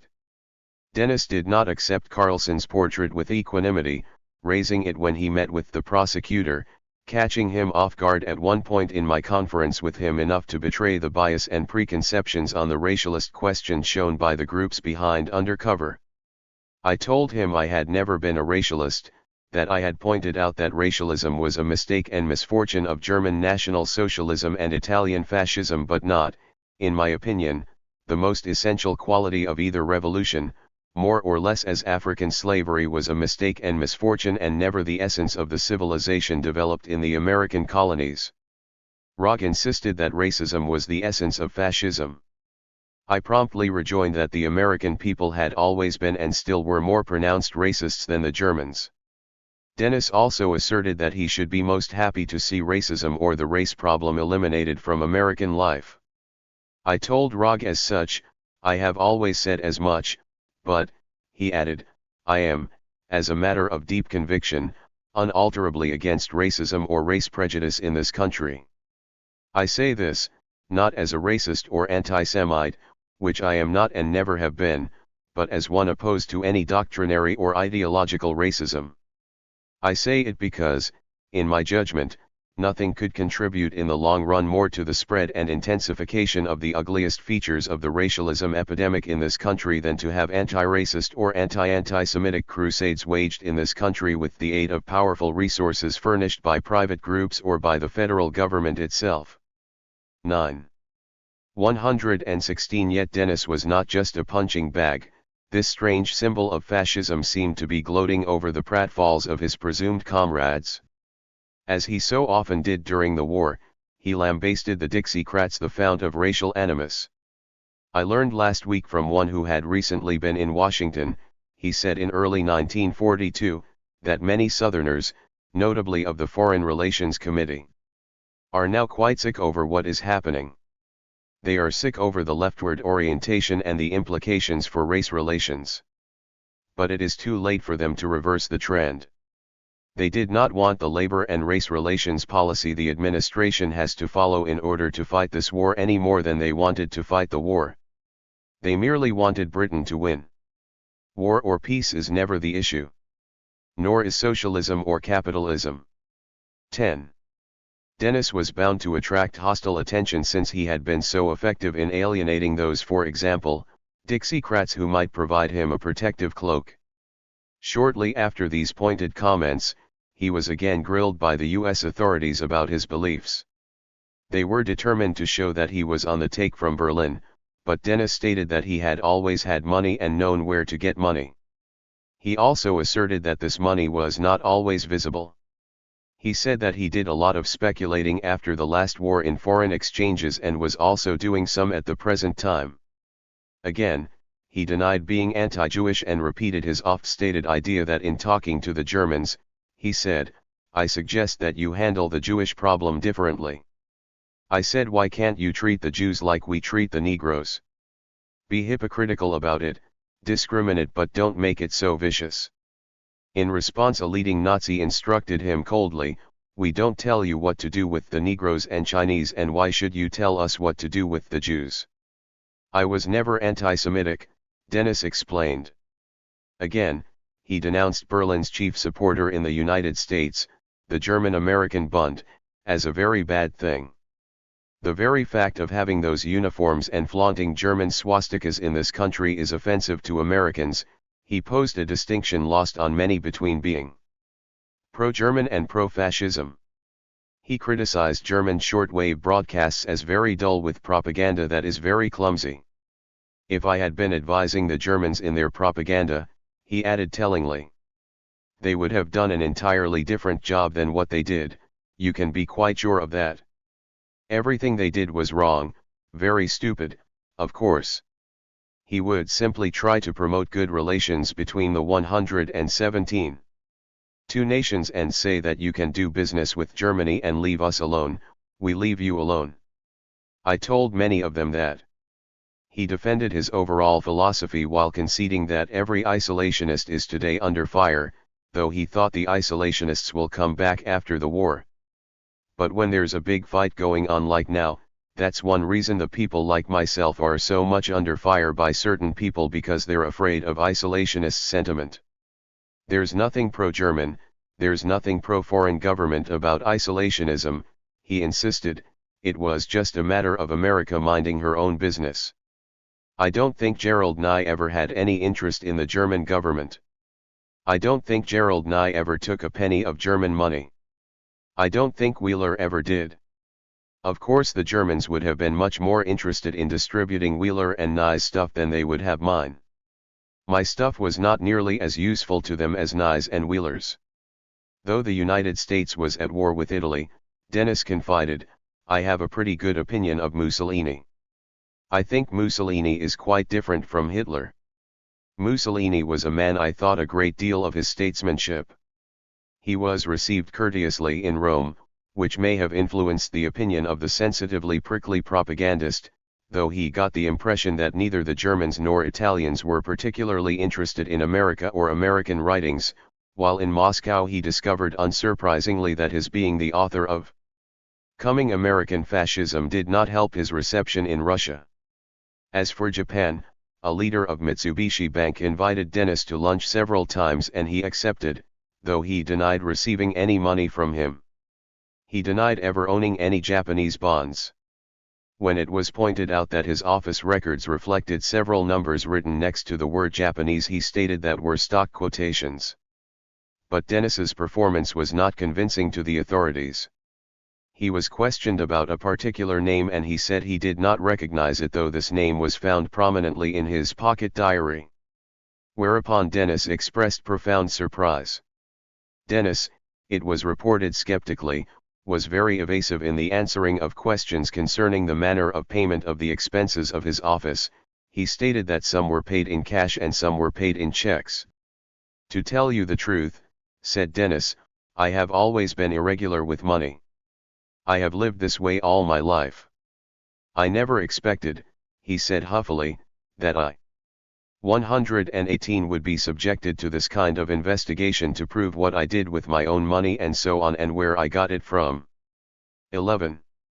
While progressives and anti-fascists were lining up behind FDR as the war seemed to grind on endlessly, Dennis took a differing approach, aligning with powerful politicians, businessmen, and the disgruntled. With his typical bravado he drafted a somewhat lengthy memorandum. 18 closely argued pages on grand strategy for the Republican Party. Cautiously, he told General Wood that it was not suitable for general circulation, even among friends, though he believed that many Midwestern Republicans and industrialists will share my general point of view. Pointedly, he excluded recent GOP presidential candidate Willkie and his allies, the Eastern Internationalists, who if they had their way and succeed in committing the GOP to endorsement of FDR's post-war internationalism and repudiation of our traditional American foreign policy, may well doom the party. The only chance for the Republicans, he advised, is to ride in on a post-war wave of anti-war and anti-foreign intervention reaction. Willkie's path, a sort of FDR light in Dennis's estimation, would ensure that the election of 44 will be like the election of 40. To Dennis then, the terms Stalinism, Hitlerism, and Rooseveltism are interchangeable. The only winning Republican slogan is "Bring the boys home," though, realistically, he realized that it is obviously out of the question to raise any such cry now or until Hitler and Japan are defeated. What Dennis did do was pick on the most contemptible component of the New Deal order. The South, he said scornfully, is for bigger government checks to Southern farmers, especially the well-off farmers. The South is against equality for the Negroes. This means the South is for the New Deal and against one of the consequences of the war. The South, more than any other section, is for the war, and, more than other section, against the inevitable consequences of the war. Delivering a knockout blow to the South, which was not that difficult as post-war developments exhibited, would disrupt if not destroy the New Deal. But for the GOP to deliver the blow would require forthrightness, he thought. Republicans who say on with the war and down with the New Deal are naive. They make the same sort of sense a Russian would have made who cried out during one of Stalin's purges, "Hooray for the purge and to hell with communism." For, said Dennis, this war makes sense only as a crusade for the international New Deal, while isolationism should be the GOP's preferred path. You can't tell the Chinese, said Dennis, that we 119 are fighting to put the British back in Hong Kong, and the colored people in their place. No, said Dennis, this is not a war like Mexican War or the Boer War. For us this has to be a war purely for ideals. Current war ideology has had to denounce imperialism and nationalism, not embrace it. It has, therefore, had to extol the economic and ethnic democracy of Soviet Russia. It is impossible to be for the war we are fighting and against the New Deal, against race equality, against collectivism, and against economic as well as political internationalism. It wasn't just Willkie's approach that was problematic either. The loose Republican line about a soft war, of course, is the Communist Party line. He warned finally that if the Republicans repudiate the only sentiments, that of anti-war isolationism, which can sweep them to power in 44 or 48, they may miss the bus. 12. Former GOP presidential nominee, Alf Landon of Kansas, told Dennis, "I have read and reread a half-dozen times your letter of August 5 and have given it to some of my friends to read," suggesting the gravitational pull of his ideas. 13. Dennis seized this opportunity to embroider further his unsolicited advice to the GOP. The Republicans, he said, have been sold the idea that foreign policy is like the British Crown, out of politics and above criticism, and this was an error that was fundamental. This was not only pusillanimous. It is dumb. It is worse than a crime. It is an error. Wilkie and Wall Street and the boys downtown, who have seen some lean years of late, now see a chance of fattening on a world WPA run by Uncle Sam. Here's how it will work. Uncle Sam will guarantee public and private corporation issues all over the world to be sold by Wall Street houses as Peruvian and German bonds were sold in the 20s, leading to a progressive expansion of public debt. There would be an enlarged sphere for this debt, since it seems fairly certain that by next spring Hitler and his regime will either be gone or visibly on the skids, said Dennis during the summer of 1943. Seems likely that the coming test in Europe will be between the United States and Russia over the future of Western Europe. 14. To New Dealers and their allies, much of this was not just a simple political disagreement. No, as far as they were concerned, Dennis was engaging in mischievous defeatism, bordering on treason and moral bankruptcy. While FDR was seeking to mobilize the nation against the Nazi hordes, Dennis, as they saw it, was playing into Berlin's hands. Was this an accident? Asking the age-old question of who benefits, New 120 dealers concluded easily that only the Axis would profit if Dennis's ideas gained in popularity. Did not this dangerous man belong behind bars?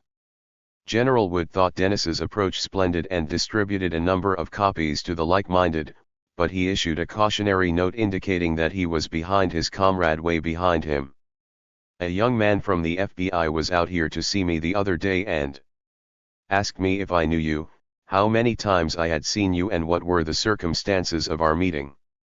The perceptive general judged from these queries that you were still under attack. He also asked me whether I knew whether you had written any ghost speeches. He asked me whether I knew your acquaintance with any of the members of the German embassy staff."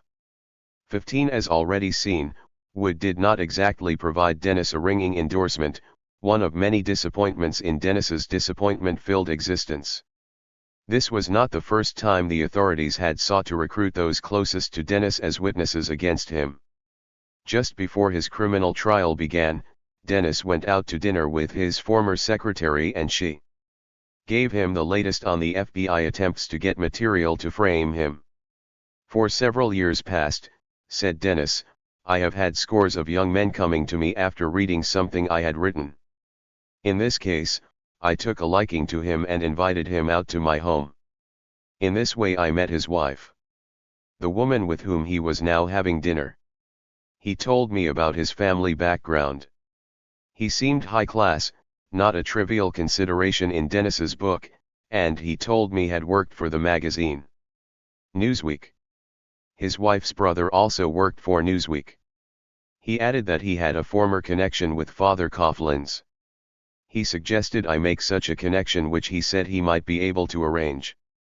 I thanked him, but, obviously, was not interested, having nothing in common with Father Coughlin except opposition to American entry into the European war. Because of her zealous loyalty. Personally, to Dennis, she shared with him further details about how the FBI had sought to turn her into a weapon against him. They queried her, they showed her a collection of photos of German agents.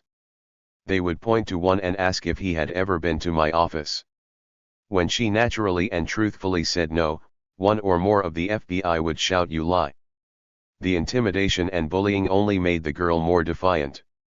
Again, accidentally signaling his minority status, Dennis concluded, "A situation is fast developing in which I may become another Dreyfus." 16. 121.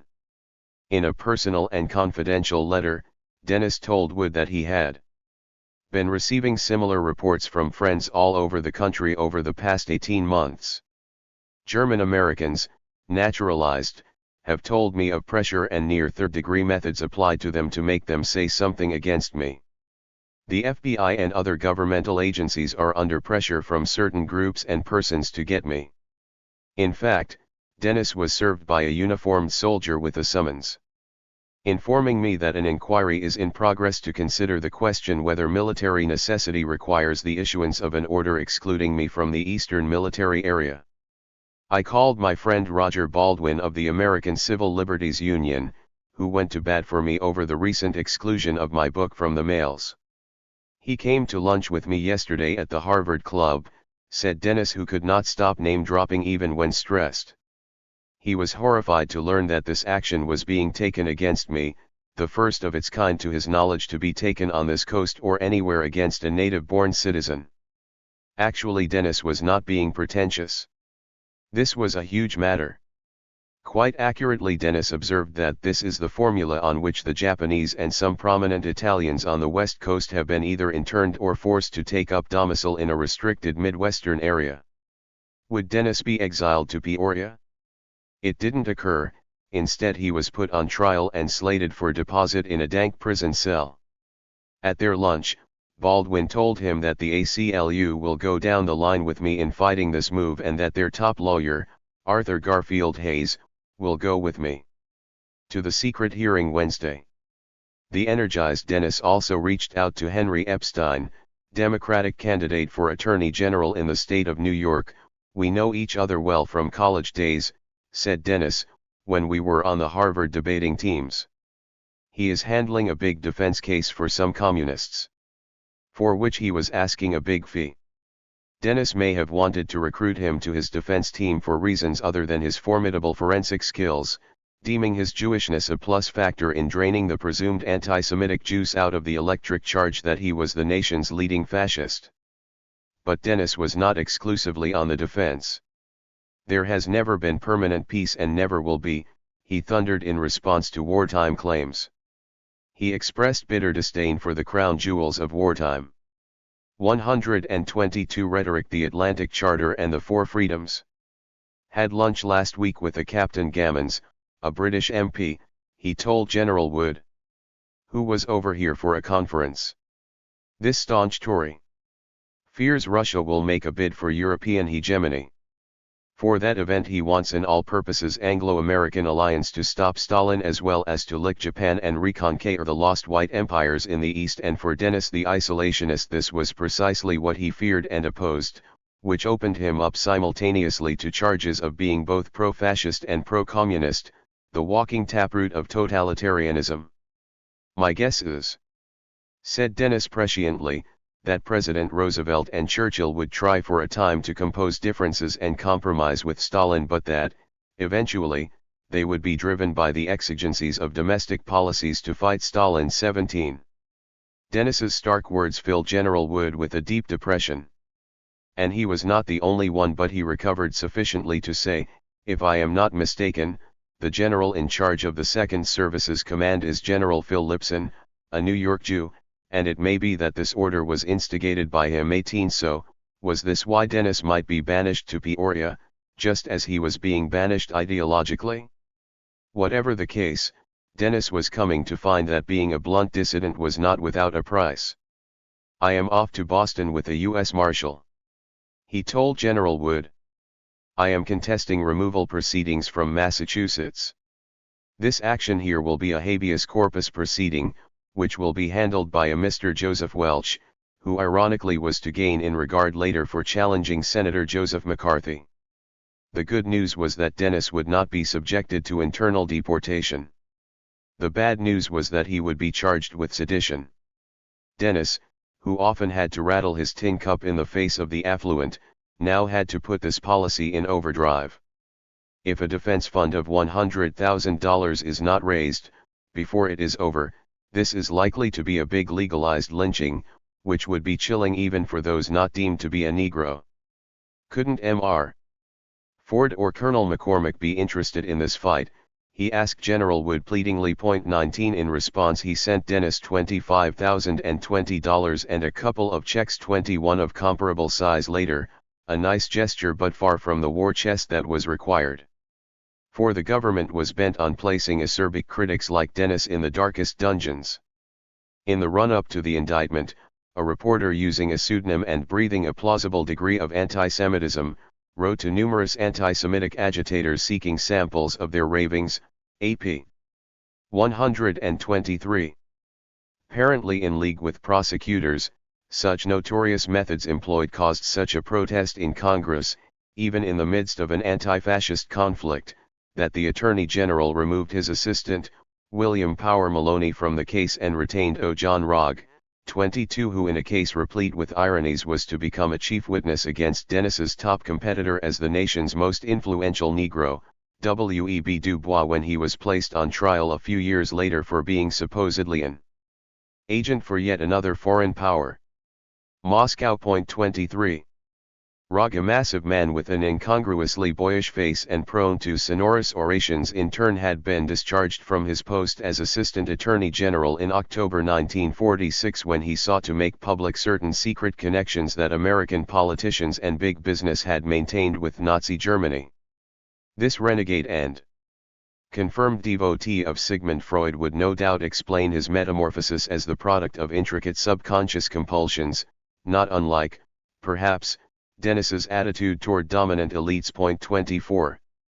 The writer, Harry Barnes, an admitted ally of Dennis, resorted only somewhat to verbal inflation when he argued as the trial was unfolding, that the present sedition case is the most striking and ominous challenge to civil liberties in the whole history of Anglo-Saxon jurisprudence, and that covers a lot of ground. If a person like Lawrence Dennis can be convicted now on the basis of the indictment and bill of particulars in this case and the newspaper and radio attack, then it may be possible 5 years from now to hang Morris Ernst and Rabbi Wise.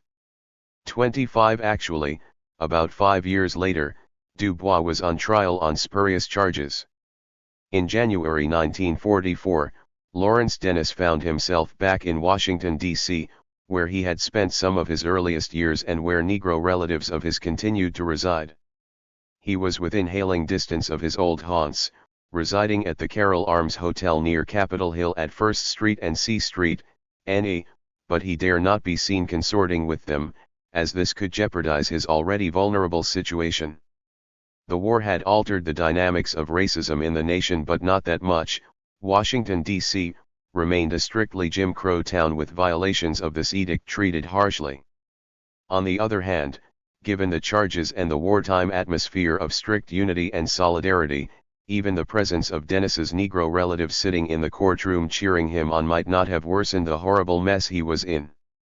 124. For it was in this courtroom that the U.S. government's extensive investigation of him culminated in a criminal trial before a jury, involving a 3-year plot to incite mutiny in the armed forces, unseat the government and set up a Nazi regime. 26. Back in 1937, it was reported, a group of prominent American senators and industrialists met with a couple of Nazi representatives to discuss changing the spirit of our nation and rapprochement with Germany.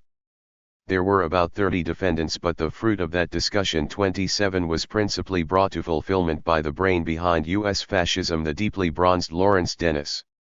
It was a seditious conspiracy so immense, or so it was thought, that it boggled the imagination. Though not confronted head-on at the trial, it is remarkable in retrospect that the press continued to make skimpily cloaked references to Dennis's ancestry, his being allegedly a Negro and the brain simultaneously, which was rather jarringly dissonant given dominant stereotypes. Similarly, the idea of Dennis as the evil genius of a diabolical plot to dislodge the status quo was, in a sense, consistent with the idea of Negroes as troublesome property, fundamentally unpatriotic, and unwilling to defend the nation against foes. One befuddled member of the Daughters of the American Revolution was puzzled and apprehensive over the fact that in nothing which I have read about Lawrence Dennis has mention been made that he is the son of a Negro mother. This fact was known to thousands, at least up to his 16th year when I knew him. I do remember, she said, when he arrived, accompanied by a fat, very dark brown Negro mother, whose very demeanor was unpleasant. She ruminated about the probable psychological reasons for his character and activities, turning on the nation due to maltreatment. Yes, it may be true that the fact that he is half Negro has no bearing upon the case against him, but this was unlikely, it was suspected. One magazine states that Dennis was part Indian and Irish. Again, why was the Negro strain not mentioned? I have found a lengthy clipping, she said, from January 26, 1909, and at that time he was regarded by everyone as a Negro. Back then he was an insincere, though loudly vociferous preacher. He knew all the tricks of old-fashioned revival technique. Dennis and his mother insisted on taking home the entire collections at this particular church. This, no doubt, laid the foundation for his later specialty in the field of finance, she concluded sarcastically. 28 Sarcasm aside, this correspondent 125 had a point. Why did so many play along with Dennis's don't ask/don't tell approach to his ancestry? With a nimble pirouette, one newspaper spoke of how the swarthy Dennis incited loud cheering from the defendants when he evened the score with the prosecutor for deeming him Alfred Rosenberg, referring to the Nazi propagandist of an ethnic origin thought to be inimical to his party by referring to his tormentor as Wyszynski, the once derided Moscow prosecutor of the current wartime ally. 29 This was one of the odder moments in an entirely odd trial, yet it was a fraught moment that prefigured the post-war climate when red baiting, then deemed beyond the pale, became au courant, and race or ethnic baiting, theretofore as American as apple pie, was deemed out of bounds. It was even more peculiar that this reversal had at its center a Negro fascist. When Dennis asked severance of the case against him from that of the other defendants, in a, perhaps, subconscious acknowledgement that he was different from those sharing the defense table, he was referred to as swarthy and curly-haired 30. It was as if there was an implicit bargain of don't ask/don't tell with those who chose to pass. But how could the U.S. fight an effective war against, inter alia, racism, while effectively race-baiting the principal domestic symbol of the despised opposition? Something had to give, and it did. 9. As it turned out, the trial generated 20,000 pages of transcripts, one in 8 months, then the judge died. By the time new indictments were drawn up, the war had ended too, and with it the hysteria that had sparked this trial in the first place. Now the nation was consumed not with a fascist threat but a communist threat. Thus, though Dennis's reputation was tarred beyond belief, he was able to escape prison. The trial opened in April 1944, a few months before the invasion of the Allies at Normandy, which annihilated fascist dreams, and ironically lessened pressure for a conviction of Dennis and his co-defendants. But that reality was not evident as Dennis and his spouse walked into the courtroom. There were armed guards on all sides. Practically every large newspaper in the United States had a representative present. Photographers and radio script writers were on hand. The feature services were represented. Nothing was overlooked or left undone to give the impression that a group of desperate, dangerous people were being brought to trial. The courtroom was packed with overflow crowds filling the vestibule and stairway reaching outside and down to the street. A big black van pulled up to the ground floor rear entrance of the courthouse, carrying the 7 defendants who had been convicted a few months earlier. There was a clanking sound as the handcuffs and leg irons were removed. Flanked on all sides by officers bearing arms, these bewildered little men who did not have a dollar with which to defend themselves, were whisked upstairs and ordered to take seats held for them in the courtroom. 3. Dennis wound up defending himself. He and his wife had met with Robert Epstein at the Harvard Club in Manhattan to discuss his taking on the case, but the skilled attorney told them both that he would not consider him as a client if he was anti-Semitic in his views. Dennis denied that this was the case, though he readily admitted that he was unsympathetic. 126-127 to fascism and conscientiously believed everything he had written on the subject. "Fine," said Epstein, indicating that a $20,000 retainer would secure his services. Both Dennis and his wife indicated that this was a sum beyond their means. Epstein was unenthusiastic about the case, in any event, and may have hiked his fee to repel this potential client. He remained unconvinced that Dennis was not anti-Semitic, and he suspected that taking this case might hurt his reputation, and not only with the Jewish community. Point 4. For this community, or at least, many within it, found it difficult to accept Dennis's protestations about his supposed lack of bias. Jewish organizations in Los Angeles in particular were quite helpful to the prosecution. As one leader there put it, "We turned over to the FBI a memorandum and exhibits which, in our opinion, proved that Lawrence Dennis was an unregistered Nazi agent."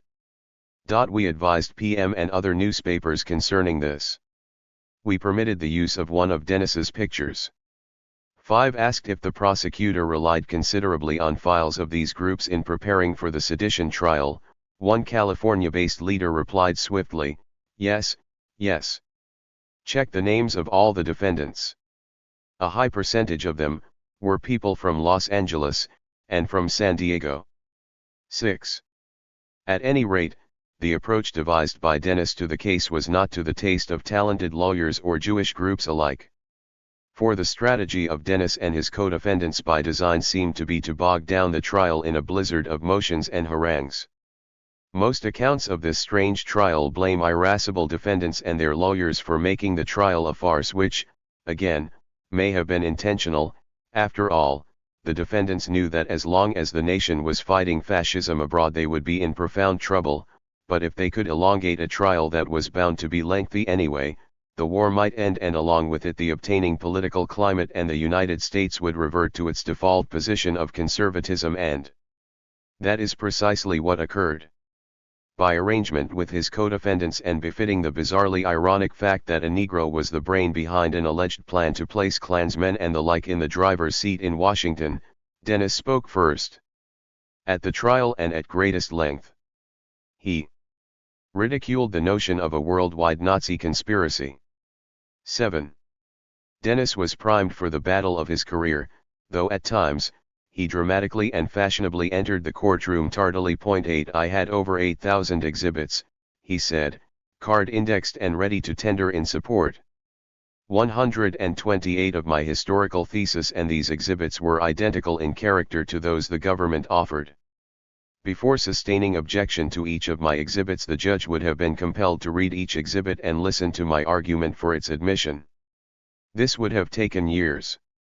9. One witness at the trial, a confidant of Hitler, was on the stand for 4 hours, where he encountered a staggering 189 defense objections, a whopping 29 motions, and an enfeebling host of arguments between opposing counsel. The witness spoke with a thick German accent, leading one attorney to say he didn't know what the witness had said but that he objected anyway. Repeatedly during the trial the judge reprimanded Dennis and told him that if he continued his outbursts he would appoint counsel to represent him. Lost in this hurricane of charge and countercharge was this particular witness's testimony that Berlin and their domestic allies planned to play on the treatment of Negroes and Mexicans and stressing anti-Semitic angles. 10. District Courtroom No. 1 was smaller than a softball field, but it the biggest stage 11 Washington had to offer for its biggest trial in years.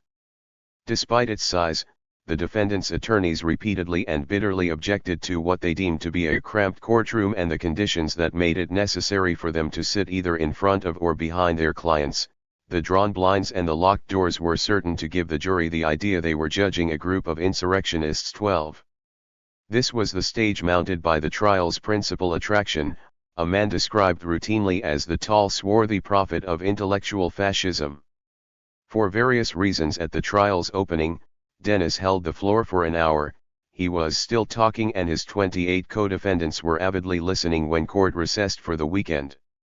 Though supporters of the left-wing journal PM were to question a similar trial of communist leaders a few years later, this journal cheered on the inquisition that targeted Dennis.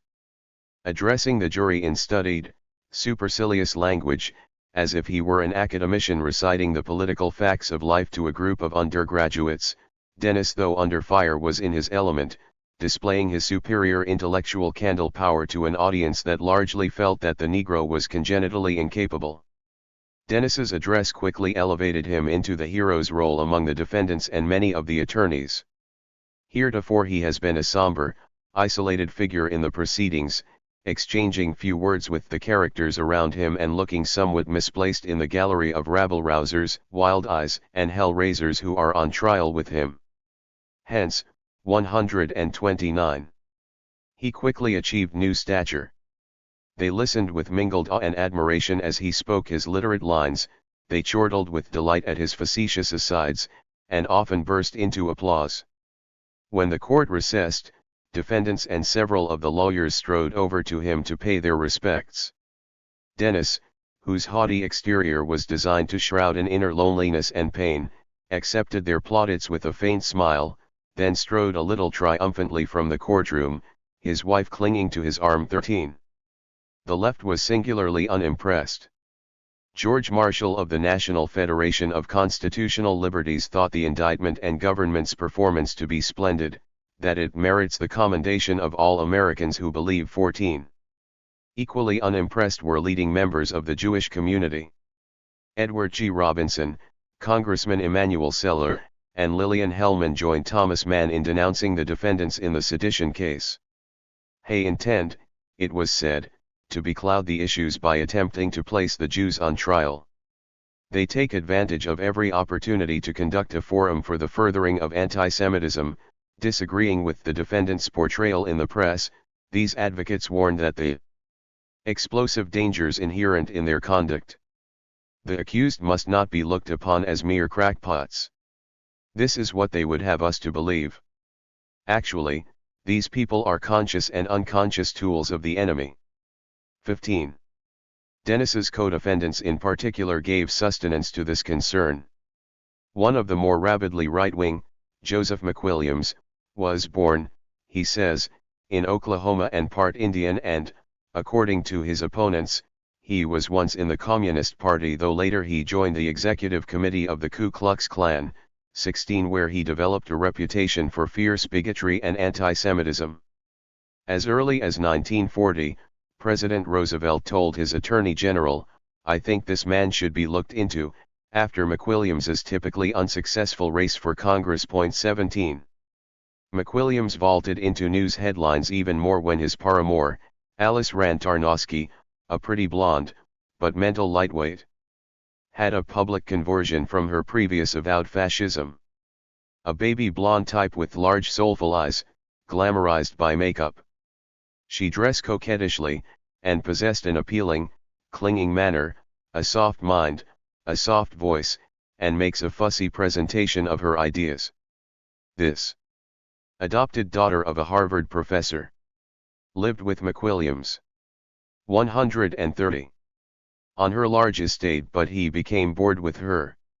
In response, she broke with him and made a public splash as she shifted her enthusiasm to the Catholic Church and chose to recant all her past political, isolationist, and fascist sins. In her public unveiling, she told of meeting Dennis in New York in October 1942. Joe called Dennis, whom he has known for many years, and made a date to meet him in an Italian restaurant. They spent several hours together. Dennis tried out the smart conversation of his latest letters on Joe, and Joe talking about his plans for taking over the universe. Alice was not impressed by Dennis's repetitions of his own witticisms. 18. This connection to Native Americans was not unusual at a time when this group too was largely sidelined as part of a national consensus. Dennis's comrade, Senator Wheeler, ran for governor of Montana in 1920 on a nonpartisan League ticket, which unusually for the time not only included a Negro but, as well, a Blackfoot Indian. 19. Other minorities were not viewed as benignly. One Dennis co-defendant asked whether prospects for the jury were Jews, had Jewish relatives, or read Jewish publications. Several lawyers rejected jurors on the basis of this information. Dennis was one of the few on trial who disassociated himself from challenges to potential jurors found on race. As it turned out, the jury had no blacks or Jews but at least 3 German Americans. 20. This jury was subjected to cruel and unusual punishment. Dennis alone sought to object individually to each of the 200 exhibits proffered by the prosecution, but the judge balked him, saying he refused to let Dennis make a laughingstock of this court. Dennis then sat down. This consumed valuable time. Dennis also laboriously challenged the very thesis of the prosecution's case, berating the notion that he should be linked in a conspiracy to the presumed seditious acts of his co-defendants. By this theory, he explained, President Roosevelt could be held responsible for everything done in local elections by Mayor Haig or Mayor Kelly, referring to two notable Democratic Party hacks. Because all are members of the same party, and the president is interested in the outcome, 21 backing him up. One notorious co-defendant, Elizabeth Dilling, declared that she met Lawrence Dennis once briefly in a social setting. 22 Dennis, something of a loner, was keen to rub shoulders with the Charles Lindberghs and Burton K. Wheelers and General Robert Woods of the world, but it was a stretch to place him in league with such downmarket elements as McWilliams and others of 131. That ilk, given his faux patrician elitism, exuding the vapors of Exeter and Harvard. The trial of Dennis and his co-defendants quickly descended into farce, which was not surprising, insofar as there were serious qualms about this case by the authorities from its inception. However, they felt duty-bound to proceed given the exigencies of war and the seriousness of the accusations. The Justice Department, in short, was unsure about this case, according to the Attorney General, but after studying it for a few weeks, and discussing it with members of the criminal division who were preparing it for trial, it was concluded that we had a sound case and agreed to take it to trial. But they had not banked on either the obstreperousness of the defendants and the inability of the judge to rein them in. It was a degrading experience, thought the prosecutors. Nothing like it had ever happened in an American court of law. Judge Edward E. Eicher, the trial judge, was determined to lean over backwards to give the defendants a fair trial, which was to be expected in a nation where the right wing continued to hold considerable influence. Eicher was an amiable man, a former popular member of Congress, who had later served as chairman of the Securities and Exchange Commission. However, by the time of the trial, he was not well, was a nervous man, sensitive and patient, unable, as it soon became apparent, to cope with the obstinate and unruly defendants, who were accompanied by 40 lawyers that raised every conceivable objection, creating a bedlam of shouted objections and worse. The trial was incoherent, as every document was attacked and there were hundreds of them. An objection was made to every witness, in endless and redundant speeches by as many lawyers who could get on their feet at the same time. Before long the trial had become a dreary, turbulent scenes were the order of the day, and the courtroom was continually in an uproar. Trivial technicalities were continually interrupting and blocking the normal procedure. As Dennis listened in the visitors' gallery, Senator William Langer of North Dakota took to the floor of his august body and, speaking for nearly 2 hours in the Senate, said he thought the defendants were either actually demented or belonged to the lunatic fringe. Dennis may have cringed at this point, lamenting at how he had fallen, grouped as he was with the grubby and shabby and not the elite, whose association he craved. He had escaped an inferior race only to find himself grouped with an inferior bunch of malcontents and poseurs. 132 Yet he must have been elated to detect that this trial was in a death spiral that accelerated after the judge died. The trial had killed him, said the Attorney General. Everyone was sick of the farce, the war was over and the propaganda had long since ceased, he felt. In that sense, at least, he said not too convincingly, the prosecution had accomplished the purpose which the president had in mind, a curious assertion in that it concedes that freedom of expression rather than criminal infractions may have been the point of this mockery of jurisprudence, this travesty of a trial. 23. Dennis alleged that he was able to sniff out the essence of the government's case early on, aiding him immeasurably in devising a way to blunt it. Speaking of himself in the third person, as he so often majestically did, he reaffirmed his own intelligence at the prosecutor's expense. Dennis knew completely Rogg's case in theory from a 6-hour conference which Rogg, hoping to learn something from Dennis, was unwise enough to give him 24. As Dennis saw it, this threadbare case was propelled by Washington's wartime need to accommodate Moscow. Yet FDR should have anticipated that something would go awry with this trial since he was not unfamiliar with Judge Eicher. This former Iowa congressman was related by marriage to the Gallup family, and it was true even then that no sane politician, least of all FDR, could be indifferent to those who polled public opinion and gauged political sentiments. 25. Eicher's capability of breaking down was no secret to FDR either, since the former had to confess, as early as 1935, that he had burned the candle at both ends, worsening his physical condition, which caused the president undue anxiety. 26. The concerned president admitted that he was deeply distressed about Eicher's deteriorating condition. 27. Perhaps it was the Gallup connection that compelled the president to overlook Eicher's obvious deficiencies, for when he wanted to vault from the SEC to the bench, close aides to FDR objected. It was not true, said one, that he was doing a good job at the SEC. As all his fellow commissioners have told me. He has an obsession about this judgeship and just doesn't do any work anymore, though Eicher tells me the president promised him a judgeship. 28. If FDR wanted to place Dennis behind bars, this was a promise he should not have kept, since Eicher proved incapable of orchestrating a conviction. Even as the trial was spinning out of control and despite the requirements of war, a blistering Washington Post editorial assailed this 133 dreary affair, asserting it will stand as a black mark against American justice for many years to come. 29. The adroit Dennis instructed General Wood to pass this editorial along to Colonel McCormick so this ally could pen a similar one for the Chicago Tribune. At this point, Dennis felt that it was the government and not himself that was on the run, the jury and the local benches laughing at this impossible case, he crowed.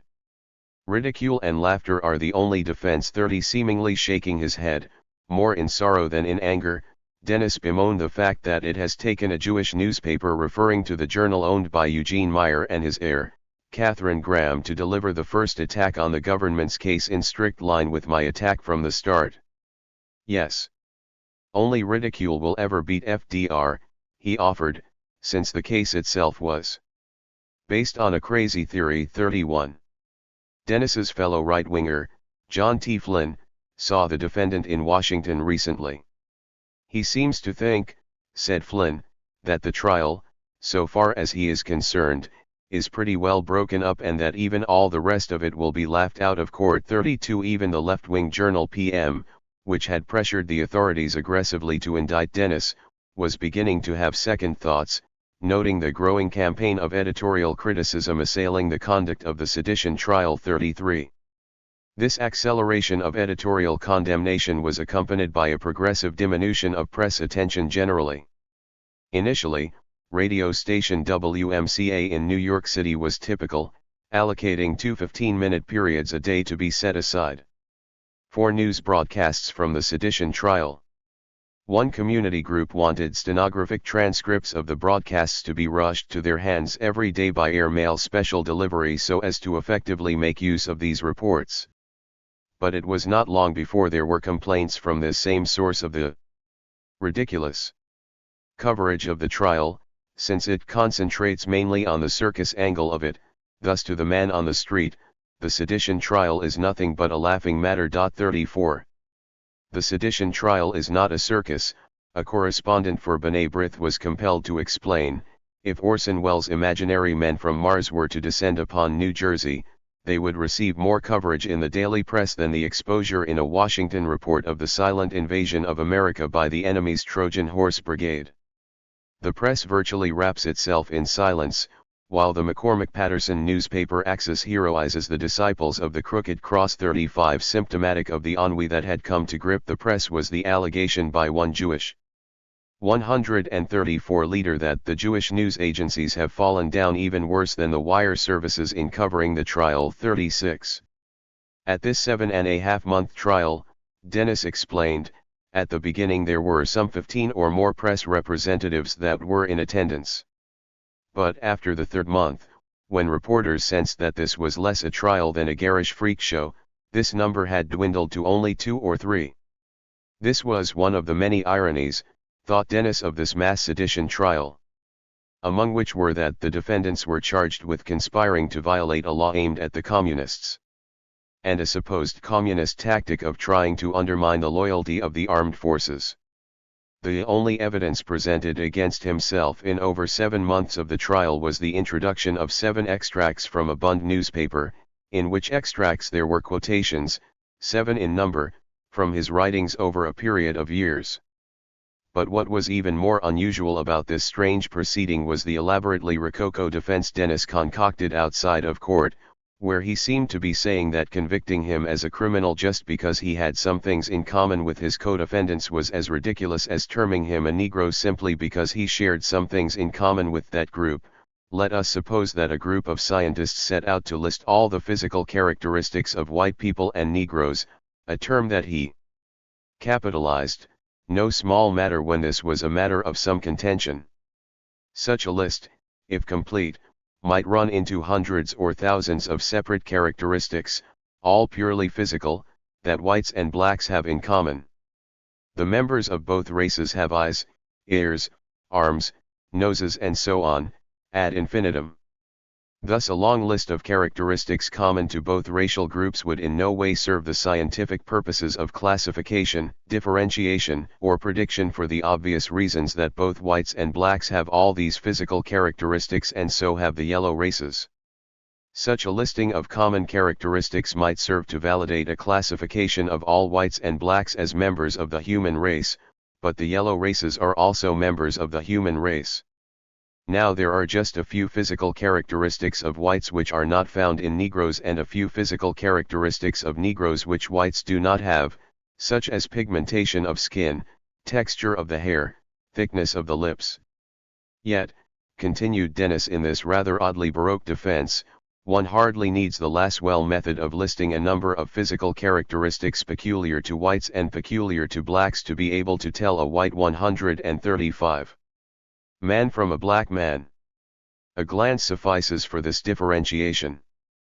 But if one wants to classify a person with 10% of Negro ancestry or a colored person with 10% of white ancestry, the Lasswell method of listing similarities will be found utterly useless.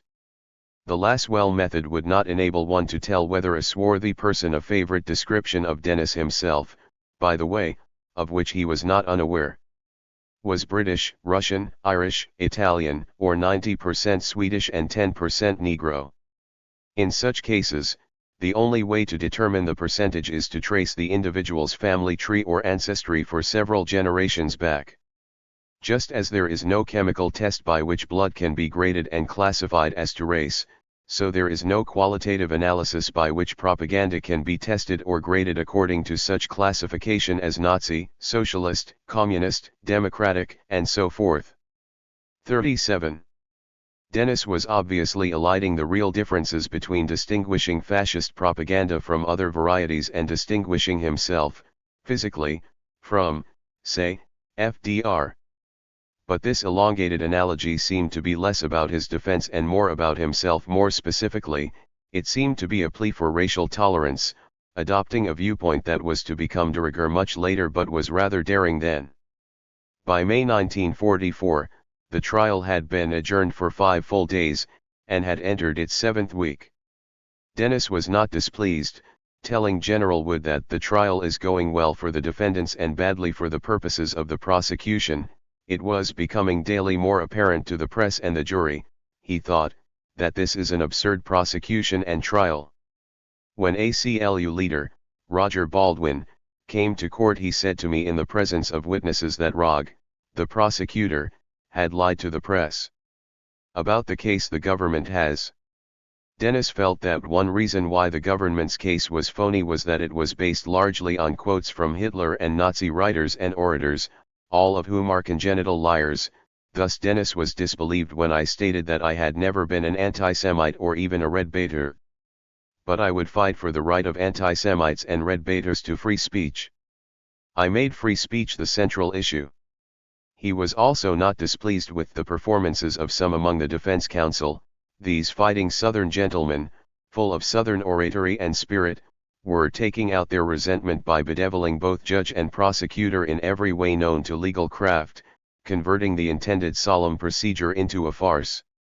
I am being consulted by almost all and by the best and most active defense counsel, he conceded. 136 with typical self-satisfaction. As for his now infamous démarche, comparing Rog to a Soviet prosecutor, he apologized but Vyshinsky for comparing Vyshinsky's capable show in the Moscow Purge trial to Rog's hammer, corny imitation. But Dennis had a low opinion of those with whom he shared the dock, noting their incongruities, in that several are senile, one died during the trial at the age of 80 and most are psychopathic. Above all, as he told General Wood, I am in desperate need of funds for legal and living expenses, though I have no lawyer, for when a fighter gets cornered, as I have been, he noted, he can't turn rat and crawl out but must fight with a little help from one's friends. 38. Dennis's foes were not unhappy with what had befallen him. Scholar Dennis at low ebb with his New Order pals read one headline. In the weird rogues gallery of alleged seditionists, there was one somber, brooding figure who stands out. He looks distinctly unhappy in the presence of the pro-fascist rank and file. Wearing a black hat and dark blue suit, Dennis sits impassively in the courtroom, parades austerely in and out during recesses and acts like a man who wants to go alone. His hair is graying slightly and a slight paunch is visible. He is a tall, impressive sight. He shows no signs of wackiness, which distinguished him from his co-defendants. During the first 2 days of the trial, James True, white-haired inventor of the kite killer, has been seated at Dennis' right hand and they occasionally engage in murmured conversation. But Dennis shows no animation about the dialogue. He looks as if he is simply trying to be polite and he is obviously ill at ease. On one of the visitors' benches 1 aisle away from Dennis in the crowded courtroom sits a sweet-faced, blonde young woman. She is Mrs. Dennis. She looks as if she might have graduated from Vassar just a couple of years ago and as if the humiliation of the present proceeding is a terrible but challenging ordeal. Most of the time she attempts to appear expressionless and unconcerned, but at intervals she steals a glance at Dennis and he looks at her and they smile a little gently and hopefully. Both Denises seemed a little bewildered by it all. Lawrence Dennis especially, who had strived to radiate the elite airs of Exeter and Harvard, now had to brush shoulders and sit on defendants' benches and converse amiably with the dismal citizens who were practicing his preachments. For it was Dennis who provided the big words and the fancy phrases, while his co-defendants did the dirty work. He put fascism in respectable language. Now he has no place to go. 39-137. Adequate funding or no, negative press or none at all, the approach devised largely by Dennis worked. This case, he argued, was not proved by relevant facts and it cannot be disproved by relevant facts. The defense counsel, he asserted, have to spoil the effects by continuous and disturbing interruptions and arguments, thus breaking the hypnotic spell and spoiling the indoctrination sequence. To spoil the effect does not require good lawyers, he said. In fact, the salvation of the defendants is perhaps the fact that most of the defense lawyers are not good lawyers, he added with characteristic judgmental verve. Consequently, the jury was thus laughing and yawning with the government's long-winded readings of irrelevancies. The conditioning is spoiled just as the effect of a high mass, grand opera performance or a symphony concert would be spoiled by repeated interruptions by comedians or small boys making mischief. 40. Dennis stuck a knife into the prosecution's case even in private communications. Discussing the case with conservative commentator, George Sokolsky, he denounced the stunt trial of the 30 or 40-odd alleged seditionists in the best Reichstag fire trial and Moscow trials tradition. He stressed once more that I only know slightly 2 or 3 of the alleged seditionists to be indicted. I can imagine that 1 or 2 cranks may be included who did the thing which has to be the corpus delicti of the indictment under this law, namely, conspiring to impair troop morale. But not I, said Dennis, not I. Similarly, he declared, I could not give an account of my finances over any 12 months period of past life. Who could? Asked Dennis. The irony of all this that I am being persecuted as America's #1 fascist, when all I did was predict that America would go fascist fighting fascism and argue that we should go fascist in a milder way without fighting fascism abroad, and when FDR, America's #1 fascist, is carrying out my prediction 41. Nevertheless, Dennis and the other mischief-making defendants did not simply glide effortlessly to the stalemate that ensued. The nation, after all, was engaged in a death match with fascism, and just allowing these defendants, who, in most cases, were sympathetic to the mortal foe, to escape unscathed was just asking too much. ACLU leader Roger Baldwin thought it remarkable in the degree of tolerance accorded to critics and opponents by Washington. "The chief explanation of that in my mind," he said, "lies in the fact that the opposition is so powerful that it cannot be silenced." This was true. Unlike the communists who would soon be hounded, Dennis and the ultra-right had 138 influential backers in the highest circles of industry particularly. "Furthermore," continued Baldwin, "it is not a direct, but an oblique opposition, couched in terms of anti-New Dealism, anti-Sovietism, anti-British feeling and anti-Semitism. Certainly those first two would be deemed virtually patriotic sentiments by many just after the war ended." Thus, he instructed Harry Elmer Barnes, "I do not go along with you that this indictment is any menace to freedom of speech, since it affects only the lunatic fringe of the opposition, not to the war, but to the various phases of internationalism." Yes, deploring the procedure in the seditious conspiracy case was important and must be deplored openly, but this had to be kept in perspective. 42. Barnes, something of an iconoclast himself, was not in total agreement. "When a man like Lawrence Dennis has been framed," he told Baldwin, "you can hardly say that only the lunatic fringe has been affected, for I have heard you express a more enthusiastic appraisal for Dennis's writings than I ever have, and I suspect that you were right. The Dennis case," he roared, "is almost solely a free speech and free press case. Indeed, from all aspects save the biological, presumably referring to capital punishment, the Dennis case is an infinitely more important civil liberties case than that of Sacco and Vanzetti." 43. This was extravagant indeed, and Baldwin quickly replied, "As to Dennis, I had several conferences with the federal prosecutors who outlined evidence against him wholly aside from his opinions. They named representatives of the German government with whom he had been in close contact. They stated he had received money from them. They intimated that his book was printed from Harper's plates at a publishing house financed by German money." 44.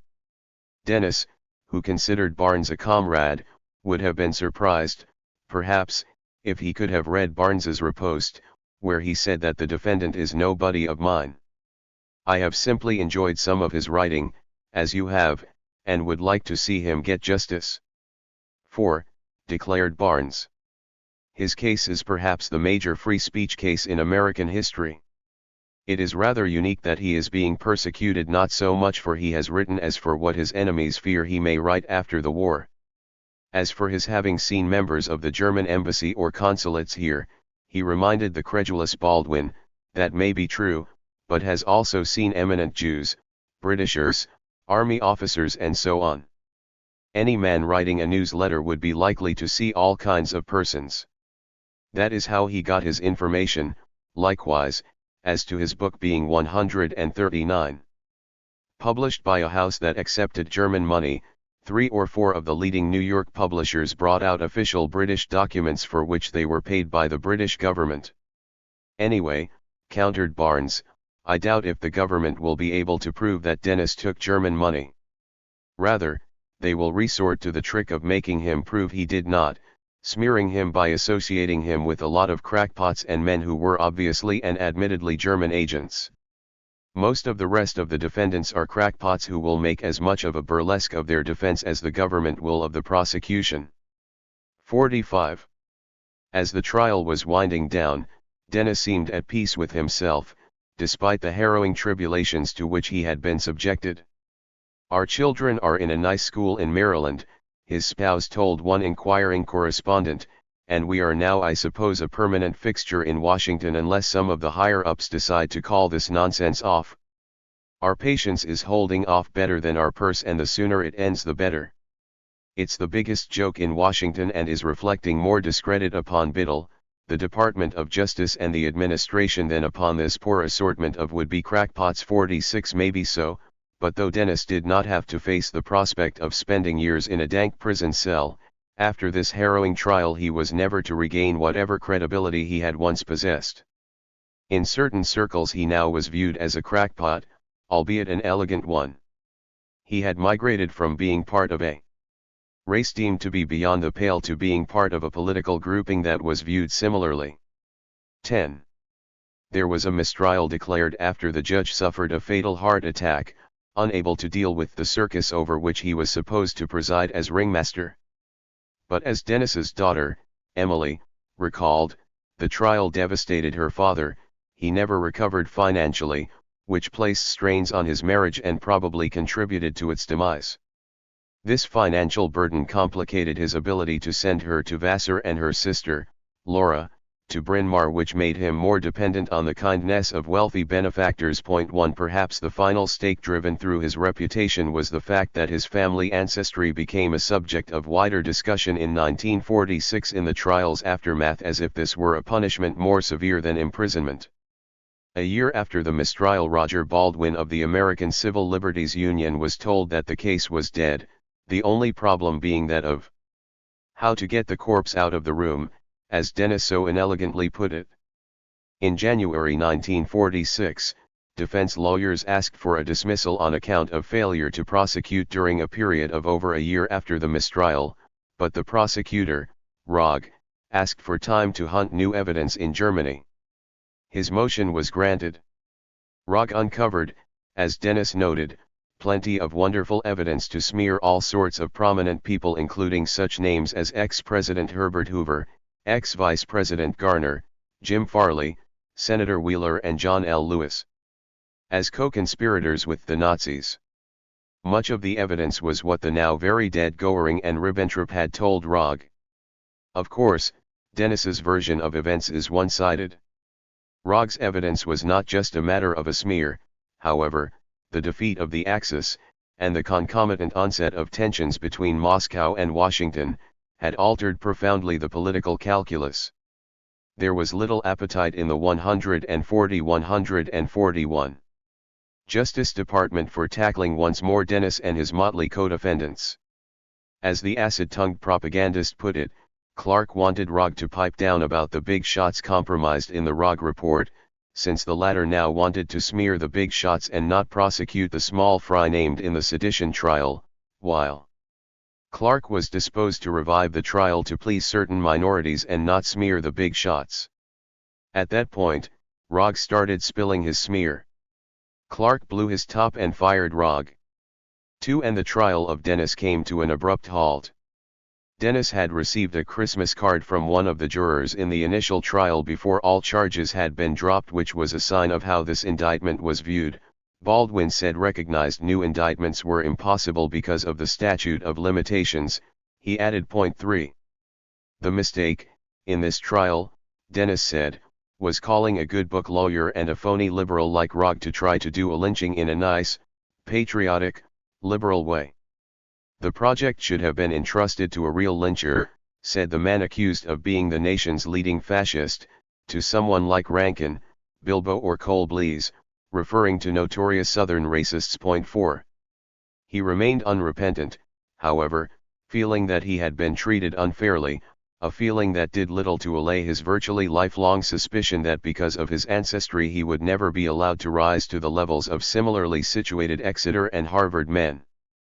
His prediction of fascism's imminence and his consorting with the likes of German and Italian leaders was, in a sense, his shortcut to the social and political stratosphere that may not have been his birthright but, he thought, was his just desert. That dream suffered a near-fatal setback in May 1945 and again in August of that year, and he was now in the difficult position of finding a new niche for himself, since the mantle of brain behind fascism no longer held a cachet of any positive meaning. He, more than most, realized that the constraints of war would lead inevitably to an encouraging change in the polecat status of the Negro, but it was much too late for him to cross the color line and reclaim his formerly rejected status as a Negro. Moreover, He had a restive wife and 2 children to support, though here he continued to retain the support of the captains of industry, whose financial backing he needed now more than ever. In that sense, Passing failed Dennis, or more precisely, Passing. And fascism failed him. His assertion that fascism was inevitable proved misguided at least during his lifetime, and it was Passing that placed 142 him in a position to ride this mythical wave. For if he had not passed, would he have been admitted to an elite prep school, then Harvard, then the State Department, and Wall Street? Still, it had been harsh medicine for Dennis to swallow when it became apparent that the Negro's status would change for the better, while he was now stranded on an island of storm-tossed fascism in an unruly sea of whiteness. Looking back years later at the aftermath of his trial, Dennis asserted that the judge should have dismissed the case after the first week of the trial. I think that was really what killed the poor man. I think he was worrying about it. He died of a heart attack after the trial had gone on for 7 or 8 months. Though the stress and strain may have killed the judge, Dennis's emotional reactions were very calm throughout. I was never excited, he claimed, I was very calm and composed. Why? I knew there could be no evidence of any real association that I had had with the real gravamen of the indictment. 2 of Dennis's lawyer friends went up to Attorney General Biddle and asked him how he ever could have conducted the sedition trial. And he said to these lawyer friends of mine, well, I was not in favor of that trial. I didn't approve of it. But he had no choice about it. The trial was ordered and enforced by President Roosevelt. He was the man behind it. And nobody in the Department of Justice or the FBI was really in favor of it. Biddle should have had the courage to refuse to go on with it, to start it, and should have offered to resign. I was definitely under a sort of taboo as a result of the trial, he concluded. Which was a gross understatement. Ironically, as the skunk status of Negroes began to change, like an out-of-control seesaw, Dennis's status worsened. He had passed to avoid the stain of being deemed a Negro, but now had to bear the cross to his dying days of being considered an outcast of another sort. There were consolations. Though his heavily scrutinized finances had suffered a severe setback, he continued to live on what he called a farm, which I didn't farm, but it was a farm of 175 acres and a lovely old Cape Cod house in the Berkshires near Pittsfield in the town of Washington. He had a winter house in New Jersey in West Englewood too. He retained the friendship of the affluent conservative publisher, William Henry Regnery, who had supplied him with thousands during the trial when Dennis was otherwise engaged and unable to make a living of any sort. 5 He was still consulting with General Wood and Senator Wheeler and other luminaries. 6 This latter list included John Blodgett, Jr., of Santa 143. Barbara, a millionaire who bought a home for his colleague and fellow iconoclastic writer, Harry Elmer Barnes, and helped Dennis financially. Another man of affluence, Sidney Graves of Washington, D.C., also helped Dennis financially. 7. The Massachusetts house was where he resided with his spouse and 2 young daughters, particularly during the spectacular summers and autumns that graced this area. It was not as isolated as it sounds. The best express trains, he explained, in fact, all trains from Boston to Chicago stop at Pittsfield, 140 miles from Boston. We live 10 miles from Pittsfield on top of the Berkshires.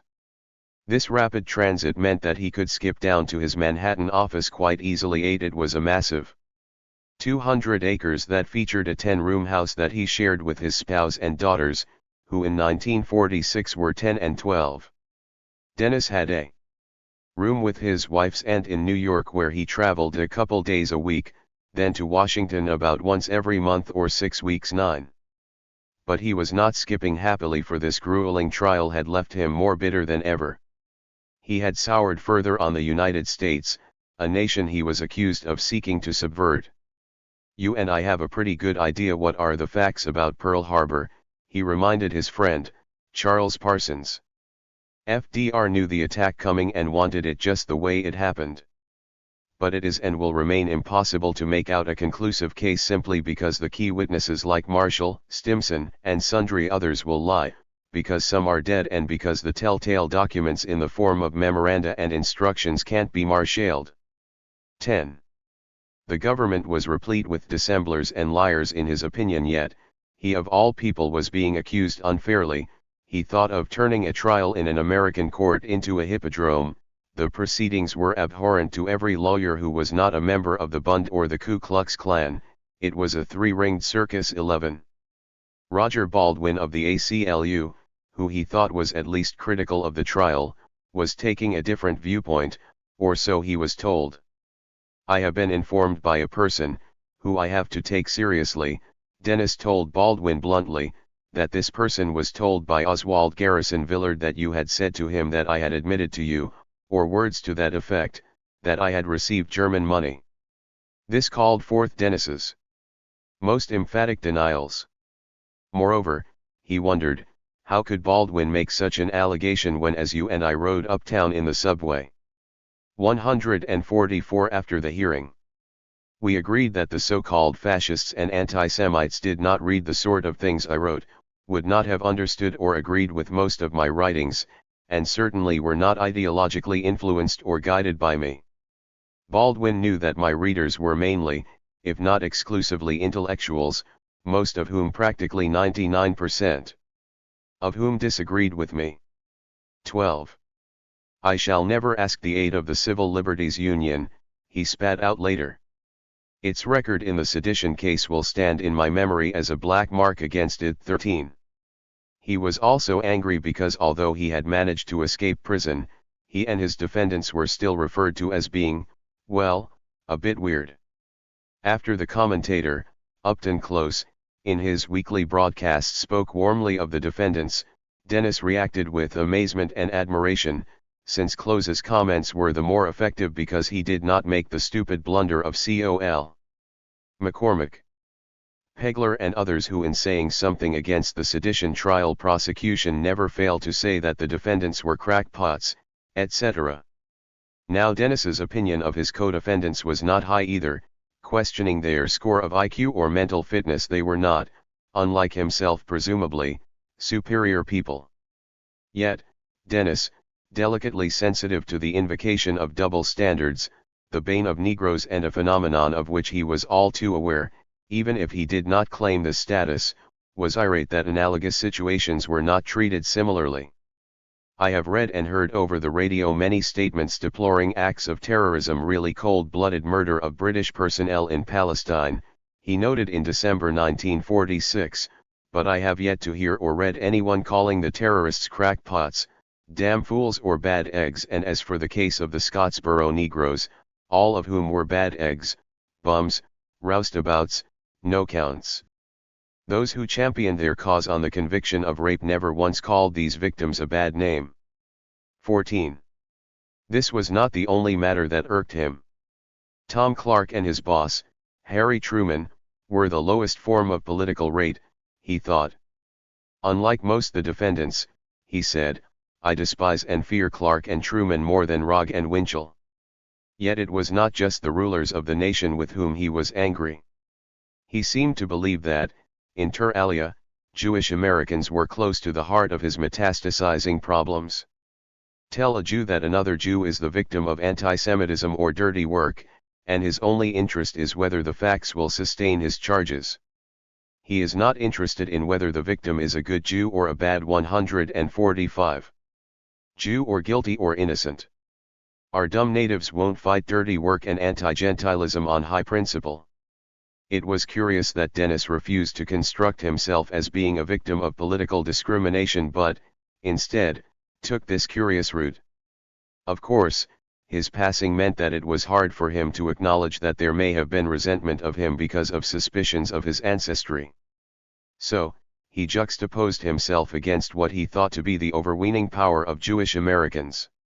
It is smart propaganda for them to link the persecutions of or discriminations against other minorities with their own, to link the cases of the Negroes, in whom the Jews have no interest, with the cases of Jews. 15. Dennis's ill temper was not modulated when a prominent Jewish weekly said of himself and his co-defendants that they were traitors, criminals, and pro-fascists.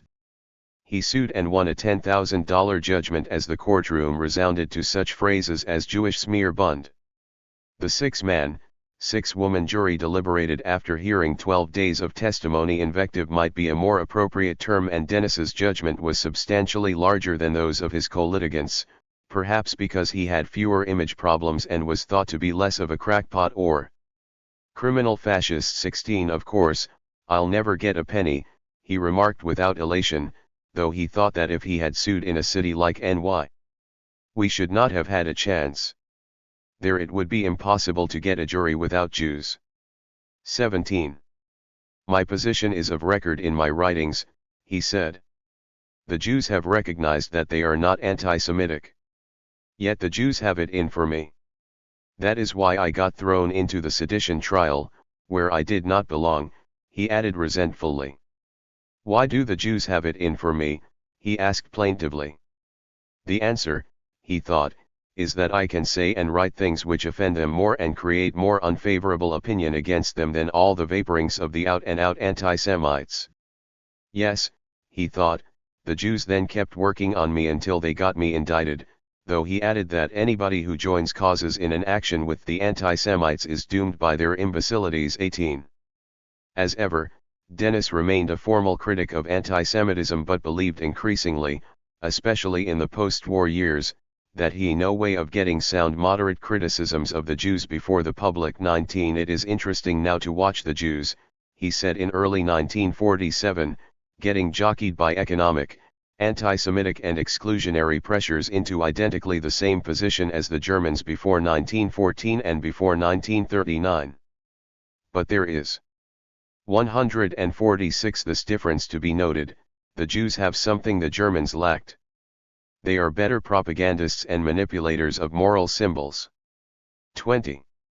Though they were a race which for 4,000 years been distinguished for the quality of its minds, 21 They were, he said, the world's oldest and worst racists. 22 He got in wrong with the Jews, he thought, by saying at Yale and Swarthmore in lectures that Hitler got all his racism and chosen people ideas from the Jews and was imitating them. 23. Though Dennis may not have been a genocidal anti-Semite, he exhibited traces of classical anti-Semitism by repeated references to a presumed monolithic grouping, the Jews, which in itself may have been excusable but was hard to justify when linked with allegations of this group supposedly persecuting him. It is obvious that the Jews have it in for me, he announced in early 1948 as agitation over Palestine escalated. This was said in the context of his support for the presidential aspirations of his comrade Mr. Conservative Robert Taft of Ohio. He had leanings to Taft, said Dennis, but his repeated and emphatic endorsements of the Palestine partition plan, with demands for its enforcement by arms and a UN army, have soured me on him. But I am not saying this, he added, in so many words because I want to avoid saying what would get me branded as a crackpot anti-Semite.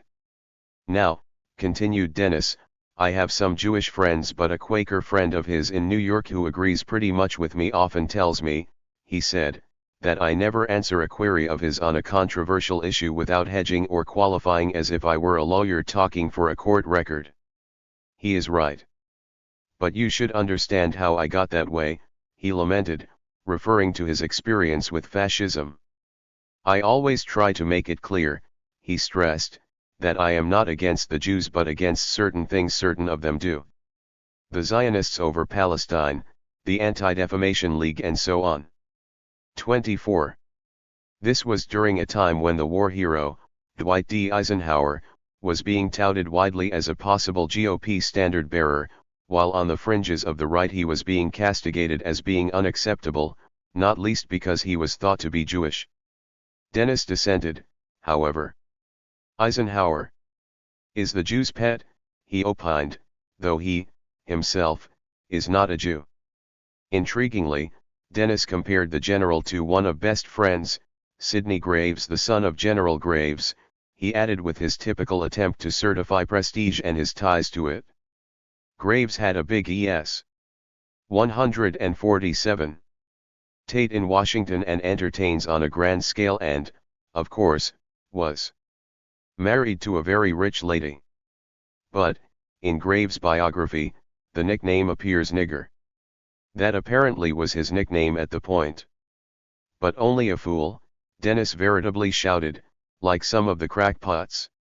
Increasingly one of his favorite words would infer from that Sid was considered a Negro by his classmates, he added in a careful locution, just like only a fool would have considered Dennis himself a Negro. Now calling Ike a Swedish Jew, as some of the more outlandish were doing, was rejected unequivocally by Dennis, who had more than a passing interest in the subject of identity. It was in the same album, it was the same thing as what Graves had been subjected to, he offered and, by implication, what he had experienced himself as well. 25. No, he emphasized repeatedly, as to Ike, it does not matter in the least whether he is a Jew or not, so far as I am concerned. No, he repeated, I am not against the Negroes, Jews, or any race as a race. I am not an anti-Semite, he insisted. His concern about Eisenhower was different, for Dennis was influenced by what has happened to the Germans for having had professional soldiers in high places for over a century. If pressed, he could prefer him to Taft or Dewey, but I just can't see a general in the White House. 26. Not even Douglas MacArthur, who he was also not as enthusiastic about as many of his friends were, though he was hedging his bets, not unusual for one whose racial and ideological posture was subject to severe challenge, by not saying anything against him. 27. As noted, Dennis's approach to anti-Semitism was not exactly like those of his European counterparts, where this sickness was a much more integral part of identity and culture. He was not an advocate of genocide, for example. I have never been anything but a theorist, he said at one point. But that is a function which most people cannot understand. I have never been a believer in any political or economic ism, as capitalism, communism, socialism, fascism, Nazism, etc. 28. After his trial, he asserted that Justice Brandeis, who was Jewish, having read a series of articles that he had written, had suggested that his New York publisher contract him to do the book that was published as Is Capitalism Doomed? Yet in the same article, written in 1949, he noted that the Swedish diplomat Bernadotte, murdered apparently by Zionist fighters, along with RAF flyers, were shot down for the same reasons the early Americans killed off the Indians to get and occupy their lands. Still, he did lack a certain sensitivity on this matter, which was even more conspicuous given his comparable sensitivity toward Negroes. The infamous anti-Semite, Willis Carto, once told Dennis that your attitude towards the Jews is like mine.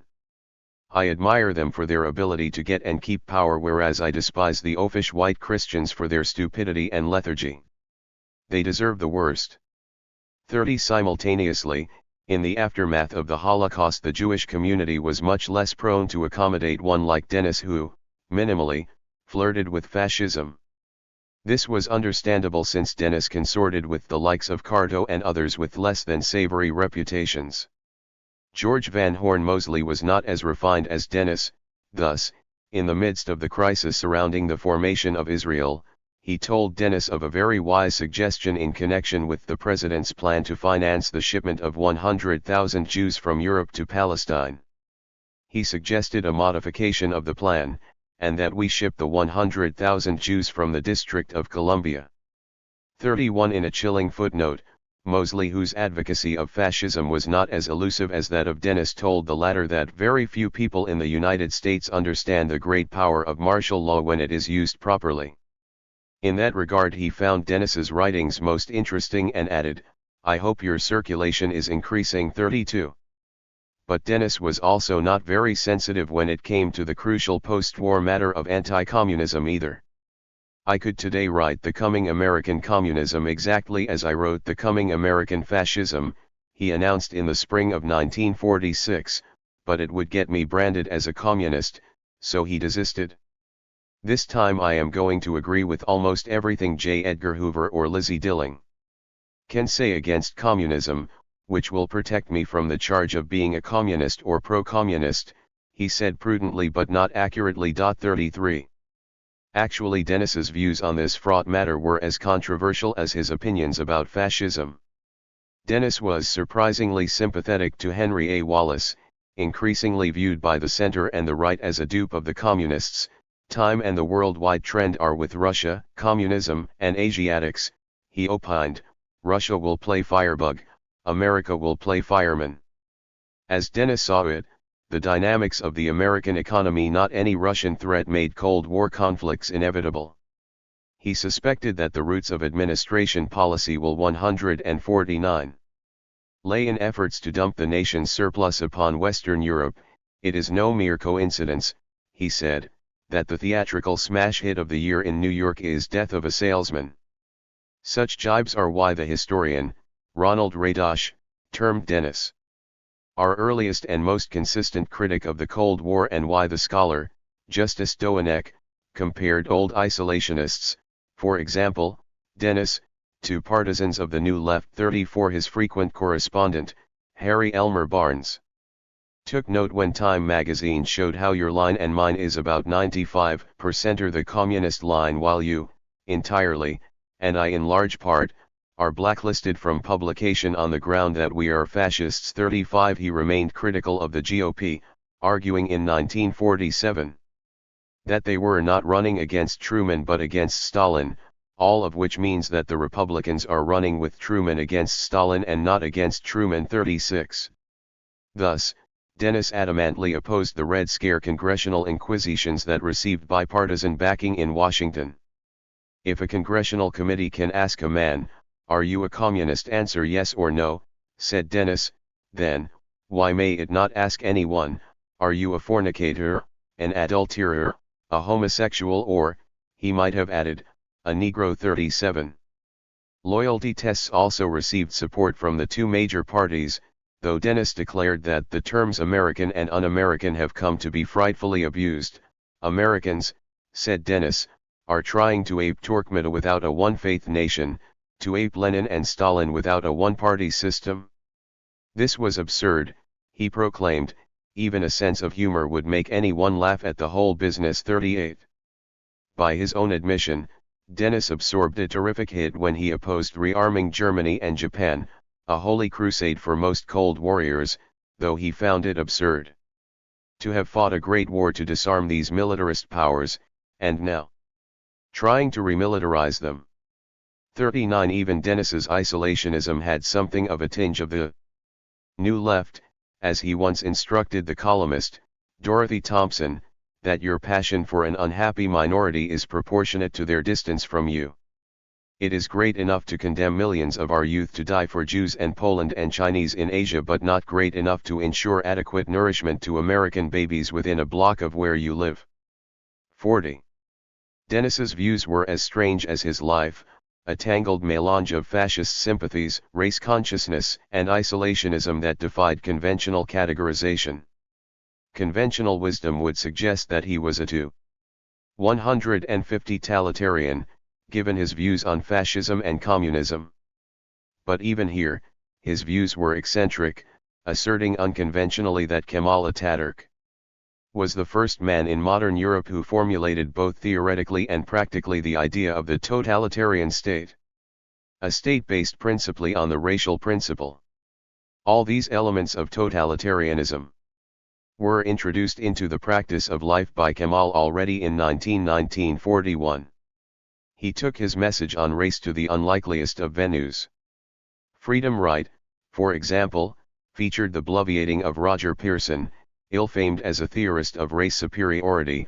Also appearing in their pages was Lawrence Dennis, who asserted that the backward nations will not stay backward but will advance industrially and technologically. Colored world population increase and supremacy, not Russian communism, is the challenge.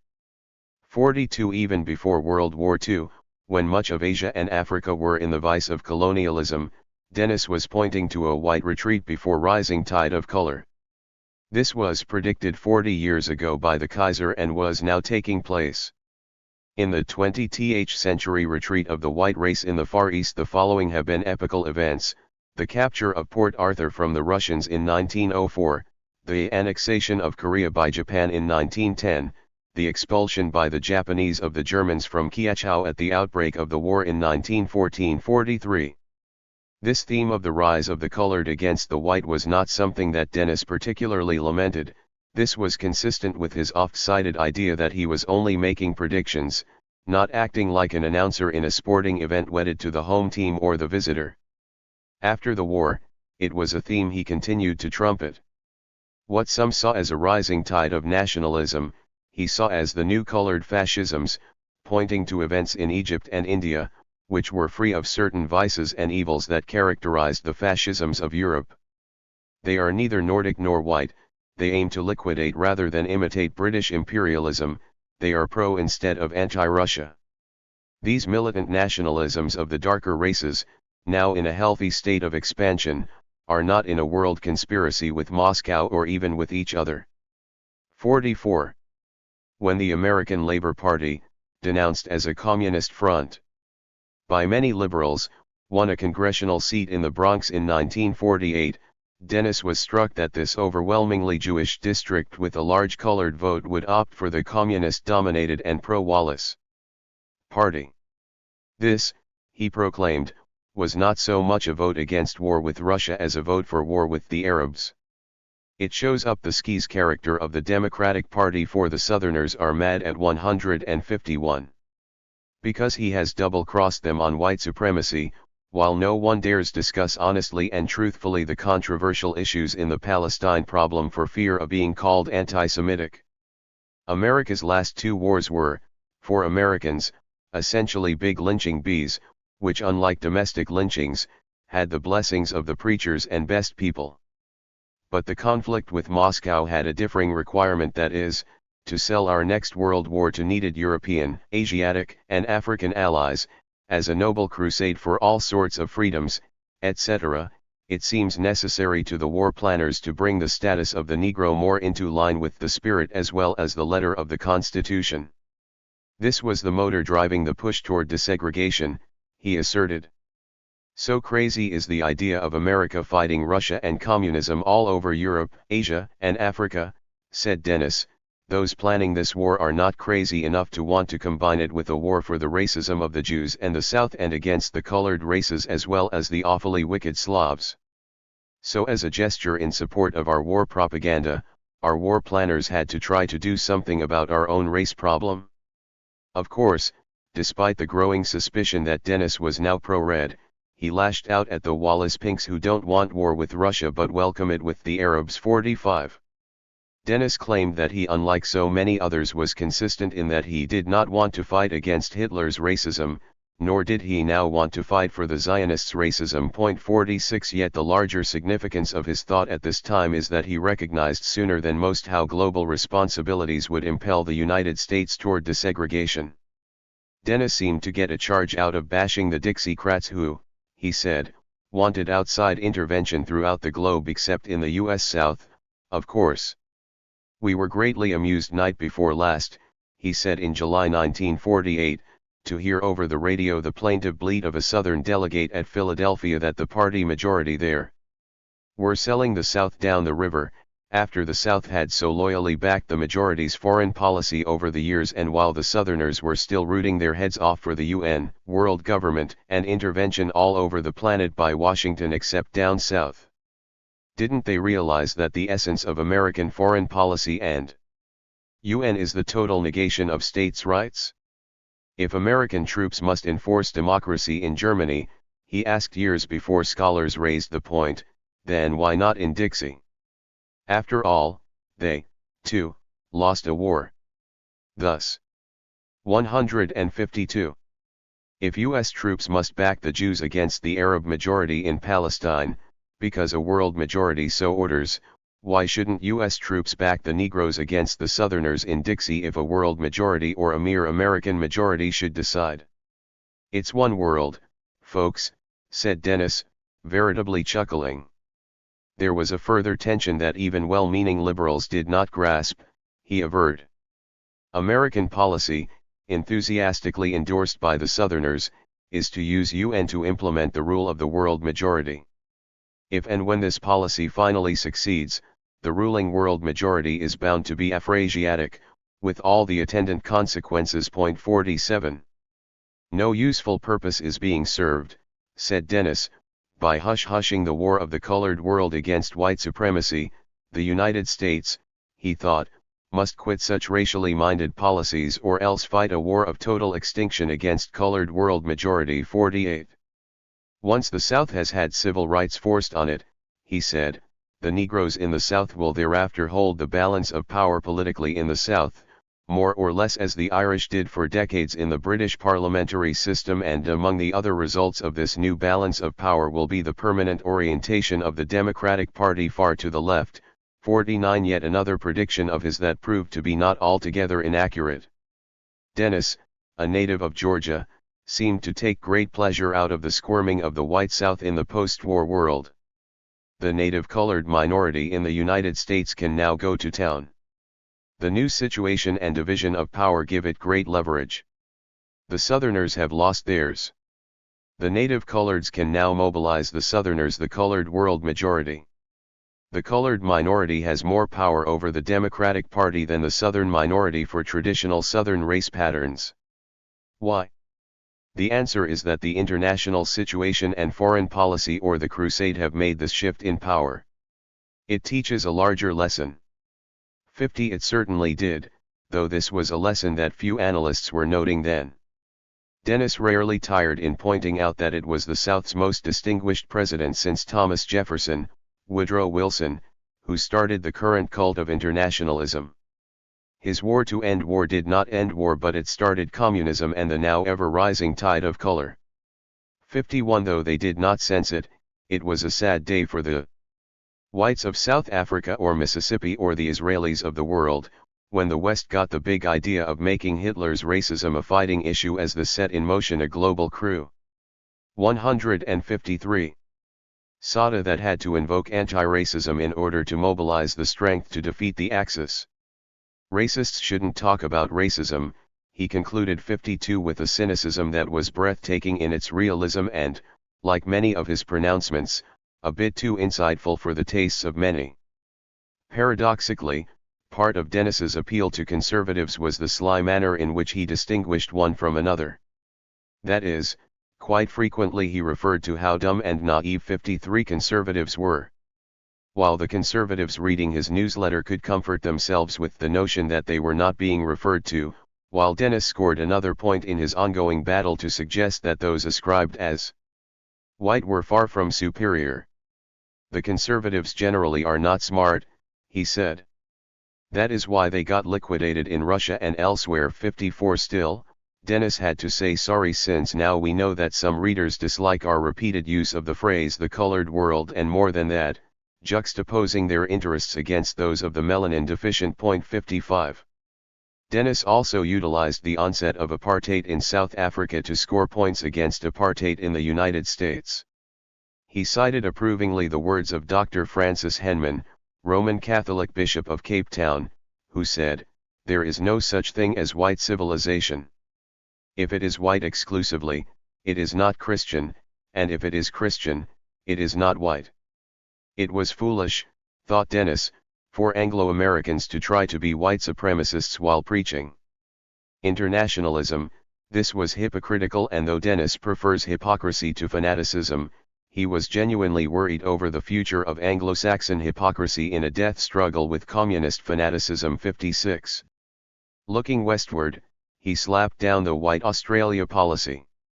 If the Australians can maintain a White Australia policy, he said, we should not favor American troops being sent to fight the Australians to enforce the UN Bill of Rights.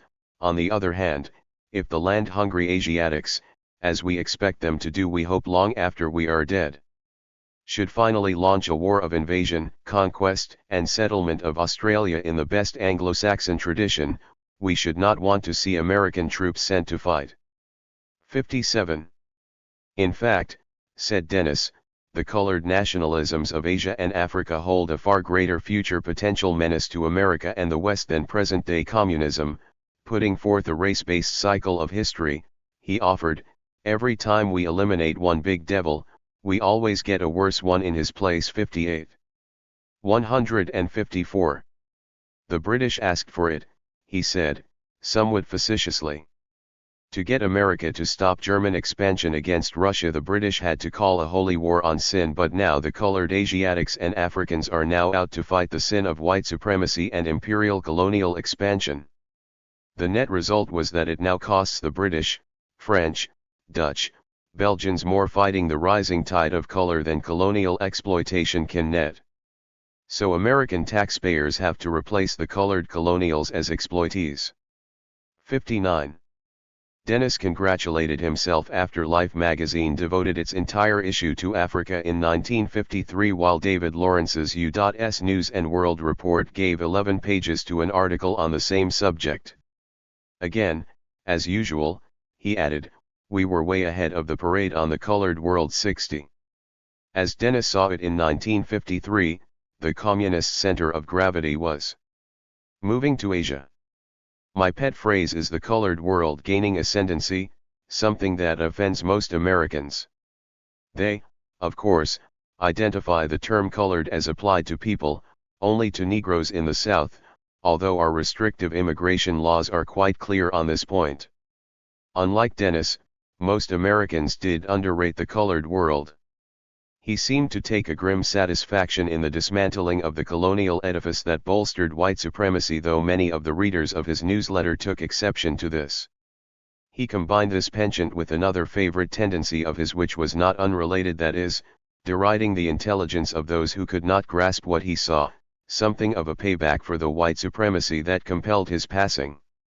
The dumb British, the dumb Germans and the dumb Americans underrated Russia, the bête rouge of the moment, just as they underrated China and the colored world. Yes, thought Dennis, it was a good hunch to suggest the possibility 10 years hence that the West will be seeking an alliance with White Russia against a China-dominated and communized Asia. Yet this was nothing to fear, he thought, since communism can no more conquer, unite, or dominate the world than any one of the other three great Semitic religions, Judaism, Christianity and Mohammedanism, has done. Still, the West was in a bind, said Dennis, since any colored world leader who is our guy is sure to be a loser. But the average American can't see that, to the contrary. 61. Dennis argued that Clive could lick with 5,000 white soldiers, 120,000 Indians in the 1750s. In the 1950s, America with 500,000 white soldiers in Korea can only founder around in impotency, a reality that 155 did not seem to sadden him unduly. When one white soldier can't lick 10 Asiatics, concluded Dennis, the white man is doomed in Asia. 62. This may have been true, but such insight was not designed to bring Dennis into the mainstream of U.S. life. He would spend his last years decidedly on the margins of society. 11. The Cold War years were not good to Lawrence Dennis. The pressure placed on the United States as a direct result of the competition with the then Soviet Union pushed this nation toward a retreat from the more egregious aspects of Jim Crow, a system that had helped to push Dennis into a racial closet in the first place. However, by then his white identity had been too deeply encrusted for him to retreat from it and take advantage of the newly emerging racial enlightenment. Moreover, his brand of politics, which was deeply marked by an old-fashioned isolationism, that harked back to George Washington's warnings about excessive entanglements by the new nation, was not congenial to the forward-leaning engagement that the Cold War seemed to require. Effectively, Dennis, a leading isolationist, was himself isolated, bereft of the balm of close relatives ever since he had decided to enclose himself in a racial closet. Politically, he still retained contact with an impressive list of opinion molders, but many of them were not enthusiastic about unveiling their relationship publicly, leaving him cosseted in a closet of another sort. Dennis during this period was a family man with 2 young daughters, a wife, and an uncertain income. Fortunately, he had friends of means, who could, for example, augment his daughter's stamp collection. 1. Though the single-minded Dennis, who even abjured his daughter's penchant for skiing too, still had to find funding for this increasingly expensive sport. Dennis did enjoy sharing time with his comrades, among which was the similarly controversial writer, Harry Elmer Barnes, who spent more than one delightful weekend with Dennis and his spouse. It was grand in every way, he effused: social, intellectual, gastronomic and scenic. Barnes and Dennis were very close friends, according to the latter, at the time of the former's death. He was like a father to me, and his death was a great bereavement to me, for one more setback in Den 156-157. NIS's vertiginous post-war descent. Balefully, Dennis conceded that he had lost a man who worried about everything concerning me. 5 In turn, Dennis was told that Barnes had respect for your books in the 30s and was appalled when you ran into difficulties. 6. There was no post-war ceasefire in these difficulties. Carrying the taint of fascism, Dennis became virtually radioactive in a nation where a philosophy was emerging that grouped this ideology along with communism in the evolving though despised category of totalitarianism. It was not as easy for Dennis to obtain lucrative speaking engagements and, as a result, he became more dependent on the largesse of his millionaire benefactors and the subscriptions to his newsletter. A typical incident occurred during this time when the powerful voice that was the columnist Walter Winchell asked at one point, "How come Lawrence Dennis is invited to speak before one of the most learned societies in the U.S.?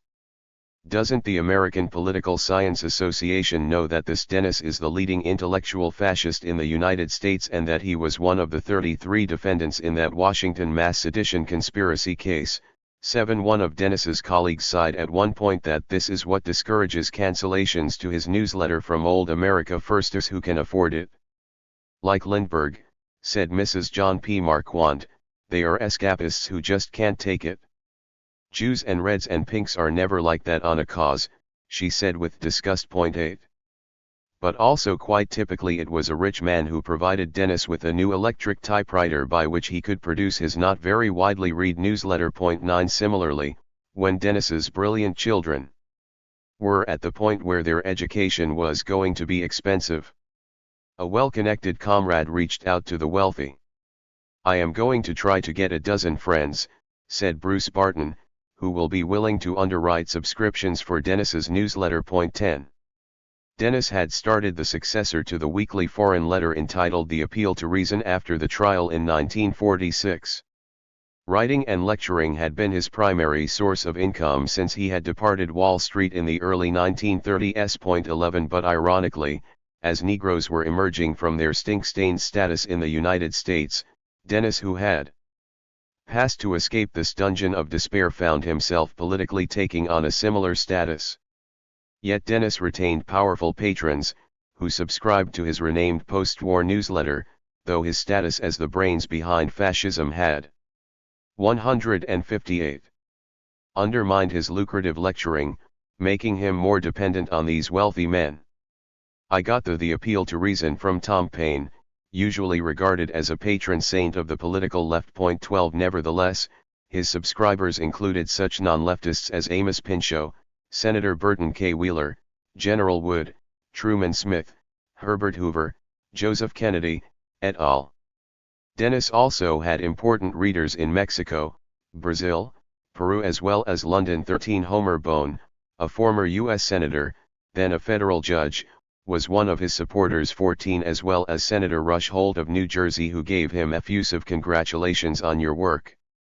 When you were in my office some time ago, he reminded, you mentioned that you would forward me your 15. Supreme Court Justice Harlan Stone found one of Dennis's books the most thought-provoking I have read in many a day.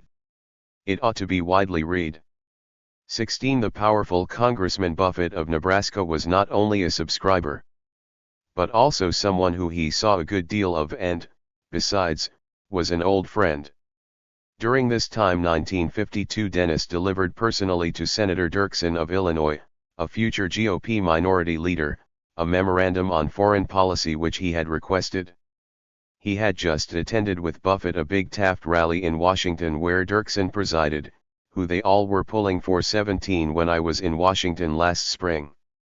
Said Dennis in late 1954, Senator Dirksen told me that he's standing instructions to put the appeal on the top of his mail every week when it came in so he would be sure to read it first. 18. The influential congressman, George Holden Tinkham, was also a subscriber and admirer 19 of Dennis to the point when he went to the Near East in early 1952. He wanted the notorious isolationist to send your publication to me at various points along the way of his journey. 20 There was the de facto equivalent of a Dennis caucus within the halls of Congress, as U.S. Representative Lawrence H. Smith informed him during this period. Keep up the good work. Your influence is greater than you really appreciate. 21 There may have been something to this. A member of the influential L.E. Boutilier family took out a year's subscription for John Foster Dulles, whom he knows quite well, Dennis remarked about the newly appointed Secretary of State. 22 Dennis told one of these patrons, A. Dana Hodgson, that he felt a moral and ethical obligation to him, as well as to Philip Johnson, General Wood, Sterling Morton, Jack Blodgett 159, and others who, over the years, have contributed substantial amounts of money to enable me to keep going.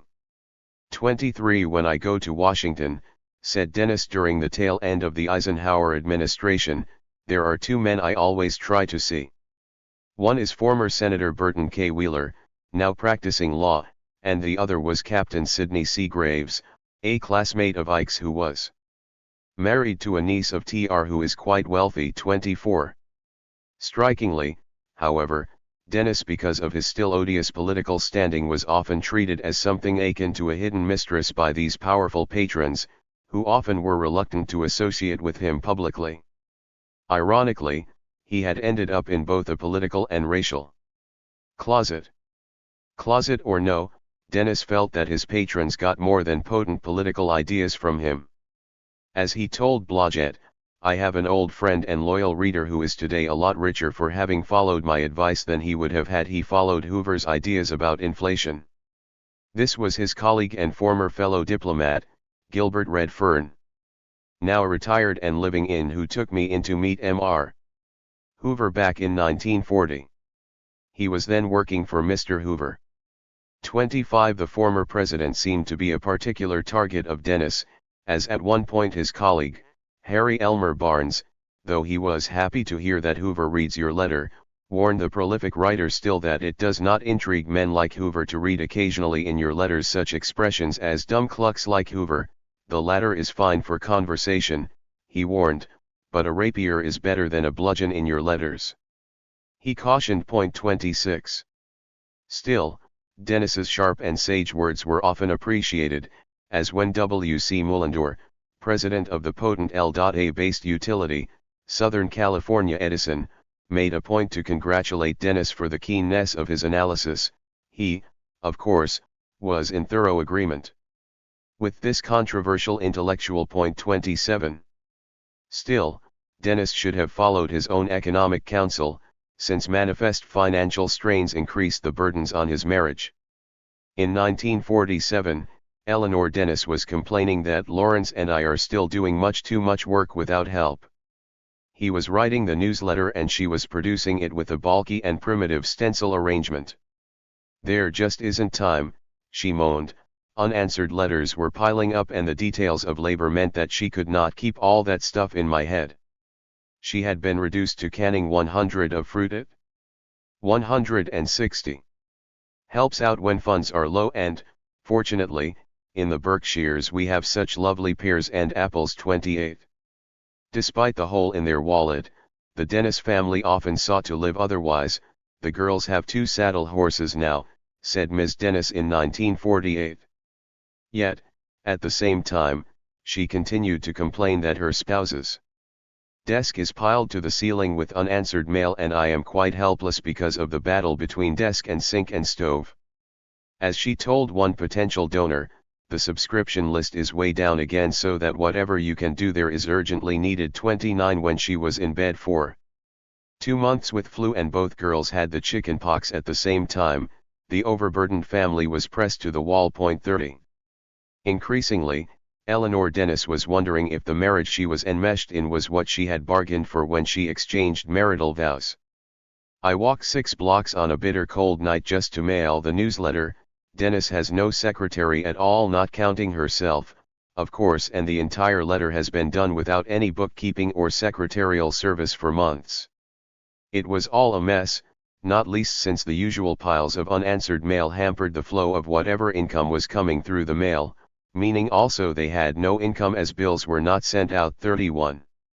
My poor wife, groaned Dennis, has to do all the housework and bookkeeping, though he evinced no interest in doing either. 32 Shortly thereafter, Dennis moaned that my Eleanor is down in New York in hospital for a little operation for bursitis, perhaps induced by lugging his newsletters to the post office. 33 Equally, though he may not have recognized it at the time, this did not bode well for the health of Dennis's marriage.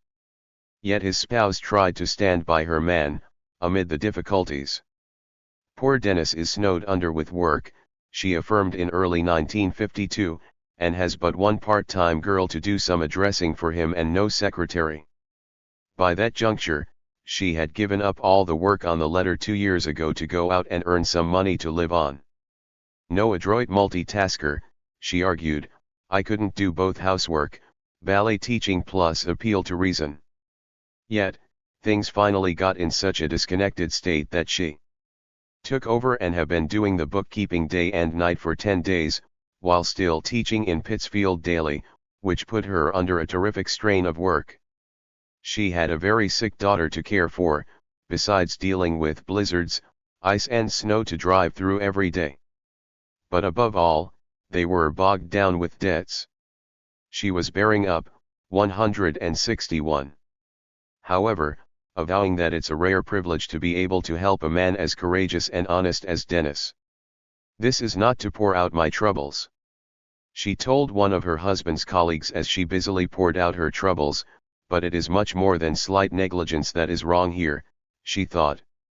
We too have done this job for nearly 2 years alone and have never made enough to pay the grocer, which was even more disturbing since if many of very wealthy subscribers could see me doing this job of mailing in the kitchen, I suppose they would be horrified. 34. One of these very wealthy subscribers was the heir to the salt fortune, Sterling Morton, the anti-New Deal, isolationist Princetonian, who was active in both the U.S. Chamber of Commerce and the Illinois Manufacturers Association. Their mutual colleague, Bruce Barton, intervened with the affluent Mr. Morton in mid-1951 as Dennis's financial crisis escalated. Dennis was in to see Barton, a man who had interested the latter ever since I read his book The Dynamics of War and Revolution. During the outrageous trial in Washington, Barton contributed anonymously to his family and also donated indirectly by buying subscriptions to his letter for friends and members of Congress. But Barton was writing not just to brief Morton about Dennis's plight but with a special request. Dennis's brilliant children were now at the point where their education is going to be expensive, and the helpful Barton was going to try to get a dozen friends who will be willing to underwrite 5 or 10 subscriptions in addition to your own. Barton endorsed Dennis, expressing great respect for Dennis' integrity and sincerity, and for the loyal and courageous spirit of his wife. 35. Dennis himself reached out to Morton, writing him from Manhattan's Harvard Club during the same period, thanking him for his subscription renewal and attaching a clipping about his daughter's intellectual prowess. 36 Rather quickly Morton coughed up a check for $100 in payment for 5 subscriptions. 37. By 1952, Dennis was griping like many small publishers that an increase in subscriptions, an increase spurred with the generous aid of his wealthy associates, had brought paradoxically more headaches and more burdens on his marriage. This prosperity has more than doubled my living costs, he complained, and even cut somewhat my gross income. I was vastly better off during the worst years of the Depression when my gross income was just as high and bought 3 times as much. As ever, he was still trying to reach a small elite with his message, but this approach carried a downside. 38 My personal financial problems, he 162. Moaned to the up-and-coming conservative intellectual, William F. Buckley, trying to educate 2 daughters and the rest becomes more acute. This was why, he thought, all or most of the preachers and teachers have turned left and are basically anti-business, for it was not easy to survive as an isolationist intellectual even when one had powerful patrons and influential readers. 39 In fact, Dennis opined in 1948. An intellectual or thinker in America today has to be an out-and-out prostitute to make a decent living. 40. Actually, Dennis's griping about being an intellectual living at the margin of the bankrupt became something of a proxy for his unease about being marginal, a status that would have worsened if he had chosen to live openly as a Negro man. His colleague, John T. Flynn, did not like eggheads, Dennis complained in early 1954. Nor do most present-day rightists. Well, that is just too bad for them, he said with asperity, since the conservatives need the eggheads more than the eggheads need the non-egghead conservatives. Any egghead intellectual in America today making less than $10,000 a year would, if he conformed satisfactorily, make as much plying his egghead specialty or a similar one under the communists. But the big business executives, salesmen, and lawyers making over $10,000 a year would rate little or nothing under a communist dictatorship, except possibly the firing squad or a prison camp. Yet it was this latter group that was raking in the bucks while intellectuals like Dennis were perpetually on the cusp of financial despair. As ever, the self-interested Dennis was concerned with prevailing trends which more or less determine or dictate the rise of the eggheads to power as the ruling elite, a perch that he felt was rightly his, given his superior intelligence. Yet, he grumbled, the masterminds of our crusading anti-communists, who are practical fellows and never eggheads, think it very smart, as a part of their crusade to bait preachers, teachers, army officers, and eggheads, instead of lavishing them with riches. Whom the gods would destroy, they first make mad, he predicted. The conservatives want to preserve the status quo and to oppose change, while the eggheads, being much smarter, a group in which he modestly grouped himself, recognize that change is the wave of the future and try to ride with it. This is why, as he saw it, communism today is more or less of a red herring. 41, a topic he turned to over and over again during this era. 42. This heretical viewpoint made it difficult for Dennis to be a reliable bedfellow of the Republican Party, an entity he generally preferred to the 163 Democrats. He tended to share a high regard for the hawkish General Douglas MacArthur, which was seemingly at odds with Dennis's own isolationism. Then, in early 1948, he chided Taft and other isolationist Republicans who thought they were terribly smart, straddling on the Marshall Plan and foreign policy. Well, huffed Dennis, they have not been indicted for sedition, but they have been quietly discredited as isolationists. 43. Still, it was evident that Robert Taft of Ohio had the kind of isolationist sentiment that Dennis found congenial.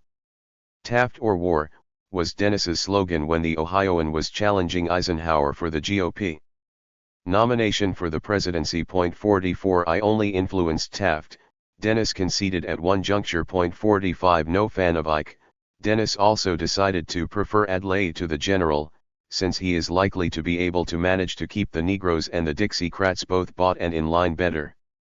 A real hick could ever do. Bryan, another hick, could never have kept these minorities like the Southerners and the Negroes in line as did FDR, the sophisticate advised by sophisticates like Hopkins and the Frankfurter hot dogs. 46. His benefactor, Sterling Morton, also an Illinoisan, was in touch with Governor Stevenson. His grandfather and my grandfather, he reminded Dennis, were in Cleveland's second administration together. I have known him since he was a child and he is, of course, a delightful personality. 47. His preference for Stevenson was not just driven by empathy for a fellow egghead but was part of Dennis's progressive alienation from conservatives, who he thought were much too prone to conduct global crusades, like the Cold War. There is a change taking place on the liberal left, he announced portentously in late 1950, thus, he declared, right now my line is more in harmony with that of the Lippmans and Adlai Stevensons than with the line of Human Events and Buckley's National Review. 48. He had broken with mainstream conservatives on bedrock matters, waving away contemptuously their concern about the alleged espionage of Alger Hiss. How can a running hunt for more Alger Hisses? Still in relatively minor positions, he said dismissively, be considered as important. How can anyone think that the hisses were as important as the FDRs and Churchills in getting us into the last war 49? I concur generally in all attacks on the communists for their crimes. He said at one point, but that was as far as it went. I think it is a mistake. He added, to concentrate one's attention on the Reds carrying a party. 164. Card or the Reds in the Kremlin. I am against most of our anti-Red moves and propaganda, he announced, which under obtaining circumstances could have led to his being labeled a Red himself. But he would not relent. I am not worried about what Stalin or obscure Reds in America will do, he said. I am worried about what Truman will do with our Army, Navy, Air Force, and money. Sounding his major Cold War theme, he proclaimed, I am an isolationist, and if I were a Republican leader, I'd be running against Truman and not Stalin. 50. I am as much against communism as anyone, he added, but unlike many others, Dennis saw the menace on this score as inherent in our own blunders and not Moscow's. So many anti-communists want to fight Russia, he said sorrowfully, a path he thought foolhardy and contrary to his isolationist principles. 51. As he saw it, presidential powers had gained at the expense of the separation of powers.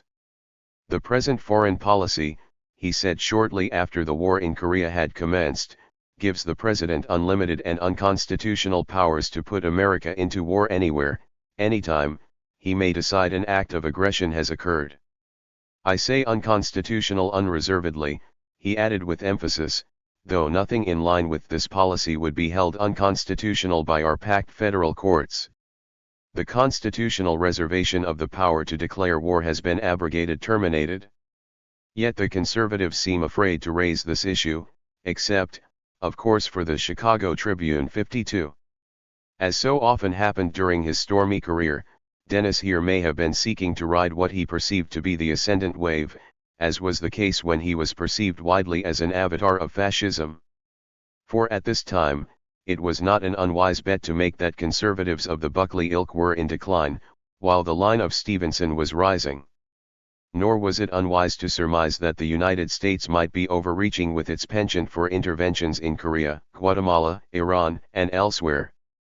But as happened previously, Dennis was wrong again, just as he was when he announced in early 1951, the Republican Party is finished. That is, he was wrong insofar as the Cold War ultimately proved to be enormously popular with dominant U.S. elites, and opposition to its tenets marked one indelibly as somewhat questionable, particularly one like Dennis, who already had the albatross of fascism around his neck. His sounding the death knell for the GOP was somewhat premature. Pressing ahead boldly, Dennis called for a new party alignment, the in 165. Internationalists versus the nationalists or isolationists. He was with the latter, of course. He had developed contempt for cold warriors, telling Republicans and anti-communists and anti-New Dealers repeatedly that being anti-communist would get them nowhere. For them he reserved his ultimate insult, reversing the obloquy traditionally aimed at Negroes. They're awful dumb, he concluded. 53. His colleague, Harry Elmer Barnes, may have echoed Dennis's own sentiments when he lambasted the dumb rightists who have been dumb about a lot of things, but dumbest in following and lauding Trotskyites like Burnham, Ben Stolberg, and Max Eastman. They had led astray the rising star of the right, he thought. If Bill Buckley would team up with some realist like you, Dennis was told, he could go places, with his cash and your brains. He is a sweet boy, but just in the cradle intellectually. 54. But how could he advance intellectually while in the grips of a GOP that Dennis thought was terribly wrong-headed?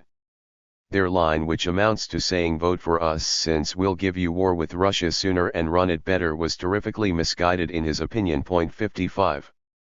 To be fair, there were other reasons for Dennis's surprising sympathies for the liberal left.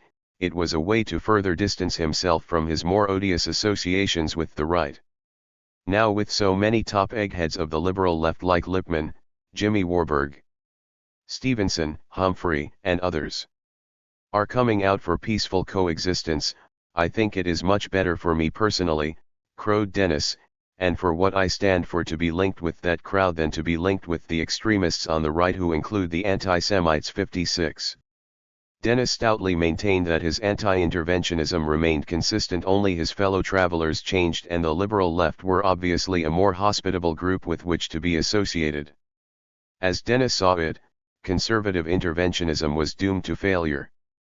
The great weakness of the America First movement before Pearl Harbor, he told Sterling Morton, was that it did not expound the doctrine of neutrality. Many of the old America Firstists have now turned Asia Firstists and want the U.S. to intervene in Asia, first Korea, then Vietnam, both wars that he opposed. I see no chance of success for any American intervention or interventionist policy in Asia, he said. Ever the hard-boiled realist, Dennis thought he was tough enough to say that, while I am sorry for any people under the iron heel of the Reds, he asserted sympathetically, I am not prepared to intervene with force for 166. Their liberation, where I see little or no chance of such intervention proving successful. 57. Why did he think this? Increasingly after World War II, Dennis had come to view the world through the prism of race. As he told Morton in late 1954, sounding a note that was to recur frequently, many of my loyal subscribers have found my frequent references to the colored world and its growing hostility to the white colonial powers hard to take. The problem, he said with a sniff, is that they are just not well informed, not least since our communications media play down or suppress news of that sort. 58. And why was this? Why was Dennis so sensitive to this concern? You were one of the first to be aware of what we call today the rise of the Third World, affirmed the historian, Justice D. Dowanek, to Dennis.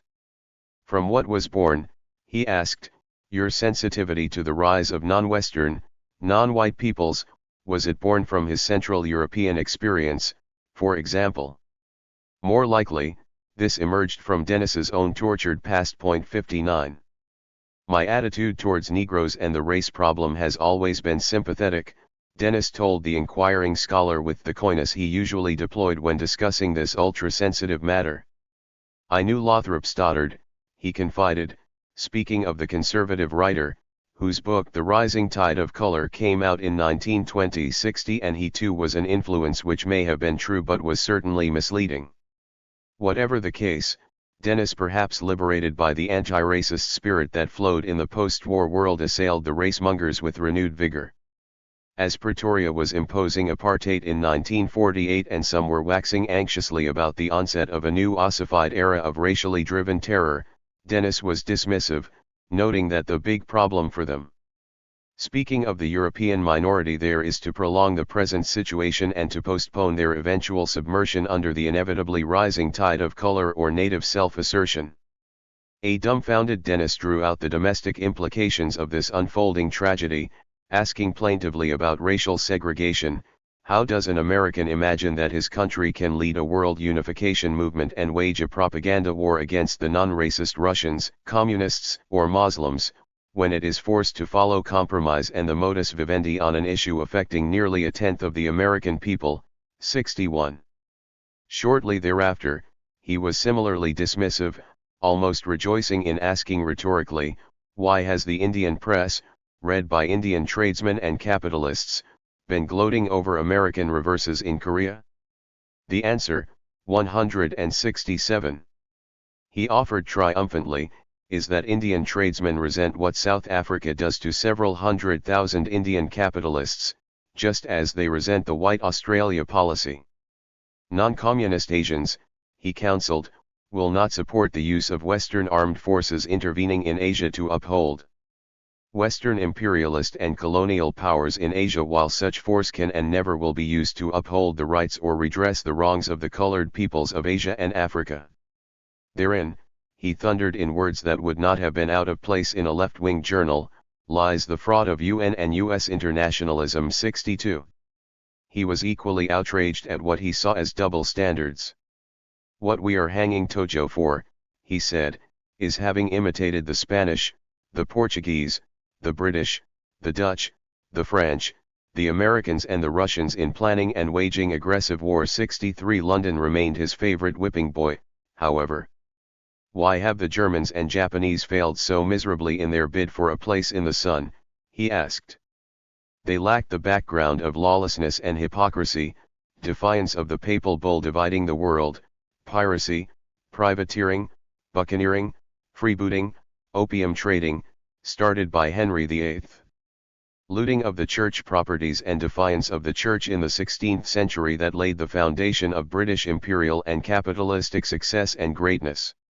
64. Dennis's causticity was not just reserved for London, however, as the land of his birth came in for its share of critique. How could the United States be so dumb, his favorite word for this nation's elite, to want to crusade for a democratic world order which could only prove fatal to their monopolies and special privileges, cordoned by tariff and immigration barriers, segregation, racial discrimination, and denial of complete equality of access and opportunity.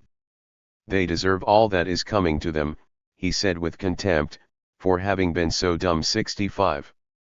As he saw it, there were just a few men of wealth who were intelligent enough to understand the facts about internationalism. He thought that most of the wealthy internationalists simply were not that smart and did not realize that by knocking down barriers they were simply opening themselves up to competition they would not be able to handle. This is what Americans still don't grasp. They are still living in the past, when the white man had an easy time in this country over both the Indian Aborigine and the African slave. Their policies not only were dumb, they were crazy. 66. When the Negro baseball star, Jackie Robinson, testified before repudiating Paul Robeson's communism but backing 100% Robe. 168. Sons and the Communists' demands for race equality and non-segregation, the U.S. press went wild with approval of what it took as a lethal blow to communism.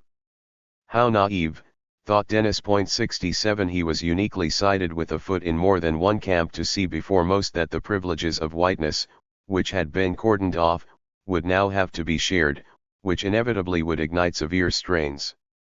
Not reluctant to display his erudition, after reading Dostoevsky's political writings in German, Dennis reflected on this mad genius of Russia whose thought has more influence over Russian policy than that of Marx. He had just had the pleasure of seeing a French movie version of one of greatest novels, The Idiot, whose focus was a character who was a bit mad and a real do-gooder. He was a sort of messiah. He brought nothing but tragedy in his wake. He was always trying to do good. The Idiot, thought Dennis, was a metaphor for his homeland. To understand America's present world role, he asserted, one must be able to engage Dostoevsky with sympathetic appreciation. For despite the do-gooder image projected, in the Anglo-American tradition, up to the 90s, there was piracy, slave trading, and endless wars of aggression, aggrandizement and colonization, but no messianism. Spain had the messianic complex in the 16th century. Britain had the piracy and freebooting dynamic. Then Britain beat the Spanish Armada in 1588 and ended Spain's bid for world leadership. Thenceforward for 400 years the Anglo-Saxons fought shy of messianism, but this began to change, he thought, in the 1890s, the age of imperialism, which required a deeper rationalization.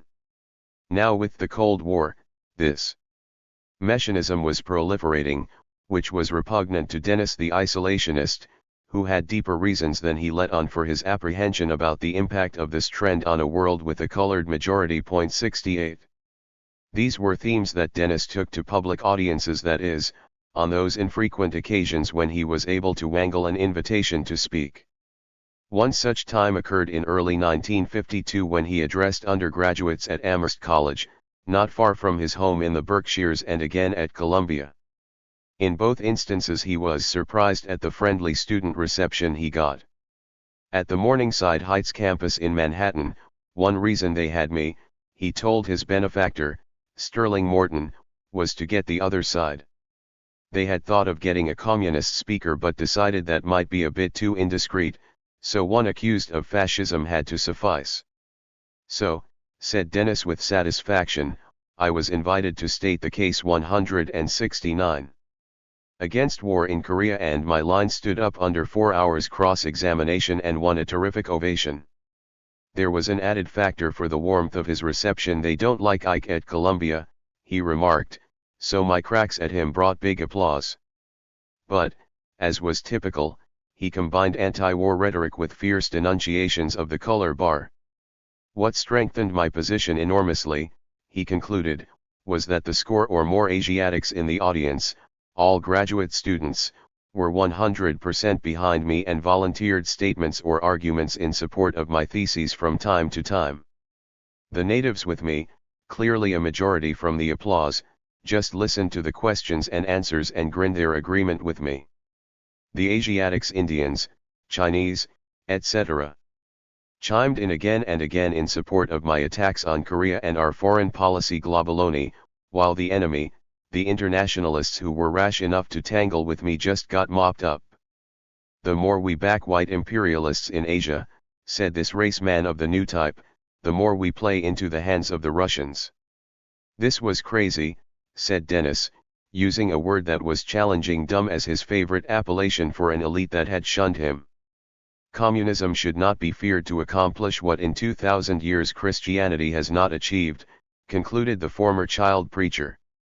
Apparently, the audience liked what it heard. I was interrupted 6 times by applause, said the immensely self-satisfied Dennis, and when he finished there was stomping of feet, whistles as well as applause, while in contrast the other 3 speakers only had formal applause at the end of their talks. 69. Of course, such raucous welcoming was the exception more than the rule after the sedition trial. I used to be in great demand as a speaker, he said wistfully, in early 1955, but when he got ensnared by the law, the great trouble was that the America First and neutrality case had no champions on the campus or the communications media, and he was hammered as a result. Rambling on, he recalled that 20 years ago I addressed some organization in Santa Barbara along with a distinguished Jewish writer. With a customary attempt to signal his own importance by pointing to those with whom he consorted, he added that I was then entertained overnight by a lady who was the widow of Count Brachiati and the stepmother of ex-Gov. Lodge's wife, Francesca. But that was then, for now the Foreign Policy Association, League of Women Voters and like organizations hear no one with views like mine, and the fascist taint he was to carry to his grave with its overtones of anti-Semitism was a prime cause. Yet now Tanabe was attacked by many Zionists for 170. Saying just what I said 20 years ago, he complained, that Hitler's racism stemmed from the Jews and the Old Testament. I was never an anti-Semite any more than Tanabe, he griped, none too convincingly. I can't help it that Gerald Smith and other anti-Semites share some of my views about UN and internationalism, he groaned. His comrade, Dorothy Thompson, at whose home I dined and spent the night last summer, at her summer home in Vermont, with her Czech Jewish third husband Max Kopf, told me how she had been smeared by Winchell as a Nazi, for having taken the Arab side. She has had her column dropped, and certainly, she no more than I, is or ever was anti-Semitic, though she had another flaw, he thought, since she steals a lot of stuff from my letters for her column 70. Thus, despite his powerful connections in Washington and the patronage he received from the wealthy, Dennis continued to bear the stain of fascism, which kept him bound in a political closet. The human stain he carried, the hidden facts of his ancestry, meant that he was isolated further in a closet not entirely of his own making. This was terribly embittering. 12. Lawrence Dennis's post-war travail seemingly had no surcease. There was the unsightly blot of being deemed a leading fascist in a nation where the concept of totalitarianism had linked this prior foe with the new one, communism. He had left his family behind in an attempt to escape the bonds of Jim Crow, then was left to watch in amazement and further isolation as the system of apartheid began to erode. Well, at least he had the salving balm of his immediate family. Then in 1956 his spouse, no doubt overtaxed by her role as housekeeper and administrator of his newsletter, left him. I have been having domestic difficulties, he informed a friend. Eleanor has left me and is suing for a divorce. Dennis moved to a small room at the Harvard Club in Manhattan. There were a few rays of light, as he surveyed his crumbling world. His daughter Emily had graduated from Vassar in 1955 and now has a job in the Metropolitan Museum of Art in New York. His other daughter, Laura, was at Barnard Point 1. This was fine, but as Dennis was entering his dotage there was no escaping that this isolationist was increasingly isolated. It was a difficult divorce, said Dennis with sadness, seemingly heaving from the accumulated personal and political burdens he had to bear. He sought to recover, wedding the widow of Wilbur Burton, who was a foreign correspondent for the Baltimore Sun, though it was unclear if he shared with her the deepest secrets about his ancestry. Point 2 His dear wife Dora proved to be a faithful companion, until she too passed away a few years before Dennis himself passed on. Point 3 But even in the best of times, a divorce can be emotionally racking. Piled upon Dennis's other troubles, this divorce was notably debilitating. "It is just hard to believe Eleanor can be so mad," he moaned. What jolts 171. 172. Me is that over 62 years in which I had lots of affairs and nearly a dozen women one time or another who seriously wanted to marry, he confided licentiously in 1956, his year of maximum pain. Yet among all those conquests, I never had a single one turn on me. I could meet and exchange fond memories with every one of them. This is the first time a woman ever turned on me. Dennis was wounded and befuddled.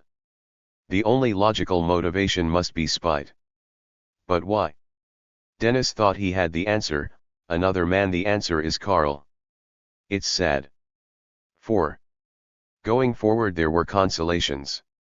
More than a decade after his painful divorce, his daughter, Emily, was both an artist teaching painting to children at the Metropolitan Museum in Manhattan, leading classes held primarily for emotionally upset children. She is also administrator of the Brooklyn Children's Museum, a museum that caters to what we call today the disadvantaged children and their parents, that is the Negroes, that is, the group to which he once openly belonged. His other daughter, Laura, was married. Her husband, Mark Dollard, he added, bursting with a typical class-inflected pride, is the son of Charles Dollard, who has long been a big shot with the Carnegie Foundation. 5. Then Emily Dennis married a very proper Irishman born in London. He said with similar satisfaction. The rapidly graying Dennis, who like many older men had adapted to the comforts of marriage, now found himself in the throes of domestic relations difficulties. Almost worse from his viewpoint was that his beloved newsletter was, as a result of this distraction, enduring irregularities in getting out, and he was having trouble in keeping up with his work. 6. That aside, Dennis remained as controversial as ever during a time when the nation was undergoing a wrenching change in how Negroes were being treated, at the same time that tensions with the former Soviet Union showed few signs of easing. Actually, there was a reason why corporate barons continued to subsidize Dennis, though by his own admission he was becoming increasingly sympathetic to a left liberal point of view, and his opinions on questions of color were not widely shared in elevated circles. For even if one did not agree with him, Dennis could provide insight or simply a way of thinking that at least allowed one to juxtapose contrary opinions profitably.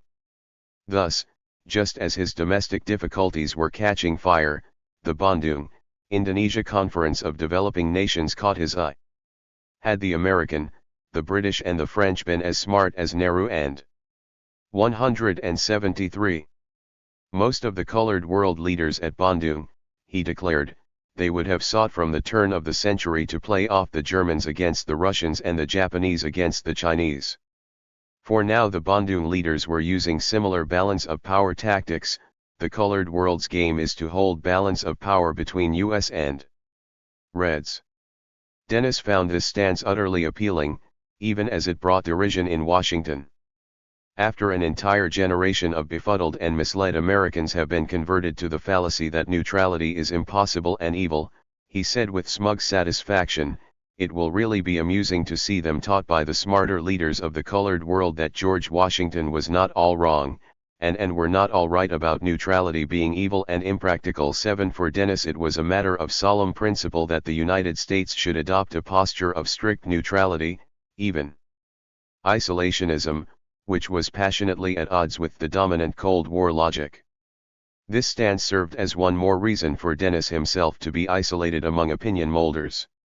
As Dennis saw it, the United States and its European allies particularly were reaping the bitter harvest of white supremacy at an inopportune Cold War moment when Moscow was in a position to take advantage.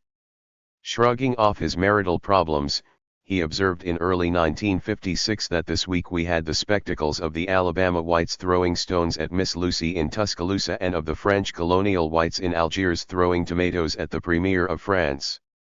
The trend is obvious, he thought, a sharp though ultimately failing backlash against the foes of white supremacy. 8. When Egypt moved to reclaim the Suez Canal, many in the North Atlantic were outraged, but it was left to Dennis to ask, was Lincoln's Emancipation Proclamation any less illegal, unjust, or wrong, so far as property rights are concerned, than Nasser's latest nationalization of the Suez? 9. Dennis had little sympathy for those making a last stand on behalf of white supremacy, seeing their dilemma as payback for their rhetorical crusades on behalf of democracy abroad, a crusade which clashed with his isolationist predilections. Still, he had an odd and typically singular way of expressing this opposition. The Southern racists, white supremacists, and opponents of desegregation should, as a matter of controversial or polemical discussion, draw on the classics of the outstanding exponents and champions of white supremacy, for example, Madison Grant and Lothrop Stoddard, whose views on race were global and historical, even if, in my opinion, madly hysterical. But what Dennis 174 seemed to find objectionable among contemporary Southern and other white racists or white supremacists who were opposed to racial integration was their anti-intellectual and highly emotional arguments. Actually, it is striking that this later era of white supremacy had not produced one intellectual even mildly comparable to Grant or Stoddard. Perhaps because the latter could be more honest and open about their white supremacy, whereas latter-day advocates had to dress up their odiousness in the deceptive ideology of anti-communism. Dennis, on the other hand, told them truths they were not interested in hearing. The great period of the whites was between 1500 and 1900, when they rose to about a third of the world's total population. Yet, he announced in 1962, over the next 40 or 50 years, it is calculated that percentage of the world's total population will decline precipitously. What did this mean? For Dennis it meant that if the colored world were completely united, the outlook would be grim for the white world, a point he stressed repeatedly during the era of Bandung 10 and one not designed with the sensitivities of the majority of his fellow citizens in mind. As he saw it, the world had been transformed. The rise of nuclear weapons and the rising tide of color and the possibility that the latter might gain access to the former have changed the entire world's situation, he concluded. 11. But as Dennis might have put it, everything had changed except modes of thinking. So many of my former isolationist friends, he complained, have been telling me for years that isolationism is dead or a thing of the past. They are dead wrong, not least since there was a danger we may unite nationalists of the colored world and neutral worlds with the communists in opposition to our world meddling and attempts to use force to back up doomed European colonialism. 12. For in his declining years, Dennis had become increasingly eccentric in his opinions, and certainly he was far from the stereotyped view of what a leading fascist thinker should resemble. To Dennis, our conservatives should be moderates, but most of them are extremists. A leftist extremist makes sense. A rightist extremist does not. 13. There was an undeniable logic to this opinion, but one is hard-pressed to divine how Dennis expected to raise funds from an audience not shaped by his eccentricities. But Dennis increasingly was clashing with received right-wing opinion, even on matters that threatened to uncloak him. The real, or big, issue is amalgamation, intermarriage or miscegenation, he said days after Martin Luther King, Jr.'s I Have a Dream speech in 1963, while the 175 Case against racial integration in the schools is based on odious comparisons. 14. I call the fight over desegregation a race war, though at this juncture it was unclear where Dennis's allegiances would reside if it actually came to this cataclysm. 15. Taiwan and Israel were well on their way during this era to becoming right-wing symbols of steely defiance, yet Dennis argued with similar insolence that it is conceivable and even far from improbable that in a not distant future Israel may be attacked by its neighbors. In fact, he continued, Israel and Chang were the weakest of America allies to whose defense we are committed. 16. Yet despite holding opinions seemingly contrary to what a fascist icon should believe, Dennis continued to attract right-wingers as if he were made of flypaper. In 1964, one among this group, Richard Edwin Hautzer, wrote to extend to Dennis the offer of the Greenback Party nomination for president. It was possible, he said, for you to carry at least 10,000 votes in both Minnesota and Washington, and I believe that you can take 3 votes away from the Democrats to every one away from the Republicans. Perhaps unaware as to the bona fides of the person he was actually addressing, he confided to what he assumed was a fellow white that he was assaulted by 2 Negroes and my nose was broken and 3 ribs cracked. I still feel pain to this day. 17. Dennis declined the offer, which was apparently part of a campaign to boost the GOP nominee Barry Goldwater, a man who gave Dennis 1,000 thanks for your good words. They mean more to me than I can possibly tell you.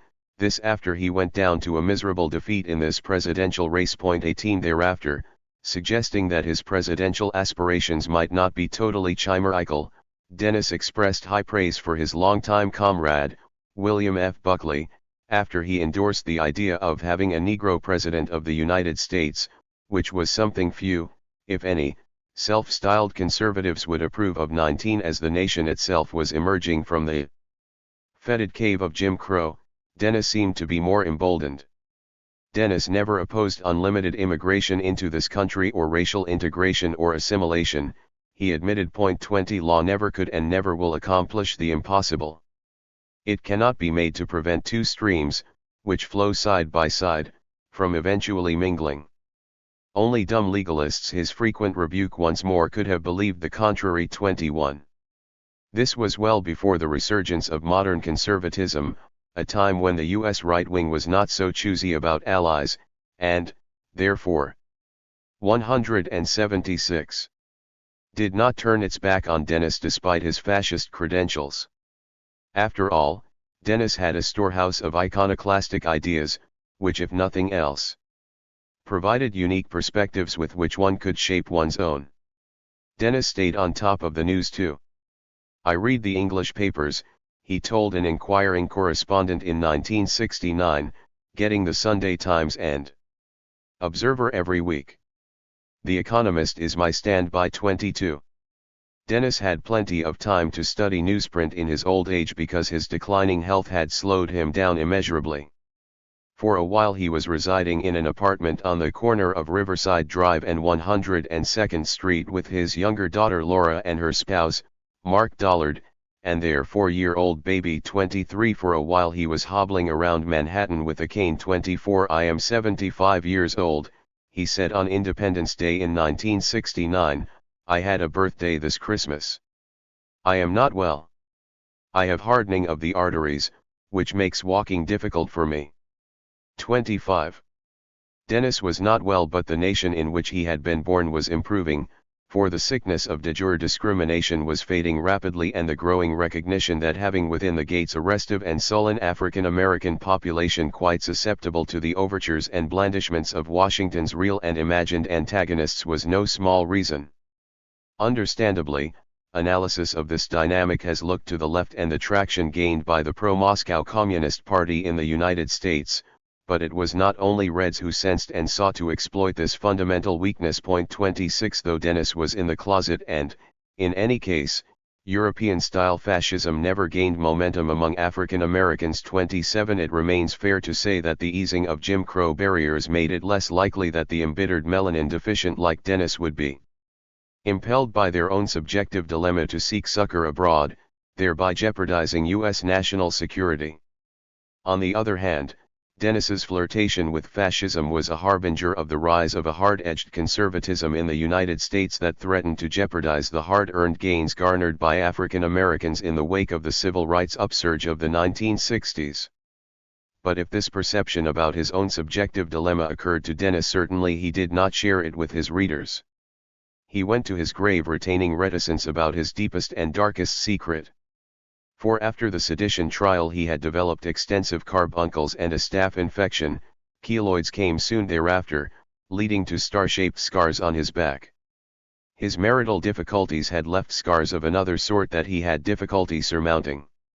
After the death of his second wife, he, 177, moved in with his daughter Emily, and in a final act of definition, perhaps rebellion, he finally allowed his hair to grow, taking on the newly popular hairdo and afro. He had been a man of great physical strength for much of his life, but now he was debilitated. Finally, in August 1977, Lawrence Dennis passed on, with most recalling him as an apostle of fascism and few recalling that at one time, in his infancy, he had been a celebrated Negro. Fewer still detected any connection between the powerful poles of his existence passing and fascism.